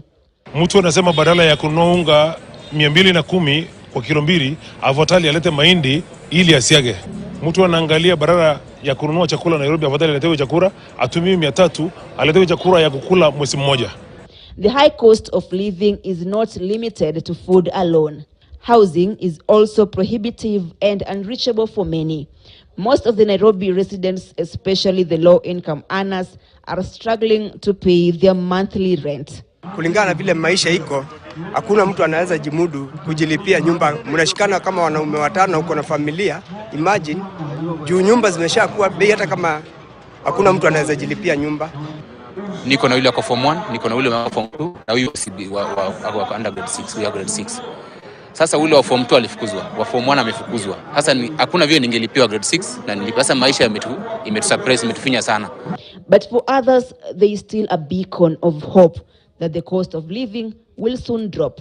Hivyo sisi tunangoja 100 days yenye president alikuwa anasema Mheshimiwa William Ruto ya kwamba 100 days chakula iko merudi chini. As Kenyans reel silently from the high cost of living in the city, they have now turned to their relatives back in the village. But for how long will this codependency last? Building will. I think that is the video that you're talking about. So I'll give each and every one of you just 2 minutes to make your closing remarks. If you want to comment on that video, you're free to do so. Yeah. And then we can close. What I wanted to say is that, okay, I hope Captain have understood what I was saying, to the effect that you cannot replace kazi mtaani with the kazi ya mjengo, for the reason that they were serving 2 different purposes. This was a knee-jerk reaction to help those who are like the fellows you have seen talking, who, because of cost of living, they cannot make ends meet now. You realize since the president came to the office, he has been talking about plans. And he keeps hoodwinking Kenyans about sustainability, sustainable solutions. You remember the IMF story he was talking about. You remember the NSSF story he was talking about. Now he's talking about property tax. Now, the revenue raised by the government will be recorded in the next financial year. By that time, these people who can't go to school now, what is going to happen to them? Captain, you'll agree with me. I don't want to talk much, but the solution here, take it from me, those subsidies must come back. This the president has promised at 70. He needs to bring it to 70. And the best way Kenyans can do so. These fellows, instead of crowding there at the bus stops and whatever, let them crowd at State House. I'm telling you, will see. The president will bring the cost of living down. He will suspend everything else. This idea of going around to churches to pray, if you listen carefully, he is not going so much in Central because he believes the churches in Central have are now pocketed. And that is why you see him going to the same churches, church groups, but now outside the areas which were not entirely for him. He is busy organizing for 2027. Now, these people you have seen in the clip here, the problem is like yesterday. Wachana hiyo maneno ya fertilizer which will yield. He's talking about milk cooling plants. It's another 600,000 for Central. He wants to bring that instead of dealing with the milk now. Huh? Those pampers he had promised the mamas, he should bring them now, so that they make their life living easier. You should not postpone things, promising us about 100 dams. Have you heard? In the last time he was talking about 100 dams. Why? Why? You remember, the idea of dams is a way to loot public funds. Why bring another 100? And the 60 they have talked about, everything has gone haywire. And I don't want to go that route, but you should understand the problem is now. That national, what do you call it, national disaster, maybe the sooner the better. I asked you here exactly what will come with it, because people seem to be asking with it. I'm wondering, I'm trying to understand the underlying solutions in this national disaster. Thank you. Okay, thank you, Kusel, for your closing remarks. I'll move to Kiptum, 2 minutes, closing remarks. Thank you very much, Makiadi. I must thank you for very good moderation for this program today. Actually, I know it's a Sunday already. Where I am is 1:32 a.m. So it's a Sunday, and I know President Ruto's team today is in Muranga, Kenol, for a church service. So I think he should be on his way right now there. We had Julia and Mary. I am sorry if I touch your toes in the course of my presentation, but it is the way your presentations sounded. And I was not trying to be religious, but I was just stating the Kenyan Constitution. And it's actually on my screen.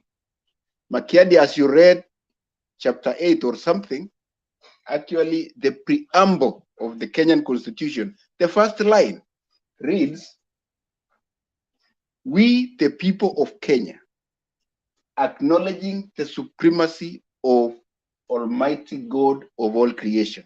Even the national anthem say that. So that was what I was emphasizing. And another thing that I took from Julia today, which is very good, is she mentioned two things. Actually, it's a summary of everything we've been saying: positivity and policy. And President Ruto and his team is acutely aware of his duties and his roles. And actually, he has never passed any bill. He will start on Tuesday, after the committees will be confirmed. So for that, I say that he needs time. He knows the priorities, the urgent priorities, the mid-term priorities, and the long-term priorities. Let me say something to our brother who just left, Okosi, about the Kasi Mitani and the rest. I think I was very clear on that. President Ruto's policies are an improvement of what we used to have. So the Kasi Mitani will continue with the governors and all the rest. Let me just mention something about, he was talking about Baba's plan. I admit that I have been a supporter of Baba. But let me say now that Raila Odinga, the greatest Kenyan reformer turned conformist, policies was rejected by Kenyans on the August 9th. So his policies are done. The Luo Nation constituency needs a new leader to rise up. A generation, nobody ever goes for 2 generations. So we need a new leader of generation. Miguna is rising, and let's watch the space. Thank you. Okay, thank you, Kiptum. Let me move to Mary. Closing remarks. Mary, is Mary there? I don't think so. So Ashley, closing remarks. Kiptum, I wish you'd be wise enough, and the government, if you're in the government, not really, I won't call it the government, the administration, because both Azimio and Kenya Kwanza and the independents make up the government, because Azimio is paid by the government, so they are in the government. So really, they would be saying the Ruto administration, they want peace, they want cohesion, they want to have, but you're kind of taunting the other side. When you start saying, oh, they lost, they should do this, you're not a Luo. So what gives you the right to tell them when to choose someone else? Why are you poking? Why are you trying to taunt somebody as a Christian? I don't get it. You're ashaming God, because that's not how Christians behave. Mind your own business. You choose your person in your own, where you come from. Leave them if they want. Didn't the people from UK, didn't they stay with their queen until she died in her 90s? Let them be. Do you, and let other people do them. I think that is what Julie was trying to tell you about religion. It is personal. Ruto is living in the State House. I believe he can go and worship there in his personal time. But when you bring it on TV as a national issue and start going around that you're casting out demons, are you trying to be divisive, or are you trying to bring the country together? This is what I'm going to pray for Ruto today, that God will give him wisdom. And you too, these people who come and keep starting, like, we start arguing about things that don't make sense when people are actually suffering and actually dying. It's a non-issue. Who you worship is between you and God, and you only will give an account of yourself to that God who you believe is God. You might find out that is not the God, but it is you and your God. It is a personal relationship, and we should leave it at that. And you shouldn't come here to tell someone about their leader, who they have chosen to be their leader. Kwa nini unachokoza mwenzako? Si umwache tu kama anataka akue, hata kama akikufa na wamzike waendange hapo kuworship. That is none of your business. So that's what I have to say. And the one thing I had discussed earlier, I had said that in schools where they make the kids clean, and there are so many jobless people, if they remove the sitting allowance, I hear some people make 10 to 15,000 in one sitting allowance. People who are already being paid, they are on the clock, so they are making a salary. So if they remove the sitting allowances, they can be able, in all these schools, to hire cleaners to clean the classrooms and the toilets, because these are places where there is human waste, and the children cleaning without gloves, they can be exposed to all sorts of diseases. So to cut that, we employ people and teach them how to clean, adults, to do that job. So we have created jobs. We need to just move the money around. That wage bill need to be spread out. We don't need to heap these bills, this money on leaders. And then they come and give us, like the way Kashangwa is going to give people money. The wife is going to distribute food. Let me tell you, I do support that cartel should not be, that subsidy should not go back from the cartel. I think they should use the Huduma number or something. They can come up with a way to pay people. They will pay a few extra people who shouldn't get paid, but I don't think there will be that many. Or they can give like a little card, like the ones they give old people, and put money in that card every month, like 10,000 for people who are poor, who can be identified by the chief. And if a chief is found to be lying, he can be imprisoned for life. Some drastic measure to be done to make it less likely for them to be involved in corruption. But I think that would be the best way, so that the person is directly benefiting and they will be able to give more money if they don't have those cartels that they are paying to give subsidies. That's what I think that should happen. So anyway, we'll talk more tomorrow. My last thing I want to say is start where you are, use what you have, and do what you can. That is what I'm going to ask Ruto to do. He has money from people who have stolen. Someone said it takes long for the coach to go through. What they can do is the money they have been told they have stolen, they should be asked twice as much for bail. So if they prolong their case, then their money is tied down and they should be returned to the money when the case is over. So that way the government has money to use. Before they come to us, that is what they should be doing. They should get all those people with criminal cases. If you're told you stole 200 million, 200 million should be your bail, or 400 million. And then they can use that money while the case is going on. So the quicker you finish your case, if you're not found guilty, the quicker you get your money. Thank you. Mary, I think you had dropped your closing remarks in 2 minutes. Yes. Kipto, don't think we are against you. We are trying to make things relevant. Umeongea habari ya kumeongelewa habari ya manyumba kazi mtaani compared with the house project. Your housing project, I don't know how many years it's going to last. Ndio hao watu wawe na kazi, lazima itaisha au watu waweke vitu zao za kazi chini, hawana kazi tena. So kazi mtaani nafikiri ilikuwa mzuri na inatakiwa iendelee because it really helps for long. It looks like long term kazi. The other thing, oh my gosh, my point is gone. Habari ya baba.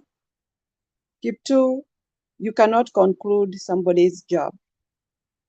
You said you supported Baba, and now you are concluding his you are making his fate. Please don't go there. Remember that people can do a lot when they are still alive. Hata kama yeye hatafanya, anajua njia. Kwa hivyo sasa kuanza ku-mention ati Miguna, I don't know what you are talking about, because they know themselves, they know how it's gonna work out. I think you are looking for trouble. Kwa hivyo tafadhali wachane na baba, wacha amalize kazi yake vizuri, akamilishe, jue vile atafanya. So for that remarks, I'm happy to see you guys and have a good night. All right. Thank you, Mary. I know Julian ndiye amebaki, but I can see some new faces here. Sijui wako wapi these two guys. Alex, ulikuwa unataka kutusalimia ama namna gani? Nimeona mko na Martin. Nyinyi ndio watu. Yeah, Matondi anataka kuwasalimia. Mimi niko sawa. Matondi anataka kukusalimia. Anataka kukusalimia. Nani hapa? Tuko hapa, tuko na Alex. Sisi tunaongea mambo ya food crisis in Kenya. Sijui kama mko na maoni ama mmekuja tu kutusalimia. Sisi tumeshiba na tuko rais yetu ni Biden. Rigiji hatuna shida na yeye. Mimi siwezi danganya. I decided I'm an American. Unajua hii vitu. Acha nikwambie Makiadi. Wakati imeumana, you just have to be authentic. You see, Makiadi, I was with you na wengine, na unajua Julia alikuwa huko, Shika alikuwa, Bernard alikuwa na wengine, tukapiga kelele. And we told our people that, you know, whatever you are agitating for is just a hot air. You know, the new word that they brought in the dictionary. But they agitated for that. You know, saa ingine hata Mswahili anasema mtoto akililia wembe mpe. Sasa, I don't know why we should start complaining about that. If that's what they have decided, that is Kenya. I was in Kenya for 1 week and I saw the pathetic situation. You know, unaamka asubuhi, unapata watu wako kwa nyumba yako, as if you are an MP. I'm not a member of parliament, my friend. I'm a hustler here. So, Makedi, I mean, I don't know what you want to agitate for these people. They decided 7 million people refused to come and vote. And you saw that. 7 million people. Today they are crying out. And the reality is, Makiadi, there's nothing we can do. There is nothing we can do. Hata kama baba na saa ingine anatupea hope that there is something we are going to do. I have not seen anybody come up with an authentic solution of what we are going to do as a country. Makiadi, I have not seen that. And we cannot just jump from a frying pan to the fire and say that now we are going from what is happening and then we say we are going to anarchy. Makiadi, just help me think and tell me that what we are supposed to do as a country. Hata baba mwenyewe ameshindwa kitu anatuambia. Because I don't know. I mean, we just don't want, because I don't think Julia will allow me to say this, but I think Uhuru played Raila very badly because he had all the powers to stop this and they did not stop it. Can I say something after you finish? And Makiadi, you see, I wish today actually come to what we are saying. At the end of the day, Kenya is ours. And at the end of the day, we are all Kenyans. You see, who had ever thought that I'm sitting next to Alex? The reason is because we are all Kenyans, and that's the things I always say, that at the end of the day, it doesn't matter who's Alex, who's what, is our country. At the end of the day, is what are we doing with our country? Are we really fucking it up, messing it up? Sorry, forgive my language.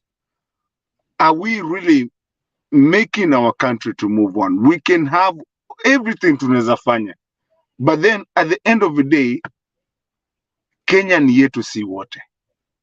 Na ukijuana na mtu hata kama tumejuana hapa, the reason I'm sitting here with Alex today is that thing of knowing each other, knowing what Kenya is, because Kenya means something for me and it means something for Alex. And today is the first time I met Alex, but again, we are friends and we are Kenyans. And that's the whole thing that I'm saying, that tuelewane. Unajua, tuelewane, tuache siasa mingi, siasa hazi make sense. Siasa mnakuja hapa kupigana, sijui uko hiyo side ingine, sijui uko wapi, na nini. Let's get together as human beings and agree on what our country is going to be. Is it going to be a country that we're really appreciative about it? Is it going to be a country that you can meet friends like Alex and just do, you know, crap, whatever you want to do? Or is it going to be a country that we don't even understand what we are doing in our lives? And that's the whole thing. That's it. Once we get it, and there's no competition about wewe ni Mjaluo, wewe ni Mkikuyu, wewe ni nini. There's no competition about that. We are just friends. Then we will have a good country. Richie, let me not talk a lot. I think this was Alex's show. Nimemchukulia. Makiadi, let me finish this and then maybe probably you'll guide us what to do. And Makiadi, this is what I was saying. I mean, I've been reminiscing of what has happened in Kenya for the last few days. And even you guys knows, and I think you are part of the people who protected me when stress ilinichapa sana when Raila was taken out, and uliona, I mean, I could not even hold it for the first time in 5 years. For the first time yenyewe nilichukua ile Gilbis ambayo Wanga alituambia na nikaichapa sana, na unakumbuka sana mpaka mkanikatasha nisikuje show, but hiyo Gilbis ilikaja ikaisha, and then the reality set on the show, and I think we have been reminiscing and asking ourselves, where is the ways forward? I mean, we are in a darkest form of reality in Kenya. Today, we don't even know where we are coming from, where we are headed to. Some of the formidable players of our show, wengine kama Mr. anaitwa nani, huyu jamaa mwenye alikuwa anakuja in the evening, I mean, wameenda. And what we are remaining is a shell of a few people who are still agitating for that.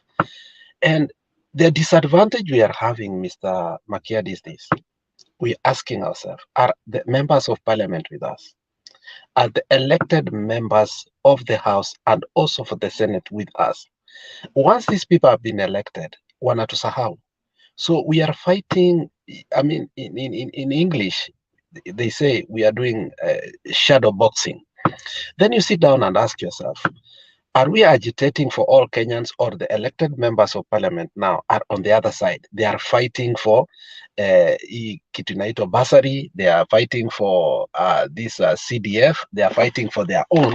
Now we are two. Sasa tumebaki kukua kabila mbili, and that's where we must ask ourselves, we like it or not. And there are some people who don't like it this when I say this. My prediction is this: we are going to have a picketing which may result into a full-blown revolution. The question is, are we ready?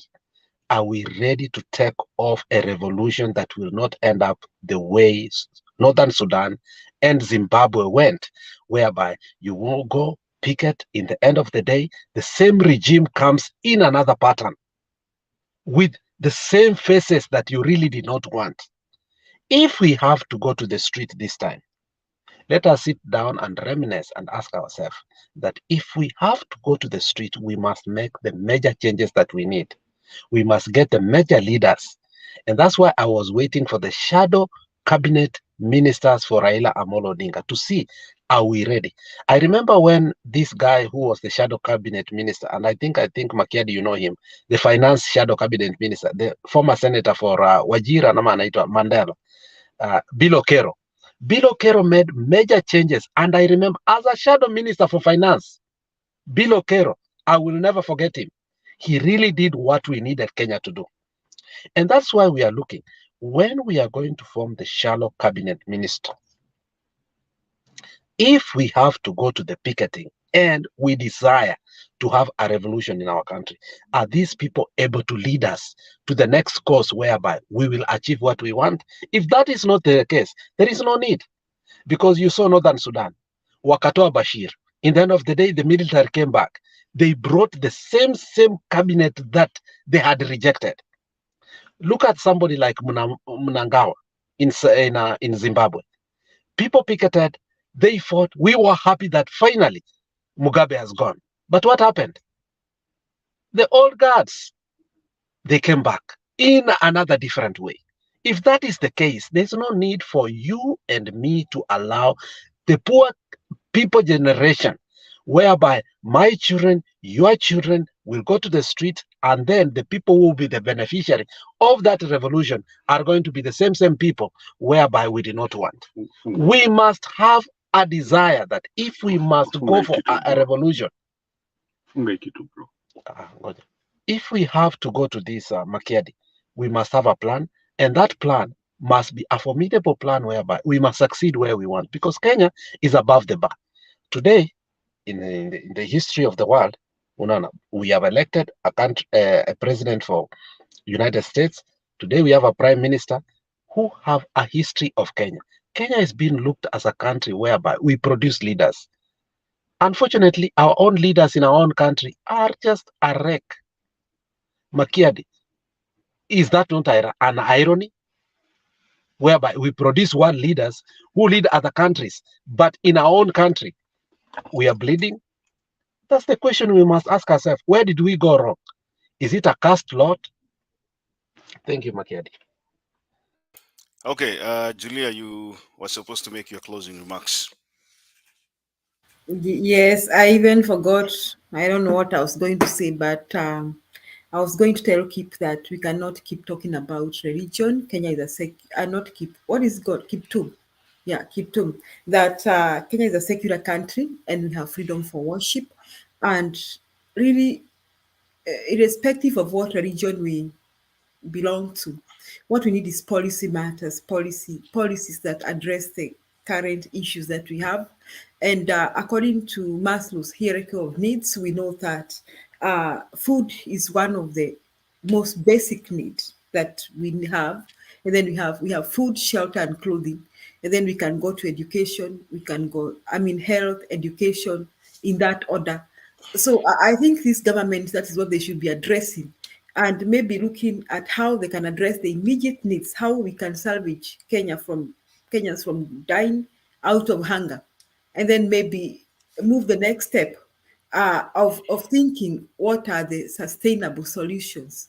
Now, they talked about dams, that's okay, but I think that should come after we address the current crisis. That's my take, Makiadi. I'm disappointed by the likes of Kiptum, that they still think they can hoodwink Kenyans with the name of religion. I think they thought they succeeded in hoodwinking Mount Kenya region. But really, like Alex has said, 7 million people did not vote. And according to Chebukati, only 7 million voted for Ruto. And I don't even believe those votes were correct, Makiadi. I think I belong to the school of thought that even today, I believe Baba won. That was a fake election.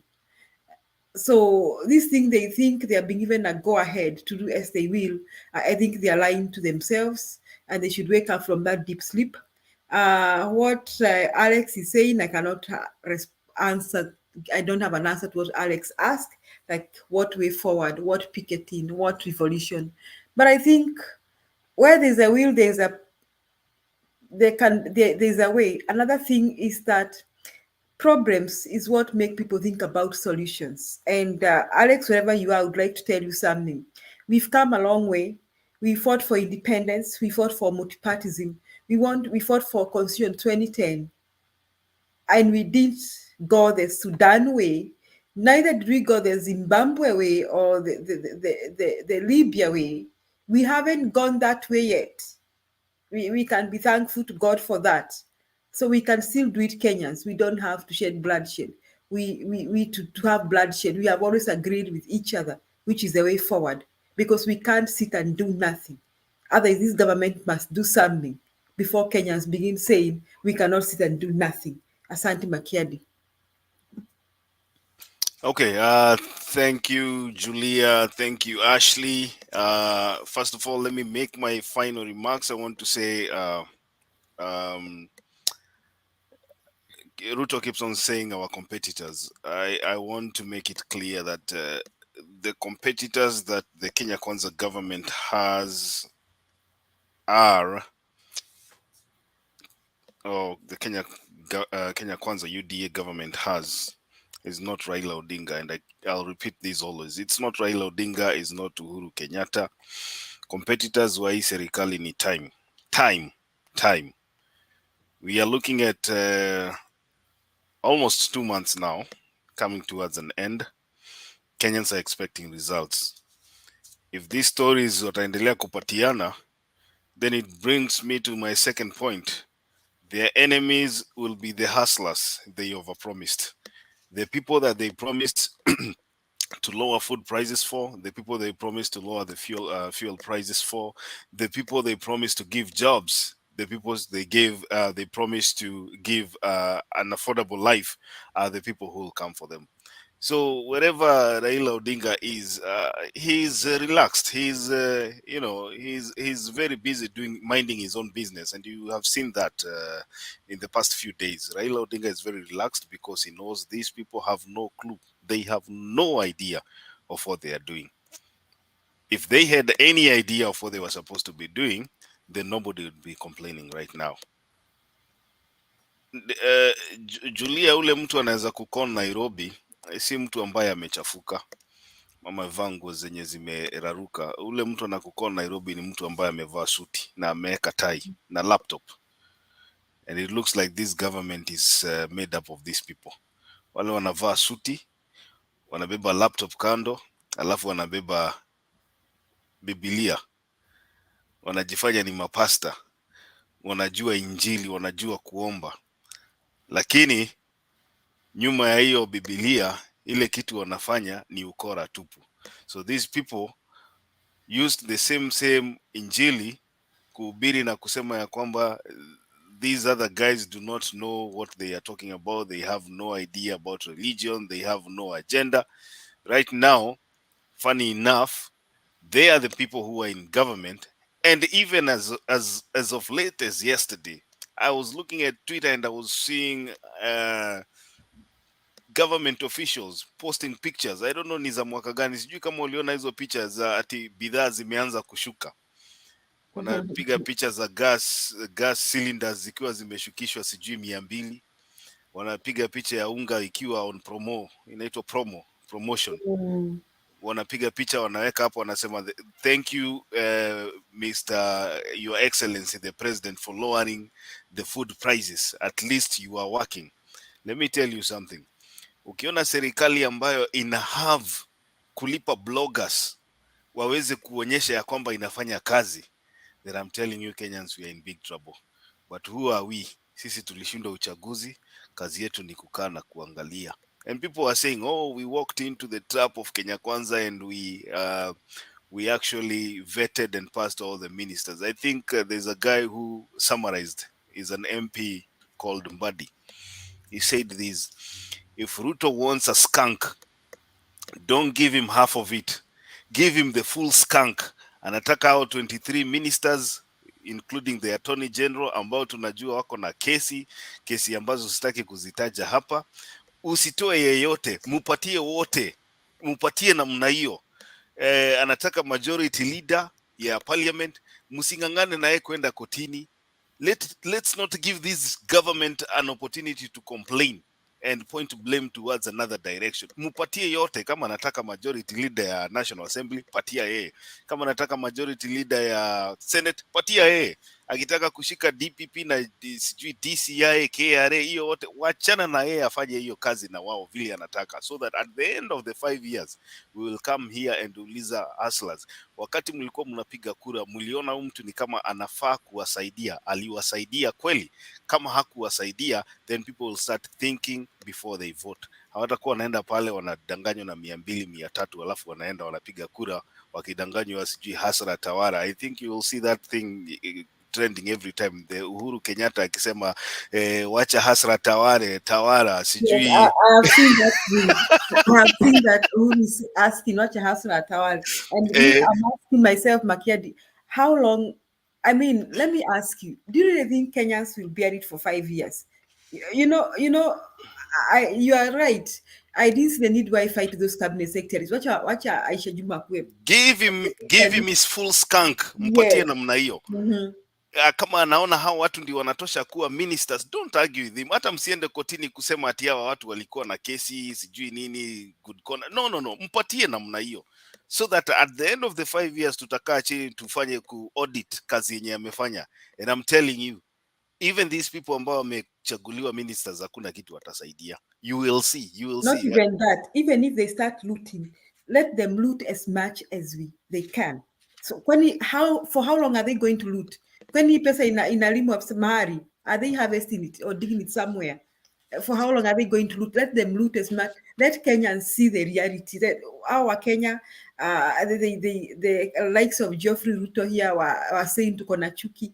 Let Kenyans see the reality of the kind of people they voted for and they are promoting here. Let them loot as much as they want.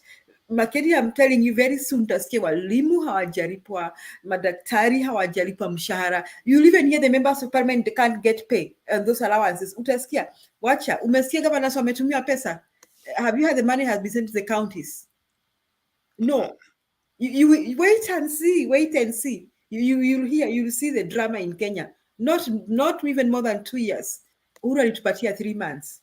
And we are already here before 3 months. So, tungoje tu Makiadi. Sasa walisema tulichukua miaka 4 kuharibu serikali kwa handshake. We want to remind them that when Kibaki came in, Moi had ruled for 24 years. And hata hakukuwa na barabara. Wacha Uhuru Kenyatta ameachia Ruto barabara na madaraja na SGR and all that kutoka kwa government yenye anasema he was not part of. When Kibaki came in, there was nothing, absolutely nothing, zero. Wacha hata ile 98 million yenye akina Gachagua walipata kwa account. Ulisikia ile pesa yenye Kibaki alipata kwa account? Yes, and not even that. Me, I'm telling you, when Kibaki came in, I'm an evidence towards that. Now, me, I was employed before Kibaki came in, and I can still remember that tulikuwa tunapokea mshahara 8th, 10th, yani mshahara mwezi umefika, mumeanza the next month 15, mshahara haijakuja. Makiadi, Kibaki came in, and the same month we were paid on 30th. That same month. Which miracles did Kibaki perform? You know, we have a government that will always look for somebody to blame.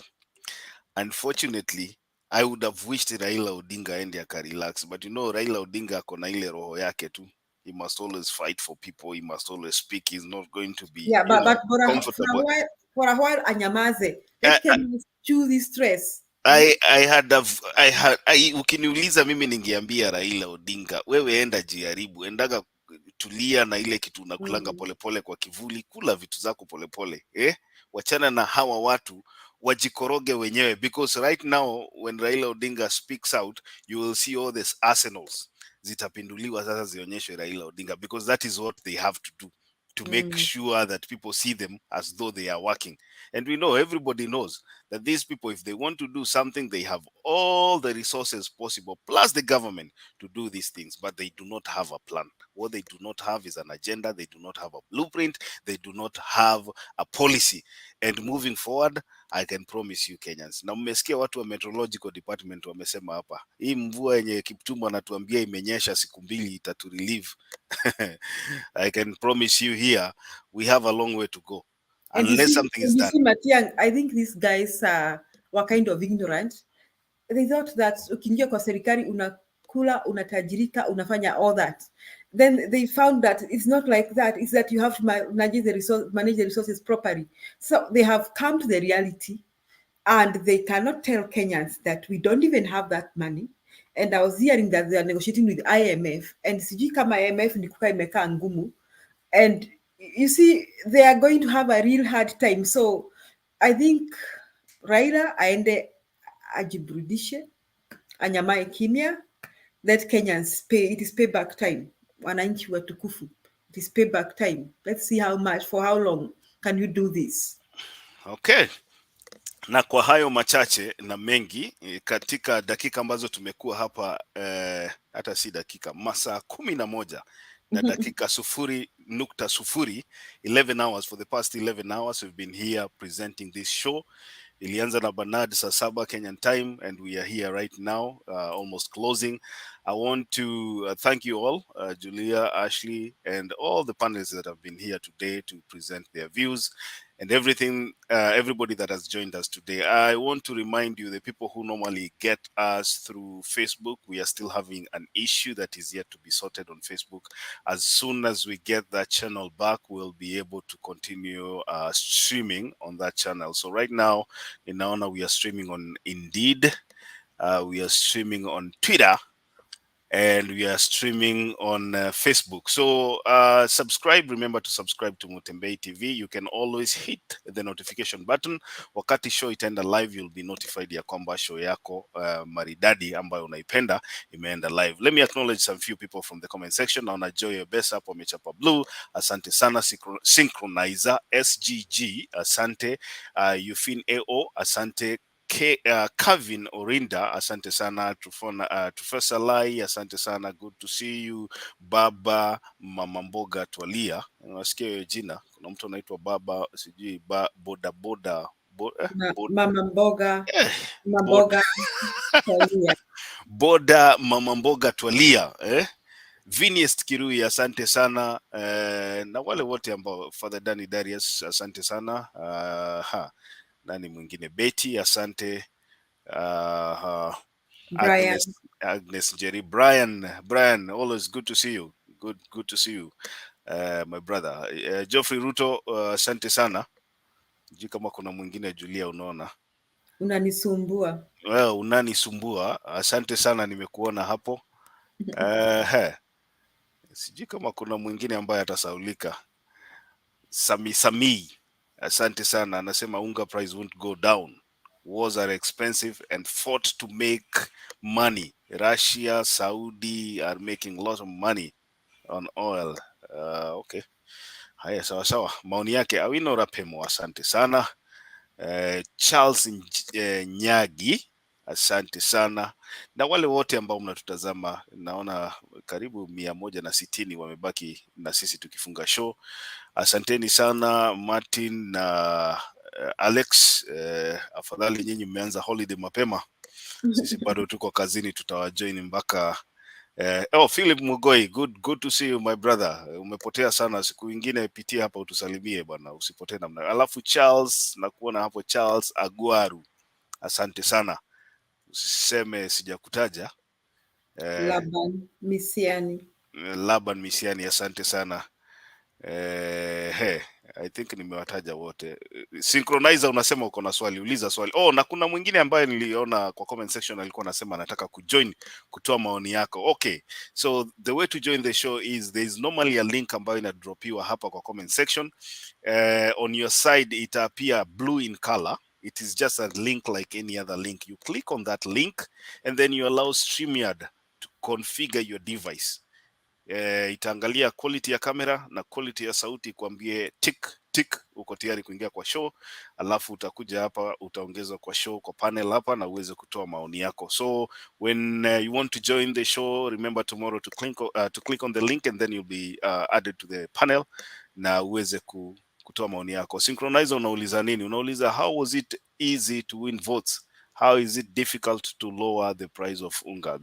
That is a genuine question I believe we'll be asking this government moving forward. Kioko James, asante sana, unasema unatufuata, sijui unatufuata kutoka wapi, lakini ni asante sana. Nikta Nyambane anasema we love you Julia. Uko na mashabiki chungu mzima. Nashukuru Nikta Nyambane. Sijui kama una mpango wa 2027. Tunaweza anza mapema hapa. Ninaweza anza mapema hapa. Ninaweza kuwa rais wa Kenya. And I will not let you down. Ama tukupatia ile kazi ya machogu. Ama ile kazi ya machogu. Lakini siwezi fanya kazi na Ruto. Hiyo ndio shida. Ndio hiyo nilikuwa nataka kusema, huwezi fanya kazi na Jenny Nyakawa anasema good morning group, good morning to you. Kioko James anasema tutazama kutoka South B, Nairobi. Asante sana. Kuna mtu anasema Mwalimu Julia for president. And no handshakes. Huyo ni Brian Richards, anakutakia mema. Lakini kama mtu ambaye alikuwa anauza kuku, anasema alikuwa anauza kuku kando ya barabara, alikuwa president, nani ambaye hawezi kuwa president? Ama wewe si mtoto wa watu? Kuna ulizo, kwani mimi si mtoto ya mtu? So everybody can become anything. We want to thank you all. I don't know kama tutaimba wimbo wa taifa ama tufungie tu hapo. I don't know which one you unaona namna gani tunaweza tufungie tu hapo. So I want to thank you all. Yeah, thank you so much. I want to thank you all viewers. Tukutane kesho majaliwa Mwenyezi Mungu. Charles Wagore anasema nini? You discuss one day how to solve Pokot crisis. Okay, ni sawa. Charles, we'll put that in mind. How to discuss it. Charles Agwaru, unatoka Pokot. Maybe kesho uje utueleze. I know somebody who tells me the issue of Pokot and Ergeyo, is it Ergeyo Marakwet? Who is doing what to who? Charles Agwaru? We need to find out. Yeah, there's a time we were talking about the issue of the conflict in that region, but I don't think we had the facts right. We'll do a little bit of research and background check to find out what is happening there, tujue ukweli kwa vipi, kwa sababu ukweli kuna watu ambao wanajua mambo ambayo yanafanyika kuwa kila wakati kuna kuwa na conflict kati ya Wapokot na Waturkana.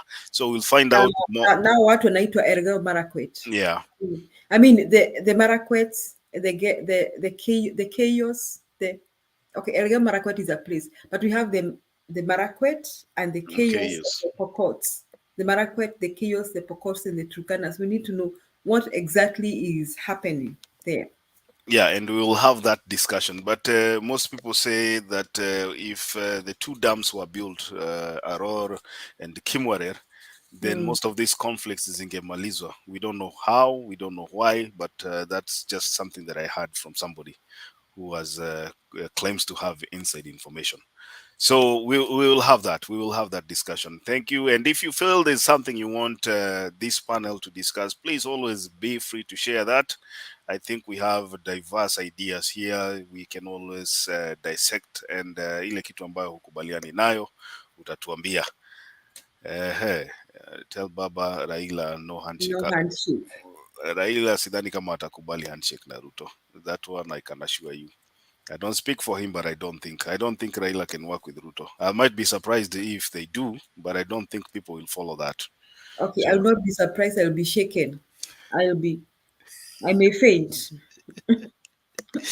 yeah, so wacha ni malizie hapo. Asanteni sana. We will meet again tomorrow. That is today. Already huku ni the next day, which is Sunday.